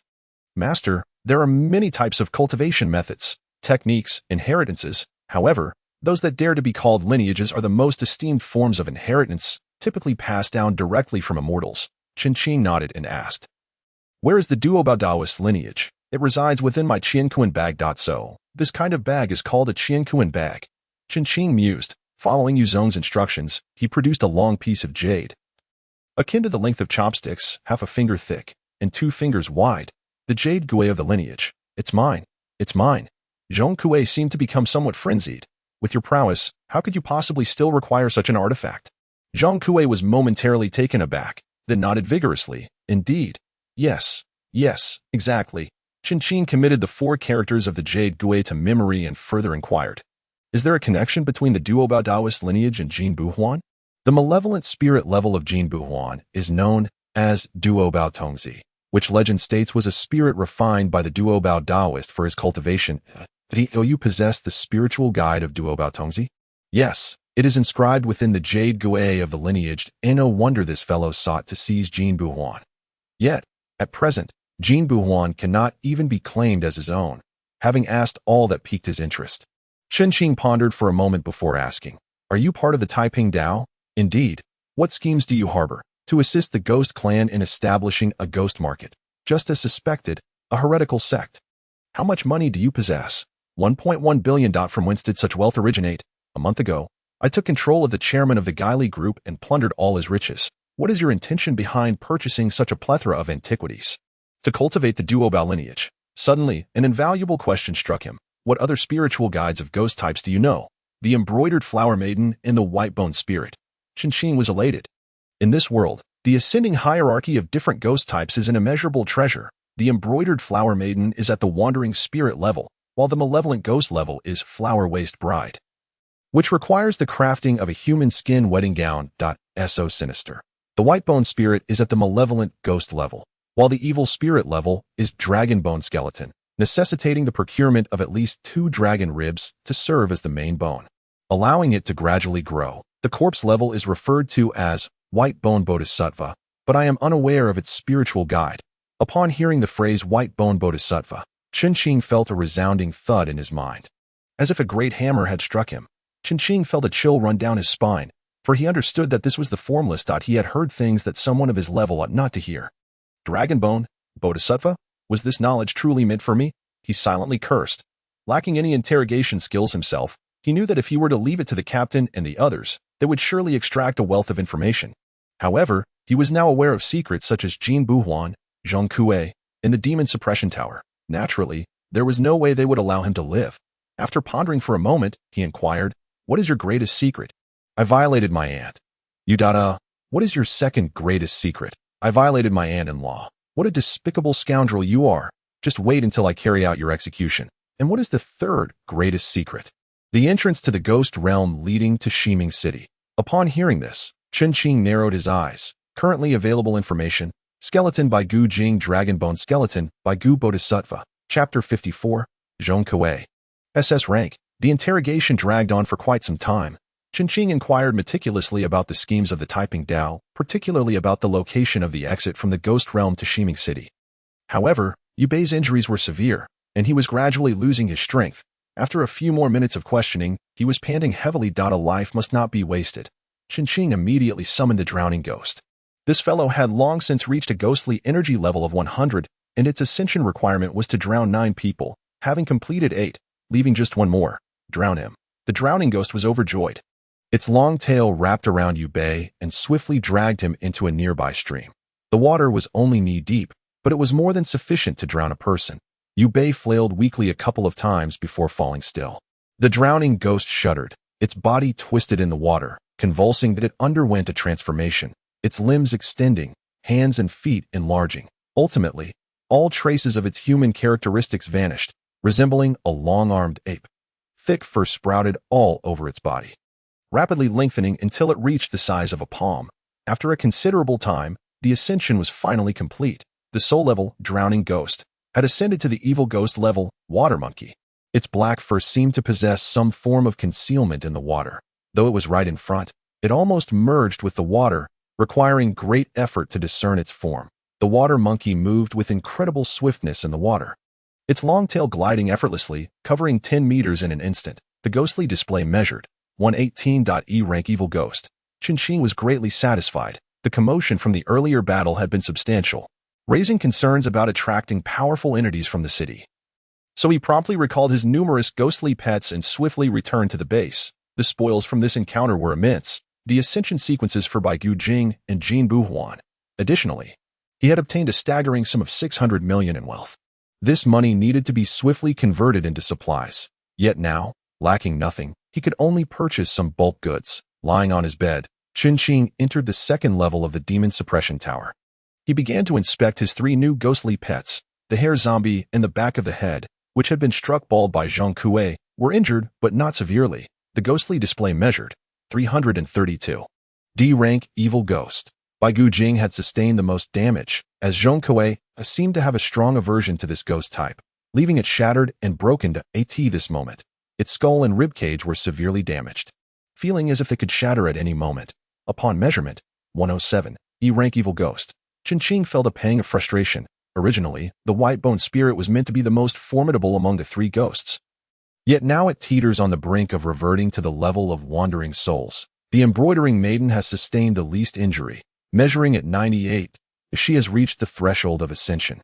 But the spiritual tether involves the crafting of human skin wedding garments, which is rather inhumane.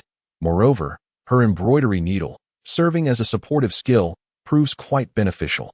However, the capabilities of her ghostly state, floral waste bride, remain uncertain. There lies the risk that after ascension, she may lose her needle's abilities, rendering the effort futile. Thus, for the time being, ascension is not under consideration. Currently, the ghostly companions consist of 3 at the malevolent ghost level, Mao Jiang at 332, a D-grade malevolent ghost, Shui Huizi at 118, an E-grade malevolent ghost, and the white-bone spirit at 107, also an E-grade malevolent ghost. There are 9 at the wandering soul level, the embroidering maiden at 98, an A-grade wandering soul, Xiaoer Gui at 90, an A-grade wandering soul, Wu Fu at 84, an A-grade wandering soul, the hanged ghost at 69, a B-grade wandering soul, and the soldier ghost at 43, a C-grade wandering soul. Additionally, there are 4 wretched entities yet to be replaced: the mad ghost, the toilet ghost, the eating ghost, and the gambling ghost. Surprisingly, since placing the golden body on the second level, these spirits have been rapidly advancing. Both the gambling ghost and the mad ghost have ascended to E-grade. Of course, they remain fragile and easily shattered. In the battle against Yu Bei, the ghostly energies of all spirits diminish to varying degrees, with the soldier ghost suffering the heaviest blow, plummeting from B-grade to C-grade. The total ghostly energy of the 12 spirits has now reached 998. As for Zhong Kuei, Chen Qing felt a surge of anticipation. Zhong Kuei, he summoned immediately. However, in recent days, Zhong Kuei seemed to be exploring the currently elusive upper levels of the demon suppression tower. Although some connection remained, he could not be forcibly summoned. Zhong Kuei, Chen Qing summoned once more. Finally, Zhong Kuei appeared. The moment he manifested, all the ghosts trembled in fear. Even the mightiest Mao Jiang crouched down, cradling its head, too afraid to look up. Chen Qing assessed the ghostly energy. 502. An SS-grade wandering soul. 2 S's. Chen Qing rejoiced. Zhong Kuei, how do you feel? Zhong Kuei, with one eye gazing at the heavens and the other at the earth, uttered a word that perfectly matched his temperament. You have surpassed levels. 2 S's. What do you feel? Chen Qing repeated loudly, enunciating each word. Zhong Kuei covered his ears. Why are you so loud, master? The great Zhong Kuei is not deaf, merely. Yet, despite Chen Qing's persistent inquiries, he could not discern the reason. He could only relent, feeling a sense of astonishment. Zhong Kuei's ghostly energy exceeded 500, yet he remained at the wandering soul level, while Mao Jiang, who was slightly lower, had already reached D grade in malevolence. After some calculation, Zhong Kuei had employed 4 kinds of divine abilities: stasis, breaking the law, and straightforward speech. All 3 belong to the 72 great divine abilities that as4 words become law. According to Hua Pai, its origins are even more formidable. Hua Pai possesses 1.5 divine abilities: illusory form, and half of indestructible body. Mao Jiang, on the other hand, could be considered to possess 0.7 of a divine ability, 0.3 of indestructible body, and 0.4 of great strength. Though these are only partial, both are extremely useful skills worthy of gradual cultivation, particularly great strength, as few in the same stage can withstand a blow from Mao Jiang. He methodically organized the power in his hands, contemplating how they might cooperate and engage in battle, while others struggled to deduce the intricacies among a few spectral entities. His plethora of ghostly companions ensures that any mere pairing yields remarkably potent results. For instance, the combination of the hanging ghost and the hairy zombie is undeniably lethal. Similarly, the union of the hanging ghost with the martial artist, or the embroidered maiden with the martial artist, or even the embroidered maiden with the bone demon, among countless others, proves devastating.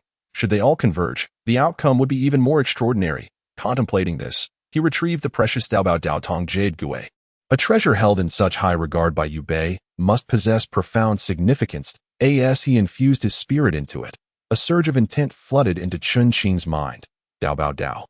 The unorthodox path, seizing the essence of heaven and earth, transcending the mundane. Heaviness transforms into lightness, swiftness intertwines with slowness. To comprehend the world without stepping outside, to utter a word and have the laws of nature follow. The history of this technique is exceedingly ancient and esoteric. Yet, inexplicably, Chen Qing grasped its meaning. He soon felt that this audacity was beyond mere youthful exuberance. It was incomprehensibly grandiose. According to the description of the Jade Gui, should one succeed, heaven and earth would cater to one's every need, serving diligently. The method of cultivation is astonishingly simple. Gather treasures and refine them within the body. As long as one possesses a sufficient number of treasures, they can achieve an invincible existence, capable of splitting the heavens and rending the earth with a mere gesture. Chen Qing fell into deep contemplation. He had a warehouse filled with spiritual treasures. This seemed almost tailored for him. Chapter 55, The Spirit Refinement Realm, unlocking the 3rd layer of the Demon Suppression Tower. Compared to being a ghost tamer, Chen Qing found himself nostalgic for the sensations of being a warrior. Moreover, the ghost tamer's physique is far too frail. A close encounter is nearly tantamount to death. The Daobao Daotong, however, allows for the refinement of spiritual treasures within the body, thereby enhancing one's physical capabilities. Chen Qing pondered. Before long, he reached a decisive conclusion that he would practice. A formidable physique is of utmost importance. Though he possesses the protective armor of the painted skin, the ethereal attacks of bizarre entities like the embroidered maiden can penetrate defenses with alarming ease. Just 2 strikes had nearly sapped his combat prowess. Had it been Chen Man, he could likely withstand a dozen or 20. Thus, Chen Qing began to investigate the path to cultivation. However, it required the spirit refinement realm. This was no cause for concern, as Chen Qing was already striving to break through to the final meridian of the Great Circulation. Upon exiting the Demon Suppression Tower, his soul energy gradually flowed into his mind. Traversing from the Jiao Sun to the skull breath, and finally to the complete bone, the soul energy trudged through the desiccated meridians with great difficulty. As time passed, by morning, Chen Qing had expanded to the 14th heavenly pillar acupoint. With a total of 27 acupoints in the Great Circulation, he had finally surpassed the halfway mark. Chen Qing opened his eyes to find the monkey, and he Runxing rising and preparing for the day. After washing his face and taking a brief respite, he dialed Boss Zhu of the feed factory. What point 400 million? Yes, for 1,000 yuan per ton, needed within 10 days. You may subcontract to other manufacturers. Oh. Boss Zhu was clearly taken aback. After a considerable pause, he inquired, what about the advance payment? Is 50 sufficient?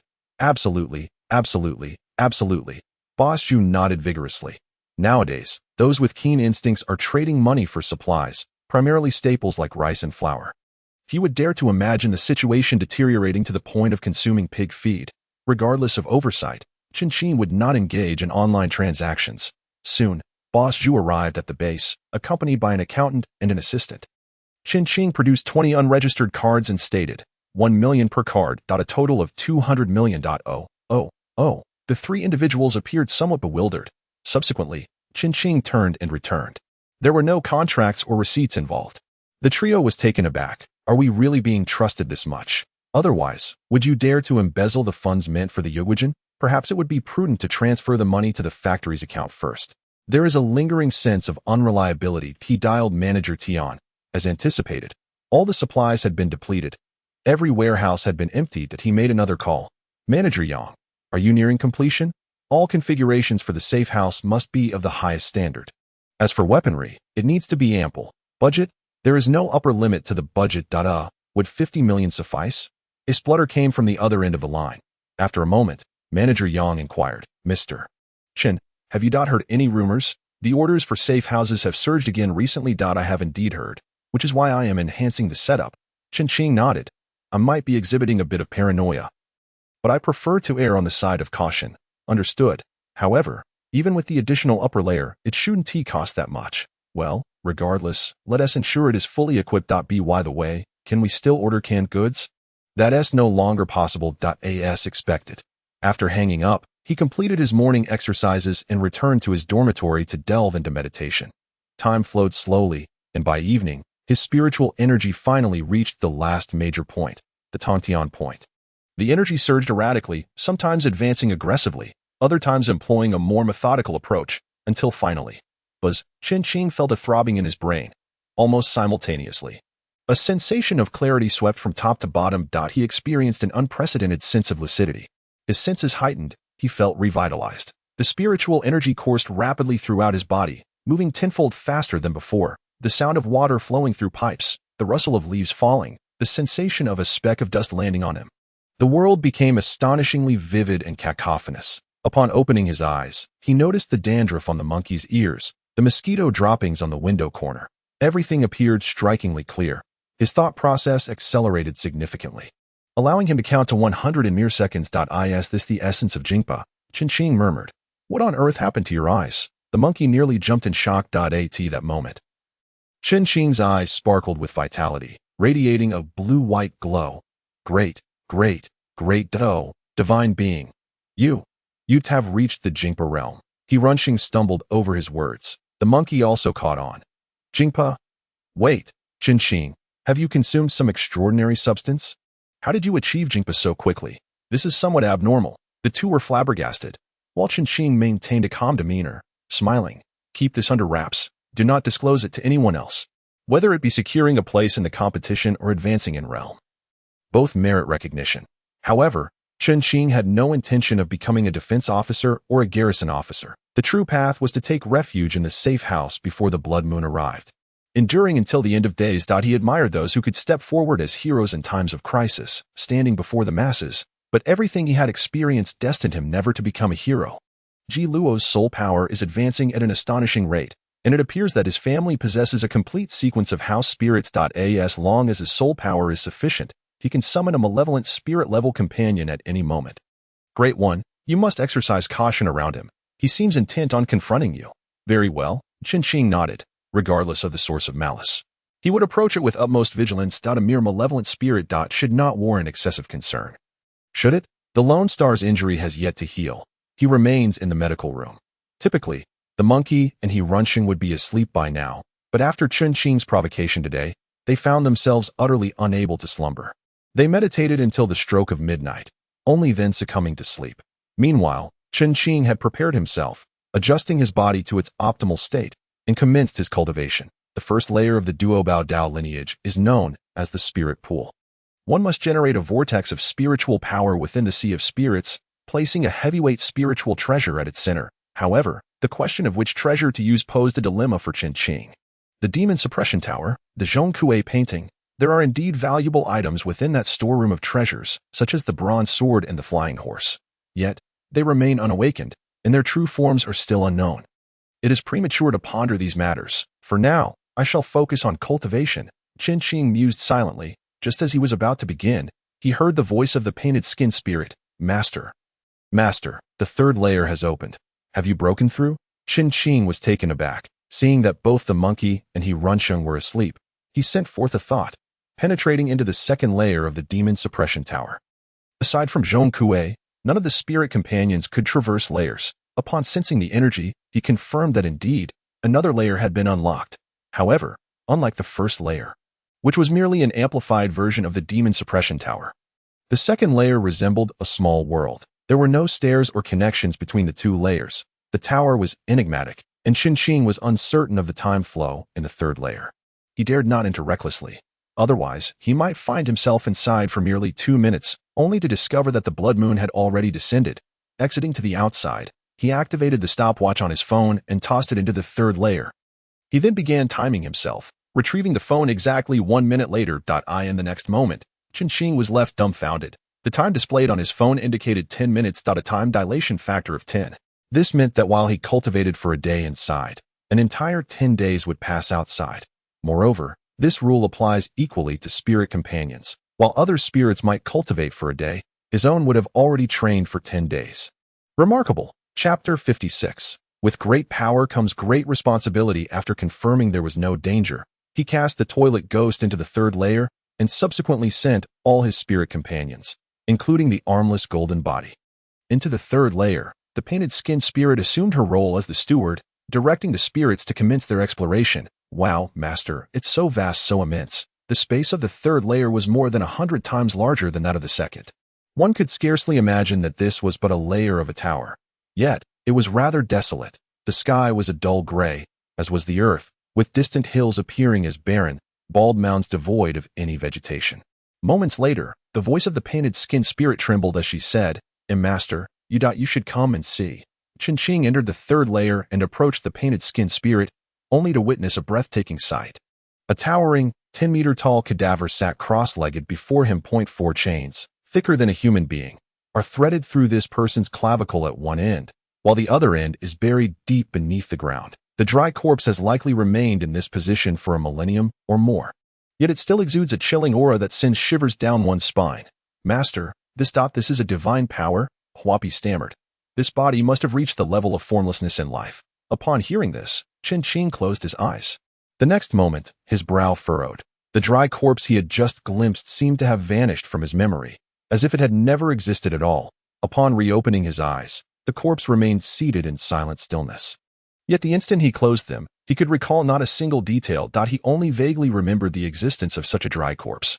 Let us proceed, Chen Qing urged. Suppressing his curiosity, Huapi's warning about the perils of delving too deeply into darkness lingered in his mind.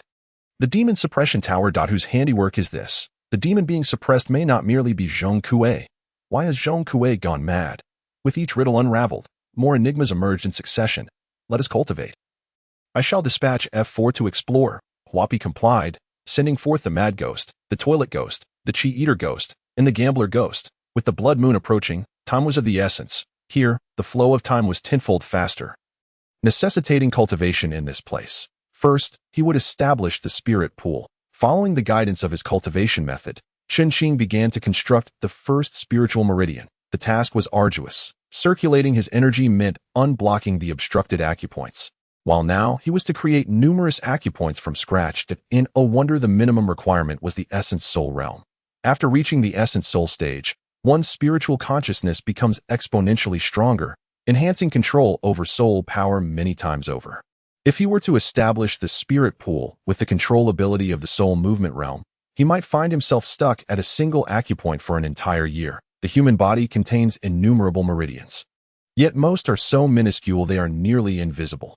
Chen Qing's task was to widen these nearly imperceptible meridians and establish acupoints upon them at this moment. He gathered his soul power, intertwining dozens of spirals, and began to assault a thread-like meridian within his mind.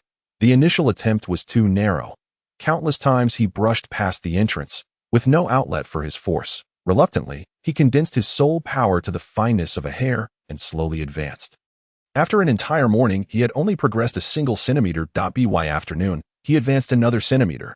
Each inch required an ACU point. In ancient times, an inch was approximately 2.77 centimeters. By the 12th hour, Chen Qing began to artificially create the first acupoint.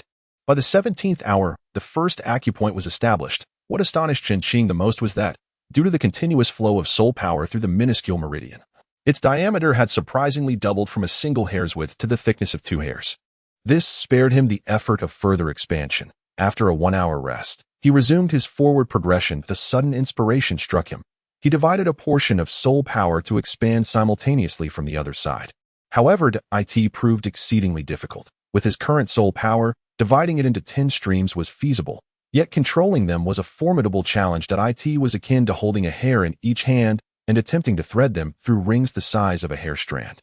A meter away, initially believing that splitting into 2 streams would yield double the efficiency, 10 hours passed, and the total progress on both sides was less than half of what he had achieved before. At 13 years old, Chen Qing had raised Chen Man and possessed an unyielding temperament. He forced himself to concentrate on both ends, preferring to proceed slowly rather than as time passed day by day. By the 4th day, the speed at both ends had already matched what was previously achieved by controlling only one side. At this moment, Chen Qing's speed truly reached double that of before. Surprisingly, he managed to split his soul power into 2 streams, 4 strands of soul energy, advancing simultaneously. On the 5th day, 6th day, 7th day. Until the 12th day, the speed of the 4 strands of soul energy reached a normal level, equivalent to a 4-fold expansion of acupoints. At this point, traversing through his body's major acupoints felt akin to navigating a 24-lane highway, with soul energy directing precisely where desired. Gritting his teeth, Chen Qing once more divided his soul power into 4 streams, 8 strands. Even with Chen Qing's temperament, he found this immensely taxing. Focusing on one side meant the other either halted or veered off course gradually. Reluctantly, he had to retreat and readjust in the blink of an eye. 20 days had passed. Exhausted to the core, Chen Qing returned to the real world momentarily. Just then, the monkey emerged from the restroom, exclaiming in surprise, "What the hell? Where have you been these past 2 days? Your phone has been off. What's going on?" Chen Qing was taken aback. "The captain is looking for you." Chen Qing nodded and made his way to the captain's office. Han Yuan, with a sharp gaze, shook his head and cautioned, "Do not overexert yourself in cultivation. It could lead to dire consequences. I sought you for 2 matters. Firstly, Chen Man has provided all the resources for bone tempering, and they are of the highest quality, so you can be at ease. The second matter I wish for you to serve as the defense officer for Jiangpan community." Chen Qing's brows furrowed. Han Yuan's expression turned grave. "Chen Qing, there are high-ranking individuals among our kind who have predicted the blood moon. Which can be perceived as a reinforcement for the ghostly clan. When the blood moon arrives, the number and strength of the ghostly beings will likely increase several-fold. Several-fold. You all are far too optimistic." Chen Qing shook his head internally. Just this estimation alone made him unwilling to accept the position of defense officer. It was simple, regardless of whether it was due to objective limitations or excessive optimism. The defensive force would be arranged at several times the usual strength. Yet, for the blood moon. At least 100-fold preparation would be necessary. However, humanity could not possibly muster such a level of power. This was a deadlock. Chen Qing deduced that he could only abandon the majority, but who would willingly be the one left behind? Moreover, Chen Qing had no intention of rescuing this group of treacherous souls in Jiangpan community. This time, he was genuinely intrigued to see how they would fare during the blood moon without his desperate protection. Thus, Chen Qing merely smiled. "Captain, my capabilities are limited. There's nothing I can do about it." "With great power comes great responsibility. Chen Qing, this is the mission of our ghost-suppressing army." Han Yuan was a man of pure heart. He was willing to lay bare his soul for the organization. Yet, Chen Qing knew he could not do the same.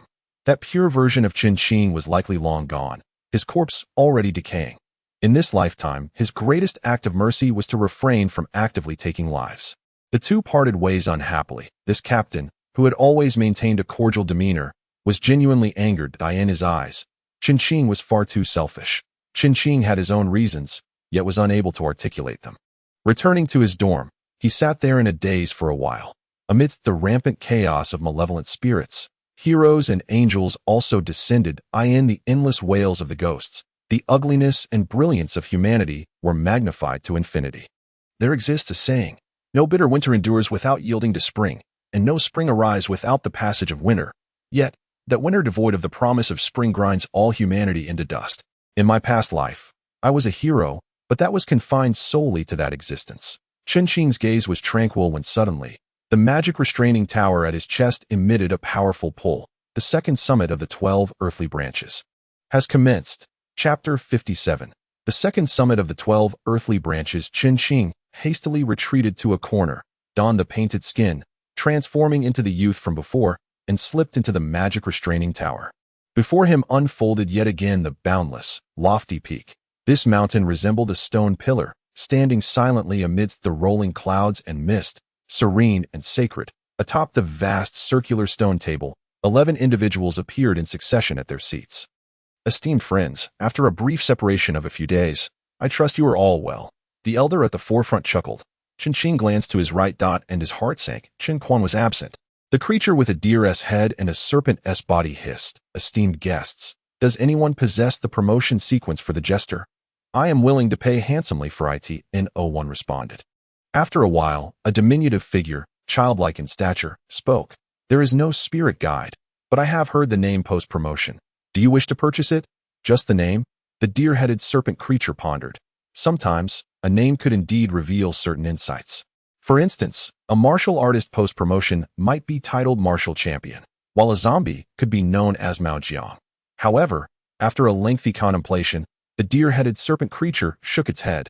Merely a name.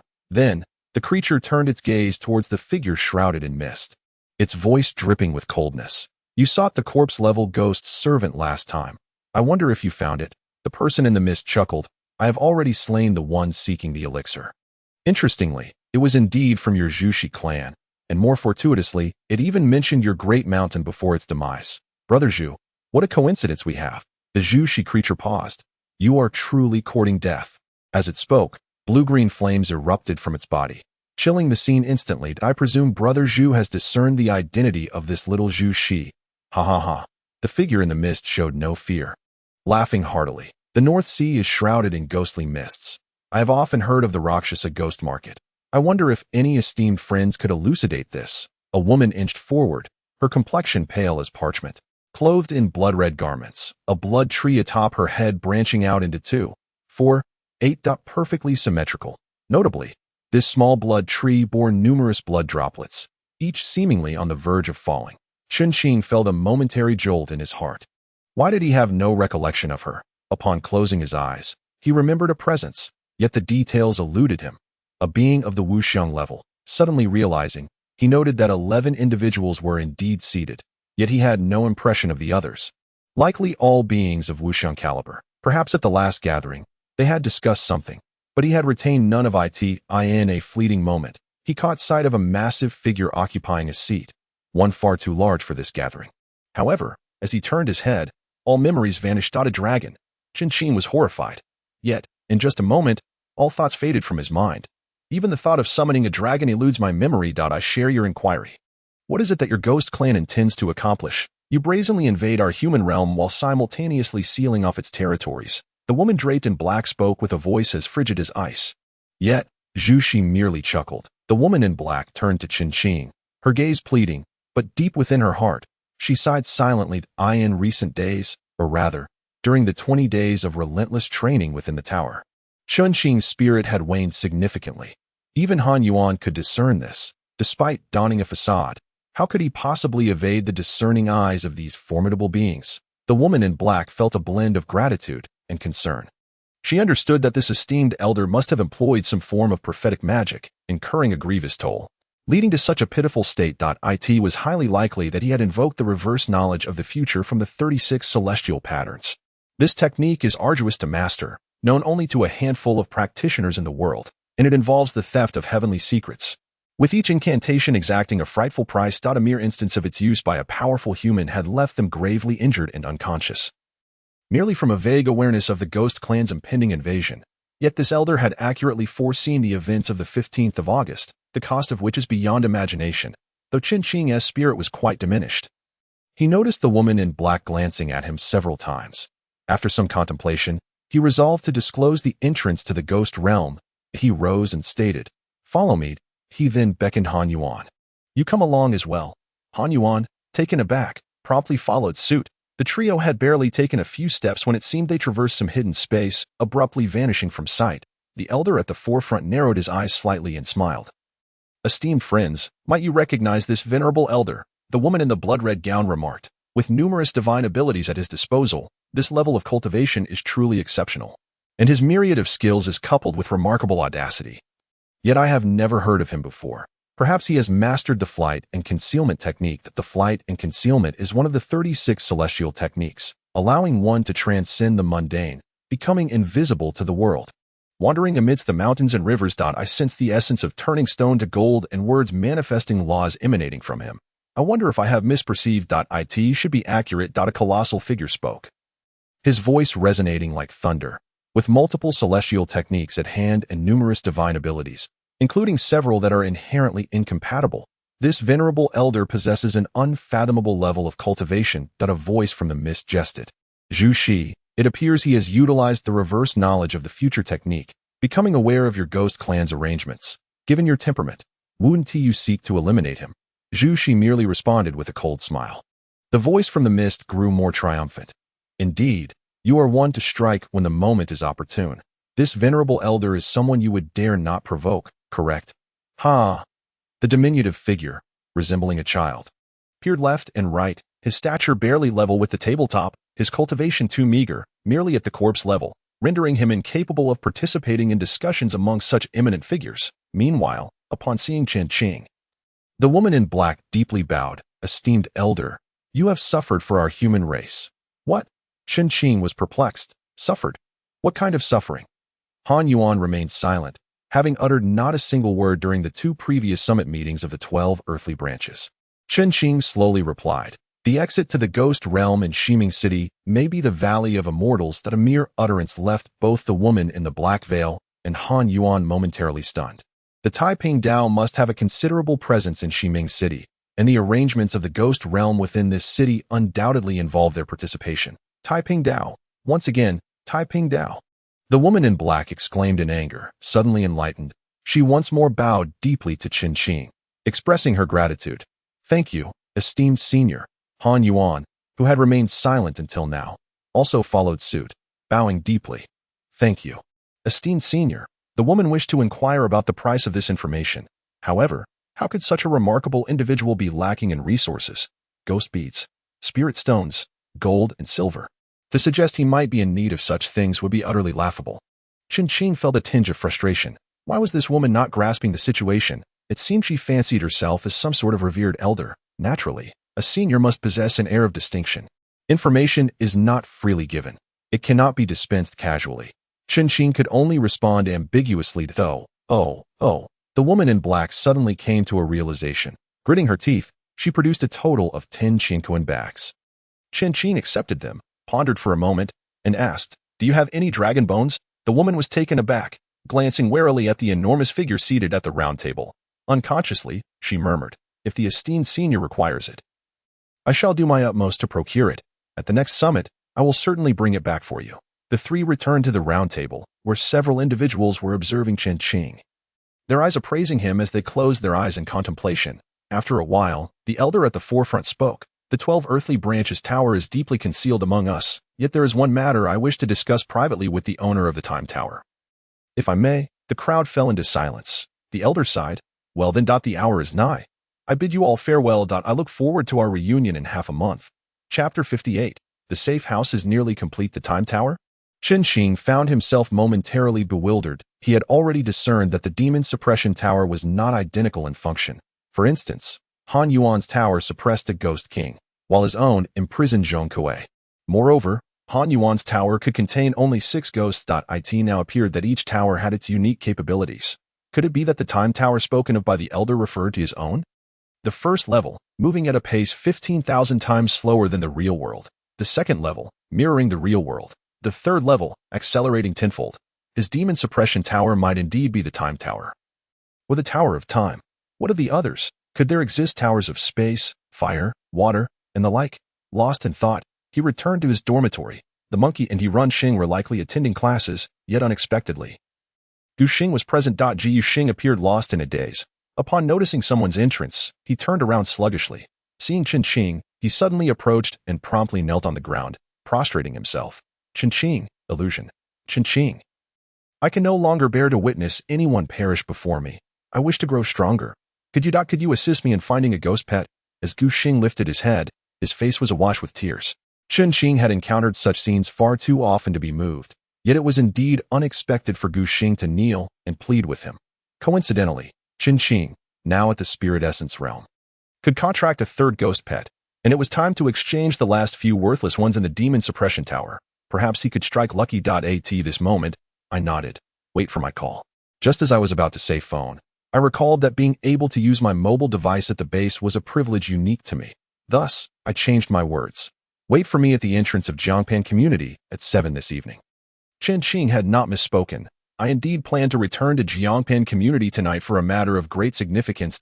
In my previous life, it was on this very day that Chen Quan delivered the paper armor and paper swords. 2 pieces of paper armor and 2 paper swords. With these 4 items, Chen Qing and Chen Man were able to survive until the 3rd blood moon. A lingering question of why had been suppressed for many years. They must have had their own reasons for their actions. Yet, Chen Qing still yearned to ask, why? After some contemplation, he sought out the monkey. Wait for me at the entrance of Jiangpan Community at 7 this evening. We shall venture into the Princess Ghost domain. The monkey was taken aback, then elated. All right, Qingge, I can contract 2 ghost pets, and I still have 1 slot available. With just 1 martial artist, he had already ranked among the top 3 newcomers, though this was partly due to Chen Qing's leniency.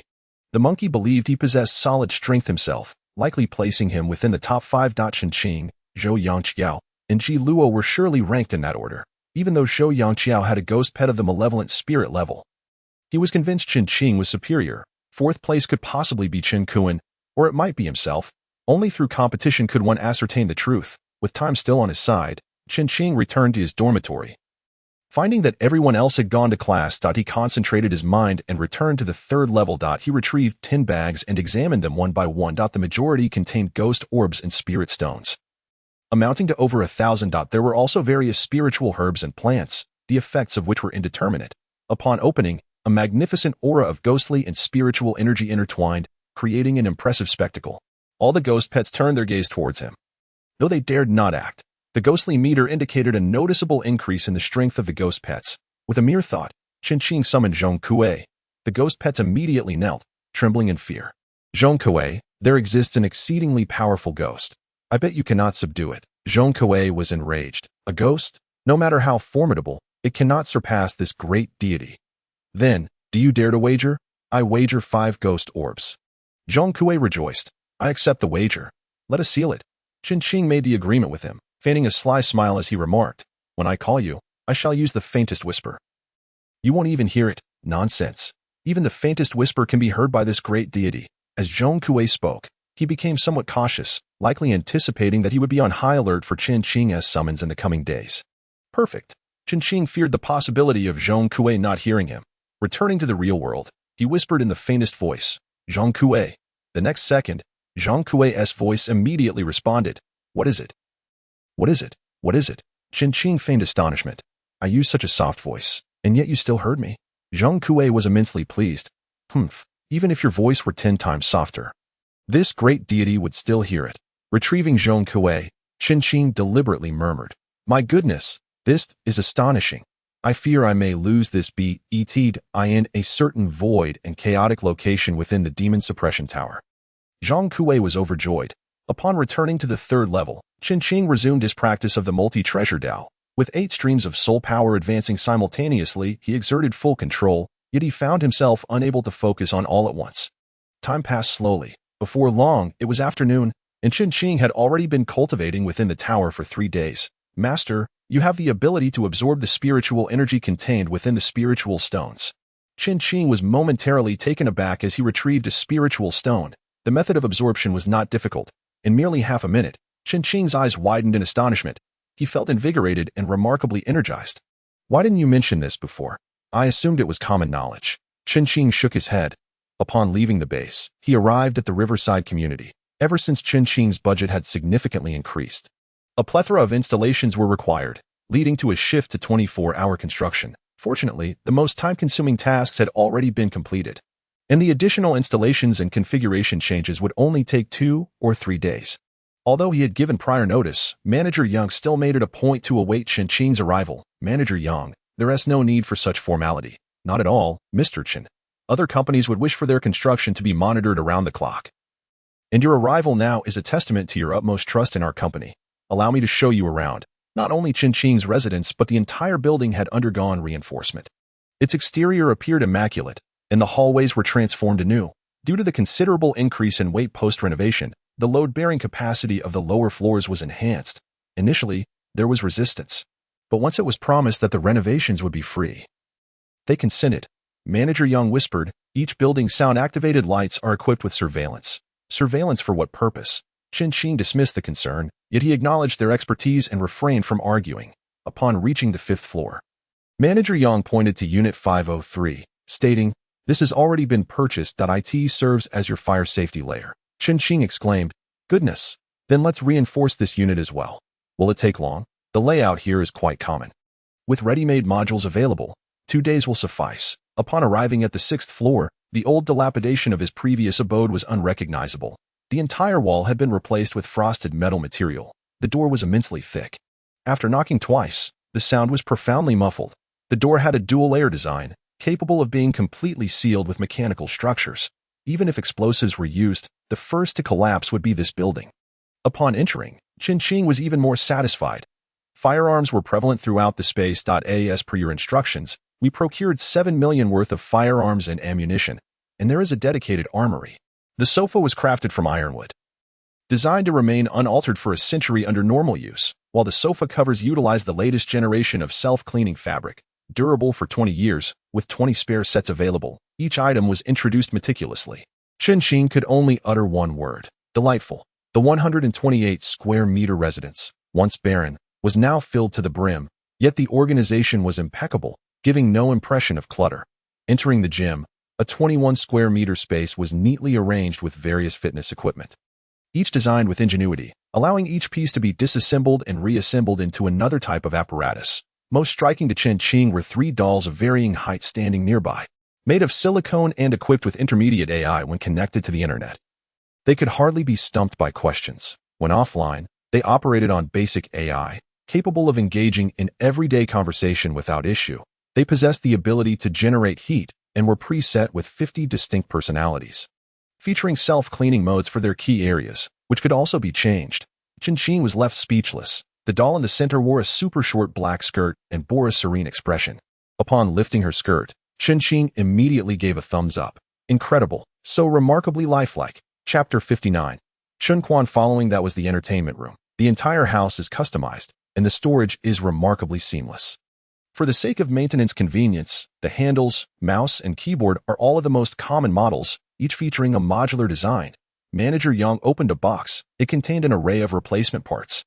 With a usage intensity of 10 hours a day, they can be guaranteed for a century. As for storage capacity, Mr. Chen previously mentioned an upgrade, which has now reached an impressive 150 PB. To be frank, despite our extensive efforts, we have only managed to install 61 PB. The contents can be viewed continuously for 24 hours, and completing the viewing would take 40,000 years. The gaming collection encompasses nearly all available titles on the market, including localized versions of web games. The hardware is paramount, being the most durable version available, and for each item, we have equipped 10 sets of spare parts. In summary, everything has been prepared to meet a 100-year standard. Next, we arrived at the electrical room. The diesel engine structure is not overly complex, thus in addition to 5 complete units, there are also 20 spare engines. There is even the option to replace it with a wood-burning engine kit. Anything combustible, including household waste, can be incinerated to generate power. Naturally, the efficiency may not be optimal. Furthermore, there are various power generation devices, including solar panels covering the rooftop, wind turbines, and even hand-crank generators. The storage room is located on the roof. Upon seeing it, Chen Fan immediately felt a sense of security. The rooftop space measures approximately 600 square meters, extending well into neighboring properties. There must have been disputes in the past, but they have since been resolved. The largest area is occupied by a family farm, spanning 300 square meters. The seed room is located here, utilizing the crops we recommend, capable of yielding around 3 kilograms of vegetables per square meter each week. For staple foods, we suggest potatoes, such as the Qingyu 9E variety, with optimal temperature and humidity control, yielding up to 90 kilograms in 80 days. The fertilizer in the soil is specially configured, combined with organic fertilizer, specifically human waste, which can generally be recycled about 300 times. Even under intensive cultivation, a lifespan of 50 years is feasible. Vegetables, fruits, and staple foods are cultivated together, with a comprehensive yield reaching up to 110 kilograms daily. After some calculations, Chen Fan felt somewhat bewildered. Manager Yang, did you miscalculate? Daily, 110, or kilograms? This is under low-intensity cultivation. If high-intensity cultivation is employed, the yield could potentially double. Then why purchase so much grain? Upon entering the storage room, Chen Fan was instantly filled with a sense of security. The 110 square meter storage area is divided into 4 sections, packed with canned goods. In an ideal scenario, there are 400 cubic meters of storage. If one were to consume only half of the cans, discarding the other half, Chen Fan and he could sustain themselves for 2 lifetimes. The entire rooftop is covered with solar panels, generating enough power in 8 hours to sustain normal usage for a month. How delightful! Being wealthy is truly exhilarating. The safe house is still under construction, not yet fully realized. However, it has already left Chen Fan thoroughly satisfied. After bidding farewell to Manager Yang, Chen Fan opened the door and quietly awaited the arrival of Chen Quan. He left behind a paper knife and paper armor, gazing intently at the entrance, his thoughts in disarray. Unable to settle. It felt as though that extraordinarily robust man could enter at any moment. Time seems to have slowed down like never before. The scorching sun gradually transforms into a gentle light, while the neighbors bustle in and out of the community, either in raucous laughter or serene calm. In this lifetime, Chen Fan has been tirelessly striving for countless aspirations, never allowing himself the luxury of simply sitting back and wasting time. It feels as if this afternoon, time itself has thickened. Yet, it eventually crawls to 6 o'clock. The entrance of the community, which he has been intently watching, reveals no sign of that towering figure. In the next moment, Chen Fan's body tenses. He draws forth the Kumo blade. Within the room, an unimaginable surge of spiritual energy manifests. Rushing a few steps closer, he observes a rift in the living room. A pitch-black fissure, a torrent of spiritual energy bursts forth. 2 colossal hands grip either side of the rift, straining to widen it. It is Chen Quan's hands. The dark rift slowly expands to the width of a palm, and Chen Fan suddenly glimpses Chen Quan's weathered face. Elder brother, Chen Quan appears momentarily stunned. His typically stoic countenance fixed on Chen Fan. He calls out, but his voice is muffled by an unseen barrier, failing to reach his brother. The rift writhes, attempting to mend itself. Chen Quan silently roars, exerting himself to tear it wider, his hands now drenched in blood. Beside him, a hand tosses a folded cardboard into the rift. Chen Quan looks somewhat anxious. Quickly retracting his hand, he merely gazes at Chen Fan in silence. His eyes brim with a myriad of emotions. The rift rapidly seals, taking with it Chen Quan's gaze. Is this a spatial rift? Chen Fan, hesitant to act impulsively, strives to commit every detail to memory. As the rift vanishes, he dazedly picks up the cardboard. Carefully unfolding it, he discovers, indeed, the familiar paper armor and paper blade. Within the armor lies a pile of powder, shaped like a sheet of paper. Or rather, a letter. Both father and elder brother must have endured great hardships. Chen Fan's heart is a tumult of emotions. The delivery of this paper armor and blade must have come at an unimaginable cost to Chen Quan. They have never forgotten us. The 2 pieces of paper armor and the 2 paper blades, as thin as ordinary sheets, seem as if they could be torn apart with a mere tug. Yet, imbued with ghostly energy, they become formidable weapons and armor. Lost in thought for a moment, his phone rings. Chen Fan, we are all at the community entrance. Have you arrived? Wait for me for minutes. Chen Fan informs Manager Yang that construction can proceed and makes his way to the entrance. Monkey, Lone Star, he runching. The entire dormitory is gathered. Great God! please take me with you. He Runsheng is clinging to Monkey's side. From now on, I shall be the most loyal underling of the great god, at your beck and call. I won't utter a single complaint. Chen Qing nods in acknowledgement. He Runsheng drives over, sparing them the need for a taxi. As they arrive at the Princess Ghost domain, the sky darkens. Have you all decided what ghost pets you want? The warrior's attack power is more than sufficient. I lack an auxiliary-type ghost pet. If luck is on my side, I hope to acquire a hanging ghost. Monkey remarks, recalling the perfect synergy between Chen Qing's hanging ghost and the warrior, craving it for quite some time. Most importantly, while the warrior is hard to come by, the hanging ghost isn't overly rare. If fortune smiles upon me, I also wish for a warrior. He Runsheng scratches his head, lacking confidence. Anything else would do. Just make sure it's of a higher level. Listening to Chen Qing's lonely star path, Chen Qing nodded slightly. He had ascended to the Essence Soul Realm, allowing him to forge another contract. However, he was not in need of any more ghostly companions. Adhering to a mindset of preferring quality over quantity, the four entered the ghost domain, and with a mere step, the vibrant green earth transformed into a somber, dark brown. Within the thick fog, two toilet ghosts were feasting on something. Upon spotting the newcomers, they immediately vanished into the mist. Chapter 60. The terrifying ghost. While the group advanced cautiously, compared to a few days prior, the concentration of ghostly energy had noticeably intensified. Chen Qing pondered the outcome of the battle between that esteemed figure and the princess. Be careful. A long tongue suddenly shot forth from the dry thicket beside them. Chen Qing swiftly dodged, the tongue slicing downwards with precision, seeking death. With a mere thought, the martial figure materialized before him. With a gentle flick of his staff, the long tongue veered off to the side, seizing the opportunity. The martial figure spun around, the staff cutting through the air with a whoosh before striking heavily upon the long-tongued ghost. The ghost collapsed to the ground, the staff firmly pressed against its neck, rendering it immobile despite its desperate thrashing. Lonely Star and He Runsheng both regarded the scene with envy. Among the newcomers, the monkey's strength was only moderate. Yet, with the aid of this martial figure, he had firmly established himself among the top 5. Anyone claiming the long-tongued ghost. After assessing, they found its ghostly energy at 50, classified as a C-grade wandering spirit, quite fitting. However, both Lonely Star and He Runsheng shook their heads. With the increase in ghostly energy, the density of ghostly entities had risen significantly. The thick fog occasionally echoed with eerie sounds, akin to wolf howls or cries of despair. In a brief moment, they encountered another ghost, 2 starving spirits. They were squabbling over a decaying bird, scavenged from an unknown source. Once soaring freely in the skies, this bird had now become a meal for the famished ghosts.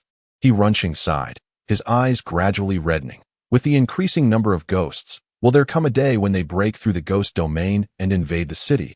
Will we meet the same fate as that bird? He Runsheng wiped away his tears. Chen Qing, to Chen Qing's astonishment, the monkey also wore a sorrowful expression, lamenting, perhaps our mission as the ghostly command is to perish at the hands of these spirits. Alas. As he spoke, his eyes too glistened with unshed tears. Had I known it would come to this, I might as well have gone with them. After all, I am unable to protect anyone. Lonely Star gritted his teeth, his clenched fists trembling slightly. Not good. It's a night crier. Chen Qing suddenly realized. The night crier, an advanced malevolent spirit akin to a child's ghost, had the terrifying ability to amplify human negative emotions exponentially. Once one succumbed to uncontrollable wailing, salvation became nearly impossible, leading to a fate of crying oneself to death. Adults fared slightly better, but infants were nearly doomed. The most troublesome aspect was that no one had ever located a night crier. Let us go. With a thought, the martial figure appeared before them, grasping one in each hand and swiftly departing. After running for 4 or 5 minutes, Chen Qing finally set them down. What happened? Great one. He Runsheng, his eyes brimming with tears, inquired with confusion. Just now, there might have been a ghost nearby capable of influencing our emotions. If we hadn't left, we could have been in serious trouble. The 3 of them still bore red eyes, filled with uncertainty. They are all convinced that they are not under any form of mental control and can vividly recall the changes in their thoughts. Yet, this inexplicable sorrow has indeed affected them. What a bizarre specter, He Runsheng exclaimed. Damn it, it's merely a dead bird, yet it has conjured such a spectacle. Gushing, and the monkey felt a touch of awkwardness. Chen Qing, however, was unfazed. His heart, nonetheless, brimming with vigilance, realized they had encountered a malevolent spirit of formidable caliber. According to Han Yuan, the malevolent spirit at the princess's tomb should have been dealt with long ago. However, the previous appearance of a suspected evil spirit and now the encounter with another malevolent entity suggested something had gone awry. After a moment's contemplation, he spoke candidly. If I am not mistaken, the specter we just encountered is of malevolent caliber. If we proceed further, we may be in peril. The three were momentarily taken aback. The monkey squinted, declaring, "Forget it, let us just go for it." Gushing did not hesitate. Onward, he runshung, his expression fraught with conflict, eventually relented. "Let us do it." The core of the princess's tomb was perilous, necessitating a cautious approach around the perimeter in search of opportunities. As long as they did not encounter the princess, Chen Fan was confident in his ability to protect himself against the three malevolent specters. However, he had no assurance of safeguarding the trio without revealing his strength. The monkey was undoubtedly trustworthy, but the other two were merely ordinary roommates. Suddenly, a faint tapping sound emerged from the depths of the mist. The watchman. Chen Fan's expression shifted. "We must flee, perhaps due to the distance." The watchman's voice did not seem to affect the four after a considerable time. Once they had distanced themselves adequately, he wrenching voiced his suspicion. Great deity. What was that just now?" "The watchman, of malevolent caliber." Chen Fan replied. "The last time we cleansed the haunted temple, it was this kind of spirit." The faces of the three turned ashen upon hearing this. Although they had not participated, they had heard numerous tales of the terror that this malevolent spirit instilled among the many injured brothers that night. Encountering two malevolent spirits in succession raised Chen Fan's alarm. "We can no longer advance," he resolved instantly. The three felt a sense of disappointment, yet they could not proceed blindly. In silence, they began to retrace their steps. However, as they walked, Chen Fan furrowed his brow. "Why have we been walking for so long?" The monkey glanced around, pointing at a low wall. "It seems we just passed here." Checking the ghostly compass, the directional function had long malfunctioned. Gushing picked up a stone and placed it atop the wall, and the four set off once more. Moments later, they encountered the same low wall again. The stone Gushing had placed remained unchanged. "Is this the ghostly wall? The specter of the malevolent spirit? Disordered courtyard?" Chen Fan's frown deepened. "Another malevolent spirit? Isn't Ji Luo's specter also a ghost of the residence?" The monkey inquired, furrowing his brow. Chen Fan shook his head.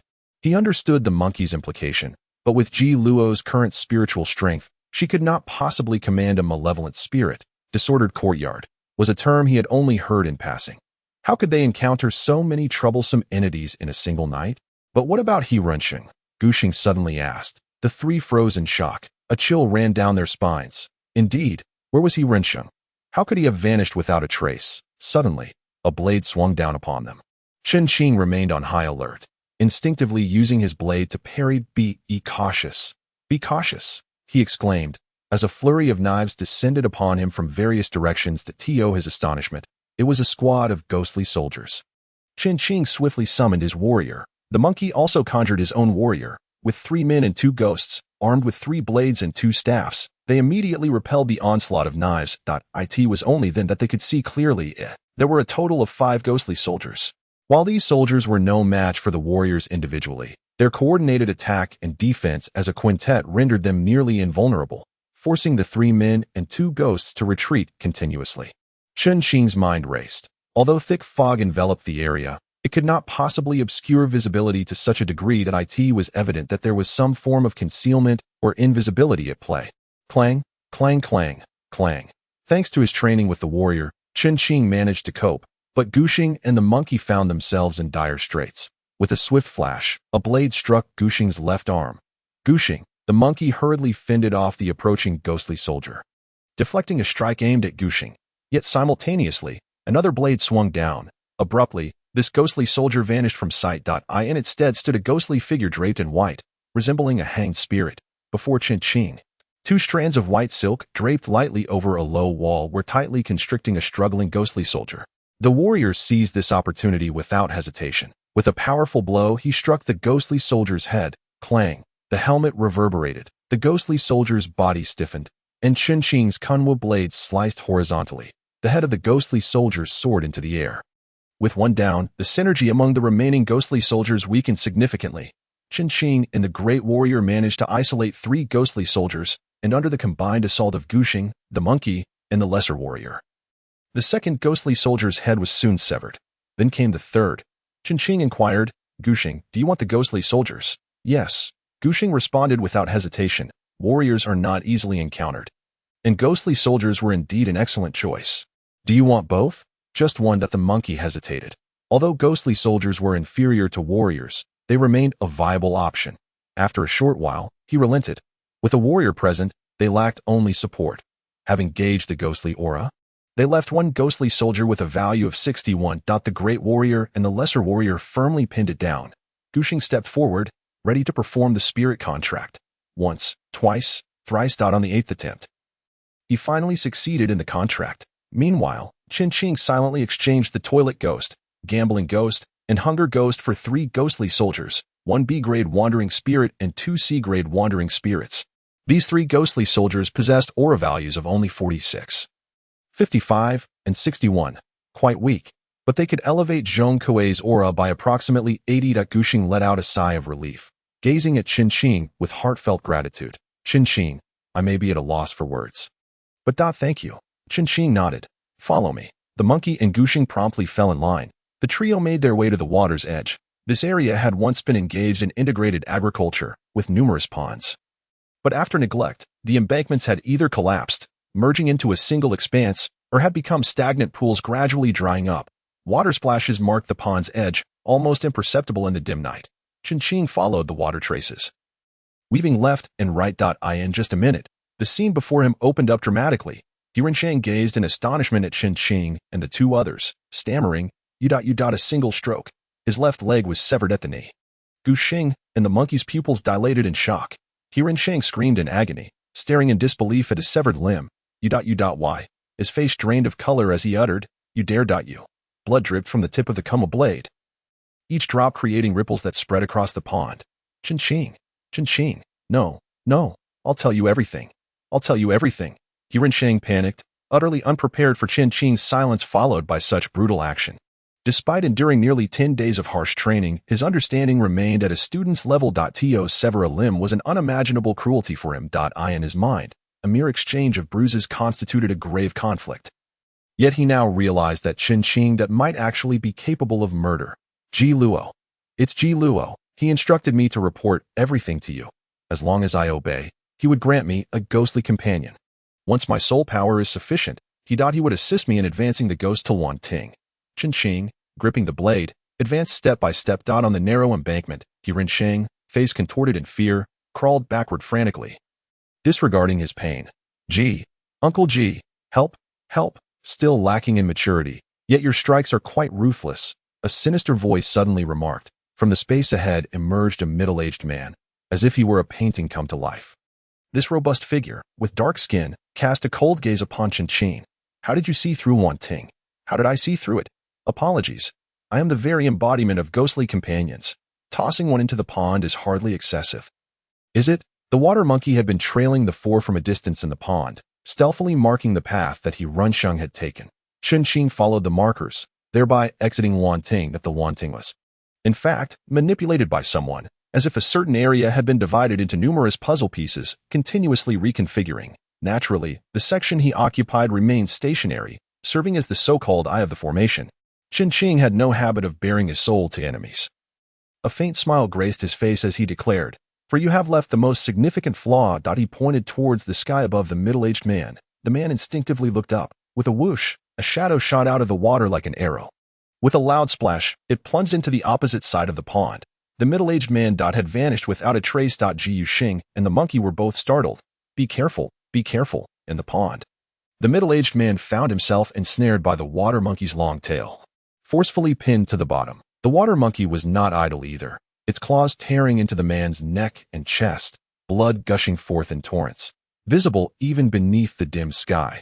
Bubbles continually surfaced as the man writhed violently at the bottom of the water. Gradually, the commotion lessened, dwindling until finally, he succumbed entirely at the pond's depths. Yuansheng felt a chill envelop him. In his eyes, Uncle Ji was a master on par with Han Yuan. Yet, he had been so ruthlessly ensnared by Chen Fan in this very pond. You. Chen Fan. We are classmates. I was merely momentarily confused, caught in a moment of folly. You. The monkey and the lonely star observed this scene, a chill running through their bodies. Yes. That chaotic courtyard is right here. Here, monkey, lonely star, keep a watchful eye on him. Chen Fan stepped forward, and the scene before him shifted once more. Ahead, a white weasel was hastily fleeing, yet the death of its master had ushered in a terrifying frailty. It was not running swiftly. Is this the chaotic courtyard? A thought crossed his mind, and the hanging ghost appeared before him. The massive hand of the furry zombie was already raised high towards the hanging ghost. In the next moment, the ghost, ensnared by the white silk, abruptly vanished, revealing a white weasel frantically struggling within the silk. The furry zombie's hand came crashing down. Bang! It was as if a watermelon had been smashed. The brain matter of the white weasel splattered everywhere. Controlling the C-grade wandering spirit soldier, the ghost exploded into fragments, clearing space for the chaotic courtyard. Chen returned slowly to stand before the three. Hiruinchen's complexion had turned pale, on the brink of blood loss and shock. Chen, what will you do with him? Lonely Star inquired, though he already harbored an answer in his heart. Chen smiled. Embracing the two, as they stepped away from the poolside, let us not dwell on such disheartening topics. Simultaneously, with a single thought, the embroidering maiden appeared at the pond's edge, lightly laughing as she approached Hiruinchen. Chen issued her a command. So a human skin wedding dress. Chapter 61. The mysterious assassin. Both the monkey and Lonely Star fell into silence, reflecting on Chen's actions throughout the night. They felt a sense of dread. A formidable being capable of commanding the chaotic courtyard. How could he have met his end in such a trivial manner? He merely followed the direction pointed out by Chen, glanced skyward, and perished. Chen, can you refrain from killing him? Lonely Star's face paled slightly. Chen smiled, his demeanor unchanged, still the quiet and gentle youth as always. Lonely Star. Have you considered what our fate would have been tonight had I spared this fellow? What would it be? What would it be? Lonely Star remained silent, struggling to articulate a defense for his haunting speculation. Yet silence was all that emerged. Chen, I have always admired you since childhood. From this day forth, I admire you even more. The monkey, however, cursed. Damn it. From now on, whatever you say, we will do. We have nothing left to discuss. Chen smiled, turning his gaze to Lonely Star. Lonely Star trembled slightly. I won't speak of this. Ha!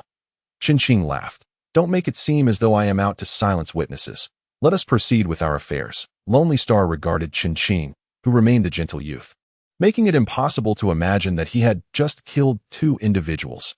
Was that ghostly pet that emerged from the water also yours? Chen, aware of his unspoken question, nodded.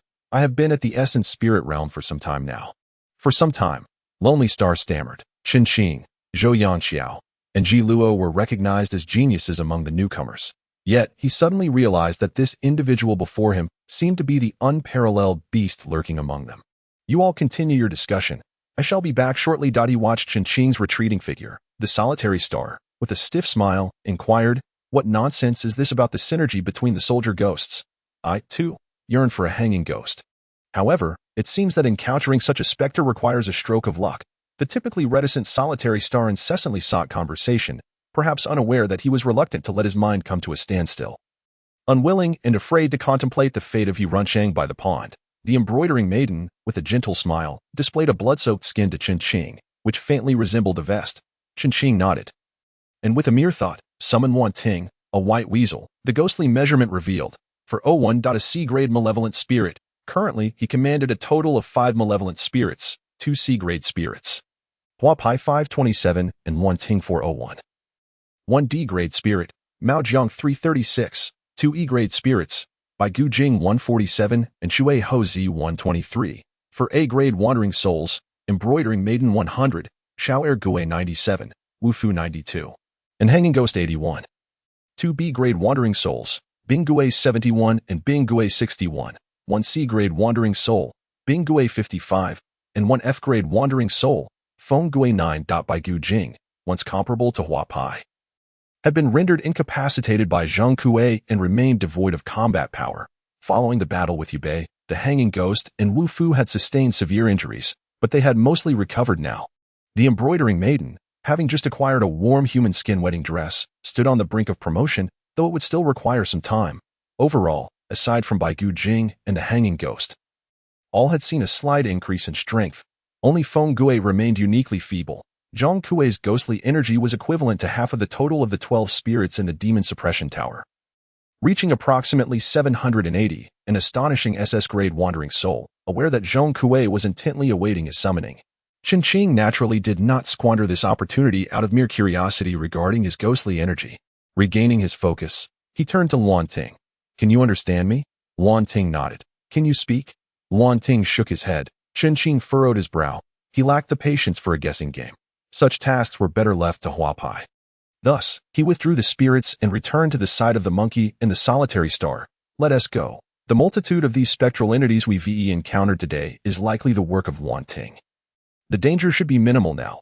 Chen Qing contemplated suitable ghost types for the monkey. In truth, he hoped to encounter a Chong, preferably a Hu Chong, a Chong that serves the tiger, like the Zhi Gui. Chong belongs to a broader category. Zhi Gui includes various forms such as the wine ghost, gambling ghost, and miser ghost, while Chong also presents numerous manifestations. The most common are Hu Chong and Bei, those who collude in mischief. Typically, once possessed, both the host and the Chang experience a significant augmentation in strength. Thus, the monkey would possess the means for self-preservation in the apocalypse. As for other options, the embroidering maiden would be an excellent match. But her rarity precludes unrealistic expectations. After careful consideration, the optimal choice remained the hanging ghost. The three, armed with knives, advanced slowly. Before long, they heard the resonant sound of chanting approaching. Upon closer inspection, it was the recitation of Buddhist scriptures. A monk ghost. It is merely an E-grade wandering spirit. Let us proceed. The trio continued onward as time gradually passed. Although they encountered numerous ghosts, they had yet to come across one that was suitably matched. They did, however, stumble upon a B-grade hanging ghost, but due to their lower levels, and with Chen Qing possessing a similar spirit, they decided to let it go. The three of them settled against a tree and began to consume their compressed biscuits. The hanging ghost had been encountered once, indicating it was not too difficult to locate, and they were certain they could find it again. The monkey seemed to be either rallying himself or indulging in self-comfort. Just then, Chen Qing suddenly felt an icy chill enveloping him. Instinctively, he lunged forward as a blade of light grazed his back and slid down to his rear, thanks to the protective charm. He remained unscathed, though it left him drenched in cold sweat. The hanging ghost and the martial artist promptly appeared, with the former preparing to unleash a skill, only to halt abruptly. It vanished. No, they could not allow this entity to escape. Chen Qing's gaze sharpened, invoking the chaotic court, and the next moment, a white weasel manifested. A little ghost, a chubby child, clad in a belly band and bare-bottomed, appeared, calling in a childish voice. Mama loved the monkey, and the solitary star's eyes instantly grew distant as they recalled the warmth of their mother's embrace in the gentle sunlight. The chaotic court was manipulating the nearby space, rapidly restructuring and cycling. Within a 100-meter radius, entry was permitted, but exit was not. Such an absurd ability. Chen Qing stood in a daze. The location of the trio naturally served as the focal point of the formation. From this vantage, the surrounding space appeared to be fragmented into cubes the size of houses. Chen Qing spotted it. A figure of pure black emerged from the shadows of a tree, poised to leap into the shadow of another tree, only to collide abruptly with an unseen wall. The hanging ghost. The ghost's white silk draped lightly over the tree as its form vanished, but within the silk, a pitch-black silhouette writhed in a frenzy. Chen Qing's brow furrowed. Where are its eyes? Where is its nose? It resembled a being coated in a reflective material, so dark that no discernible features could be seen. He withdrew the chaotic court and the little ghost. The monkey and the solitary star awoke immediately, their eyes falling upon the suspended black ghost. What is this? Perhaps an assassin. I have only heard of them, but never seen one. The solitary star's eyes gleamed with excitement. Great God, give it to me. Give it to me. It might not mesh well with your soldier ghost. No worries. Absolutely no worries. Just having this would suffice. After assessing its ghostly energy, it measured at 57, Class C wandering spirit. Perfectly suitable. At that moment, the hanging ghost restrained it from moving erratically, and the solitary star repeated the contract ritual. Just as his soul energy was nearly exhausted, he finally succeeded in the contract. Indeed, it was an assassin. Chapter 62. The Forensic Corps? Collect it for me. The assassin seemed to suit the solitary star's temperament rather well. Neither of them inquired about why they had fallen into an illusion earlier. Perhaps it was related to Chen Qing. Yet, this logic faltered. It was well known that Chen Qing possessed a hanging ghost and a martial artist, but tonight, it had come to light that he also had a drowning ghost. That already accounted for 3. Surely, there couldn't be a 4th. That simply made no sense. As for the ghost in the water, it was not a wandering spirit-grade drowning ghost, but rather an evil ghost-grade water monkey. Something neither of them would even consider. Both of them have elevated Chen Qing to a lofty status in their minds, yet they remain oblivious to the fact that Chen Qing surpasses even that lofty height. Do you think he can defeat Chen Kuan? The monkey inquired. Jiu Xing pondered for a moment before nodding earnestly. I have an 80% certainty that I can win. If it were a life and death battle, I would undoubtedly be able to slay him. How enviable. The monkey mused, glancing at Chen Qing. Chen Qing, can you triumph over Zhou Yanxiao and Ji Luo? I can assuredly win. Chen Qing chuckled. All the newcomers combined wouldn't stand a chance against me. The monkey was taken aback, exclaiming, what a boast. Meanwhile, Gu Xing's pupils constricted slightly. He didn't believe Chen Qing was exaggerating, yet it was indeed rather unfathomable. Ignoring their exchange, Chen Qing gestured for silence. The two immediately halted, gripping their kunla blades tightly. Not far off, a monstrosity emerged. No words could adequately describe this thing. It could only be referred to as a monster, enormous, standing at least 4 meters tall. It was nearly spherical in shape. This creature was stitched together from countless severed limbs and truncated bodies. The majority comprised human appendages, hands, feet, along with deer heads, horse hooves, and so forth. It advanced slowly, supported by 5 legs, while dozens of hands on its surface incessantly grasped and released.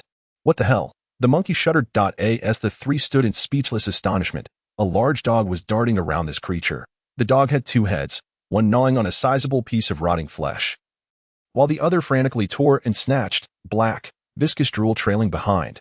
Then came the second, third, and fourth. Retreat, Chen Qing whispered. The 3 moved cautiously, gradually retreating to the shadow of the trees. They refrained from taking any rash actions, quietly hiding behind the foliage, which was dense enough to conceal them. Hu. Ha. Tang. Tang. Tang. The low growls of the pack of dogs, their mutual snarls, and the thundering steps of that colossal monster resonated. With each step, the ground trembled slightly. Suddenly, the monkey gently tapped Chen Qing. Chen Qing peered out, half his head emerging through the underbrush, his gaze instantly sharpening. Among the dogs stood a towering figure, easily 2 meters tall. Not just tall, but also rotund, with a massive belly nearly resting on his knees. He possessed 3 arms, with a small hand on his neck clutching a bundle of iron chains, his left hand holding enormous chains affixed to the 2 massive dogs. And in his right hand, a butcher's knife measuring a foot in length. The stench of blood emanating from this figure was overwhelming, detectable from several dozen meters away. A butcher, Chen Qing exclaimed in astonishment. The butcher, an exceptionally powerful type of ghost.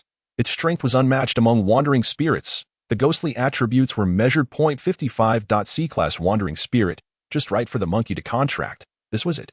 Chen Qing was elated. A ghost of immense power, he already possessed a formidable evil ghost and had no need for this. However, for the monkey, this was an exceptional choice. Having resolved his decision, he refrained from acting hastily. For in his memory, butchers were never accompanied by dogs. Where did these dogs and that enormous monster come from? The gargantuan creature came to a halt. The pack of dogs and the butcher likewise ceased their movements, as if awaiting someone. After a brief pause, a 3-headed dog, the size of a horse, appeared. The 2 heads on either side were snarling and barking at each other. In the midst of it all, one head seemed lifeless, eyes closed. To one's astonishment, a figure was perched upon the 3-headed dog. Was it a ghost? This figure was remarkably emaciated, yet possessed a keen gaze, with hair as white as snow. Master, that is a coroner, Huapi exclaimed with palpable excitement. A coroner. A coroner is akin to an ancient forensic expert, examining wounds, investigating traces, and performing autopsies. Could all these ghastly entities be his doing? It seems likely. The coroner's abilities are undoubtedly extraordinary, perhaps rivaling my own. I hope my master will accept him. Huapi spoke with utmost seriousness. Chen Qing had no objections to accepting the coroner, save for one concern. The individual appeared to be rather formidable. Master, the coroner is at the level of a malevolent spirit, while his soul is akin to that of a physician. Upon hearing this, Chen Qing found it increasingly difficult to remain composed. A physician, the team was in dire need of a healer. This one must be secured at all costs. Chen Qing silently resolved, when suddenly something dripped onto his shoulder. Instinctively, he looked up to behold a visage. It was a creature with a human head and the body of a lizard, clinging to a tree, staring hungrily at the trio, drool cascading from its mouth. Bang! The martial artist wielded his staff, piercing the creature's body and pinning it to the tree. The monster let out a wretched cry akin to a human's. Engage, Chen Qing commanded. The 2 companions were taken aback, turning to witness the monster on the tree. They realized their presence had been compromised and sprang into action. The martial artist resembling a monkey, the assassin of the Lone Star, and the soldier ghost. The embroidered girl was the first to appear, followed by the hairy corpse, the chaotic court, and 3 soldier ghosts. Both the monkey and the Lone Star were momentarily stunned. The hanging ghost, the martial artist, the drowned ghost, the hairy corpse, the white weasel, and 3 soldier ghosts. Chen Fan possessed 8 ghostly companions. However, there was no time for contemplation. Chaos had already erupted. Beware the butcher. The embroidered girl deftly manipulated her needle. Her fair hand piercing through the air. A 2-headed dog leaped, its tail tucked between its legs. Yet its body was seemingly impaled by some unseen force, as if pinned in the void. The hairy corpse stepped forward, delivering a heavy palm strike. Bang! The 2-headed dog's head exploded, collapsing lifelessly. The coroner observed the scene.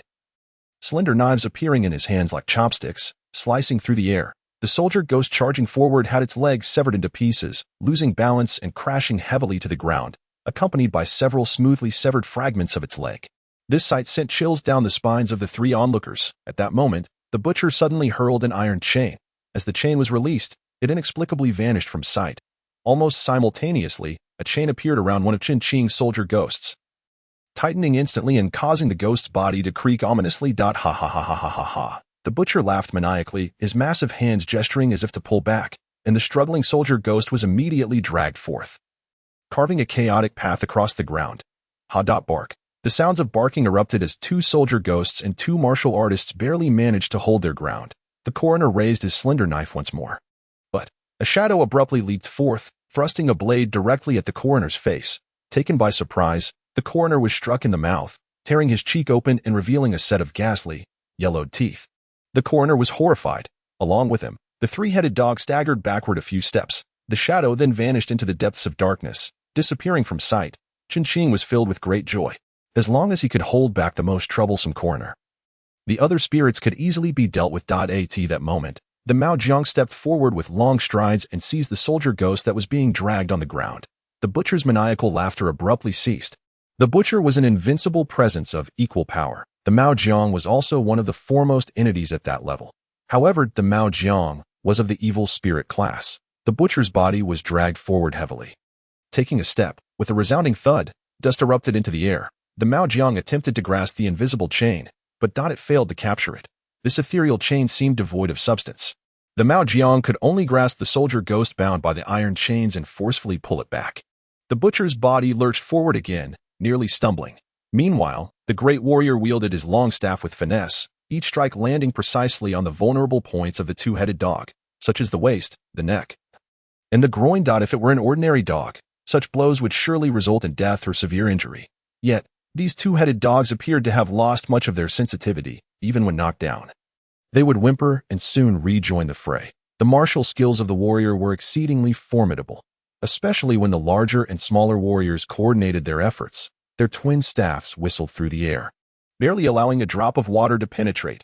The smaller warrior lifted one of the 2-headed dogs, sending it flying towards the larger warrior, who met it with a powerful strike. Wham! Bang! The 2-headed dog's head exploded, leaving only a tattered remnant.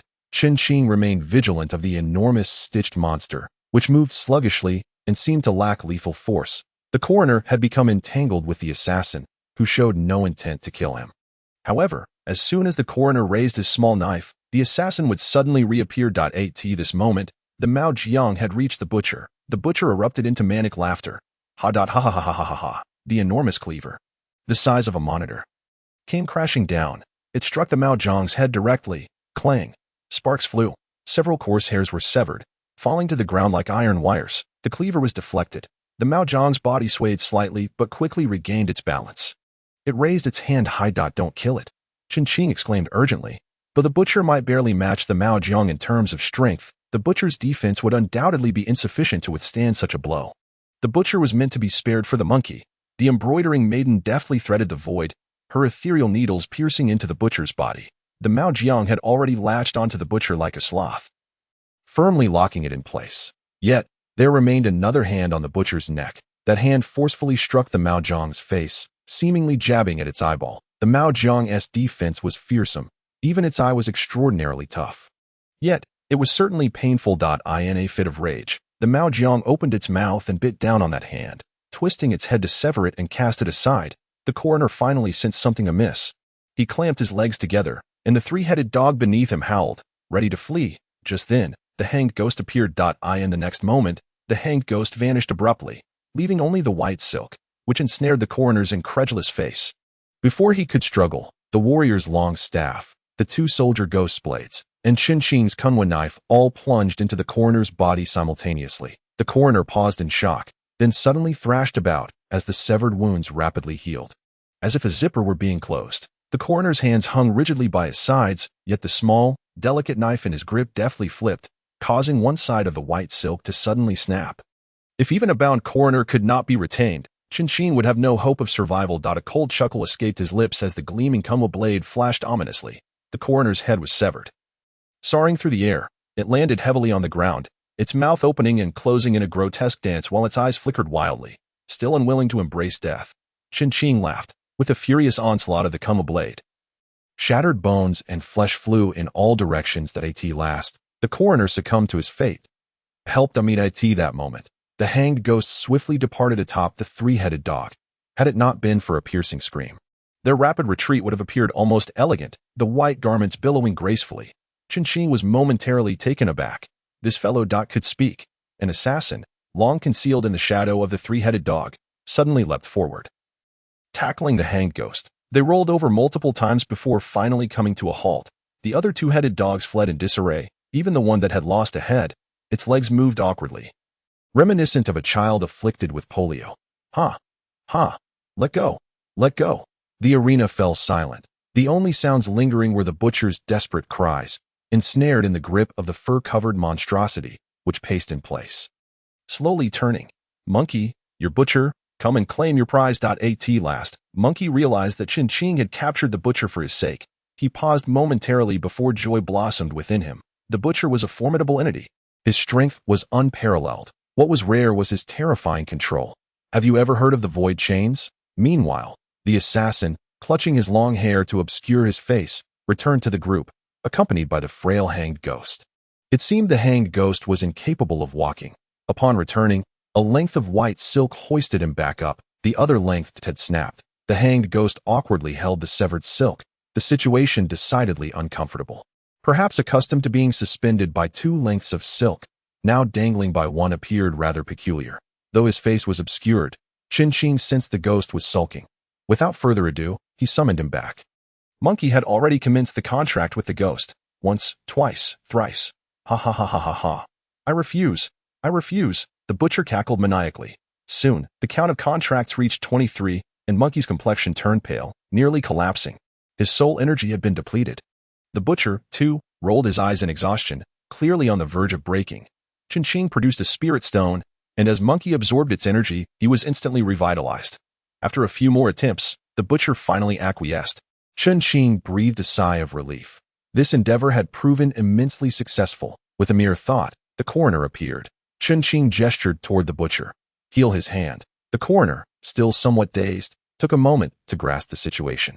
Without uttering a word, he approached, retrieving the butcher's third hand, positioning it against the butcher's neck, and with a flourish of his hands, the flesh and skin swiftly stitched together, healing rapidly. The butcher moved his limbs. Now free and agile, he erupted into laughter. Ha ha ha ha ha ha ha ha. Chen Qing's heart soared with joy. The team had long lacked a doctor. They were finally complete. The ghostly tally turned toward the coroner. 665. Goodness, a B-grade malevolent spirit. Chapter 63. The contracted spirits unchanged, finally possessing an SSS-grade ghost companion. The solitary star gazed upon the unfolding events, his heart filled solely with astonishment. Everything surpassed his comprehension. Tonight, Chen Qing summoned 7, or was it 8 ghosts? Astonishingly, they were among the pinnacle of humanity, a feat seemingly unachievable in that moment. He comprehended the truth behind Chen Qing's declaration that no group of newcomers could contend with him. It was no jest. Indeed, collectively they would not stand a chance against Chen Qing. They existed on an entirely different plane. As for the coroner, what purpose did that monstrous figure serve? Master, those are the collected remains I have gathered. Intended for the creation of a two-headed dog. Impressive, transporting materials while allowing them to traverse on their own. But what is the role of the middle head in your three-headed dog? Returning to the master. I have long wished to endow that middle head with certain abilities, yet have not succeeded. Chen Qing was taken aback, realizing that if this continued, he might inadvertently summon a great horde of specters. Is it possible to summon those two-headed dogs? The two-headed canines? It should be feasible. The coroner raised 2 small, knife-like instruments, their blades clinking against one another. Before long, 4 two-headed dogs and 1 three-headed dog materialized before them. Chen Qing nodded, collecting all the two-headed and three-headed dogs. This entire operation took place within the chaotic realm. It was best for the coroner to remain discreet. In an instant, Chen Qing appeared before the solitary star, stating, "I do not wish for others to be aware of my affairs." Chen Qing smiled, maintaining his gentle demeanor. Yet, the solitary star felt a chill in his heart and solemnly declared, "Chen Qing, I shall follow you." "Very well, then consider yourself my golden-bladed consort, or rather, my blade-wielding bodyguard." Chen Qing replied with a chuckle. As for the monkey, Chen Qing said nothing. There was no need for words. In this lifetime, only 5 individuals would not betray Chen Qing: Chen Man, Uncle Xia, the monkey, Chen Shan, and Chen Quan. The monkey, filled with excitement, exclaimed, "Chen Qing, shall we find a few ghosts to practice against?" Chen Qing nodded, but cautioned, "Do not venture out without me." The strength of both the martial artist and the butcher was considerable. Yet some ghosts proved quite troublesome. It's akin to how I am no longer fearful of physical threats, yet still struggle against magical ones. Precisely, Chen Qing affirmed. Hurry and cultivate your soul power, if it is sufficient. The martial artist can ascend to the level of an evil ghost at any time. Wow, Brother Qing. No, Uncle Qing, Grandfather Qing. The monkey rejoiced. The ascent for a martial artist, given their immense strength, would undoubtedly be fraught with challenges. And if successful, it was simply unimaginable. At that point, no, with the martial artist and the butcher combined, even against Zhou Yanxiao and Ji Luo, the monkey felt a surge of confidence. The various methods of ghost ascension were as diverse as they were peculiar. The martial artist at the evil ghost level was referred to as a martial champion, and the soul catalyst was akin to the emperor's decree, whether by verbal proclamation, edict, or royal command. Chen Qing possessed 3 such decrees to elevate a martial champion. The 3rd level of the demon suppression tower would allow ghost pets to grow rapidly, yet with the monkey's low soul power, the ghost pets would retaliate. They could only proceed gradually. The trio moved forward and soon encountered several skeletons. Contrary to the expected stark whiteness, their bones were yellowed, adorned with decaying flesh. The monkey took the lead, summoning the butcher. The butcher's small hand tossed forth chains, which, in an instant, ensnared the skeleton. The skeleton was bound, cracking and popping as fragments of bone flew in all directions. Ha ha ha ha ha ha ha. The butcher let out a hearty laugh, his plump tongue licking his lips as his hands repeatedly gestured in a pulling motion. The skeleton was swiftly dragged back, and the butcher delivered a single, mighty blow, cleaving from the crown of its head down to the pelvis. By heavens! What a madman, akin to a rabid dog. The monkey rejoiced. The martial artist was already sufficiently deranged, yet this butcher's ferocity surpassed even that. Meanwhile, the Lone Star began to experiment with the assassin's methods of attack. As long as there was shadow, the assassin could become invisible.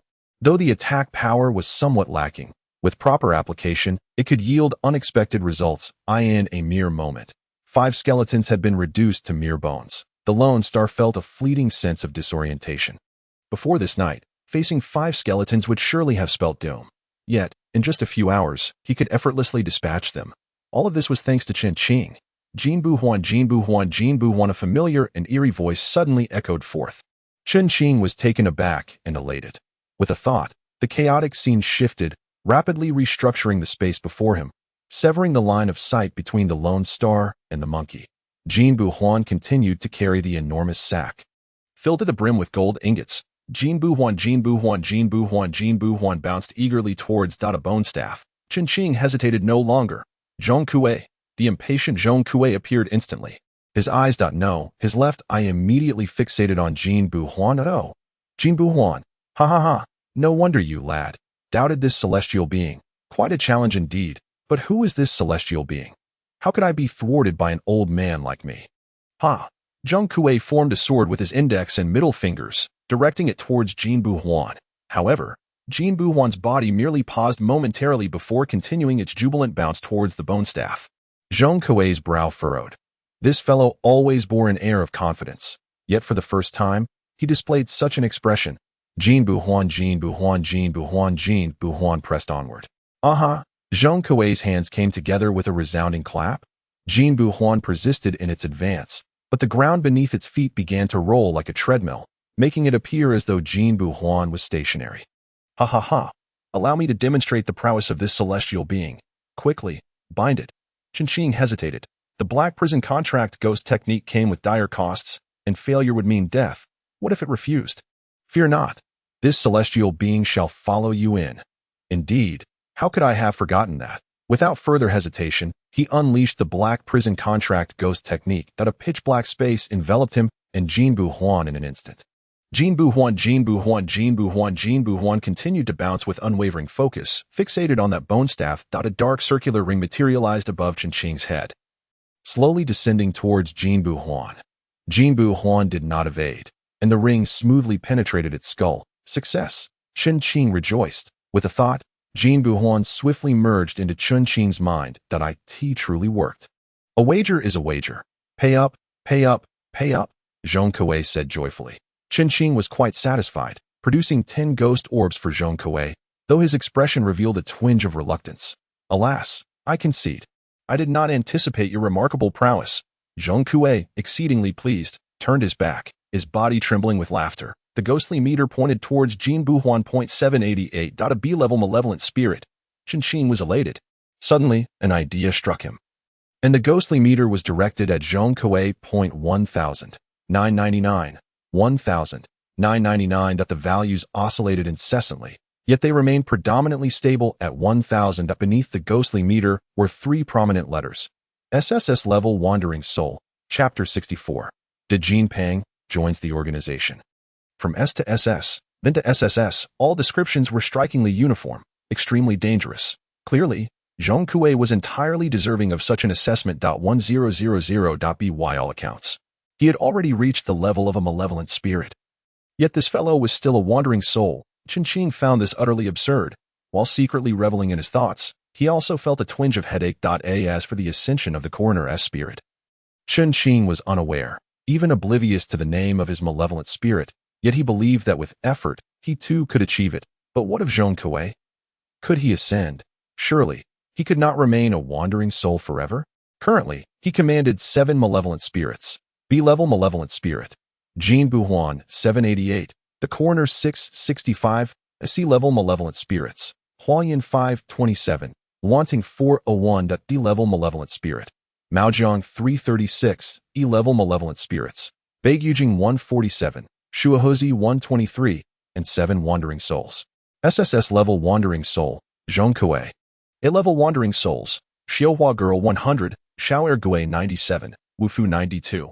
Hanging Ghost 81. B-level wandering souls. Bingui 71. Bingui 61. E-level wandering soul. Feng-Gui 11.as for Feng-Gui. Chen Qing pondered. He was reluctant to make a change, for this was the first ghost pet within the demon suppression tower. Upon emergence, Zhong Kuei was also mad, his appearance a striking replica. Thus, Chen Qing harbored a speculation. Might Zhong Kuei have formed based on the first ghost pet of the demon suppression tower? If that were indeed the case, what would happen if he replaced Feng-Gui? Would Zhong Kuei follow suit? Therefore, Chen Qing preferred to squander a position rather than withdraw Feng-Gui. After all, having one more made no difference. And besides, it was also progressing, wasn't it? The ghostly energy had risen from 9 to 11. In proportion, it was indeed a significant increase across the entire tower. Huayan, this servant is here, the skill of Jinbu Huan. What was it called again? One of the 36 celestial powers, pointing stone to gold. Does it mean that by pointing at a living being, one could again form a golden body? Huayan paused momentarily. This servant does not know. But it might be possible. Then if the target of the stone to gold was that large meatball from today, what would happen? Huayan opened her mouth. That large meatball was practically a house. If that could transform into a golden body, the imagination was almost unfathomable. Merely sitting beside it would surely boost one's cultivation exponentially. Time to go back and give it a try. With a plan forming in his heart, he gazed outside, where Guxing and the monkey anxiously paced about. They had undoubtedly heard the eerie Jinbu Huan. Fearing that Chen Qing had encountered some peril, they longed to render assistance. However, with the chaotic realm of wanting in constant flux, they found themselves unable to escape. I am fine. I will be out shortly, Chen Qing proclaimed loudly. The two were momentarily taken aback, but ultimately, their worry subsided. Chen Qing produced 2 winged blood-red flying horses and 3 tomb guardians. The 2 horses, adorned with wings, and the 3 guardians, one resembling a lion yet akin to a dog, another possessing a human head with a lion's body, and the last being a black panther with goat horns. The density of ghostly energy here should be sufficient to awaken them. though it may take a little longer. Chen Qing, are you all right? The monkey shouted once more. That I'm fine. Quite fortunate actually. I've stumbled upon some excellent finds. It will take a couple of hours. Ensuring the coroner kept a watchful eye on the items, Chen Qing approached the two individuals and casually settled down in a cross-legged position. The monkey immediately inquired, "What kind of luck are you talking about?" After a moment of contemplation, Chen Qing remarked, "The awakening of artifacts should no longer be a secret. I've discovered that artifacts infused with ghostly energy can awaken. If you have any artifacts at home, or can acquire some, it would be worth a try." The monkey appeared deep in thought. By the way, monkey, how's the construction of your safe house progressing? You've been training in the base for quite some time. It must be nearing completion. Chen Qing nodded in agreement. He had prepared to bring the monkey's family down to the lower floor, especially since Manager Yang had purchased the fifth-floor apartment, which, along with the rooftop, had been transformed into a three-story safe house, covering nearly 900 square meters. What about you, Lone Star? What was your original name? I prefer not to mention that name, Lone Star replied, shaking his head. Most people would likely associate that name with the term Heavenly Calamity Lone Star, but seeing his reluctance, they did not press further and instead reminisced about their childhood. Do you remember the time we went fishing and your dad scolded you? Chen Qing chuckled. I claimed to have seen something enormous in the water, and you didn't believe me. It was probably a drowned ghost.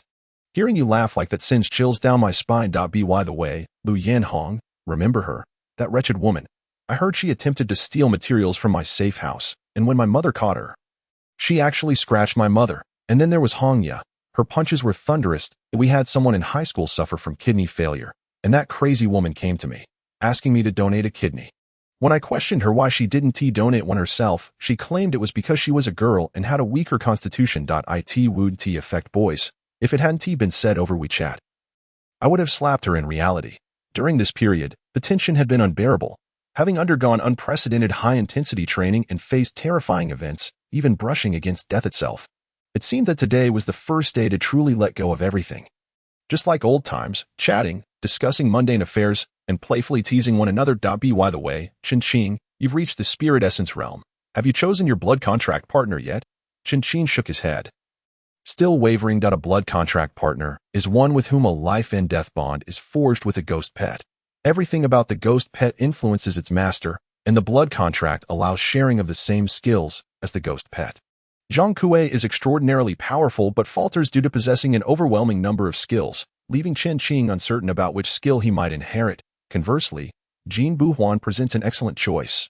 Currently, it appears Jin Buhuan possesses only 2 skills, one of the 36 celestial powers: the ability to turn stone into gold, and a certain skill for spatial traversal, reminiscent of the divine movement in the 72 miraculous powers, akin to the great powers of shifting stars and changing constellations.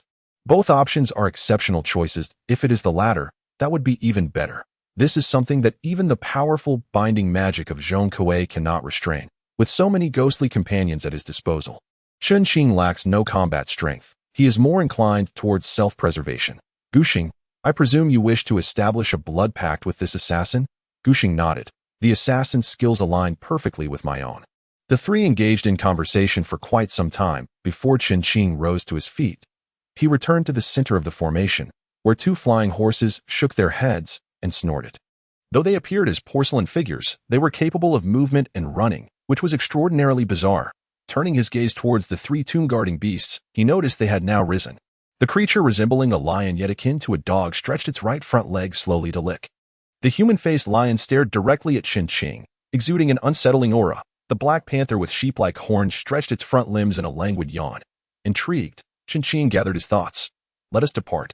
Is everything ready? Yes. Upon exiting the ghostly domain, the trio was momentarily taken aback upon seeing He Runqing's vehicle. They had mentioned being lost in the chaotic courtyard, and suddenly, He Runqing had vanished, only for the chaotic courtyard to disappear shortly after.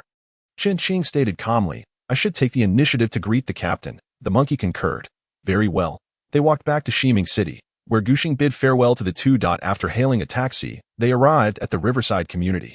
The monkey, now somewhat blindly trusting Chen Qing, asked no questions and accompanied him to the base of the monkey's residence. With a single thought, Chen Qing summoned the tomb-guarding beast resembling a lion dog. Though it was clearly a stone lion, it was animated. The monkey was taken aback, exclaiming, What on earth is this? a tomb-guarding beast, to be placed at home for warding off evil. Holy smokes, the monkey observed for a moment, exclaiming in astonishment. This is utterly outrageous. What about you? I have more. Then I shall accept it, adoptive father. After a moment of contemplation, Chen added, August 14, it would be best to request leave to return home. The monkey's expression changed slightly. This is 10 million. What can one buy with it now? Chen handed over a card. This is a bit outrageous, isn't it? The monkey furrowed his brow, finding it somewhat incomprehensible that Chen would casually give him 10 million. Although Chen had already become quite extraordinary, this was still 10 million. It wasn't as if he could carry 200,000 in cash and have already outdone 90% of people. Money that remains unused becomes mere waste paper. The monkey solemnly accepted it and inquired, Is there anything else you wish to command, adoptive father? Treat it as if it were the apocalypse, such as lacking water, electricity, rice, or oil. Spend it swiftly, if funds run dry. Seek me out. I have plenty of this waste paper. Understood. The monkey led the tomb-guarding beast upstairs. Chen made his way to a corner of the community that it was 3 in the morning. He had initially intended to merely take a distant glance before departing, but he found Uncle Xia sitting there, his vacant eyes gazing at the sky in a trance. Who? Uncle Xia frowned, recognizing Chen. You can even tell it's me. Chen laughed. How have you been these past few days, Uncle Xia? Bang, bang, bang. Uncle Xia heavily patted the pile of instant noodles, biscuits, and sausages that Chen had given him. Life hasn't been this lavish in quite some time. Uncle Xia chuckled. What brings you here to seek out this blind man at such a late hour? I completed a task and happened to pass by the community, so I thought I'd take a casual stroll. Chen pondered for a moment and said, Uncle Xia, my family will be enjoying mooncakes and watching the program at home on August 14th. You should come over. Uncle Xia readily agreed. That sounds good. By the way, it seems that the residents in the community have been quite vocal about you lately, so do be cautious. This took Chen by surprise. What? They claim you are engaged in unsavory dealings, saying your family is unlawfully occupying the rooftop and that your construction work is disturbing their rest. Particularly regarding your building, they allege it is affecting the structure, demanding either compensation or for you to buy their homes. The price is to be on par with that of the establishment beneath your residence. Chen scoffed. In the end, it's merely envy. Manager Yang purchased the establishment below mine for a price significantly above the market rate. Otherwise, these petty nuisances wouldn't be so exuberant. Let them file complaints. The government is currently overwhelmed, and if they even glance in your direction, I'll consider it a loss. The two continued to chat about mundane matters before Chen finally rose to leave, having made prior arrangements to ensure Uncle Xia would not be out on the 14th.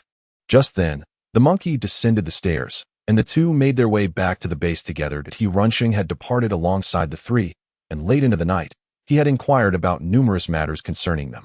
And then, there was seemingly nothing more. Chen returned to the demon-suppressing tower. Observing the large, swirling mass before him, he stroked his chin, arriving at a decision. Jin Buhuan. In the next moment, Jin Buhuan materialized before him. Still small and no taller than half a meter, bearing a bag of a full meter in diameter, filled to the brim with gold ingots. Each encounter with Jin Buhuan was accompanied by its cheerful call. Yet this time, it remained silent. Chen pointed at the enormous mass. Go, transform it into a golden body. Jin Buhuan, Jin Buhuan, Jin Buhuan, it chanted, bounding towards the large mass. Like a diver, Jin Buhuan leaped into the mass. The area where it entered began to stiffen and turn to gold, gradually spreading outward. However, the pace slowed down. After covering about 60%, the golden transformation halted. The already bizarre form of the mass grew even more peculiar. Now half composed of various severed limbs, with one portion having turned to gold, the lower half of the mass had yet to be transformed. Under normal circumstances, any living being would have perished. Yet, it still managed to endure. The weight of the gold was overwhelming, and it could no longer support its upper half, its 5 legs flailing, on the verge of collapse. Chen paid it no mind. Jin Buhuan, he called out twice. Yet there was no response. That he sensed that Jin Buhuan still existed but was currently in a weakened state. Thus, Chen resumed his practice of the multi-treasure Dao. His thoughts divided into 8 streams, slowly extending forward. In a flash, a day had passed. Upon summoning Jin Buhuan once more, it finally appeared before him, looking quite feeble, especially with its large bag now empty. Devoid of any gold ingots, Chen Qing understood. Each time he turned stone to gold, the bag needed to be full of gold ingots for it to be effective. Time passed slowly, and after 5 days of cultivation, Jin Buhuan's bag was once again filled. The second transformation began.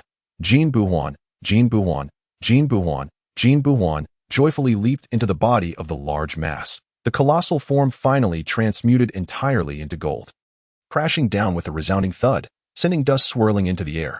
Even though the body remained stitched together with the remnants of dozens of different creatures, the sight of the magnificent golden figure was undeniably pleasing. This splendid golden entity had awakened into its golden form, leaving one to ponder how immensely the strength of its spirit companion must have surged. Without hesitation, Chen Qing returned to his dormitory. Approximately 14 hours having elapsed at this moment. It was the second day since the trio had entered the realm of spirits, precisely at 5 p.m. After greeting Guxing and Houzi, he proceeded to the princess spirit domain. After a brief wait, as nightfall descended, the aura of spirits surged forth. Finding a secluded spot, Chen Qing revealed the magnificent golden figure. Standing at 4 meters tall, it caused the very earth to tremble violently. With the density of gold, this being now weighed approximately 300 tons, the spirit energy permeated the air. Time flowed slowly at last. The severed limbs of the golden figure stirred slightly. Subsequently, the second arm moved as well. Then, the hooves atop its head twitched. The magnificent golden figure was fully revived. It attempted to rise, yet its 5 legs were firmly embedded in the ground. Chen Qing was overjoyed and stored the golden figure within the 3rd level of the demon suppression tower. How wondrous! Chapter 65.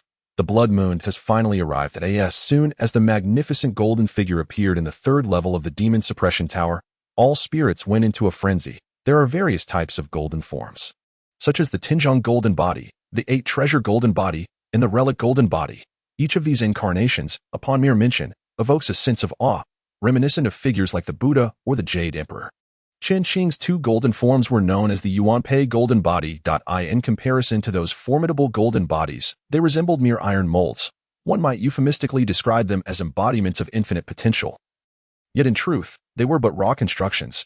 Should one possess sufficient strength, they could be refined and integrated into one's being. The so-called indomitable golden body refers to this very concept. Wow, what a grand Yuanpei golden body. Zhong Kuei appeared uninvited, resting atop the Yuanpei golden body, incessantly caressing it. His entranced expression, coupled with his striking eyes, was nothing short of delightful. All the wandering spirits quaked in fear upon Zhong Kuei's arrival. Cowering to the ground in terror, the malevolent spirits fared somewhat better. The coroner, the painted-skinned spirit, and the chaotic courtyard all bowed respectfully, their demeanor deferential. However, the newly elevated water monkey, also a malevolent spirit, curled into a ball, its long tail wrapped around its head. Meanwhile, the hairless zombie, who had been beaten by Zhong Kuei, now sat trembling on the ground, clutching its head in fright, having lost patches of its once indestructible hair. As for the bone spirit, it was even more pitiful. Its spirit energy, initially around 500 or 600, had been nearly shattered from the beating, and it now barely managed to recover to 187. Its skeletal remains motionless. With these 2 golden forms present, how much faster could your cultivation progress? Returning to the master, it could increase by approximately 3-fold. The magnificent golden figure could accelerate by over 2-fold, while the armless golden body might achieve a 60 to 70% increase. Such an enhancement was indeed remarkable. A 3-fold increase in cultivation efficiency, coupled with a 10-fold acceleration in the flow of time. That amounted to a total of 30 times. A single day here equated to a month outside. The spirit's energy surged significantly, yet Zhong Kuei remained stuck at 1,000. The total spirit energy of the 12 spirits in the demon suppression tower approached 2,300. Logically, Zhong Kuei should be around 1150, yet he remained stagnated at 1,000, unable to progress even slightly. SSS level and above. There should be none left, right? With such thoughts, Chen Qing withdrew. In just one night, the malevolent atmosphere of the princess ghost domain swelled considerably. With a mere thought, Chen Qing summoned a flying steed, a blood-red porcelain horse that towered over him. The night eyes on its knees were crafted into auspicious clouds, and its body was adorned with golden threads intricately outlining clusters of plum blossoms. The mane, saddle, and reins all shimmered in gold. Having never ridden a horse before, Chen Qing cautiously mounted. Suddenly, the steed let out a resounding snort. Chen Qing tightened his grip on the reins, silently urging, "Rise." The horse took a few steps before soaring into the air. "Oh!" Chen Qing involuntarily exclaimed. The dense fog enveloped him, as waves of mist crashed against his face. That moment, a brilliant light flickered through the thick haze. What an immense figure it was! It appeared to be as large as a football field. Cloaked in dazzling golden radiance, it illuminated the entire Princess Ghost domain, even through the heavy fog. Chen Qing was taken aback. He hastily directed the horse to descend. This entity evoked a feeling of suffocation within him. Yet he found himself puzzled. Despite the fog, he could vaguely discern its sharply defined edges. Unlike any living creature, the silhouette that emerged stirred thoughts of a spacecraft, perhaps a UFO master. I have heard of a fearsome entity known as the Great Sun Paper Sparrow in my early years. Could this be it? Paper Sparrow? Is that also a ghost? Master, you are aware of the paper effigies, correct? Chen Qing suddenly realized. He pondered, could this Great Sun Paper Sparrow be of the malevolent spirit grade? Such formidable power could undoubtedly be categorized as a malevolent spirit. Let us go, let us go, let us go, Chen Qing urged, fear gripping him. He urged the horse to take flight, but this time he dared not ascend too high. Swiftly skimming the ground as he departed, the sensation of speed felt entirely different when soaring above versus racing along the earth. Everything beside him rapidly receded, all scenery stretching into blurred remnants. Chen Qing's face contorted, rippling with waves of emotion. In a mere moment, he arrived at the outskirts of Shiming City. He refrained from drawing attention, knowing full well that powerful figures lurked within the city. Consequently, he paid a premium for a taxi, and shortly thereafter returned to the base, retreating to the third level of the Demon Suppression Tower to cultivate. He received a call from Boss Zhu the next morning. The pig feed was all ready and could be delivered. Chen Qing covered the shipping costs and arranged for a warehouse to store it. Chen Qing, you have no idea how outrageous the prices are now. The monkey had taken the money 2 days prior and immediately urged his parents to embark on a shopping spree, yet prices had surged by more than double, with the increase in pharmaceutical costs being even more staggering. The government was striving to stabilize prices, but many items, despite displaying their usual prices, often transacted at multiples of those figures. Regardless of the item, any gap exceeding 10 would precipitate a price hike. Many were purchasing bulk goods, naturally impacting the prices downstream. Even if prices soar tenfold, I'll still buy. Money will soon become worthless. Remember, with this 10 million you have, you could barely buy a loaf of bread now. The monkey was left speechless. Zheng nodded. I understand. Chen Qing still possessed a stack of 10 million cards, yet after several attempts, large transactions had become unfeasible. Furthermore, raiding supermarkets held little significance, setting aside the scarcity of available items. Any small acquisition could attract unwanted attention. Even in calm times, conspiracy theorists were incessantly concocting tales of impending doom. Although the deception was remarkably successful, matters such as community defense and resource reserves had already sparked considerable speculation among many.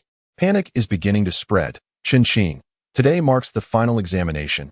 Once it concludes, arrangements will be made for assignments to various community outposts. What are your thoughts? Me, I plan to stay at home. Chen Qing chuckled. Otherwise, why would we invest so much in constructing safety shelters? Understood. The monkey nodded. Then I shall forfeit as well. Sigh. I originally intended to have a confrontation with Ji Luo. Damn it. Coincidentally, Manager Yang's call came through. Mr. Chen, the safety shelter is complete. When will you come to sign off? In a moment, Chen Qing replied. I guessed you wouldn't enjoy the signing ceremony, so I didn't prepare anything. Chen Qing laughed. Manager Yang truly understands me. Everything is in order. It is time to retrieve Chen Man. Passing by the training grounds, numerous newcomers were engaged in fierce competition for a few performance points. Chen Qing paid them no mind and sought out Han Yuan. Chen Man was also present, which relieved Chen Qing considerably. Chen Man possesses an extraordinarily high innate talent. According to Han Yuan, many esteemed individuals are now quite rare. Captain, ISNT at the Mid-Autumn Festival? I've invited several relatives and need to take a few days off. Han Yuan gazed calmly at Chen Qing, remaining silent. He knew that Chen Qing was aware. Chen Qing was cognizant that Han Yuan knew he was aware. Chen Qing, you are quite capable. This is the moment for you to truly showcase your abilities. Chen Qing chuckled. Captain, while contentment with small wealth may not apply here, that is precisely who I am. I have no grand ambitions. Han Yuan sighed. Chen Man is even more wasteful. Perhaps we shall discuss this once he matures. For now, I am his sole guardian, and he must heed my words. Right, Xiao Man? Yes. Chen Man inherently wore a serious expression. Han Yuan felt even more melancholic. Well, do as you wish. Han Yuan shook his head. This afternoon, I will teach him the final 5 techniques. All right, I appreciate your help, Captain. Just then, Gong Huagu entered. For some reason, Chen Qing felt that Gong Huagu and Han Yuan might develop a story together. Primarily due to their deep bond forged within the Demon Suppression Tower. The tower belongs to Han Yuan, but as a berserker, he is unable to contract the Ghost King residing within. Thus, the Ghost King became Gong Huagu's ghost pet. Captain Gong, good morning. Good morning. They nodded at each other in the evening. Chen Qing waved goodbye to Guxing. Take care, brother. Guxing hesitated, then nodded earnestly. Take care. Arriving at Han Yuan's office, he found it emptied at the training grounds. Han Yuan and Chen Man were engaged in practice. Both were covered in bloodstains. This was the sweat that had seeped out during their training. Had Chen Qing not seen it beforehand, he would have been alarmed. Then take care, Captain. Han Yuan nodded. Take care. Xiaoman, tell your master we are heading home. Chen Man knelt down, striking 3 heavy blows on the ground, each akin to a hammer hitting the earth. Chen Qing smiled, not intervening. Han Yuan nodded and helped Chen Man up. You must also practice diligently at home. Understand? Understood. At present, having bid farewell to Han Yuan, the two returned to the riverside community. Why are so many houses being constructed? Chen Man inquired. For community defense, several other families are also building safe houses. Of course, their standards cannot compare to Chen Qing's, came the reply. Many of these safe house renovations were reduced to little more than a door. Upon arriving downstairs, Chen Man scratched his head. Is this our building? Indeed, came the response. Due to weight-bearing considerations, the entire structure has been reinforced under the guise of renovation. You wouldn't even recognize it as an old community.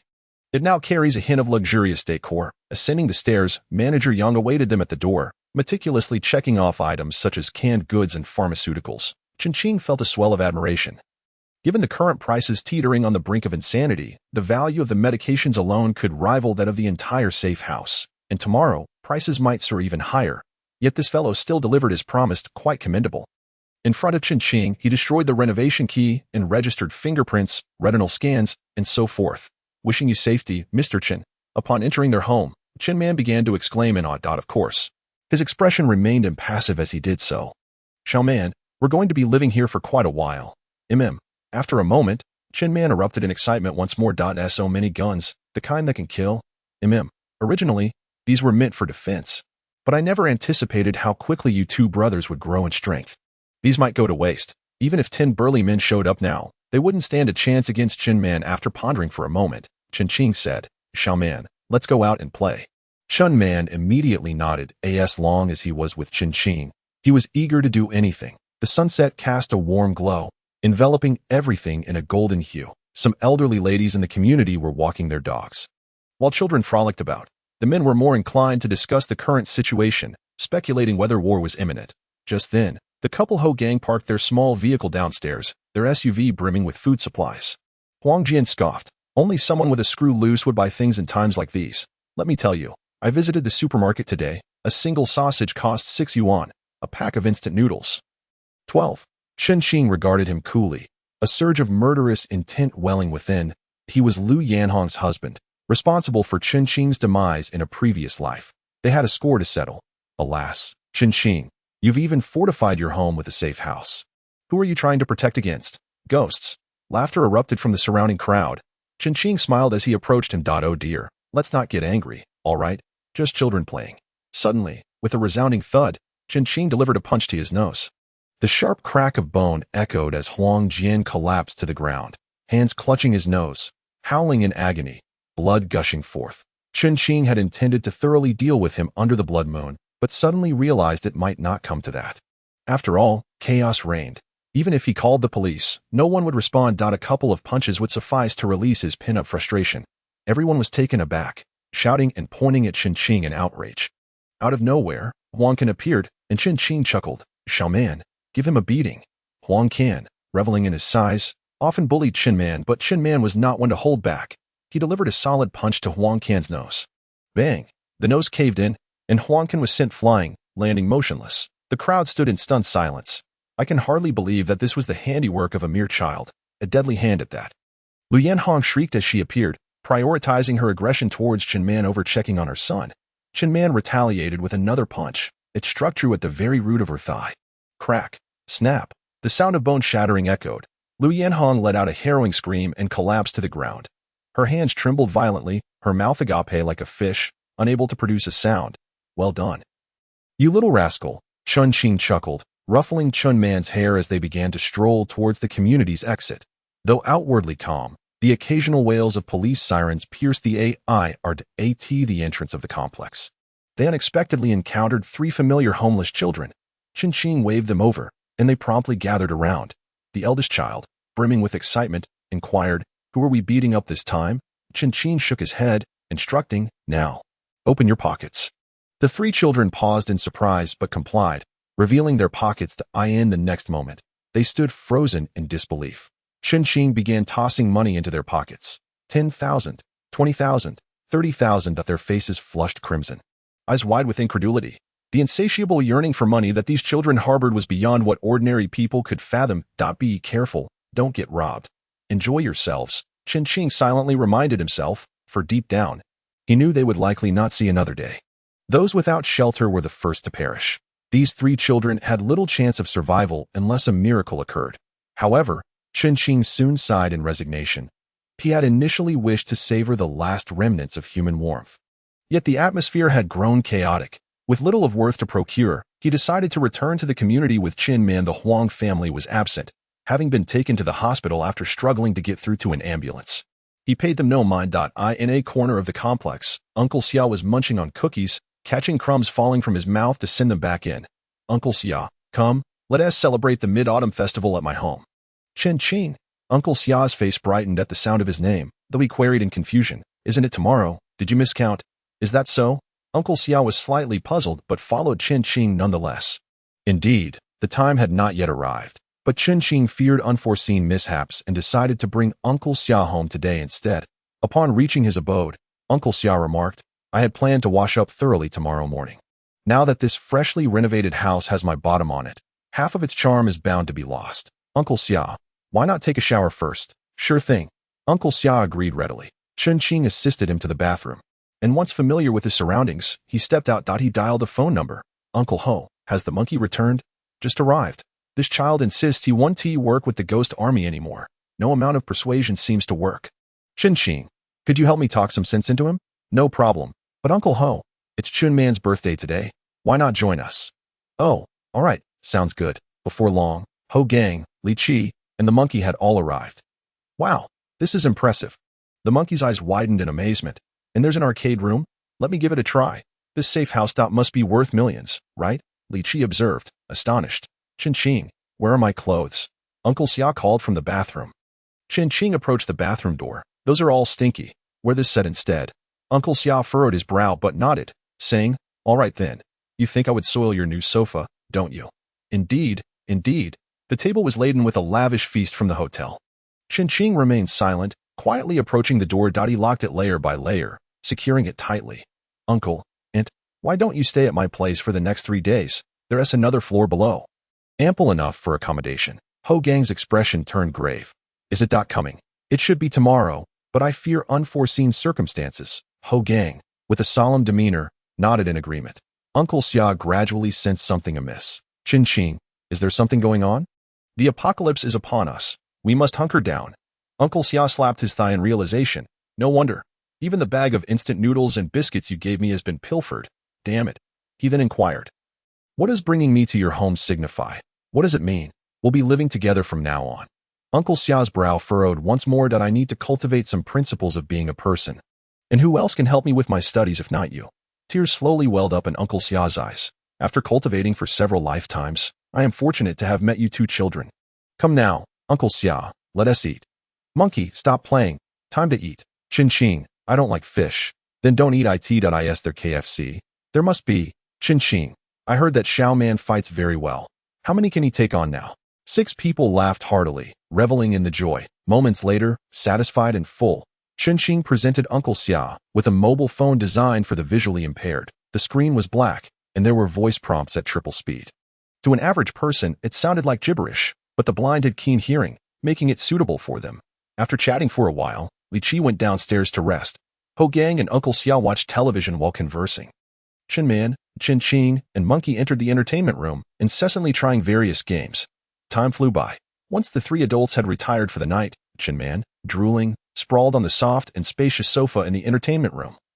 Drifting into slumber, Chen Qing rose and said, "I'll step out for a while. Shall I accompany you?" No need. At this moment, it was already 1 o'clock. The entire Shiming city had fallen into silence. Chen Qing ascended to the rooftop, opened the door, mounted his steed, and swiftly vanished. Moments later, he arrived at the warehouse district.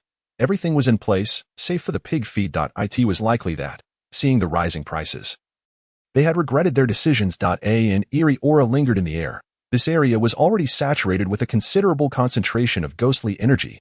Soon, upon locating the warehouse, Chen Qing froze in shock. At the half-open entrance, two figures lay inverted, half of their bodies gnawed away. Upon closer inspection, one of them was recognizable as Boss Shu. Inside the warehouse, a cacophony of sounds echoed. A thought struck him. Coroner, martial artist, zombie, hanged ghost, and embroidering maiden all appeared simultaneously. The martial artist wielded a long staff, prying open the 5-meter-high warehouse door, revealing that the place was already teeming with starving ghosts. These entities were feasting ravenously on the pig feed, some with bellies nearly bursting, yet continuing to gorge themselves. A cursory glance revealed at least 30 of tea. With a delicate sweep of his hands, the coroner effortlessly cleaved the two approaching hungry ghosts, causing their bodies to shatter into countless fragments, leaving a gruesome scatter of corpses upon the ground. One head, propelled by momentum, rolled to rest beside Chen Qing. Though numerous, their ranks were insufficiently formidable, rendering them trivial. In mere moments, the hungry ghosts were entirely vanquished. Chen Qing gathered all the pig feet from the warehouse into the demon suppression tower. He then diligently followed the addresses one by one, collecting the remaining pig feet. As Chen Qing's spiritual power grew, the range of the demon suppression tower expanded considerably. Had it been in the past, this task would have consumed several hours. Unexpectedly, he encountered a warehouse brimming with hundreds of thousands of umbrellas. Although their purpose eluded him, he collected them nonetheless. Like a treasure hunter, Chen Qing moved from warehouse to warehouse, amassing everything in sight. One warehouse contained firefighting equipment, with a substantial stock of diesel and gasoline, alongside items such as blow dryers, chainsaws, and fire-extinguishing lime projectiles, which he disregarded.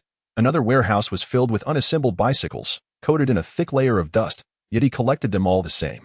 There were also bundles of foreign trade garments, heaps of toys, hardware, and more.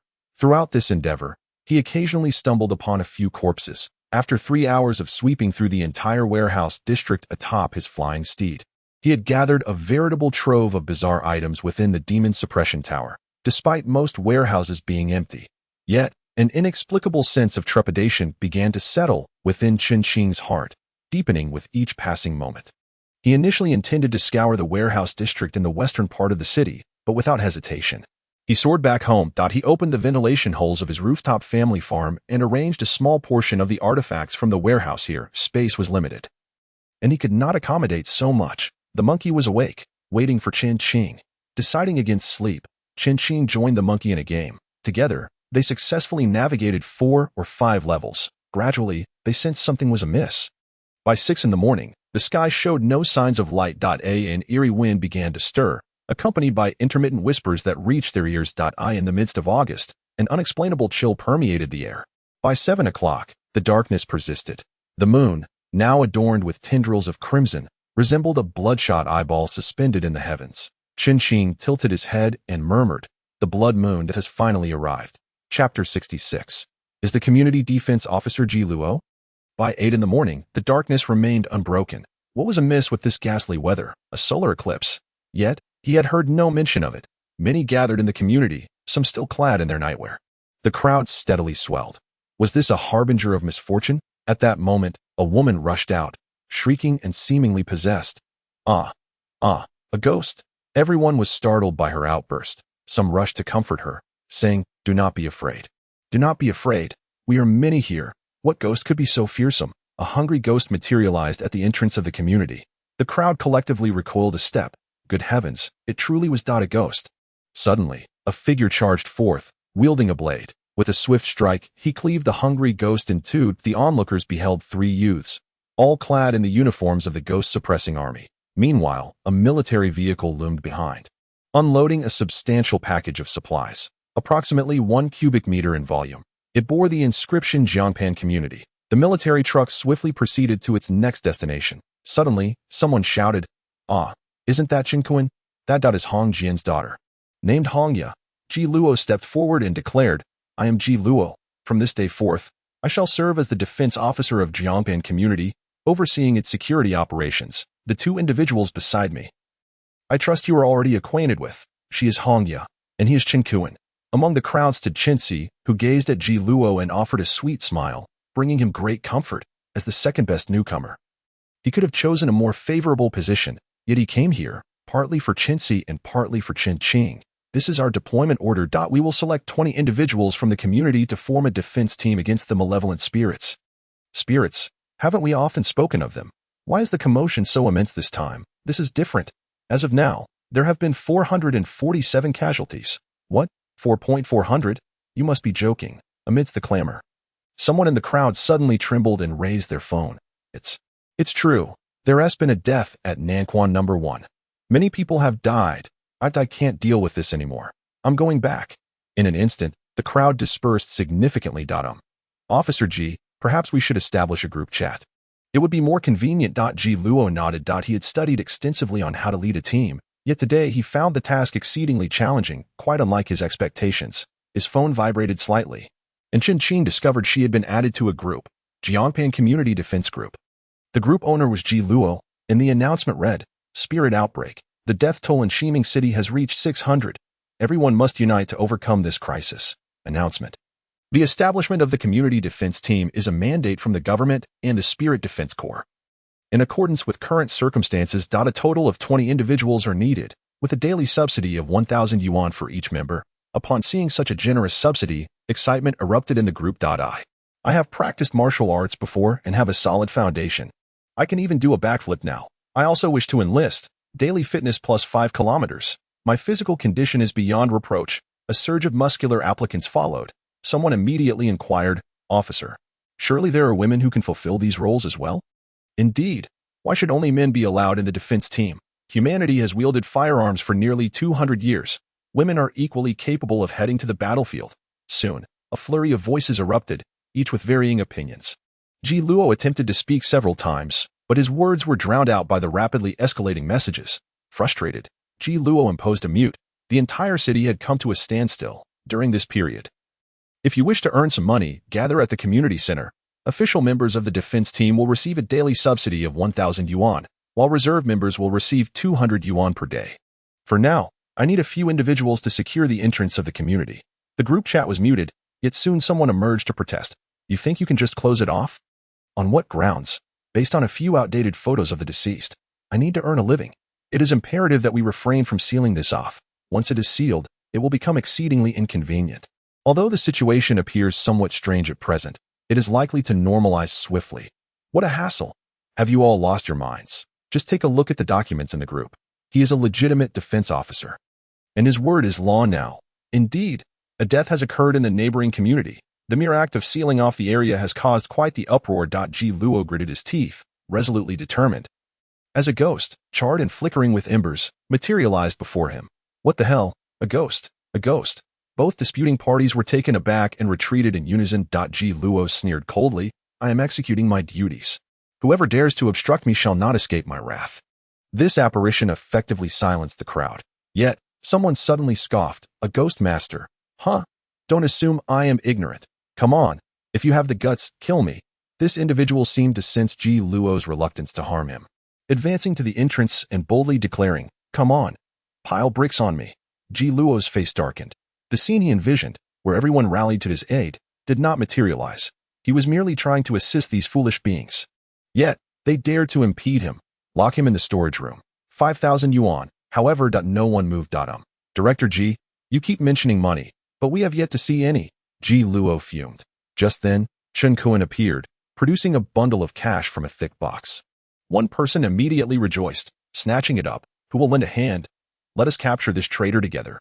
Instantly, someone responded, and 2 individuals approached. The man on the ground bellowed, "They are attacking me. The government is assaulting me.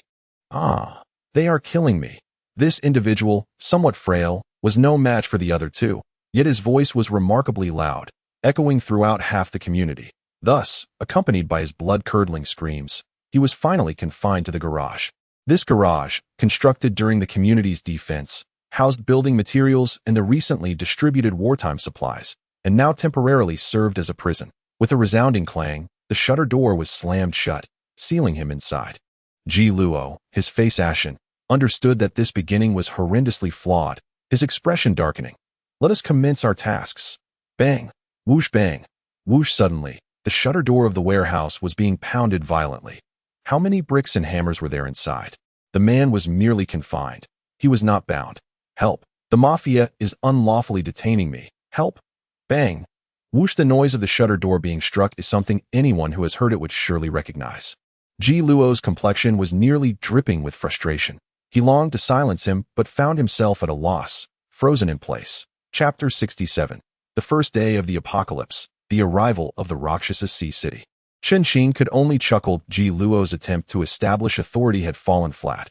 It would be a miracle if his subsequent endeavors went smoothly. That he glanced at the ancient artifacts on the rooftop, most of which had already awakened and were promptly collected. Returning to the second floor, he dressed Xiao Man in the paper armor and handed another piece to the monkey. What is this? It can defend against ghosts and is impervious to blades and bullets. Impervious to blades and bullets. The monkey stood in a daze, casually picking up a fork and scraping it fiercely twice, only to discover that it was unharmed. It then seized the kunwa knife and struck down heavily several times, yet still, there was no damage. This seemingly fragile paper armor, which appeared as though it could tear at the slightest provocation, astonishingly proved impervious to blades and bullets. Worn closely, it should never be removed, not even during a bath. With 2 guardian beasts and a painting of Zhong Kui at home, the lessons from a past life were too bloody to afford any carelessness. Both individuals nodded in agreement. Without revealing the painting of Zhong Kui to the crowd, they hung it in the medical room, slowly infusing it with spiritual energy. Suddenly, the figure of Zhong Kui in the painting came to life. The artwork seemed to transform into a television, with Zhong Kui wielding his long sword, gradually stepping out from the canvas. Then, he grew larger and larger, until he towered over the room. Stop! Halt! Just as his form enveloped the 3-story space, Chen Fan immediately commanded him to cease expanding. Having completed these tasks, he finally felt a sense of relief. Li Chi prepared a simple meal, and the crowd ate, some engaging in conversation while others watched television. Li Chi glanced at her phone, exclaiming with delight, "Look, they're arguing again." Chen Fan observed that a new group had been formed, and the discussions had escalated into chaos. In this relatively small community, the frequency of new messages emerging rivaled that of a live broadcast with millions of viewers. It was overwhelming. This Ji Luo sensed something amiss. Does anyone have a channel to investigate his background? Rest assured, my son is his adjutant. He is genuinely a commander of the Ghost Army, one of the most outstanding talents of the past decade. There were also voice messages. Well, we need to address this issue. This problem must be viewed from 2 perspectives. There are certainly benefits and drawbacks that we must approach this dialectically. Chen Fan, halfway through, abruptly silenced it. It was tedious and bureaucratic, and listening was exasperating. This moment, they still had the leisure to scroll through their phones. But that would soon change. Chen Fan shook his head and turned to the monkey. Shall we play Civilization 8? Come on. This game was the most time-consuming, yet at present, time was in abundance. By 11 a.m. The sky remained shrouded in darkness. The blood moon was vividly red, adorned with blood-like strands, casting an unsettling atmosphere. Meanwhile, the collective suspicion among the crowd was gradually dissipating. Negative information spreads the fastest. Friends and colleagues exchanged harrowing images, each gory photograph landing on their respective phones. Panic began to permeate the At some point. It seemed that whispers filled every corner of the city. The streets were already deserted, with occasional shadows darting past swiftly. Suddenly, a piercing scream shattered the silence in the community. In the midst of his frantic endeavors, Ji Luo swiftly drew his kunwa knife from his back and rushed towards the source of the sound. Room 202 on the 4th floor. The door stood ajar, revealing a family of 4 sprawled haphazardly on the floor. Not a single wound adorned their bodies, their eyes wide open, staring vacantly into eternity. The screaming woman cowered in a corner, her dress soaked, having lost control. What had transpired? The woman pointed at the bodies. The overwhelming terror rendered her incapable of articulating a complete sentence. Ji Luo inquired several times. Growing increasingly impatient and on the verge of taking action, the woman finally stammered, trembling. The light, the child. The child, the light? With great restraint, he endeavored to calm her once more. The woman swallowed her non-existent saliva and continued. A child walked in, and it was just like that. The area had long been surrounded by people. The news spread rapidly through the group chat, inducing panic among all, whether it was the deceased from the north or the south of the city.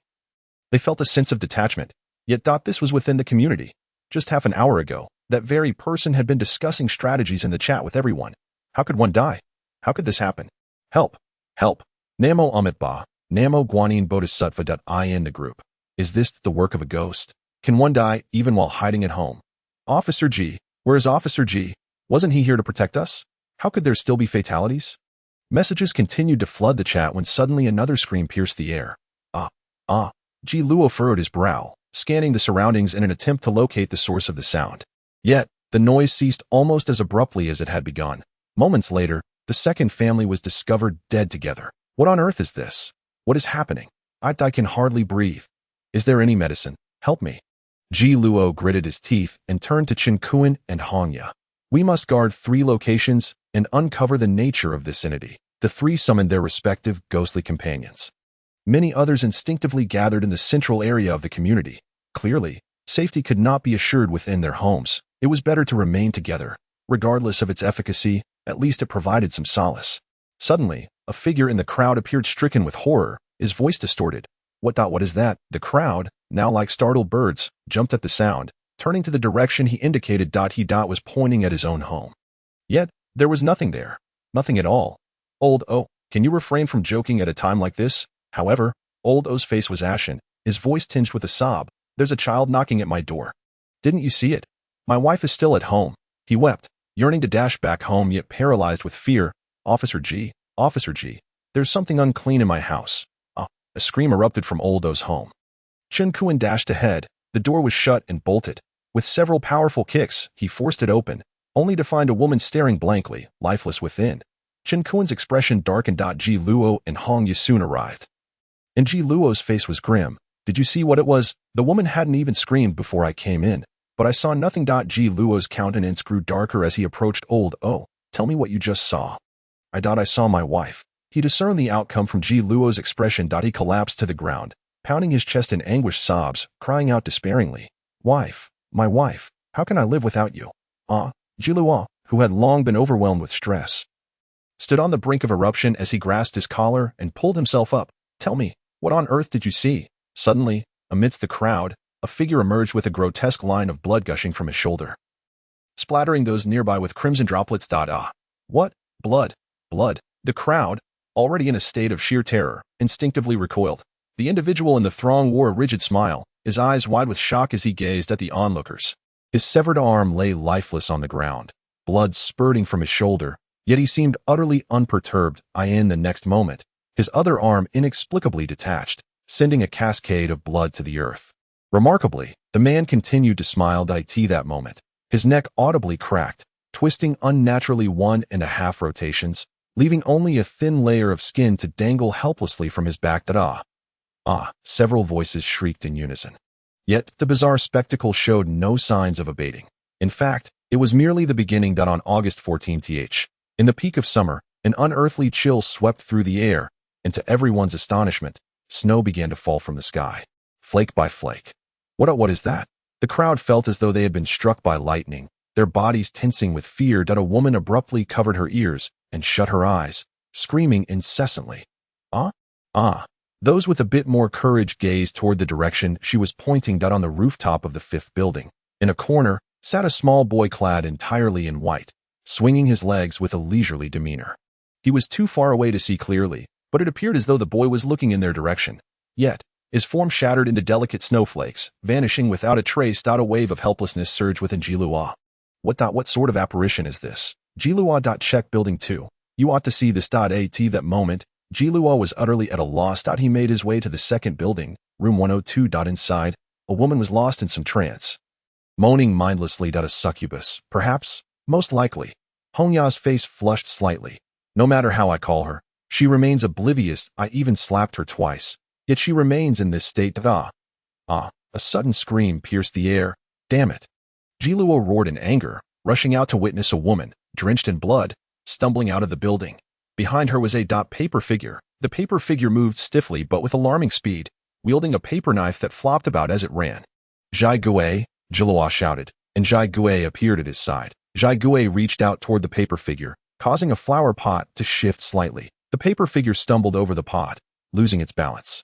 In the next instant, the fire ghost appeared, ready to incinerate the paper figure. However, the paper figure swiftly darted away, carried by a sudden gust of wind, and floated away, disappearing into the increasingly fierce snowstorm. Jiluo. Commander Jiluo. North corner. There's a horde of ghosts. Ghosts? What kind of ghosts? Jiluo instinctively inquired, but then realized that ordinary citizens would hardly be able to discern the types of spirits. Indeed, the man exclaimed anxiously, I don't know. But they came from that direction, rummaging through the garbage. The three of them collectively exhaled in relief, consuming refuse. One faces the choice of either becoming a wretched spirit of hunger or a ghostly specter of the latrine, both of which are easily dealt with.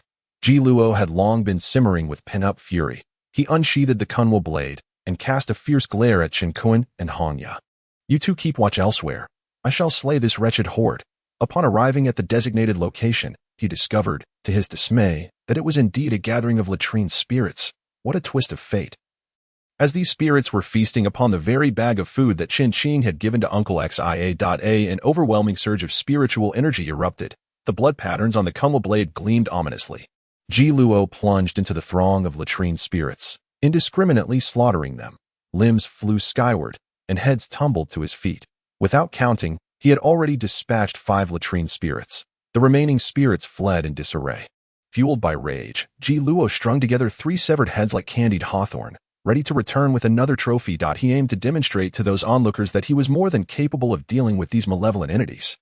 However, the individual who had accompanied him stared wide-eyed in horror, pointing frantically behind Jiluo. A chill ran down Jiluo's spine. He swung the Conqueror blade back in a horizontal arc, sending the 3 heads flying from its edge. Yet, he struck only emptiness. You. Embrace your own head. Jiluo gasped in shock. He swiftly reversed his blade, grazing the hair with a swift slash. But still, there was nothing. A sudden realization dawned upon him. It was a shadowy parasite. This entity, regardless of whom it clung to, would remain unseen by all. When one looked east, it would be lurking in the west. The glance downward would reveal it hovering above. In short, it would always manifest in one's blind spots. An idea struck him, and he promptly retrieved his phone, pressed the selfie button, and positioned the blade as a mirror, one in front and one behind his head. Indeed, in the reflection of the Conqueror blade, he caught a glimpse of a peculiar creature that resembled a koala. Yet, the instant he spotted it, the creature vanished without a trace. Is it still there? No, it's gone. The individual shook his head, and a newfound respect for Jiluo arose within him. Commander Ji is truly formidable. He has vanquished so many spirits in one fell swoop. Jiluo nodded, a sense of pride swelling within him.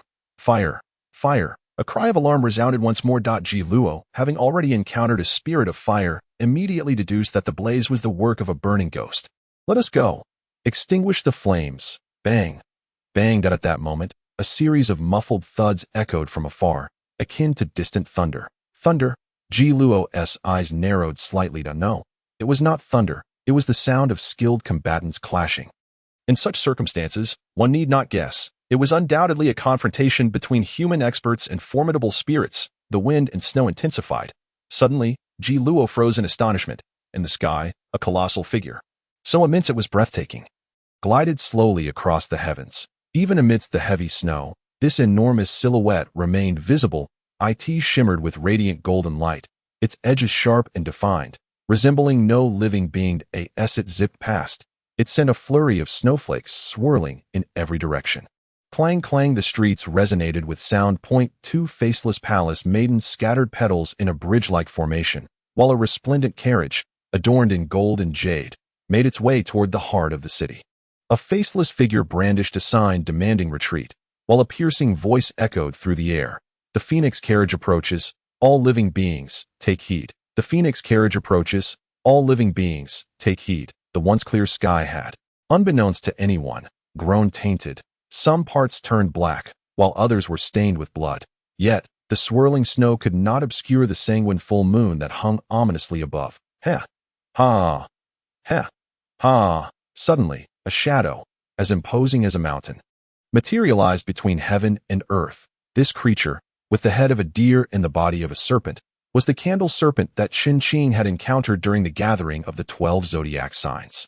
The laughter of the candle serpent reverberated through the cosmos. Delightful bipedal sheep. Welcome to the city of Rakshasa. Chapter 68. Not opening the door is equivalent to murder. Upon hearing the term bipedal sheep, a chill coursed through Chen veins, further solidifying his resolve to remain at home. In merely a few hours, the once boisterous community had descended into an eerie silence. The sporadic cries emanating from within various residences only served to amplify the desolation. Ji Luo was still swamped with anxiety, desperately attempting to take action, having learned much about leadership and management. Yet, he suddenly realized that his military strategies were of no use whatsoever. Death was rampant. An unending procession of souls departing. Various ghastly apparitions, previously unheard of, had manifested within the community. The cacophony of anguished screams and wails left him distraught, on the brink of tearing his hair out. At Chen residence, Li Qi scrolled through WeChat, her complexion pale and her eyelids twitching incessantly. Uncle Xia remained silent. Though blind, his hearing was acute. Former friends, once familiar faces, were vanishing at a terrifying pace. They have died. So many have perished. Gango, Li Qi exclaimed, her expression betraying her horror as she gazed at Ho Gang. Ho Gang, an ordinary man himself, bore a countenance that did not inspire confidence. Nevertheless, he offered words of reassurance. Do not worry. Chen and Tian Yi are no longer mere mortals, and Chen has been preparing for this for an exceedingly long time. Success is assured. Setting aside other concerns, this place is undoubtedly the safest within the community. Meanwhile, Chun Man sat alone in the gym, meditating in a cross-legged position. A berserker knows no shortcuts. Having reached the bone refinement stage, Chun Man was engaged in the arduous task of reinforcing each and every bone in his body. Chen and the monkey were engrossed in a game. Civilization 8, while perhaps not the foremost in terms of time consumption, certainly ranked among the top 3. A few rounds could easily consume an entire day. As Chen played, he frequently glanced at the enormous monitor mounted on the wall behind him. The building was outfitted with surveillance cameras, leaving virtually no blind spots. Chen eyes narrowed with intensity. On the second floor, a lantern flickered into existence amidst the darkness. Its flame danced erratically, casting intermittent shadows. The lantern approached the door of room 204. Bang, bang, bang. The knocking resonated, yet the occupants inside dared not respond, their screams piercing the silence, fear gripping them tightly. This cry was so potent that it could be heard even without the aid of surveillance. Bang! The fourth knock echoed ominously. The screams abruptly ceased. All fell silent. Chen furrowed his brow. Hua Pai, do you recognize this entity? Perhaps it is the Lantern Boy, Hua Pai replied, uncertainty lacing their tone. The Lantern Boy often accompanies the bell ringer. Quite enigmatic indeed. However, it was merely a lantern, and I had no recollection of it. In the scene, the lantern had vanished. Chen scanned the entire screen, and suddenly spotted it reappearing on the 6th floor. Chen immediately rose to his feet. This object was peculiar. It seemed that it could not be permitted to knock at the door. It either had to be swiftly eliminated or driven away. He hurried to the entrance and peered through the specially crafted peephole. There stood a child, holding a lantern, the very one seen in the surveillance footage.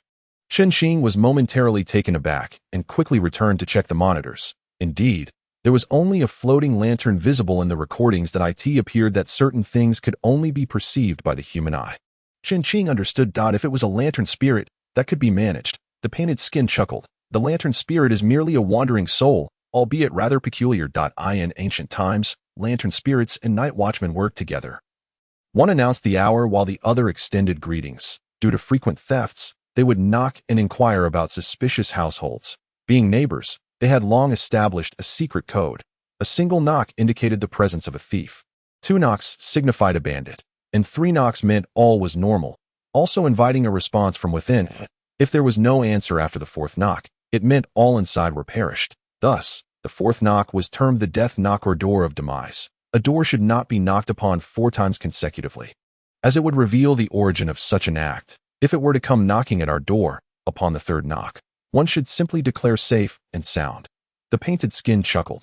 Moreover, there is an advantage. The lantern spirit can confirm the room as safe. preventing other spirits from entering. A profound revelation. Chen Qing nodded. This implied that, in a certain sense, the lantern spirit could be regarded as a guardian deity? The lantern spirit was now approaching Chen Qing's residence. Yet, its figure suddenly halted. In the next moment, it vanished from sight. Merely a wandering soul. Perhaps it was intimidated by the specter of the great Zhongkue. Quite understandable. After all, in a previous life, the Zhongkue painting and the demon-subduing tower were renowned as the two great artifacts of Ximing City. One could hardly expect a mere wandering spirit to dare provoke them. Let alone malevolent entities. The Zhongkue painting could expand to envelop the entire community. However, Chen Qing was reluctant to employ such a measure, partly due to lingering grievances from a past life, and partly because he feared attracting the attention of the candle snake. The candle snake's power far exceeded his comprehension, and it was highly likely he had brushed against the edges of the formless. Whether the Zhongkue painting could ward it off remained uncertain. Therefore, he resolved to protect his own household. The fate of the other residents in the community was of no concern to him, as he lacked the capacity to assist them. In those ghastly faces, Chen Qing would certainly not spare them. Bang, bang, bang, bang. Suddenly, the door was pounded upon. Chen Qing was startled, having just arrived at the entrance. The knocking grew louder. Bang, bang, bang, bang, bang, bang, bang. Just as he had been educated by the painted skin about the death knock, the sound of knocking now filled him with aversion. Upon checking the surveillance, he saw a woman around 60 years old, accompanied by her son, daughter-in-law, and grandson. Bang, bang, bang, bang. Once again, the door was frantically pounded. The woman's name was El Hui. She appeared quite educated, and while she and Chen Qing did not share a close relationship, nor any animosities, her daughter-in-law, Gao Fei, was a feisty character, capable of berating ancestors for hours over a mere bottle that in her previous life, had she not met an untimely demise, Chen Qing would have been certain that Gao Fei would have burst into her home without hesitation. Gao Fei's son had inherited her traits, frequently tormenting Chen Manat. This moment, it was indeed Gao Fei who was furiously pounding on the door. Chen Qing furrowed her brows and inquired through the surveillance monitor. What is the matter, Chen Qing? Open the door. I know you are home. Your house is the safest in the entire neighborhood. You cannot stand idly by while others are in peril. The relentless banging continued. Bang, bang, bang, bang, bang, bang, bang. Chen Qing, hurry up. There are ghosts everywhere. Xiao Fei, do not rush. Lu, we advised. We are the ones asking for help. We must remain courteous. What are you talking about at a time like this? So many lives have already been lost. At this rate, we will be next. Bang, bang, bang, bang, bang. Chen Qing, you are complicit in their demise. No, you are indirectly responsible for murder. Chen Qing, open the door. The ghosts are coming. Chen Qing found the situation utterly perplexing. Why did it feel as though she owed her something? What was the basis for this? There was no animosity between them, nor any significant relationship. Chen Qing, disinterested in her pleas, coolly remarked, it seems something else is approaching. If you wish to perish, then remain here. Chapter 69. Striking at the Heart. Again striking at the heart. Do you believe I will dismantle your door? Jiang Shaohai fumed, kicking the door with fervor. However, this door was forged from chromium molybdenum steel. It would be a rare feat for even an electric drill to leave a mark, let alone a child like him. Gao Fei, feeling a twinge of guilt, glanced back. Chen Qing, you cannot stand by and watch. This is a matter of legal consequence. Meanwhile, Jiang Shaohai, having removed his trousers, aimed his little member at the door. The air was already quite frigid, and despite shivering, he defiantly called out, if you don't open the door soon, I will wet myself. Chen Qing smiled and pressed a button. 3, 2, 1, 0.5, 0.4. I'm truly going to urinate. A stream of urine burst forth. In the next moment, Jiang Shaohai stiffened suddenly and fell backward, with Gao Fei instinctively catching him, bewildered by what had transpired. Shaohai. Unfortunately, the automatic closure from the electric shock prevented any further lessons for Gao Fei. Chen Qing, lacking knowledge of electricity, was unaware if such a brief exposure could inflict harm, but the affected area was undeniably one of the most vulnerable on the human body, and suffering seemed inevitable. Xiao Fei, I doubt it seems something truly is approaching. Jiang Yuan shoved the furious Gao Fei aside. All right. Chen Qing, just you wait. The four of them hurried down the stairs. Li Chi lingered at the back, hesitating to speak. Chen Qing nodded to the group and returned to the entertainment room. The thick door of chromium molybdenum steel was impenetrable, fireproof, waterproof, and electric-proof. The banging was merely a sound relayed through the surveillance system. While Chen Xing had contemplated various possibilities, she had never imagined such an absurdity as urine could occur. The physical harm was zero, yet the psychological impact was certainly present. Upon stepping outside, she flushed the door with steaming water before finally returning home. Chen Xing, you should take a look. Li Qi handed over her phone. Chen Xing accepted it and, upon glancing at the screen, let out a cold laugh. In the group chat, someone with a selfie of Gao Fei proclaimed, Chen Xing's safe house is ghost-proof. If she allows us all inside, nothing will happen to us. A person drowning will desperately grasp even a straw. These individuals have long been rendered panic-stricken and disoriented. Immediately, someone tagged Chen Xing. Chen Xing, we are all neighbors. We hope you will open the door for everyone. This favor will be remembered by our entire community. Chen Xing felt a flicker of amusement, remembering favors in a previous life. She had fought tooth and nail to safeguard the community, only to be repaid with a dagger to the chest. She and Chen Man's mother were both pierced by the same knife. As someone who had a duty to save lives yet chose not to, the perpetrator would be in violation of criminal law, typically classified as intentional homicide. Suddenly, a woman named El Shengnan spoke up, her profile resembling that of a sharply dressed professional. It is her. This woman bore no grudge against Chen Xing, yet Chen Xing found her thoroughly disagreeable in a past life, due to a scarcity of food. Instant noodles had skyrocketed to 50,000 yuan a bag. El Shengnan had spent a staggering 100,000 to purchase 2 bags. Once the first blood moon passed, she promptly sued the man who sold her the noodles in a mobile court, reclaiming her 100,000, and nearly had him imprisoned for extortion. Subsequently, she perished during the second blood moon. Not a ghost, but a human. Yet, no one cared for her. Wu Yiming interjected. Yes, Chen Xing, you are guilty of failing to save a life. This is a chargeable offense. Chen Xing scoffed, obligated to save lives. What? Am I your father? Why should I rescue you? Is it because Wu Yiming you have a tumor on your head? Or because El Shengnan you throw a good punch? You will reap what you sow? Suddenly, a familiar figure appeared. It was Ji Luo. Chen Xing, as the community's defense officer, you have the authority to manage everything within the neighborhood. Surely you understand this. Please open the door and let everyone in. Thank you for your cooperation. Who do you think you're impressing with your official airs, Ji Luo? What makes you think you hold any significance? What have you defended? Do you not have a clue about the lives lost? This defense is something I would rather not have entrusted to you.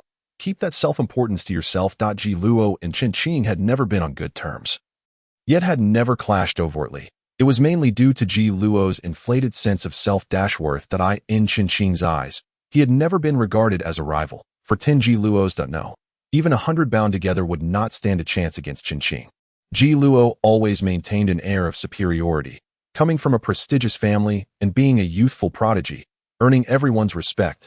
He had never endured such humiliation. His hands trembled slightly. Chen Xing, do not be ungrateful. My family, Ji Luo, is merely extending an invitation. Invitation? What happens next is uncertain. A familiar avatar emerged. It was Chen Xi. These two had teamed up. Chen Xing was momentarily taken aback, but then it dawned on her.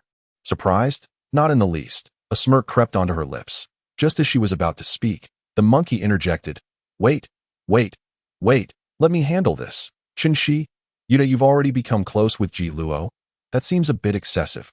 Last time you stayed in the presidential suite at the Arya Hotel with Chen Xing for so many days, didn't you promise to be with him for life?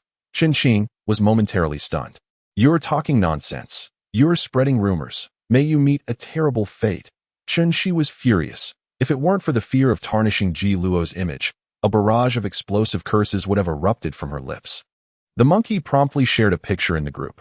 Chen Xi was clad in a revealing short sweater jacket, holding fruits in front of the presidential suite, and the person opposite her was none other than Chen Xing.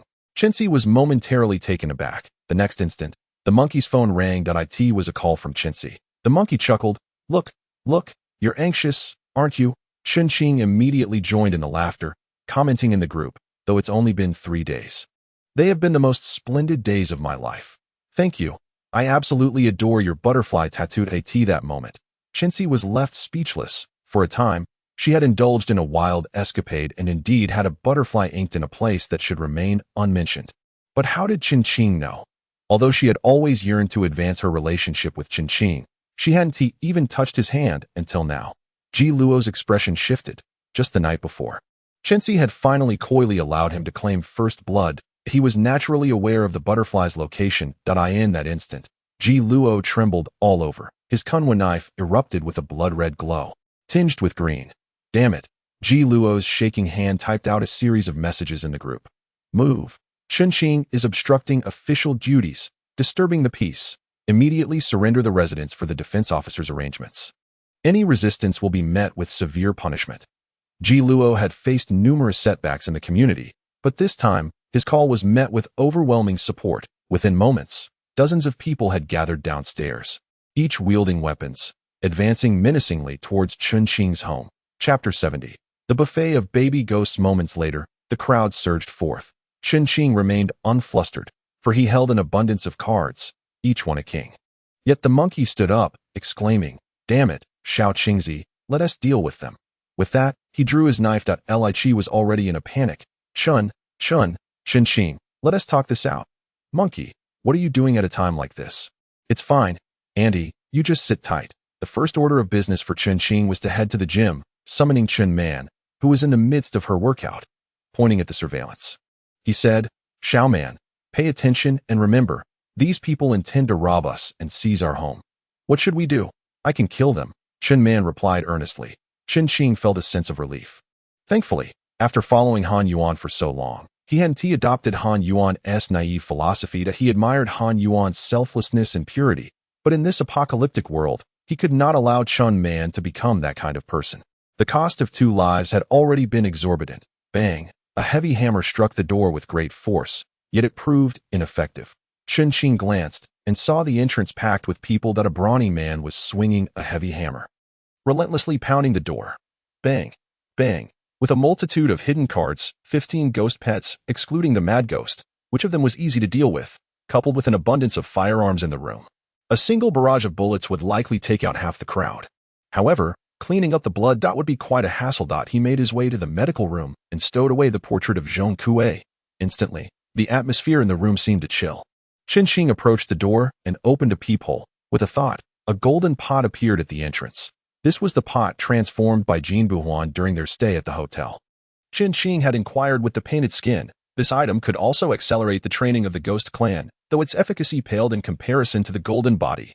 Chunqing, there are indeed firearms and explosives within the warehouse. It would be wise for you to tread carefully. Ji Luo's countenance darkened. Do not blame me for disregarding our camaraderie when the time comes. Luoge, do not waste your breath on this scoundrel. Just tear it down. Chen Kuan cursed vehemently. Hongyu was not among the crowd. She must be scurrying about. Commander Ji, cease the idle chatter. With our numbers, I refuse to believe we cannot dismantle this place. The man known as Wangda sneered, but the next moment he suddenly fell silent, his eyes wide in disbelief, fixed upon the rooftop. There, a withered, ghostly visage leaned over the edge, observing everyone below. A ghost. A ghost. Suddenly, someone shrieked out on the rooftop. There's a ghost up there. The crowd erupted into chaos. Another voice cried out, "A female ghost! A female ghost! There are more female ghosts behind!" A paper figure rushed forward. "Ah, Mama love Mua," the crowd screamed, and in the next instant, the innocent voice of a child rang out, silencing all cries. Every face transformed into a relaxed, serene expression. In that moment, despite their varying surroundings, most were enveloped in warm, gentle memories. The paper figure had surged forth, a paper knife, swayed by the wind, effortlessly severing a man's head. It seemed to gnaw at its prey like a child devouring a watermelon, while simultaneously striking at the next victim. Hi. Ji Luo suddenly bellowed. The first to awaken from the illusion. 2 ghostly companions appeared. Upon sighting the burning specter, the paper figure was filled with terror, fleeing for its life, drifting away into the snowstorm like a wisp of wind. Ghost, female ghost, a ghost among us. The crowd shrieked in panic, pressing tightly together at Chunqing's doorway. A faint yet distant laughter resonated, echoing as if a child were speaking in a tunnel. Ha-ha giggling. The second and third sounds of laughter followed, seemingly emanating from above, or perhaps beside them. Panic ensued, as everyone frantically pushed towards the door. "Make way, let me out," Ji Luo shouted, though his physical prowess surpassed that of ordinary men. As a ghost master, he could not withstand the throngs of dozens. A ghost among us. The man, trapped in the crowd, suddenly found a plump infant in his arms. The baby, with large eyes and a small mouth, was exceedingly adorable. Yet its skin was unnatural. The man's visage seemed to be crafted from cream, as the chubby little hands effortlessly reached into his countenance. One eye, his nose, all had vanished. The man convulsed violently, silence enveloping him. Yet, the crowd continued to jostle, pressing against. Ha ha ha hee hee, laughter proliferated, these plump little children materializing in every corner. Some nestled upon thighs, while others perched atop heads. They appeared to be feasting upon animated figures of cream. Gradually, a woman adorned in opulence and grace emerged. With every step, the intricate adornments atop her head quivered slightly. In her arms, she cradled an adorable child indistinguishable from an ordinary infant, chubby hands and feet, rosy and porcelain-like. Chen Fan observed through the surveillance, a shiver creeping into his heart. In the next instant, a light, tinkling laughter echoed from within the room. Li Qi's piercing scream resonated instantly. Kuan Wu instinctively drew his weapon. Turning to look, bang! Chen Man's fist had already penetrated the infant. The overwhelming surge of vitality consumed the child like a raging fire devouring paper, leaving not a trace of remains. This had escalated beyond control.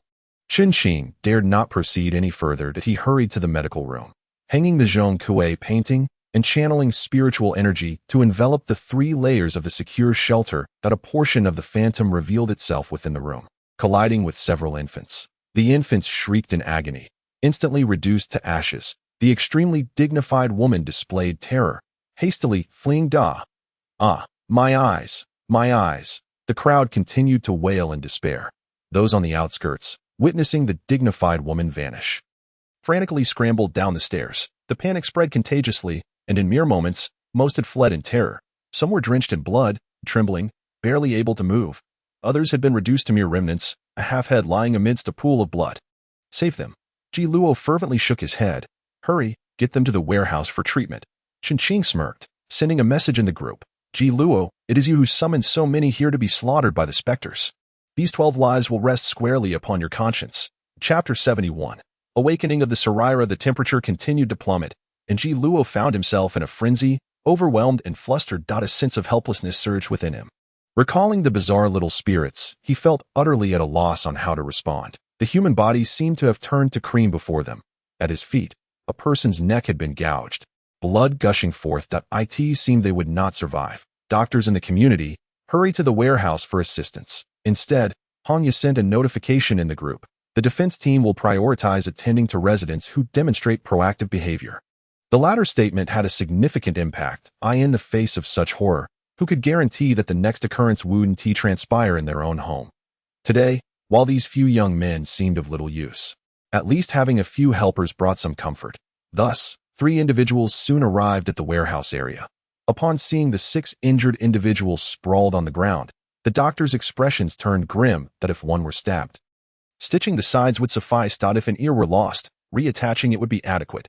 However, the afflicted areas of these individuals had vanished. What had become of the missing parts of the patients? A doctor, clad in several layers of clothing beneath a coat, appeared utterly disheveled, his hands turning crimson from the cold. Is it over? Is it truly over? Such a gaping wound. Are there any emergency supplies? Some were sent from above. Could these be them? Morning Kuan brought over a large bag of supplies. Yes, this is it. The 3 doctors immediately coordinated their efforts to administer aid. However, it soon became apparent that 2 of them had succumbed. The condition of the remaining 4 was equally grim. Damn it. Damn it all. A woman emerged from nowhere, collapsing onto a man and weeping inconsolably, her cries piercing the air. You did this. You took my husband away. You. Return my husband to me. You caused his demise. Ji Luo's face turned pale, unable to defend himself. The woman, her hands stained with blood, slapped Ji Luo across the face with a resounding crack. Stunned, Ji Luo clutched his face, his fury igniting. He kicked the woman away with force, shouting, "You're a ghost, a specter. If it weren't for me, the entire neighborhood would be lost. If you continue your senseless outburst, I swear I will end you." The blood-stained kunwan knife gleamed ominously as Ji Luo glared menacingly at the woman. "I no longer wish to live. I no longer wish to exist." The woman, undeterred, stepped closer to Ji Luo, her eyes fixed on him. "Then kill me." Ji Luo raised his weapon high, the blade aimed at her heart. At that moment, the woman seemed like a soulless being, devoid of hesitation, inching closer as the tip of the blade pressed against her chest. Ji Luo's hand trembled and withdrew. He stumbled back, gritting his teeth. "You've lost your mind. You've gone mad. Come on. In my life? Sister Luo? Please, calm down. The burly man who had previously smashed Chen Qing's door intervened. None of us wish for such events to unfold. Sister Luo suddenly collapsed to the ground, weeping once more. But how can I live without him? But a similar scene unfolded throughout the entire neighborhood. Meanwhile, the third injured party had also breathed their last. In a room, both Li Qi and Ho Gang appeared pale. The child who had just appeared was a specter, a painted skin. Did that female ghost know its true nature? A ghostly mother. The vile creature that gives birth to ghosts is she. So that's it. Giving birth was already a challenge. After leveling up, she could spawn a whole brood. Just then, Chen Qing sensed something and hurried upstairs to investigate. 9 sacred relics floated gently in the air. These were the items he had purchased from Bastion. Among the things that had captured Chen Qing's attention that day were 3 items: the 9 sacred relics, a bronze sword, and a human femur. With a thought, he collected the 9 sacred relics and released them once more, thus completing the simplest form of recognition. To achieve a deeper recognition, a drop of blood would be required, freshly consecrated. The 9 sacred relics began to orbit around Chen Qing gracefully. There was a door on the rooftop. He opened it, and with a thought, one of the sacred relics shot out. Whoosh, bang, a flower pot shattered into pieces. He operated again, directing the relics to shoot downward. Whoosh, bang, the thick floorboards were perforated. Remarkable, Chen Qing exclaimed with delight, pointing into the distance as the 9 sacred relics surged forth, concrete debris flying everywhere. With just one collision, they created a hole the size of a basketball in the rooftop. The most crucial aspect is that this item possesses a spirit. It proves effective against spectral entities as well, a divine artifact indeed. Just as I was contemplating finding a ghostly being to practice on, a small boy, entirely clad in white snow, suddenly appeared amidst the wind and snow. He perched at the edge of the rooftop, his legs dangling in midair, gently swaying his feet back and forth. Master, that is a snow child, an immortal being. Do not engage with him. Huapi promptly cautioned. Chen Qing, naturally heeding the advice, relinquished his intention to practice and retreated to the safety of the shelter. Immortal, you say? Indeed, ghostly entities associated with the weather are all immortal, such as the snow woman, rain woman, wind woman, and so forth. As long as a single snowflake remains, they cannot perish, which is quite troublesome. Chen Qing nodded, committing this to memory. Indeed, many ghostly beings are exceedingly troublesome. For instance, the malevolent child spirit known as the Night Wailer, whose appearance remains a mystery to all. You mentioned that was a snow child. Is it the malevolent form of the snow woman? Correct. While its lethality may not be excessively strong, its immortality renders it particularly vexing. Fortunately, we possess the Zhongkue painting. These entities would not dare to intrude. Suddenly, Huapi had a thought. Perhaps the great deity Zhongkue could vanquish them. Zhongkue? Chen Qing nodded, acknowledging that if this fellow intervened, it might indeed be possible. Just then, the monkey erupted into laughter. Chen Qing, have a look at the group chat.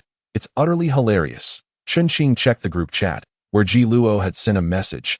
At such a critical moment, daring to pilfer collective supplies is a heinous crime. To put it mildly, it is theft. To put it more severely, it amounts to indirect murder. Do not let me discover who it is. Immediately, inquiries flooded the chat. Commander Ji, what has been stolen? 2 boxes of compressed biscuits. At such a time, to still have the audacity to steal, what manner of person would not wish for their demise? Chen Qing shook his head. The individual who stole the biscuits possesses a certain clarity of thought. Many may not yet comprehend the gravity of the situation, but in a few days, these will be the most valuable items. However, if they are stolen a few days later, Ji Luo's fury would be understandable. Yet, it is evident that Ji Luo has not yet grasped the preciousness of food, for his anger is certainly not solely about 2 boxes of biscuits. There must be something of greater significance at stake. Nonetheless, Chen Qing remained indifferent as he suspected. Ji Luo was already consumed by a murderous rage. In just half a day, he was utterly exhausted, and amidst this turmoil, he was unaware of which scoundrel had made off with an entire box of cash. Without that box of money, how could he form a defense team? Who would still heed his commands? This is the apocalypse. The apocalypse. So many lives lost in a single morning, and yet there are still those with such thoughts. Chapter 72. The abandoned infant towered. Ji Luo's teeth were nearly ground to dust. The most pressing concern was that he dared not make it known. If word spread that a box of money had been stolen, It was likely no one would want to work with him. I swear. I swear. If I catch you, I will kill you. Ji Luo's mindset remained entrenched in the mentality of a student. To him, a mere beating constituted a serious matter, yet he was truly filled with murderous intent at this moment. One of the 6 injured had perished, leaving only one remaining. This individual merely had a piece missing from his shoulder, yet the bleeding had at least ceased. He required warmth. Are there any emergency thermal blankets available? The doctor, his entire body smeared with blood, inquired. Emergency blanket? Among the supplies provided by the military were food and emergency medications. Yet he had overlooked the thermal blankets. Furrowing his brow, the doctor rummaged through the materials and soon discovered a plastic package slightly larger than his palm. Found it. The thermal blanket was not made of plush fabric, but rather a large, thin sheet of aluminum foil rolled up to the size of an ice cream cone. He wrapped the injured person in layers with the blanket, who weakly opened his eyes and murmured, Thank you. In a state of perpetual distress, Ji Luo sat heavily on a military rations tin. His expression wearied. He had never imagined that there could be such a multitude of ghosts, each more terrifying and bizarre than the last. He was uncertain of what else he might encounter and whether he could face it. Suddenly, another anguished scream pierced the air. Ji Luo stiffly rose, and soon a pale-faced individual rushed towards him. Gasping, Li Chun's family hanged themselves. Hanged? Ji Luo paused, momentarily taken aback. Was it the immense psychological pressure that drove them to such an act? The person's face was stricken with fear. Li Chun's wife is hanging by a thread. Such a slender thread. It could snap with a mere tug. And their son was hanged with a headphone cord. Ji Luo felt his scalp prickle with dread. He hurriedly made his way over. Hanya sat in the warehouse, her complexion equally pallid. In her imagination, she envisioned herself as a heroine, a savior, yet she abruptly realized that in the face of such eerie occurrences, she was no better than an ordinary person. At that moment, the patient wrapped in the thermal blanket opened his eyes wide, his body thrashing violently, weakly exclaiming, Ghost, ghost. Hanya's body tensed, and she quickly approached. The patient's body wriggled within the blanket like a caterpillar. And suddenly, his finger punctured the thermal cover, pointing towards a corner of the warehouse. Several doctors and Hanya felt a chill run down their spines as they glanced over. There, a half-charred infant was slowly crawling on the ground. The child appeared to have just been born, with an umbilical cord dragging behind. Suicidal. Chen Fan gritted his teeth and struck down with his knife, cleaving the infant in two. There's another one. A doctor jumped aside as if struck by lightning, pointing to another corner of the warehouse. This space had been converted from a garage, and in the corner lay a pile of miscellaneous items, obscuring the view. The darkness enveloped the area, and the dim lights made it difficult for anyone to see clearly. They could only vaguely discern a small figure hiding in that corner, summoning the spirit of the undead. Chen Fan seemed to bolster his own courage, shouting loudly, Whatever specter you are, I will cleave you in two. As the flashlight beam illuminated the area, his SCA here they come again. Once more, a doctor shouted. And as his gaze followed, the crowd beheld a little girl, her body marred and riddled with wounds, infested by rats and cockroaches. Those creatures burrowed into her tiny form like a sponge, entering and exiting with unsettling ease. Chen Fan struck again, his kunwa knife cleaving the pests in two. Soon, he encountered several more specters, all ghostly infants, all girls. After vanquishing another, Chen Fan's eyes suddenly narrowed. Hanya, I have discovered the source of this horror. Hanya hurried over to take a look. In the green belt of the community, a peculiar structure faintly came into view. About the height of a person, hexagonal in shape, it bore a lid with a protrusion at its center. It resembled an enlarged teapot. The wall of this edifice had an opening, slightly larger than a basketball, through which a female infant was attempting to crawl. A chill crept down Hanya's spine, and she suddenly laughed coldly. This is the work of you men. Chen Fan was momentarily taken aback. What? This is the abandoned infant tower. Since ancient times, the men of the Great Tang have oppressed women. And this tower was constructed specifically for discarding female infants. As soon as a girl is born, she is cast into this place to fend for herself. Do you understand that it is filled with snakes, insects, and vermin? These little girls are left to be devoured alive. Moreover, every few days, someone comes to set fire to it, regardless of whether any children are still alive inside. All are condemned to perish in the flames. Hanya's history was painfully grim, yet as an independent thinking woman of the new era, she was aware of many historical injustices against women, some true, some fabricated. Her gaze bore into Chen Fan, almost igniting with fury. This is the result of your actions. You are utterly deranged. Chen Fan could only laugh in disbelief. At that moment, a girl, no more than 10 years old, tattered and torn, appeared seemingly out of nowhere, crouched in a corner of the wall. Weeping softly, her body was riddled with dozens, perhaps hundreds of holes, a veritable home for snakes, insects, and vermin, all of which were crawling in and out. Her face was etched with terror. Mother, mother, Springer will be good. Springer will work. Please don't abandon Springer. Father, father, father, Springer 1T go, Springer 1T go. According to reason, those cast into the abandoned infant tower are typically newborns. The appearance of a girl of 10 years already testified to her tragic fate. Even Chen Fan stood frozen in place. Hongya had begun to weep the moment she appeared. Tears streamed down her face as she rushed forward, reaching out to the girl's head. Be good. Sister, suddenly, a pair of hands pierced through her heart. The girl relentlessly clawed, her expression a mask of rage. Mother, you come to accompany Springer. Stay with Springer. With a sudden jerk, she withdrew her hand. Father, you. Her words trailed off, her head already severed. A look of relief washed over the girl's battered face as she murmured, Springer is scared. Chen Fan held Hongya, whose chest bore 2 gaping wounds. Her body freezing. I am so cold. I am so cold. Hongya clutched him tightly. A heart wound such as that could never allow for survival. Hongya's hands suddenly tightened, then fell limply to the ground. Chapter 73. Master, please collect the abandoned infant tower. Chen Fan's surveillance extended over the entirety of Building 8. One of the cameras fortuitously captured the abandoned infant tower, allowing him to witness the entire event. Chen Fan was left speechless. Although he was unaware of the particulars, Hongya's deliberate approach was undoubtedly a sacrificial offering. Master, I recommend that you acquire the abandoned infant tower. The abandoned infant tower? Chen Fan paused slightly. It seemed vaguely familiar. He must have heard of it somewhere. In a society that upheld male superiority and female inferiority, many discarded female infants, reaching a peak during the late Qing dynasty, which even saw the establishment of towers specifically for the disposal of female infants. In essence, it served as a refuse bin for baby girls. Born in an era of antiquity, the ingrained notion of male superiority elicited little reaction, as if merely recounting a commonplace occurrence. After discarding a female infant, parents would still burn incense and pray, seeking solace for their conscience. Well, that the servant has digressed somewhat. The abandoned infant tower is a spirit seed of the wandering soul level, yet it is neither malevolent nor perishable. Not to mention, it would not fear even malevolent or evil spirits. Its most formidable attribute is its relentless generation of ghostly infants. Possessing it would be akin to having a military barrack at one's disposal.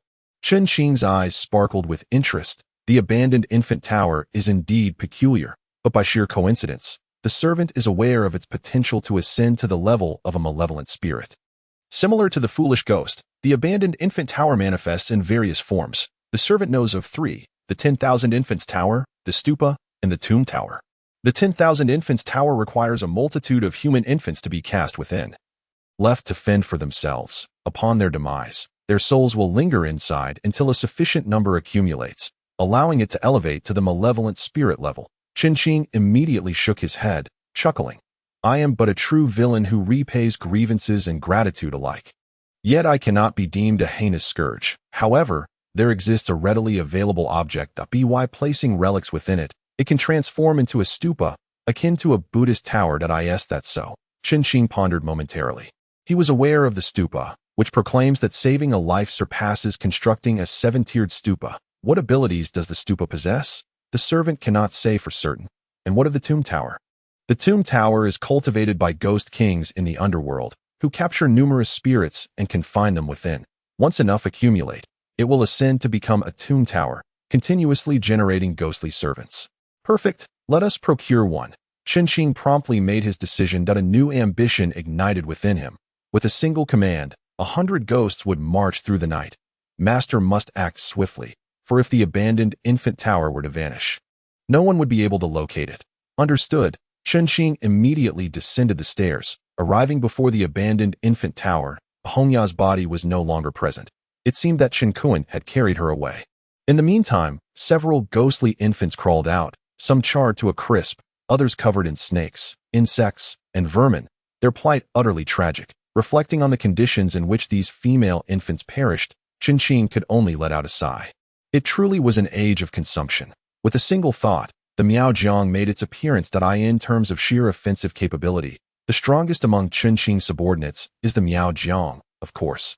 Excluding the unpredictable Zhang Kuei, the Miaojiang's greatest flaw lies in its lack of swiftness. However, with a plethora of ghostly companions assisting Chen Qing, its destructive potential could be maximized. In confronting the immobile abandoned infant tower, the immense power of the hairy zombie was magnificently showcased. Before arriving at the tower, it raised its hands high and brought them crashing down. Bang! The earth trembled momentarily. Yet, the abandoned infant tower remained unperturbed, leaving not even a trace behind. The hairy zombie swung again. Bang! The ground shook once more, the tower sinking 2 or 3 inches into the earth, yet remaining entirely intact. Come back. Chen Qing furrowed his brows. He was well aware of the destructive capacity of the hairy zombie. With just these 2 strikes, it could have easily shattered an excavator's arm. However, the tower bore not a single scratch, suggesting it possessed some indestructible quality. Zhang Kuei. At this juncture, there was no choice but to summon Zhang Kuei. Yet, the specter did not respond. Chen Qing felt a surge of frustration. Although Zhang Kuei was formidable, he was often delving deep within the demon suppression tower, possibly exploring distant realms, responding only 1 or 2 times out of 10 calls. Master, hurry, it's about to vanish. With the voice of the painted skin, the soil beneath the abandoned infant tower began to bubble and churn as if boiling. The tower was slowly sinking into the earth. Should it disappear, even the Ghost King would be unable to locate it. The painted skin urged again. Enraged, the hairy zombie grasped the edge of the tower. If it had the right leverage, the hairy zombie could even lift a small building. Yet, it found itself unable to halt the tower's descent, which continued to sink gradually. Come back. Chen Qing's brows knitted tighter. Feeling utterly helpless, suddenly, he recalled something. Jin Buhuan. In the next moment, Jin Buhuan appeared. Jin Buhuan, Jin Buhuan, Jin Buhuan, Jin Buhuan, Jin Buhuan, Jin Buhuan. The sack of gold ingots was once again full. Chen Qing pointed to the tower, which had sunk halfway. Go. Jin Buhuan, Jin Buhuan, Jin Buhuan bounced towards the abandoned infant tower, leaping high and plunging inside. The process of golden transformation began. It resembled an enlarged teapot, with the gilding spreading from the tower's apex outward, slowly cascading downward. Before long, the golden transformation reached the point where it met the boiling soil. Chen Qing could no longer see what lay beneath the soil. However, the boiling gradually subsided. The sinking abandoned infant tower also ceased its descent, becoming half embedded in the soil, motionless. As it succeeded, Chen Qing was perplexed. A peculiar sensation coursed through him, and he realized he could manipulate this entity. Crushing a soldier ghost to free up space, Chen Qing stored it within the demon suppression tower. Upon returning home, he ascended to the 3rd level of the tower, releasing the abandoned infant tower and issuing commands. Out. The golden tower remained still. Spray, come, live, shoot. No matter how Chen Qing urged, it remained unresponsive. Just as he was about to speak again, suddenly, a small golden chubby hand emerged from the opening of the tower.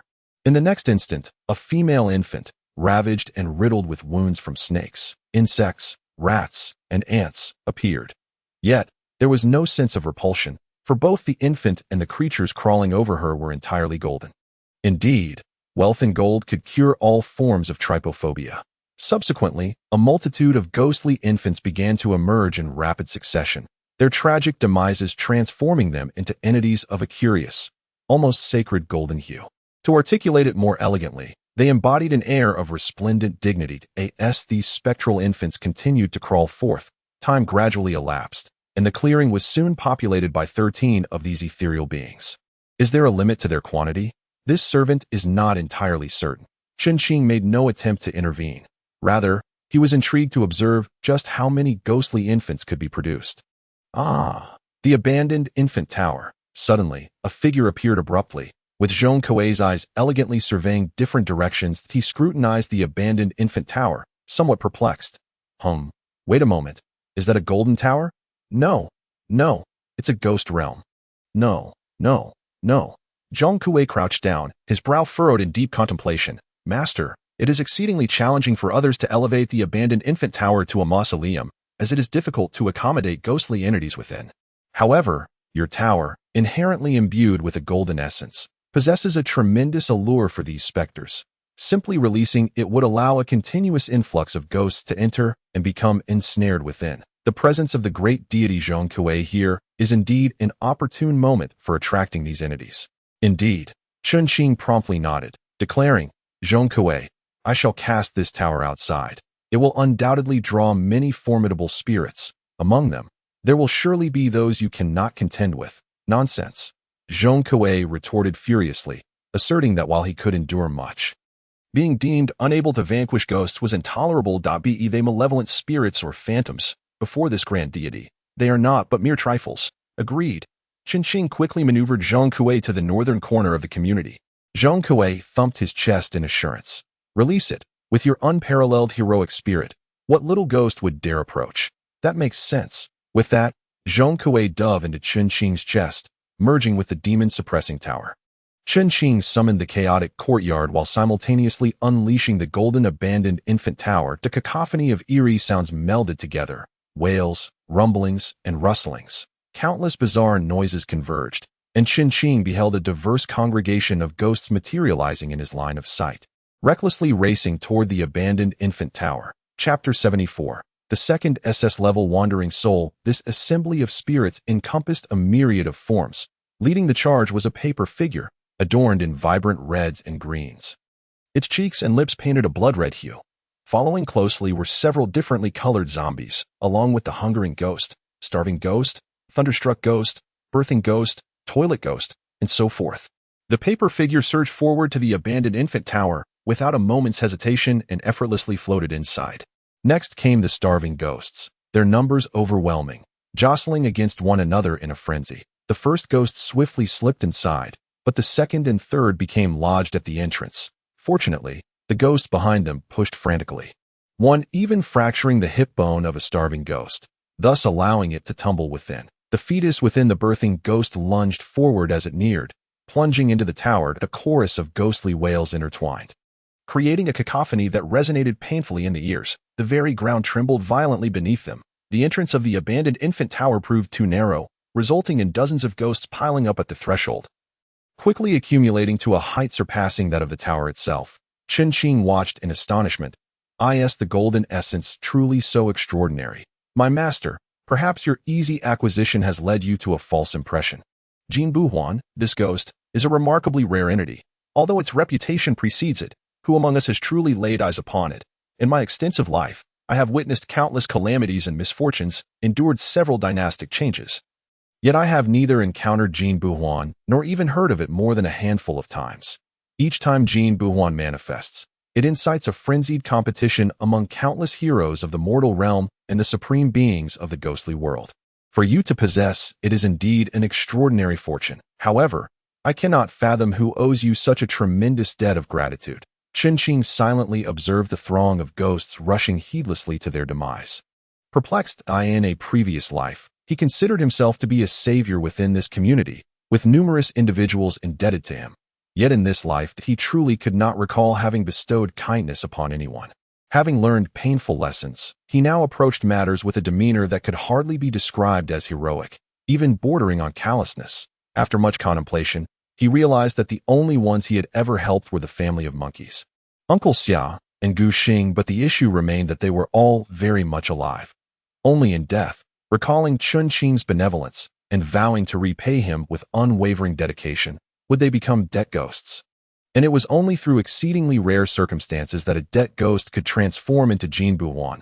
That it was all so perplexing. Chen Qing shook his head, deciding to cease his musings. Originally, he had counted dozens of ghosts entering the abandoned infant tower, but now it had been completely inundated, rendering any further counting impossible. That he estimated in his mind, approximately 3 or 4 would enter in a minute, which would total around 200 in an hour. Should a particularly large ghost become lodged at the entrance, the chaos would employ its powers to remove it. Time passed slowly. Ji Luo and Chen Kuan found themselves in a rare moment of tranquility. Had the tide of ghosts receded? It must have. The two silently regarded Hong Ye's lifeless body, immersed in their thoughts. Ding dong, that a message popped up on Hong Ye's phone. Dear daughter, it seems to have quieted down outside. Are you all right? Please reply when you have the chance. Daughter, how are you? Ji Luo's fists clenched tightly. Chen Kuan's eyes were vacant, fixed on a point in space. Daughter, do not frighten your mother. Are you well? Perhaps sensing the absence of any further apparitions, the anxious Hong Jian and Huang Shui donned thick down jackets and appeared in the community. Moments later, a heart-wrenching wail erupted from the warehouse. Ah! Hongya! Hongya! Get up! Get up! How could this happen? How could this happen? Hong Jian's vision darkened, and he collapsed heavily to the ground, struggling to rise. He knelt and rushed forward, embracing Hongya. You are the one. It is you who has caused my daughter's death. Huang Shui, on the brink of collapse, lunged directly at Ji Luo. Ji Luo pushed her away, shaking his head. It is the ghost. This is the ghost. Not me, not me. Huang Shui lunged again, but was forcefully shoved aside by Chen Kuan. Suddenly, Chen Kuan's eyes lit up as he exclaimed, it was Chen Qing, just now, while Hong Yu was battling the ghost. Chen Qing took the opportunity to stab her from behind. Hong Jian's body trembled violently, his face contorted in rage, resembling a malevolent spirit. Chen Qing, I will fight you to the end. Even if he still possessed a shred of reason at this moment. He would have discerned that there were no knife wounds on Hongya's body. However, he had long since lost all semblance of rationality. Chen Qing conversed with the painted skin while watching countless ghosts rushing eagerly into the abandoned infant tower. The tower stood a mere height of one person, with a diameter of approximately 2 meters. Yet at this moment, it was crammed with at least 200 ghosts, seemingly oblivious to the absurdity of the situation. Continuing to surge and frantically. Only one among them was of the malevolent ghost level, the plague ghost, a form of the deathly ill ghost, while this neighborhood undoubtedly harbored numerous malevolent ghosts.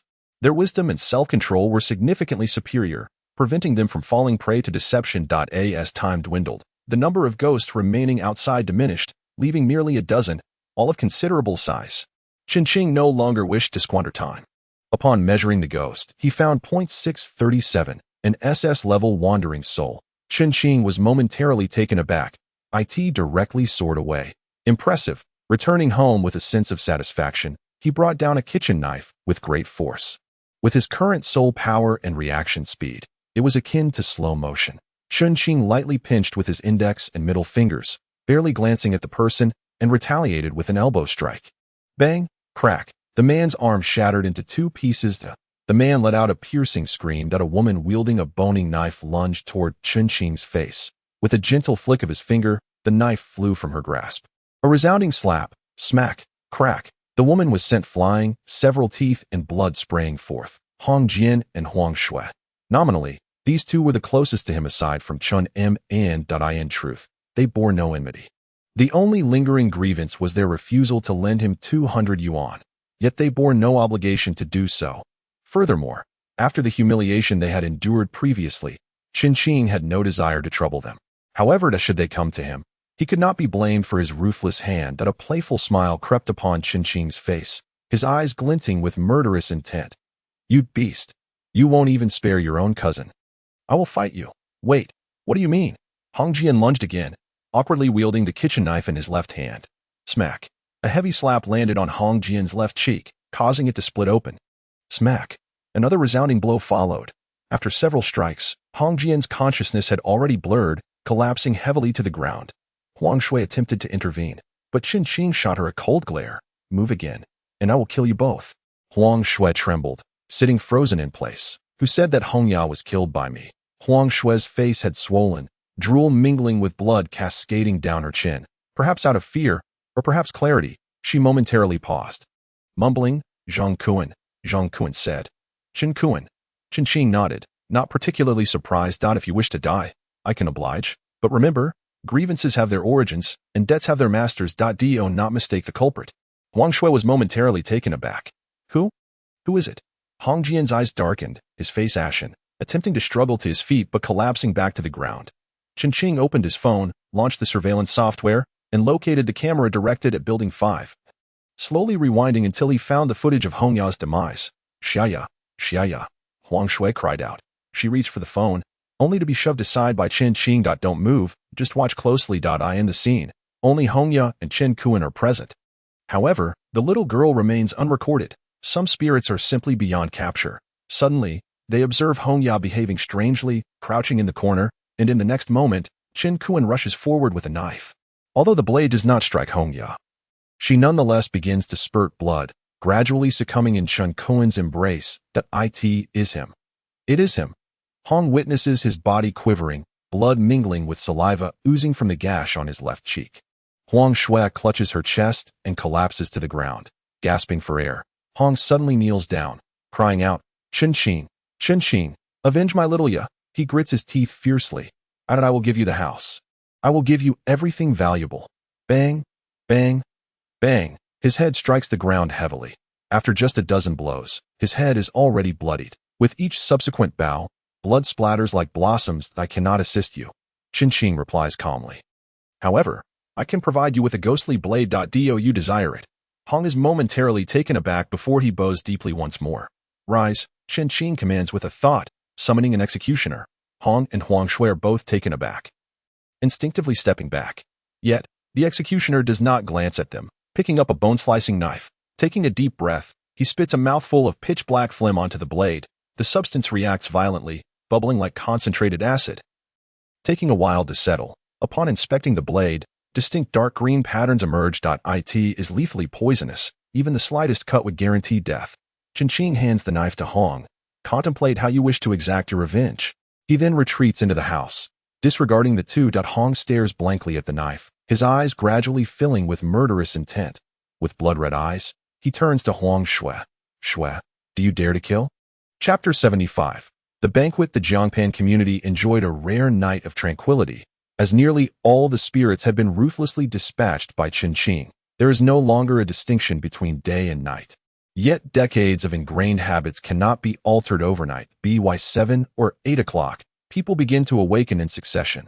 Uncle Xia skillfully starts listening to audio novels at triple speed, incomprehensible to any normal listener. The television has no signal, and Ho Gang, with dark circles under his eyes, clearly did not sleep well, having been startled awake several times during the quiet night. Li Chi prepares breakfast, and after they all eat together, Ho Gang speaks up. Chen Qing, our family truly owes you a great debt. It seems the spirits have quieted down a bit, so it would be inappropriate to impose further. Uncle, Monkey, and I share a bond of life and death. There is no need for such formality, Chen Qing replies. However, it is still somewhat inconvenient. All right, then take care. Regardless of who it is, do not open the door. Monkey, reluctant to leave, muses. It's so comfortable here. Why didn't I think of setting up a recreation room? I could just take one with me. Are you serious? The foster father exclaims, overjoyed. Soon enough, Monkey truly carries away a computer. Chen Qing's storage capacity is an impressive 150 PB, equivalent to 150,000 TB, but unfortunately, having set up a NAS, he cannot spare any part of it for him. Nevertheless, he manages to copy over 30 games, more than sufficient for several months of entertainment. Monkey's safe house possesses ghost-repelling features, ensuring that ordinary spirits cannot enter. Moreover, with the inherent strength of the monkey and the tomb guardian beast, one need not be overly concerned about safety. In the same neighborhood, Hong Jian and Huang Shui bore swollen faces, having endured a beating from Chen Qing. The two of them understood something profound and, gritting their teeth, began to arrange for Hong Ya's final rites. Essentially, it involved cremation. They believed they had summoned enough fortitude, yet when the flames consumed the body, Hong Jian collapsed on the ground, weeping inconsolably. Huang Shui even contemplated rushing into the fire, but was restrained by Ji Luo, whether it be at a funeral home or among the minority groups that practice cremation. The presence of family members is never permitted. While the body remains, one feels as though the person is still there. However, once the fire has passed, the reality of never seeing them again brings forth a heart-wrenching pain that is unbearable for any human soul. Flames rose in great plumes, with some families entirely extinguished, carelessly thrown into a heap for burning. The entire community was saturated with a peculiar scent of charred flesh, accompanied by cries echoing everywhere. A rough tally suggested that, over the course of the day, the death toll had reached 30%.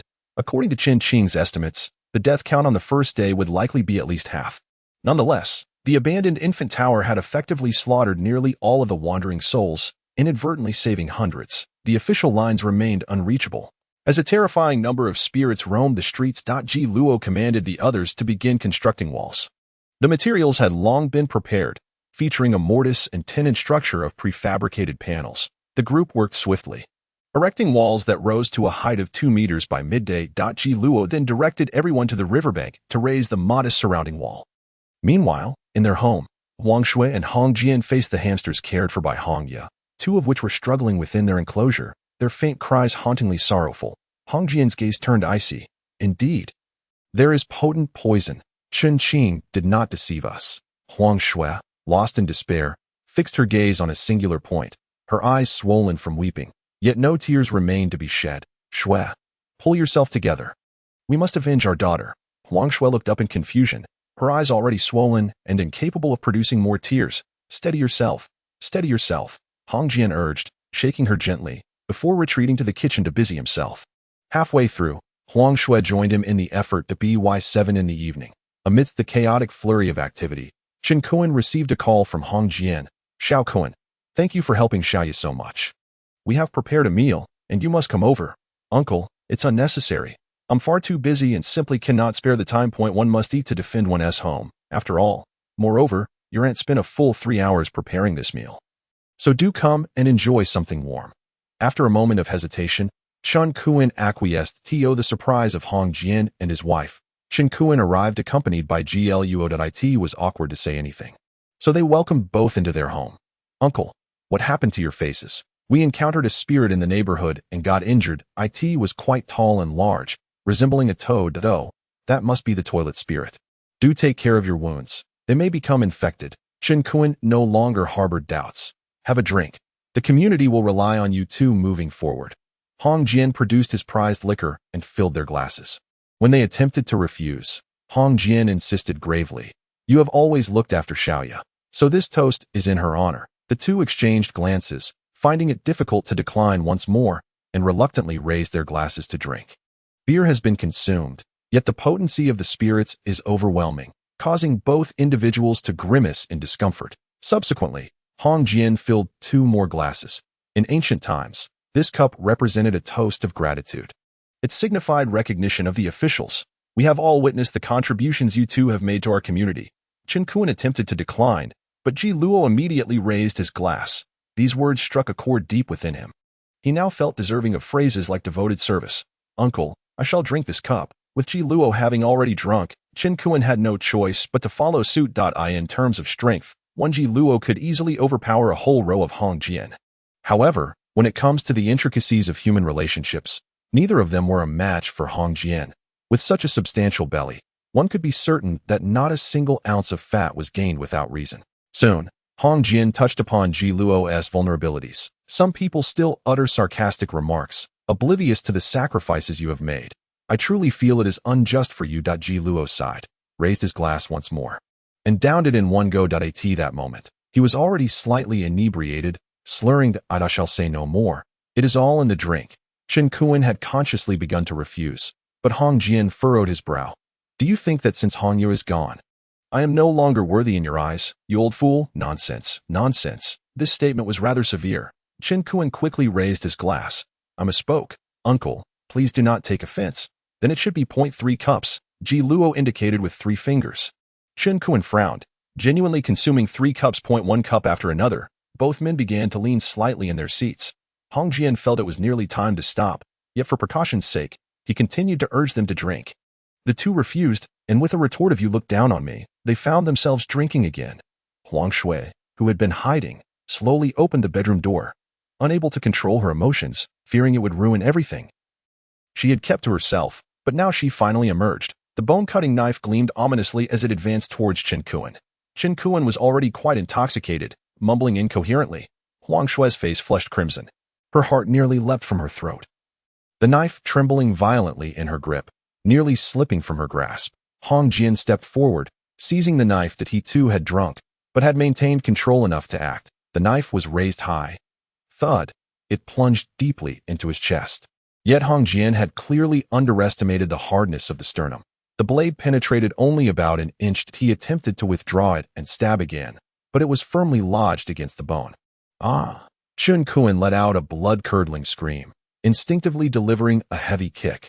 Bang! Hong Jian's body was propelled backward, crashing into a table laden with food and drink. The clatter of shattering plates and bottles resonated loudly. Luo jolted awake, shaking his head, his vision hazy as he surveyed the chaos before him. A torrent of blood gushed from Chen Kuan's chest, and he was now half-conscious. I will kill you. Huang Shui screamed, brandishing a kitchen knife and bringing it down with force. Chen Kuan dodged abruptly, delivering a powerful punch to Huang Shui's chest. Her body was sent flying against the wall, slowly crumpling to the ground. Chen Fan looked in disbelief at the knife embedded in his chest, his mind a whirlwind. Why? Have you all gone mad? An ominous thought crossed his mind, as if a ghost had possessed him. Chen Fan approached, gripping Huang Shui by the throat, slowly lifting her up. You wretched creature, have you grown tired of living? His hands gradually tightened around her, and Huang Shui's face instantly flushed crimson to her astonishment. The kitchen knife remained in her grasp, striking heavily upon Chen Fan's shoulder.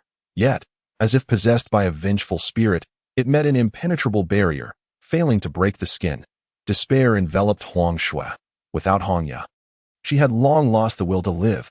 Fortunately, her deep-seated vendetta found resolution. Perhaps it was to release pent-up frustration, or perhaps to hasten her demise. She summoned her final reserves of strength, feebly striking at Chen Fan's face. Chen Fan's gaze sharpened as he seized the knife with force, bringing it down with a heavy thud. Thud. The blade sank deeply into Huang Shui's chest. Ha! Huang Shui gasped, her strength rapidly draining away.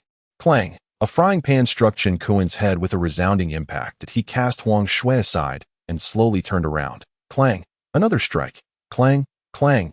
Chen Fan had ceased to question the why of it all. The frying pan descended once more, yet halted mid-air. Hong Jian's fist was gradually crushed, piece by piece. Then, Chen Fan gently took the frying pan and brought it crashing down upon Hong Jian's face. Bang! Blood splattered. The frying pan was dented significantly. Hong Jian's face was shattered. The massive figure collapsed with a thunderous crash. Huang Shui struggled, yearning to crawl towards her husband, yet every movement felt agonizingly laborious. The 2-meter distance seemed as remote as the ends of the earth. Her vision slowly faded to black. With every ounce of will, she pressed forward, finally grasping a rough, stout hand. All her strength dissipated. She clutched this hand tightly, and it, in turn, held her firmly. Neither moved again. Chapter 76. Chen Fan is on the brink of death. Jalaw, in a hazy stupor, opened his eyes wide in astonishment at the scene before him, the effects of alcohol gradually fading away. What had transpired? How the hell should I know what madness has overtaken these two brutes? Chen Fan cursed bitterly, looking down in shock. The blood on his chest was a dark, ominous hue. Something was amiss. Could it be poison? The thought struck him, and he could no longer remain still. He hurried to the warehouse and summoned 3 doctors. Quick, take a look at me. I think I may have been poisoned. Chen Fan's life was stable and comfortable. He had retrieved a steaming platter of sweet and sour ribs, a dish of twice-cooked pork, and a bucket of KFC from the demon-suppressing tower. Uncle Xia, what would you like to eat? Anything will do. While others' casualness encompassed countless preferences and aversions, Uncle Xia's nonchalance was genuine. Previously, he would eat whatever he found. Now, he would consume whatever Chen Fan provided. Halfway through the meal, Uncle Xia inquired, Chen Fan, you must tell me honestly, how much food do you have left? Chen Fan was taken aback. The old blind man had spent a lifetime as a beggar, managing with 1 meal a day, but he could not allow the 2 little ones to go hungry. From the implications of the phone call, it seemed their stay at home would not be short-lived. Chen Fan realized that to ensure Uncle Xia could live comfortably here, he needed to be transparent. Even a fraction of the supplies he possessed would be enough to reassure him. With a smile, he replied, Don't worry, Uncle Xia, you eat first. Afterward, I'll show you what I have. Uncle Xia nodded and continued his meal. Once they finished, Chen Man resumed his work on the bones. Chen Fan led Uncle Xia to the rooftop warehouse. Uncle Xia, this is the warehouse area, encompassing over 100 square meters, divided into 4 rooms. Come, this is the first one. As he spoke, he assisted Uncle Xia into the room and began to explore slowly. The moment Uncle Xia extended his hand, he touched a can, and then he felt upwards, to the left, to the right, and downwards. All were cans. You certainly have quite a stock, young man. Uncle Xia's eyes widened in astonishment. This is just the beginning. Chen Fan chuckled, remarking that what he had touched was merely less than 1% of this room's contents. As Uncle Xia continued to explore, his surprise grew. That must be several thousand. Right? Even more. Chen Fan then guided him through the other 3 rooms, allowing him to inspect each one thoroughly. Only then did Uncle Xia feel reassured. The old blind man can finally rest easy. This will suffice for the 3 of us for a lifetime. Uncle Xia murmured for a while, sighing, I owe you a great debt of gratitude in this lifetime. I could never repay it even by toiling like a beast of burden. Nonsense, Chen Fan replied with a smile. As my teacher once said, a drop of water's kindness should be repaid with 2 rivers of gratitude. Ha ha ha ha ha ha. Uncle Xia burst into hearty laughter. Ding dong. The group chat on his phone chimed. 3 to 301 yuan. Dear neighbors, I have been on a business trip and have not stocked up on food at home. I am now out of supplies. If any neighbor could lend me a little, I would be immensely grateful. Chen paused for a moment. Goodness, it's only the first day, and someone is already out of supplies. Chen watched the group chat with great interest. Perhaps everyone has begun to realize the gravity of the situation. As the old saying goes, one need not worry if they have food in hand. After a long while, there was no response. Can I buy some at 10 times the price? Finally, someone replied, we are all neighbors. There's no need to buy. I can spare you a few bags of instant noodles. Come to 2 to 502 to collect them.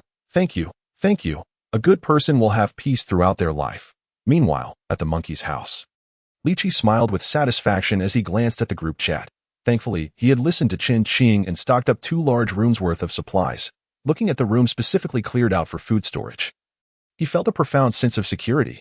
Tian, it seems your mother and I are out of options. You must repay this kindness, understand? I understand. I understand. The monkey replied while playing a game. Be serious. I'm not joking. Chen's advice to stock up is already a great favor, let alone the substantial amount of money he provided. Got it. Got it. The monkey assured, rest easy, even if you all don't say it. We are bound to follow Brother Ching for life. The specters of the community seemed to have vanished overnight. The neighborhood returned to its former tranquility, yet everyone remained indoors, creating an eerily silent atmosphere. Except for the Chen family. Chen Kuan's chest had begun to fester, dark blood seeping continuously, outlining his entire vascular system. It was as if black lines were being drawn across his body. Chen Kuan suffered from a persistent high fever, occasionally vomiting clots of blackened blood. Chen-Shi stood by the bedside, weeping uncontrollably. Ji-Luo, I beg you, please find a way to save my brother. You must take him to the hospital.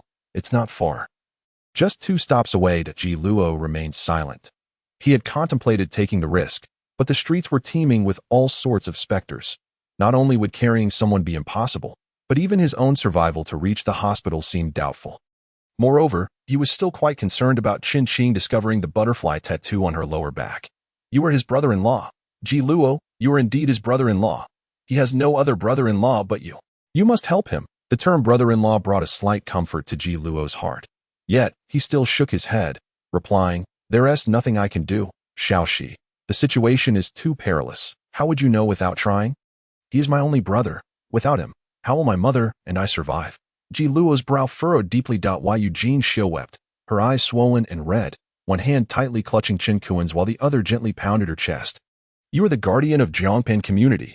You have an obligation to take him to the hospital.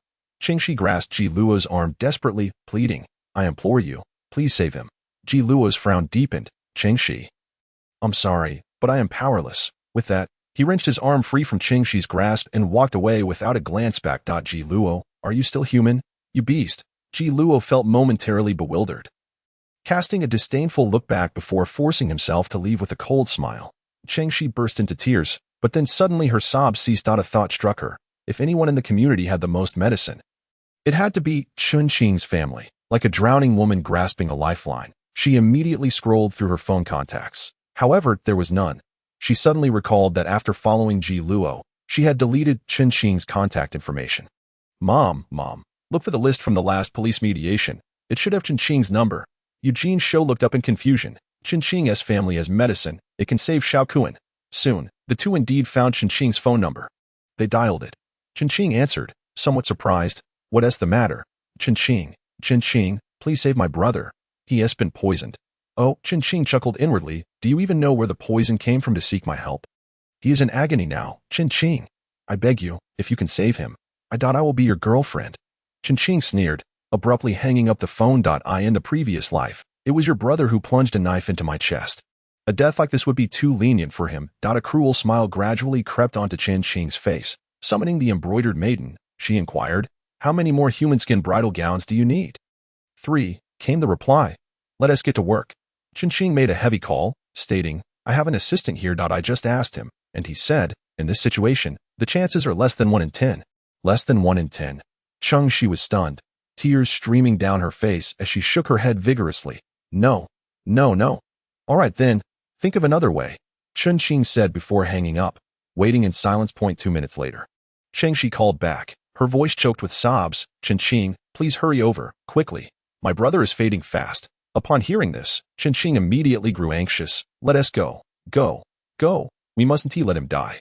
Chapter 77. To be flayed alive. Is to be flayed alive by the time Chen arrived with the doctor. Chen Kuan was on the brink of death.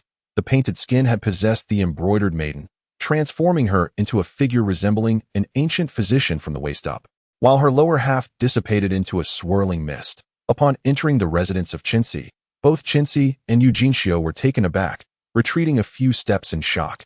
This is my ghostly pet. Known as Huatua Gue, Chen declared. Sorry for the trouble, Qinci replied sincerely. I apologize for the remarks made in the group earlier. I'm here today to collect debts. A cold smirk crossed Chen mind as he shook his head and proceeded directly to the bedroom. Upon entering the room, a wave of nausea washed over him. In his previous life, after Chen rise to prominence, Qinci had seduced him, relinquishing her purity in this very chamber under a guise of reluctance. Glancing at the unconscious Chen Kuan sprawled on the bed, he realized the unfortunate state he was in.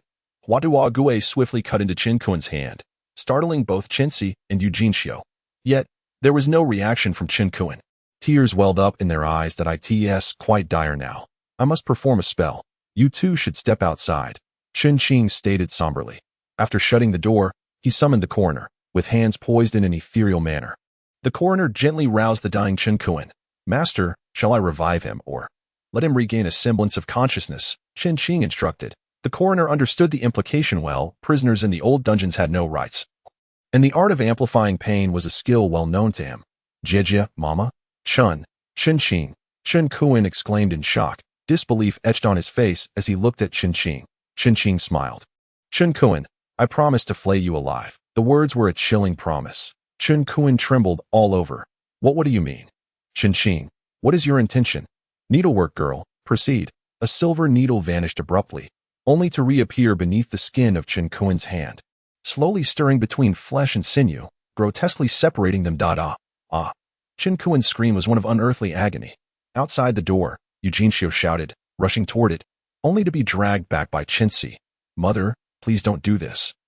It's a good thing. Eugenio paused, momentarily bewildered. Little Kuan had just lost consciousness. The fact that he can feel pain now is a positive sign. As she spoke, Qinci too was unable to hold back her tears. Inside, Chen Kuan's shrieks escalated, each one more harrowing than the last. Damn it. Eyes cries of anguish pierced the air, each scream surpassing the former in intensity. Chen Kuan fainted multiple times, only to be revived again by the coroner. At that moment, one of his hands had swollen, the flesh and skin no longer connected, the swelling revealing blood beneath. Chen, kill me, please, I beg you. In my suffering, Chen observed calmly. As the needlework girl resumed her grim task. Chen Kuan coughed up blood foam, his veins bulging in his throat, his body rigid, suddenly falling silent. The coroner shook him awake once more. Master, I fear that if we proceed again, he will be beyond saving. That would indeed be a mercy, Chen replied indifferently. The cries resumed, this time lasting an agonizing 5 minutes. Once more, he fell unconscious. Upon reviving him again, it was evident he had become a mere shell of a man, unresponsive to any stimuli. Our vendetta is settled. Chen rose, but then paused, recalling something, and sat back down. Observing the embroidering maiden swiftly stitch together a wedding gown made of human skin, she did not consciously regulate her speed. And in mere moments, the task was completed. With a singular thought, she concealed the bloody figure and, in turn, the embroidering maiden, transforming the painted skin into the visage of Chen Kuan, who lay feebly upon the bed. Chen, with an expression of utter fatigue, leaned against the wall and slowly opened the door. Morning dawned, and Eugenio rushed in immediately, exclaiming, What has happened? Chen gently shook her head, murmuring, I am sorry. I did my utmost. No, the two cried out in unison, rushing to the bedside. Chen Kuan's complexion was ashen, yet his consciousness lingered. In a hoarse whisper, he urged, Sister, please close the door. I have something to say. Morning dawn quickly shut the door.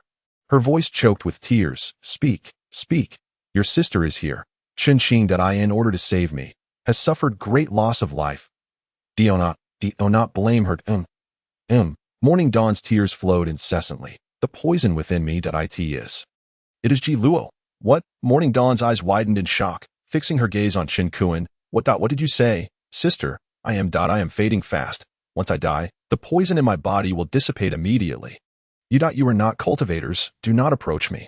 Avenge me. As he spoke, Chen Fan's head tilted, and he breathed his last. Morning Dawn, and Eugene Shio erupted into wails of anguish, with Eugene Shio pulling Morning Dawn toward the exit, exclaiming, "Your brother has said it. He is poisoned." Morning Dawn, already lost in despair, caught sight of Chen Qing resting nearby, and rushed over to embrace her. "Chen Qing, will you see my brother on his final journey?" Chen Qing appeared to struggle internally, and after a long pause, gritted her teeth and replied, "Very well." With that, she covered her mouth and nose, lifting the painted skin as she departed. Within the room, the two wept silently. While Morning Dawn, through clenched teeth, lamented, Why did he wish harm upon Xiao Kuan? Suddenly, a realization dawned upon her. Could it be that he had discovered I am no longer pure? Is this the reason he resorted to murder? Ji Luo, how cruel your heart is. No wonder he was unwilling to take Chen Kuan to the hospital. The poison he administered, how could he possibly wish to save Xiao Kuan? Morning Dawn trembled all over, fury nearly consuming her reason. She grasped her phone, only to be intercepted by Eugene Shio. What are you planning to do? Curse that beast, or confront him? Morning Dawn stood frozen, bewildered. Then what should we do? I do not know. How could I know? The two embraced tightly, their sobs intertwining. Chapter 78, The Last Will. 1,000 enemies of courting a man were an academic pursuit. Morning Dawn would at least be a postdoctoral scholar. Yet when it came to devising plans, particularly those involving murder, her intellect seemed somewhat lacking. Chen Qing held no expectations either. Thus, she went about her usual routine, eating and drinking with ease. After a moment's contemplation, she sent a message to Shi Jilang. "Shiga, are you well?" "Quite well, thanks to your advice. I have stockpiled many supplies. However, many have perished in the community, and it is truly alarming that my neighbor died yesterday. I only heard a few knocks at the door, and no matter how I called, there was no answer. Today, gathering my courage, I went to check, and the entire family was dead." Lantern Boy, Chen Qing immediately speculated and hastily remarked. "Shigu, could it be a child carrying a lantern?" He dared not look, uncertain of what it was. "If it is, when it knocks on your door for the first time and the second time, do not respond. Only when it knocks for the third time should you utter, 'All is well,' and under no circumstances allow it to knock a fourth time." Subsequently, Chen Qing recounted the matter of the Lantern Boy. Shi Jilang was taken aback, comprehending, "I shall remember this. Take care. You too, be safe." After Chen Qing had eliminated the vast majority of ghosts using the abandoned infant tower, Jiangpan community became one of the neighborhoods with the least casualties in the entire city. Yet, even so, there were still individuals who continued to perish. The atmosphere in the community remained eerily silent and oppressive. Chen Qing ascended to the rooftop, where nearly everything had awakened. Only a fraction, less than 10%, remained still. As he surveyed the area, he paused. There was an overwhelming quantity of items, to the extent that he had forgotten this particular object. 3 imperial edicts. The edicts no longer bore their original tattered appearance. They were as pristine as ever. One thought summoned forth a martial spirit. The ghostly measurement revealed 100. A promotion was possible. The spiritual catalyst for advancement was none other than the Emperor's decree. How to utilize the skin painting. Merely reciting it sufficed. Chen Qing selected one edict, feeling somewhat bashful, and pointed at the character KN. "How is this pronounced? Jean? Can? KN." He then gestured towards J. "And this one?" Satisfied, Chen Qing cleared his throat twice and slowly began. "Martial spirit, heed the decree." The martial spirit trembled with joy, dropping to its knees, its body quivering slightly. "I govern the realm with culture and quell chaos with martial prowess. The military commanders and generals are the pillars of the court and the stronghold of the nation. Thus, one must possess both literary and martial skills, rendering service without diminishing its achievements or failing to bestow upon them imperial favor. I hereby confer the title of Martial Champion, S.O. decreed." Following the instructions of the skin painting, he refrained from uttering the true name of the Martial Champion, instead substituting it with Martial Spirit. The Martial Spirit quaked as it accepted the edict.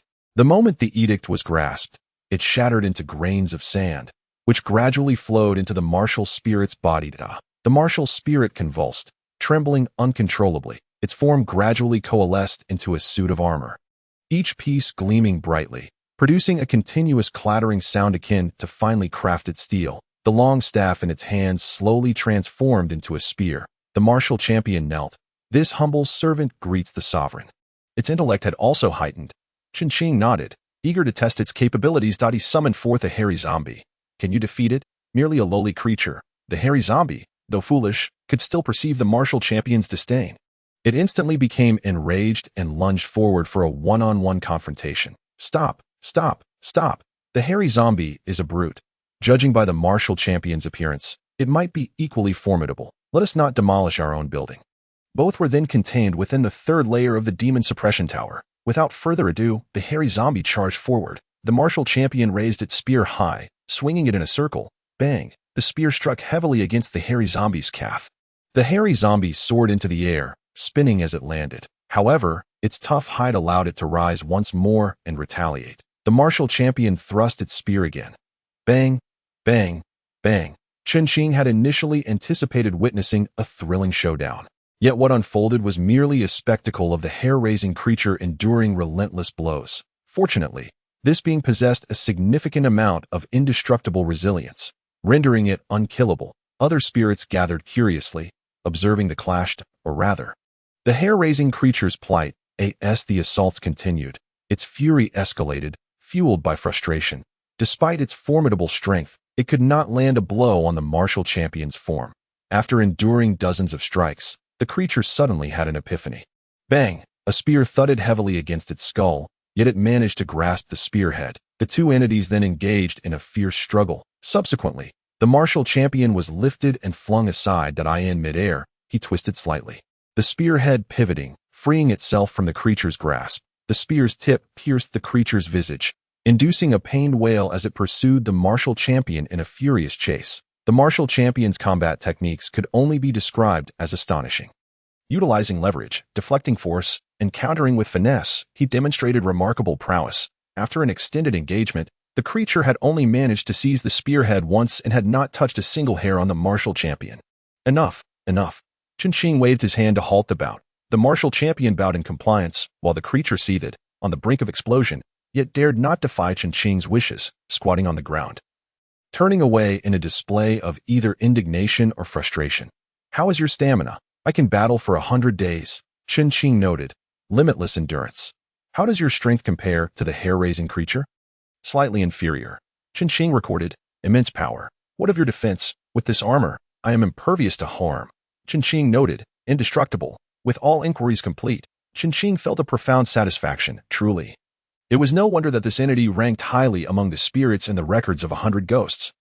Exhibiting remarkable ferocity, if it were to truly engage the hair-raising creature, what would the odds be? The martial champion lightly tossed his long spear. As it soared through the air, he brushed his hand against it, and the spear began to spin at an incredible speed. With a whip-like kick, he struck the spear's tail. Whoosh! Bang! A thunderous explosion erupted, creating a vast crater in the earth, dust and debris swirling. The long spear had penetrated deep into the ground, leaving only a fist-sized hole visible. With a swift motion, the martial champion reclaimed the spear from the earth, its tip piercing through the surface, vibrating heavily as it returned to his grasp. He proclaimed with conviction, I am a warrior who stands against thousands. What audacity! I revel in it. Essentially, this signified that he had not exerted his full power or unleashed his lethal techniques. His ghostly energy was measured at a mere 105. Yet, the imposing aura he exuded overshadowed all other spirits present. Should his ghostly energy amplify, it could very well surpass the hair-raising creature's raw might. Quite exhilarating. I proceeded to assess the ghostly pets. B-grade malevolent spirits, Jin Buhuan 790, Wuz was 691. C-grade malevolent spirits, Hua Pai 531, Luan Ting 431, Mao Jiang 378. E-grade malevolent spirits, by Gu Jing 187, Shui Hozi 143, Wu Zhuang Yuan 105. SSS grade wandering spirit, Zhong Kuei 1492. SS grade wandering spirit, Qiying Ta 640. A grade wandering spirits, Xiaohua Gunyang 100, Xiao Air Gui 100, Diaoxi Gui 100, Bing Gui 96. E grade wandering spirit, Feng Gui 16, with the substantial golden plumpness and the armless golden form. The enhancement of the spirits was rapid. The mad spirit remained uniquely weak, yet it had improved by 3, the highest proportional increase. Zhang Kuei continued to surge ahead on his path as a wandering spirit. Conversely, Hua Pai experienced the least enhancement, having remained in close protection of Chen throughout. Chen also experienced a slight headache. both the hanging ghost and the soldier ghost stood on the brink of promotion.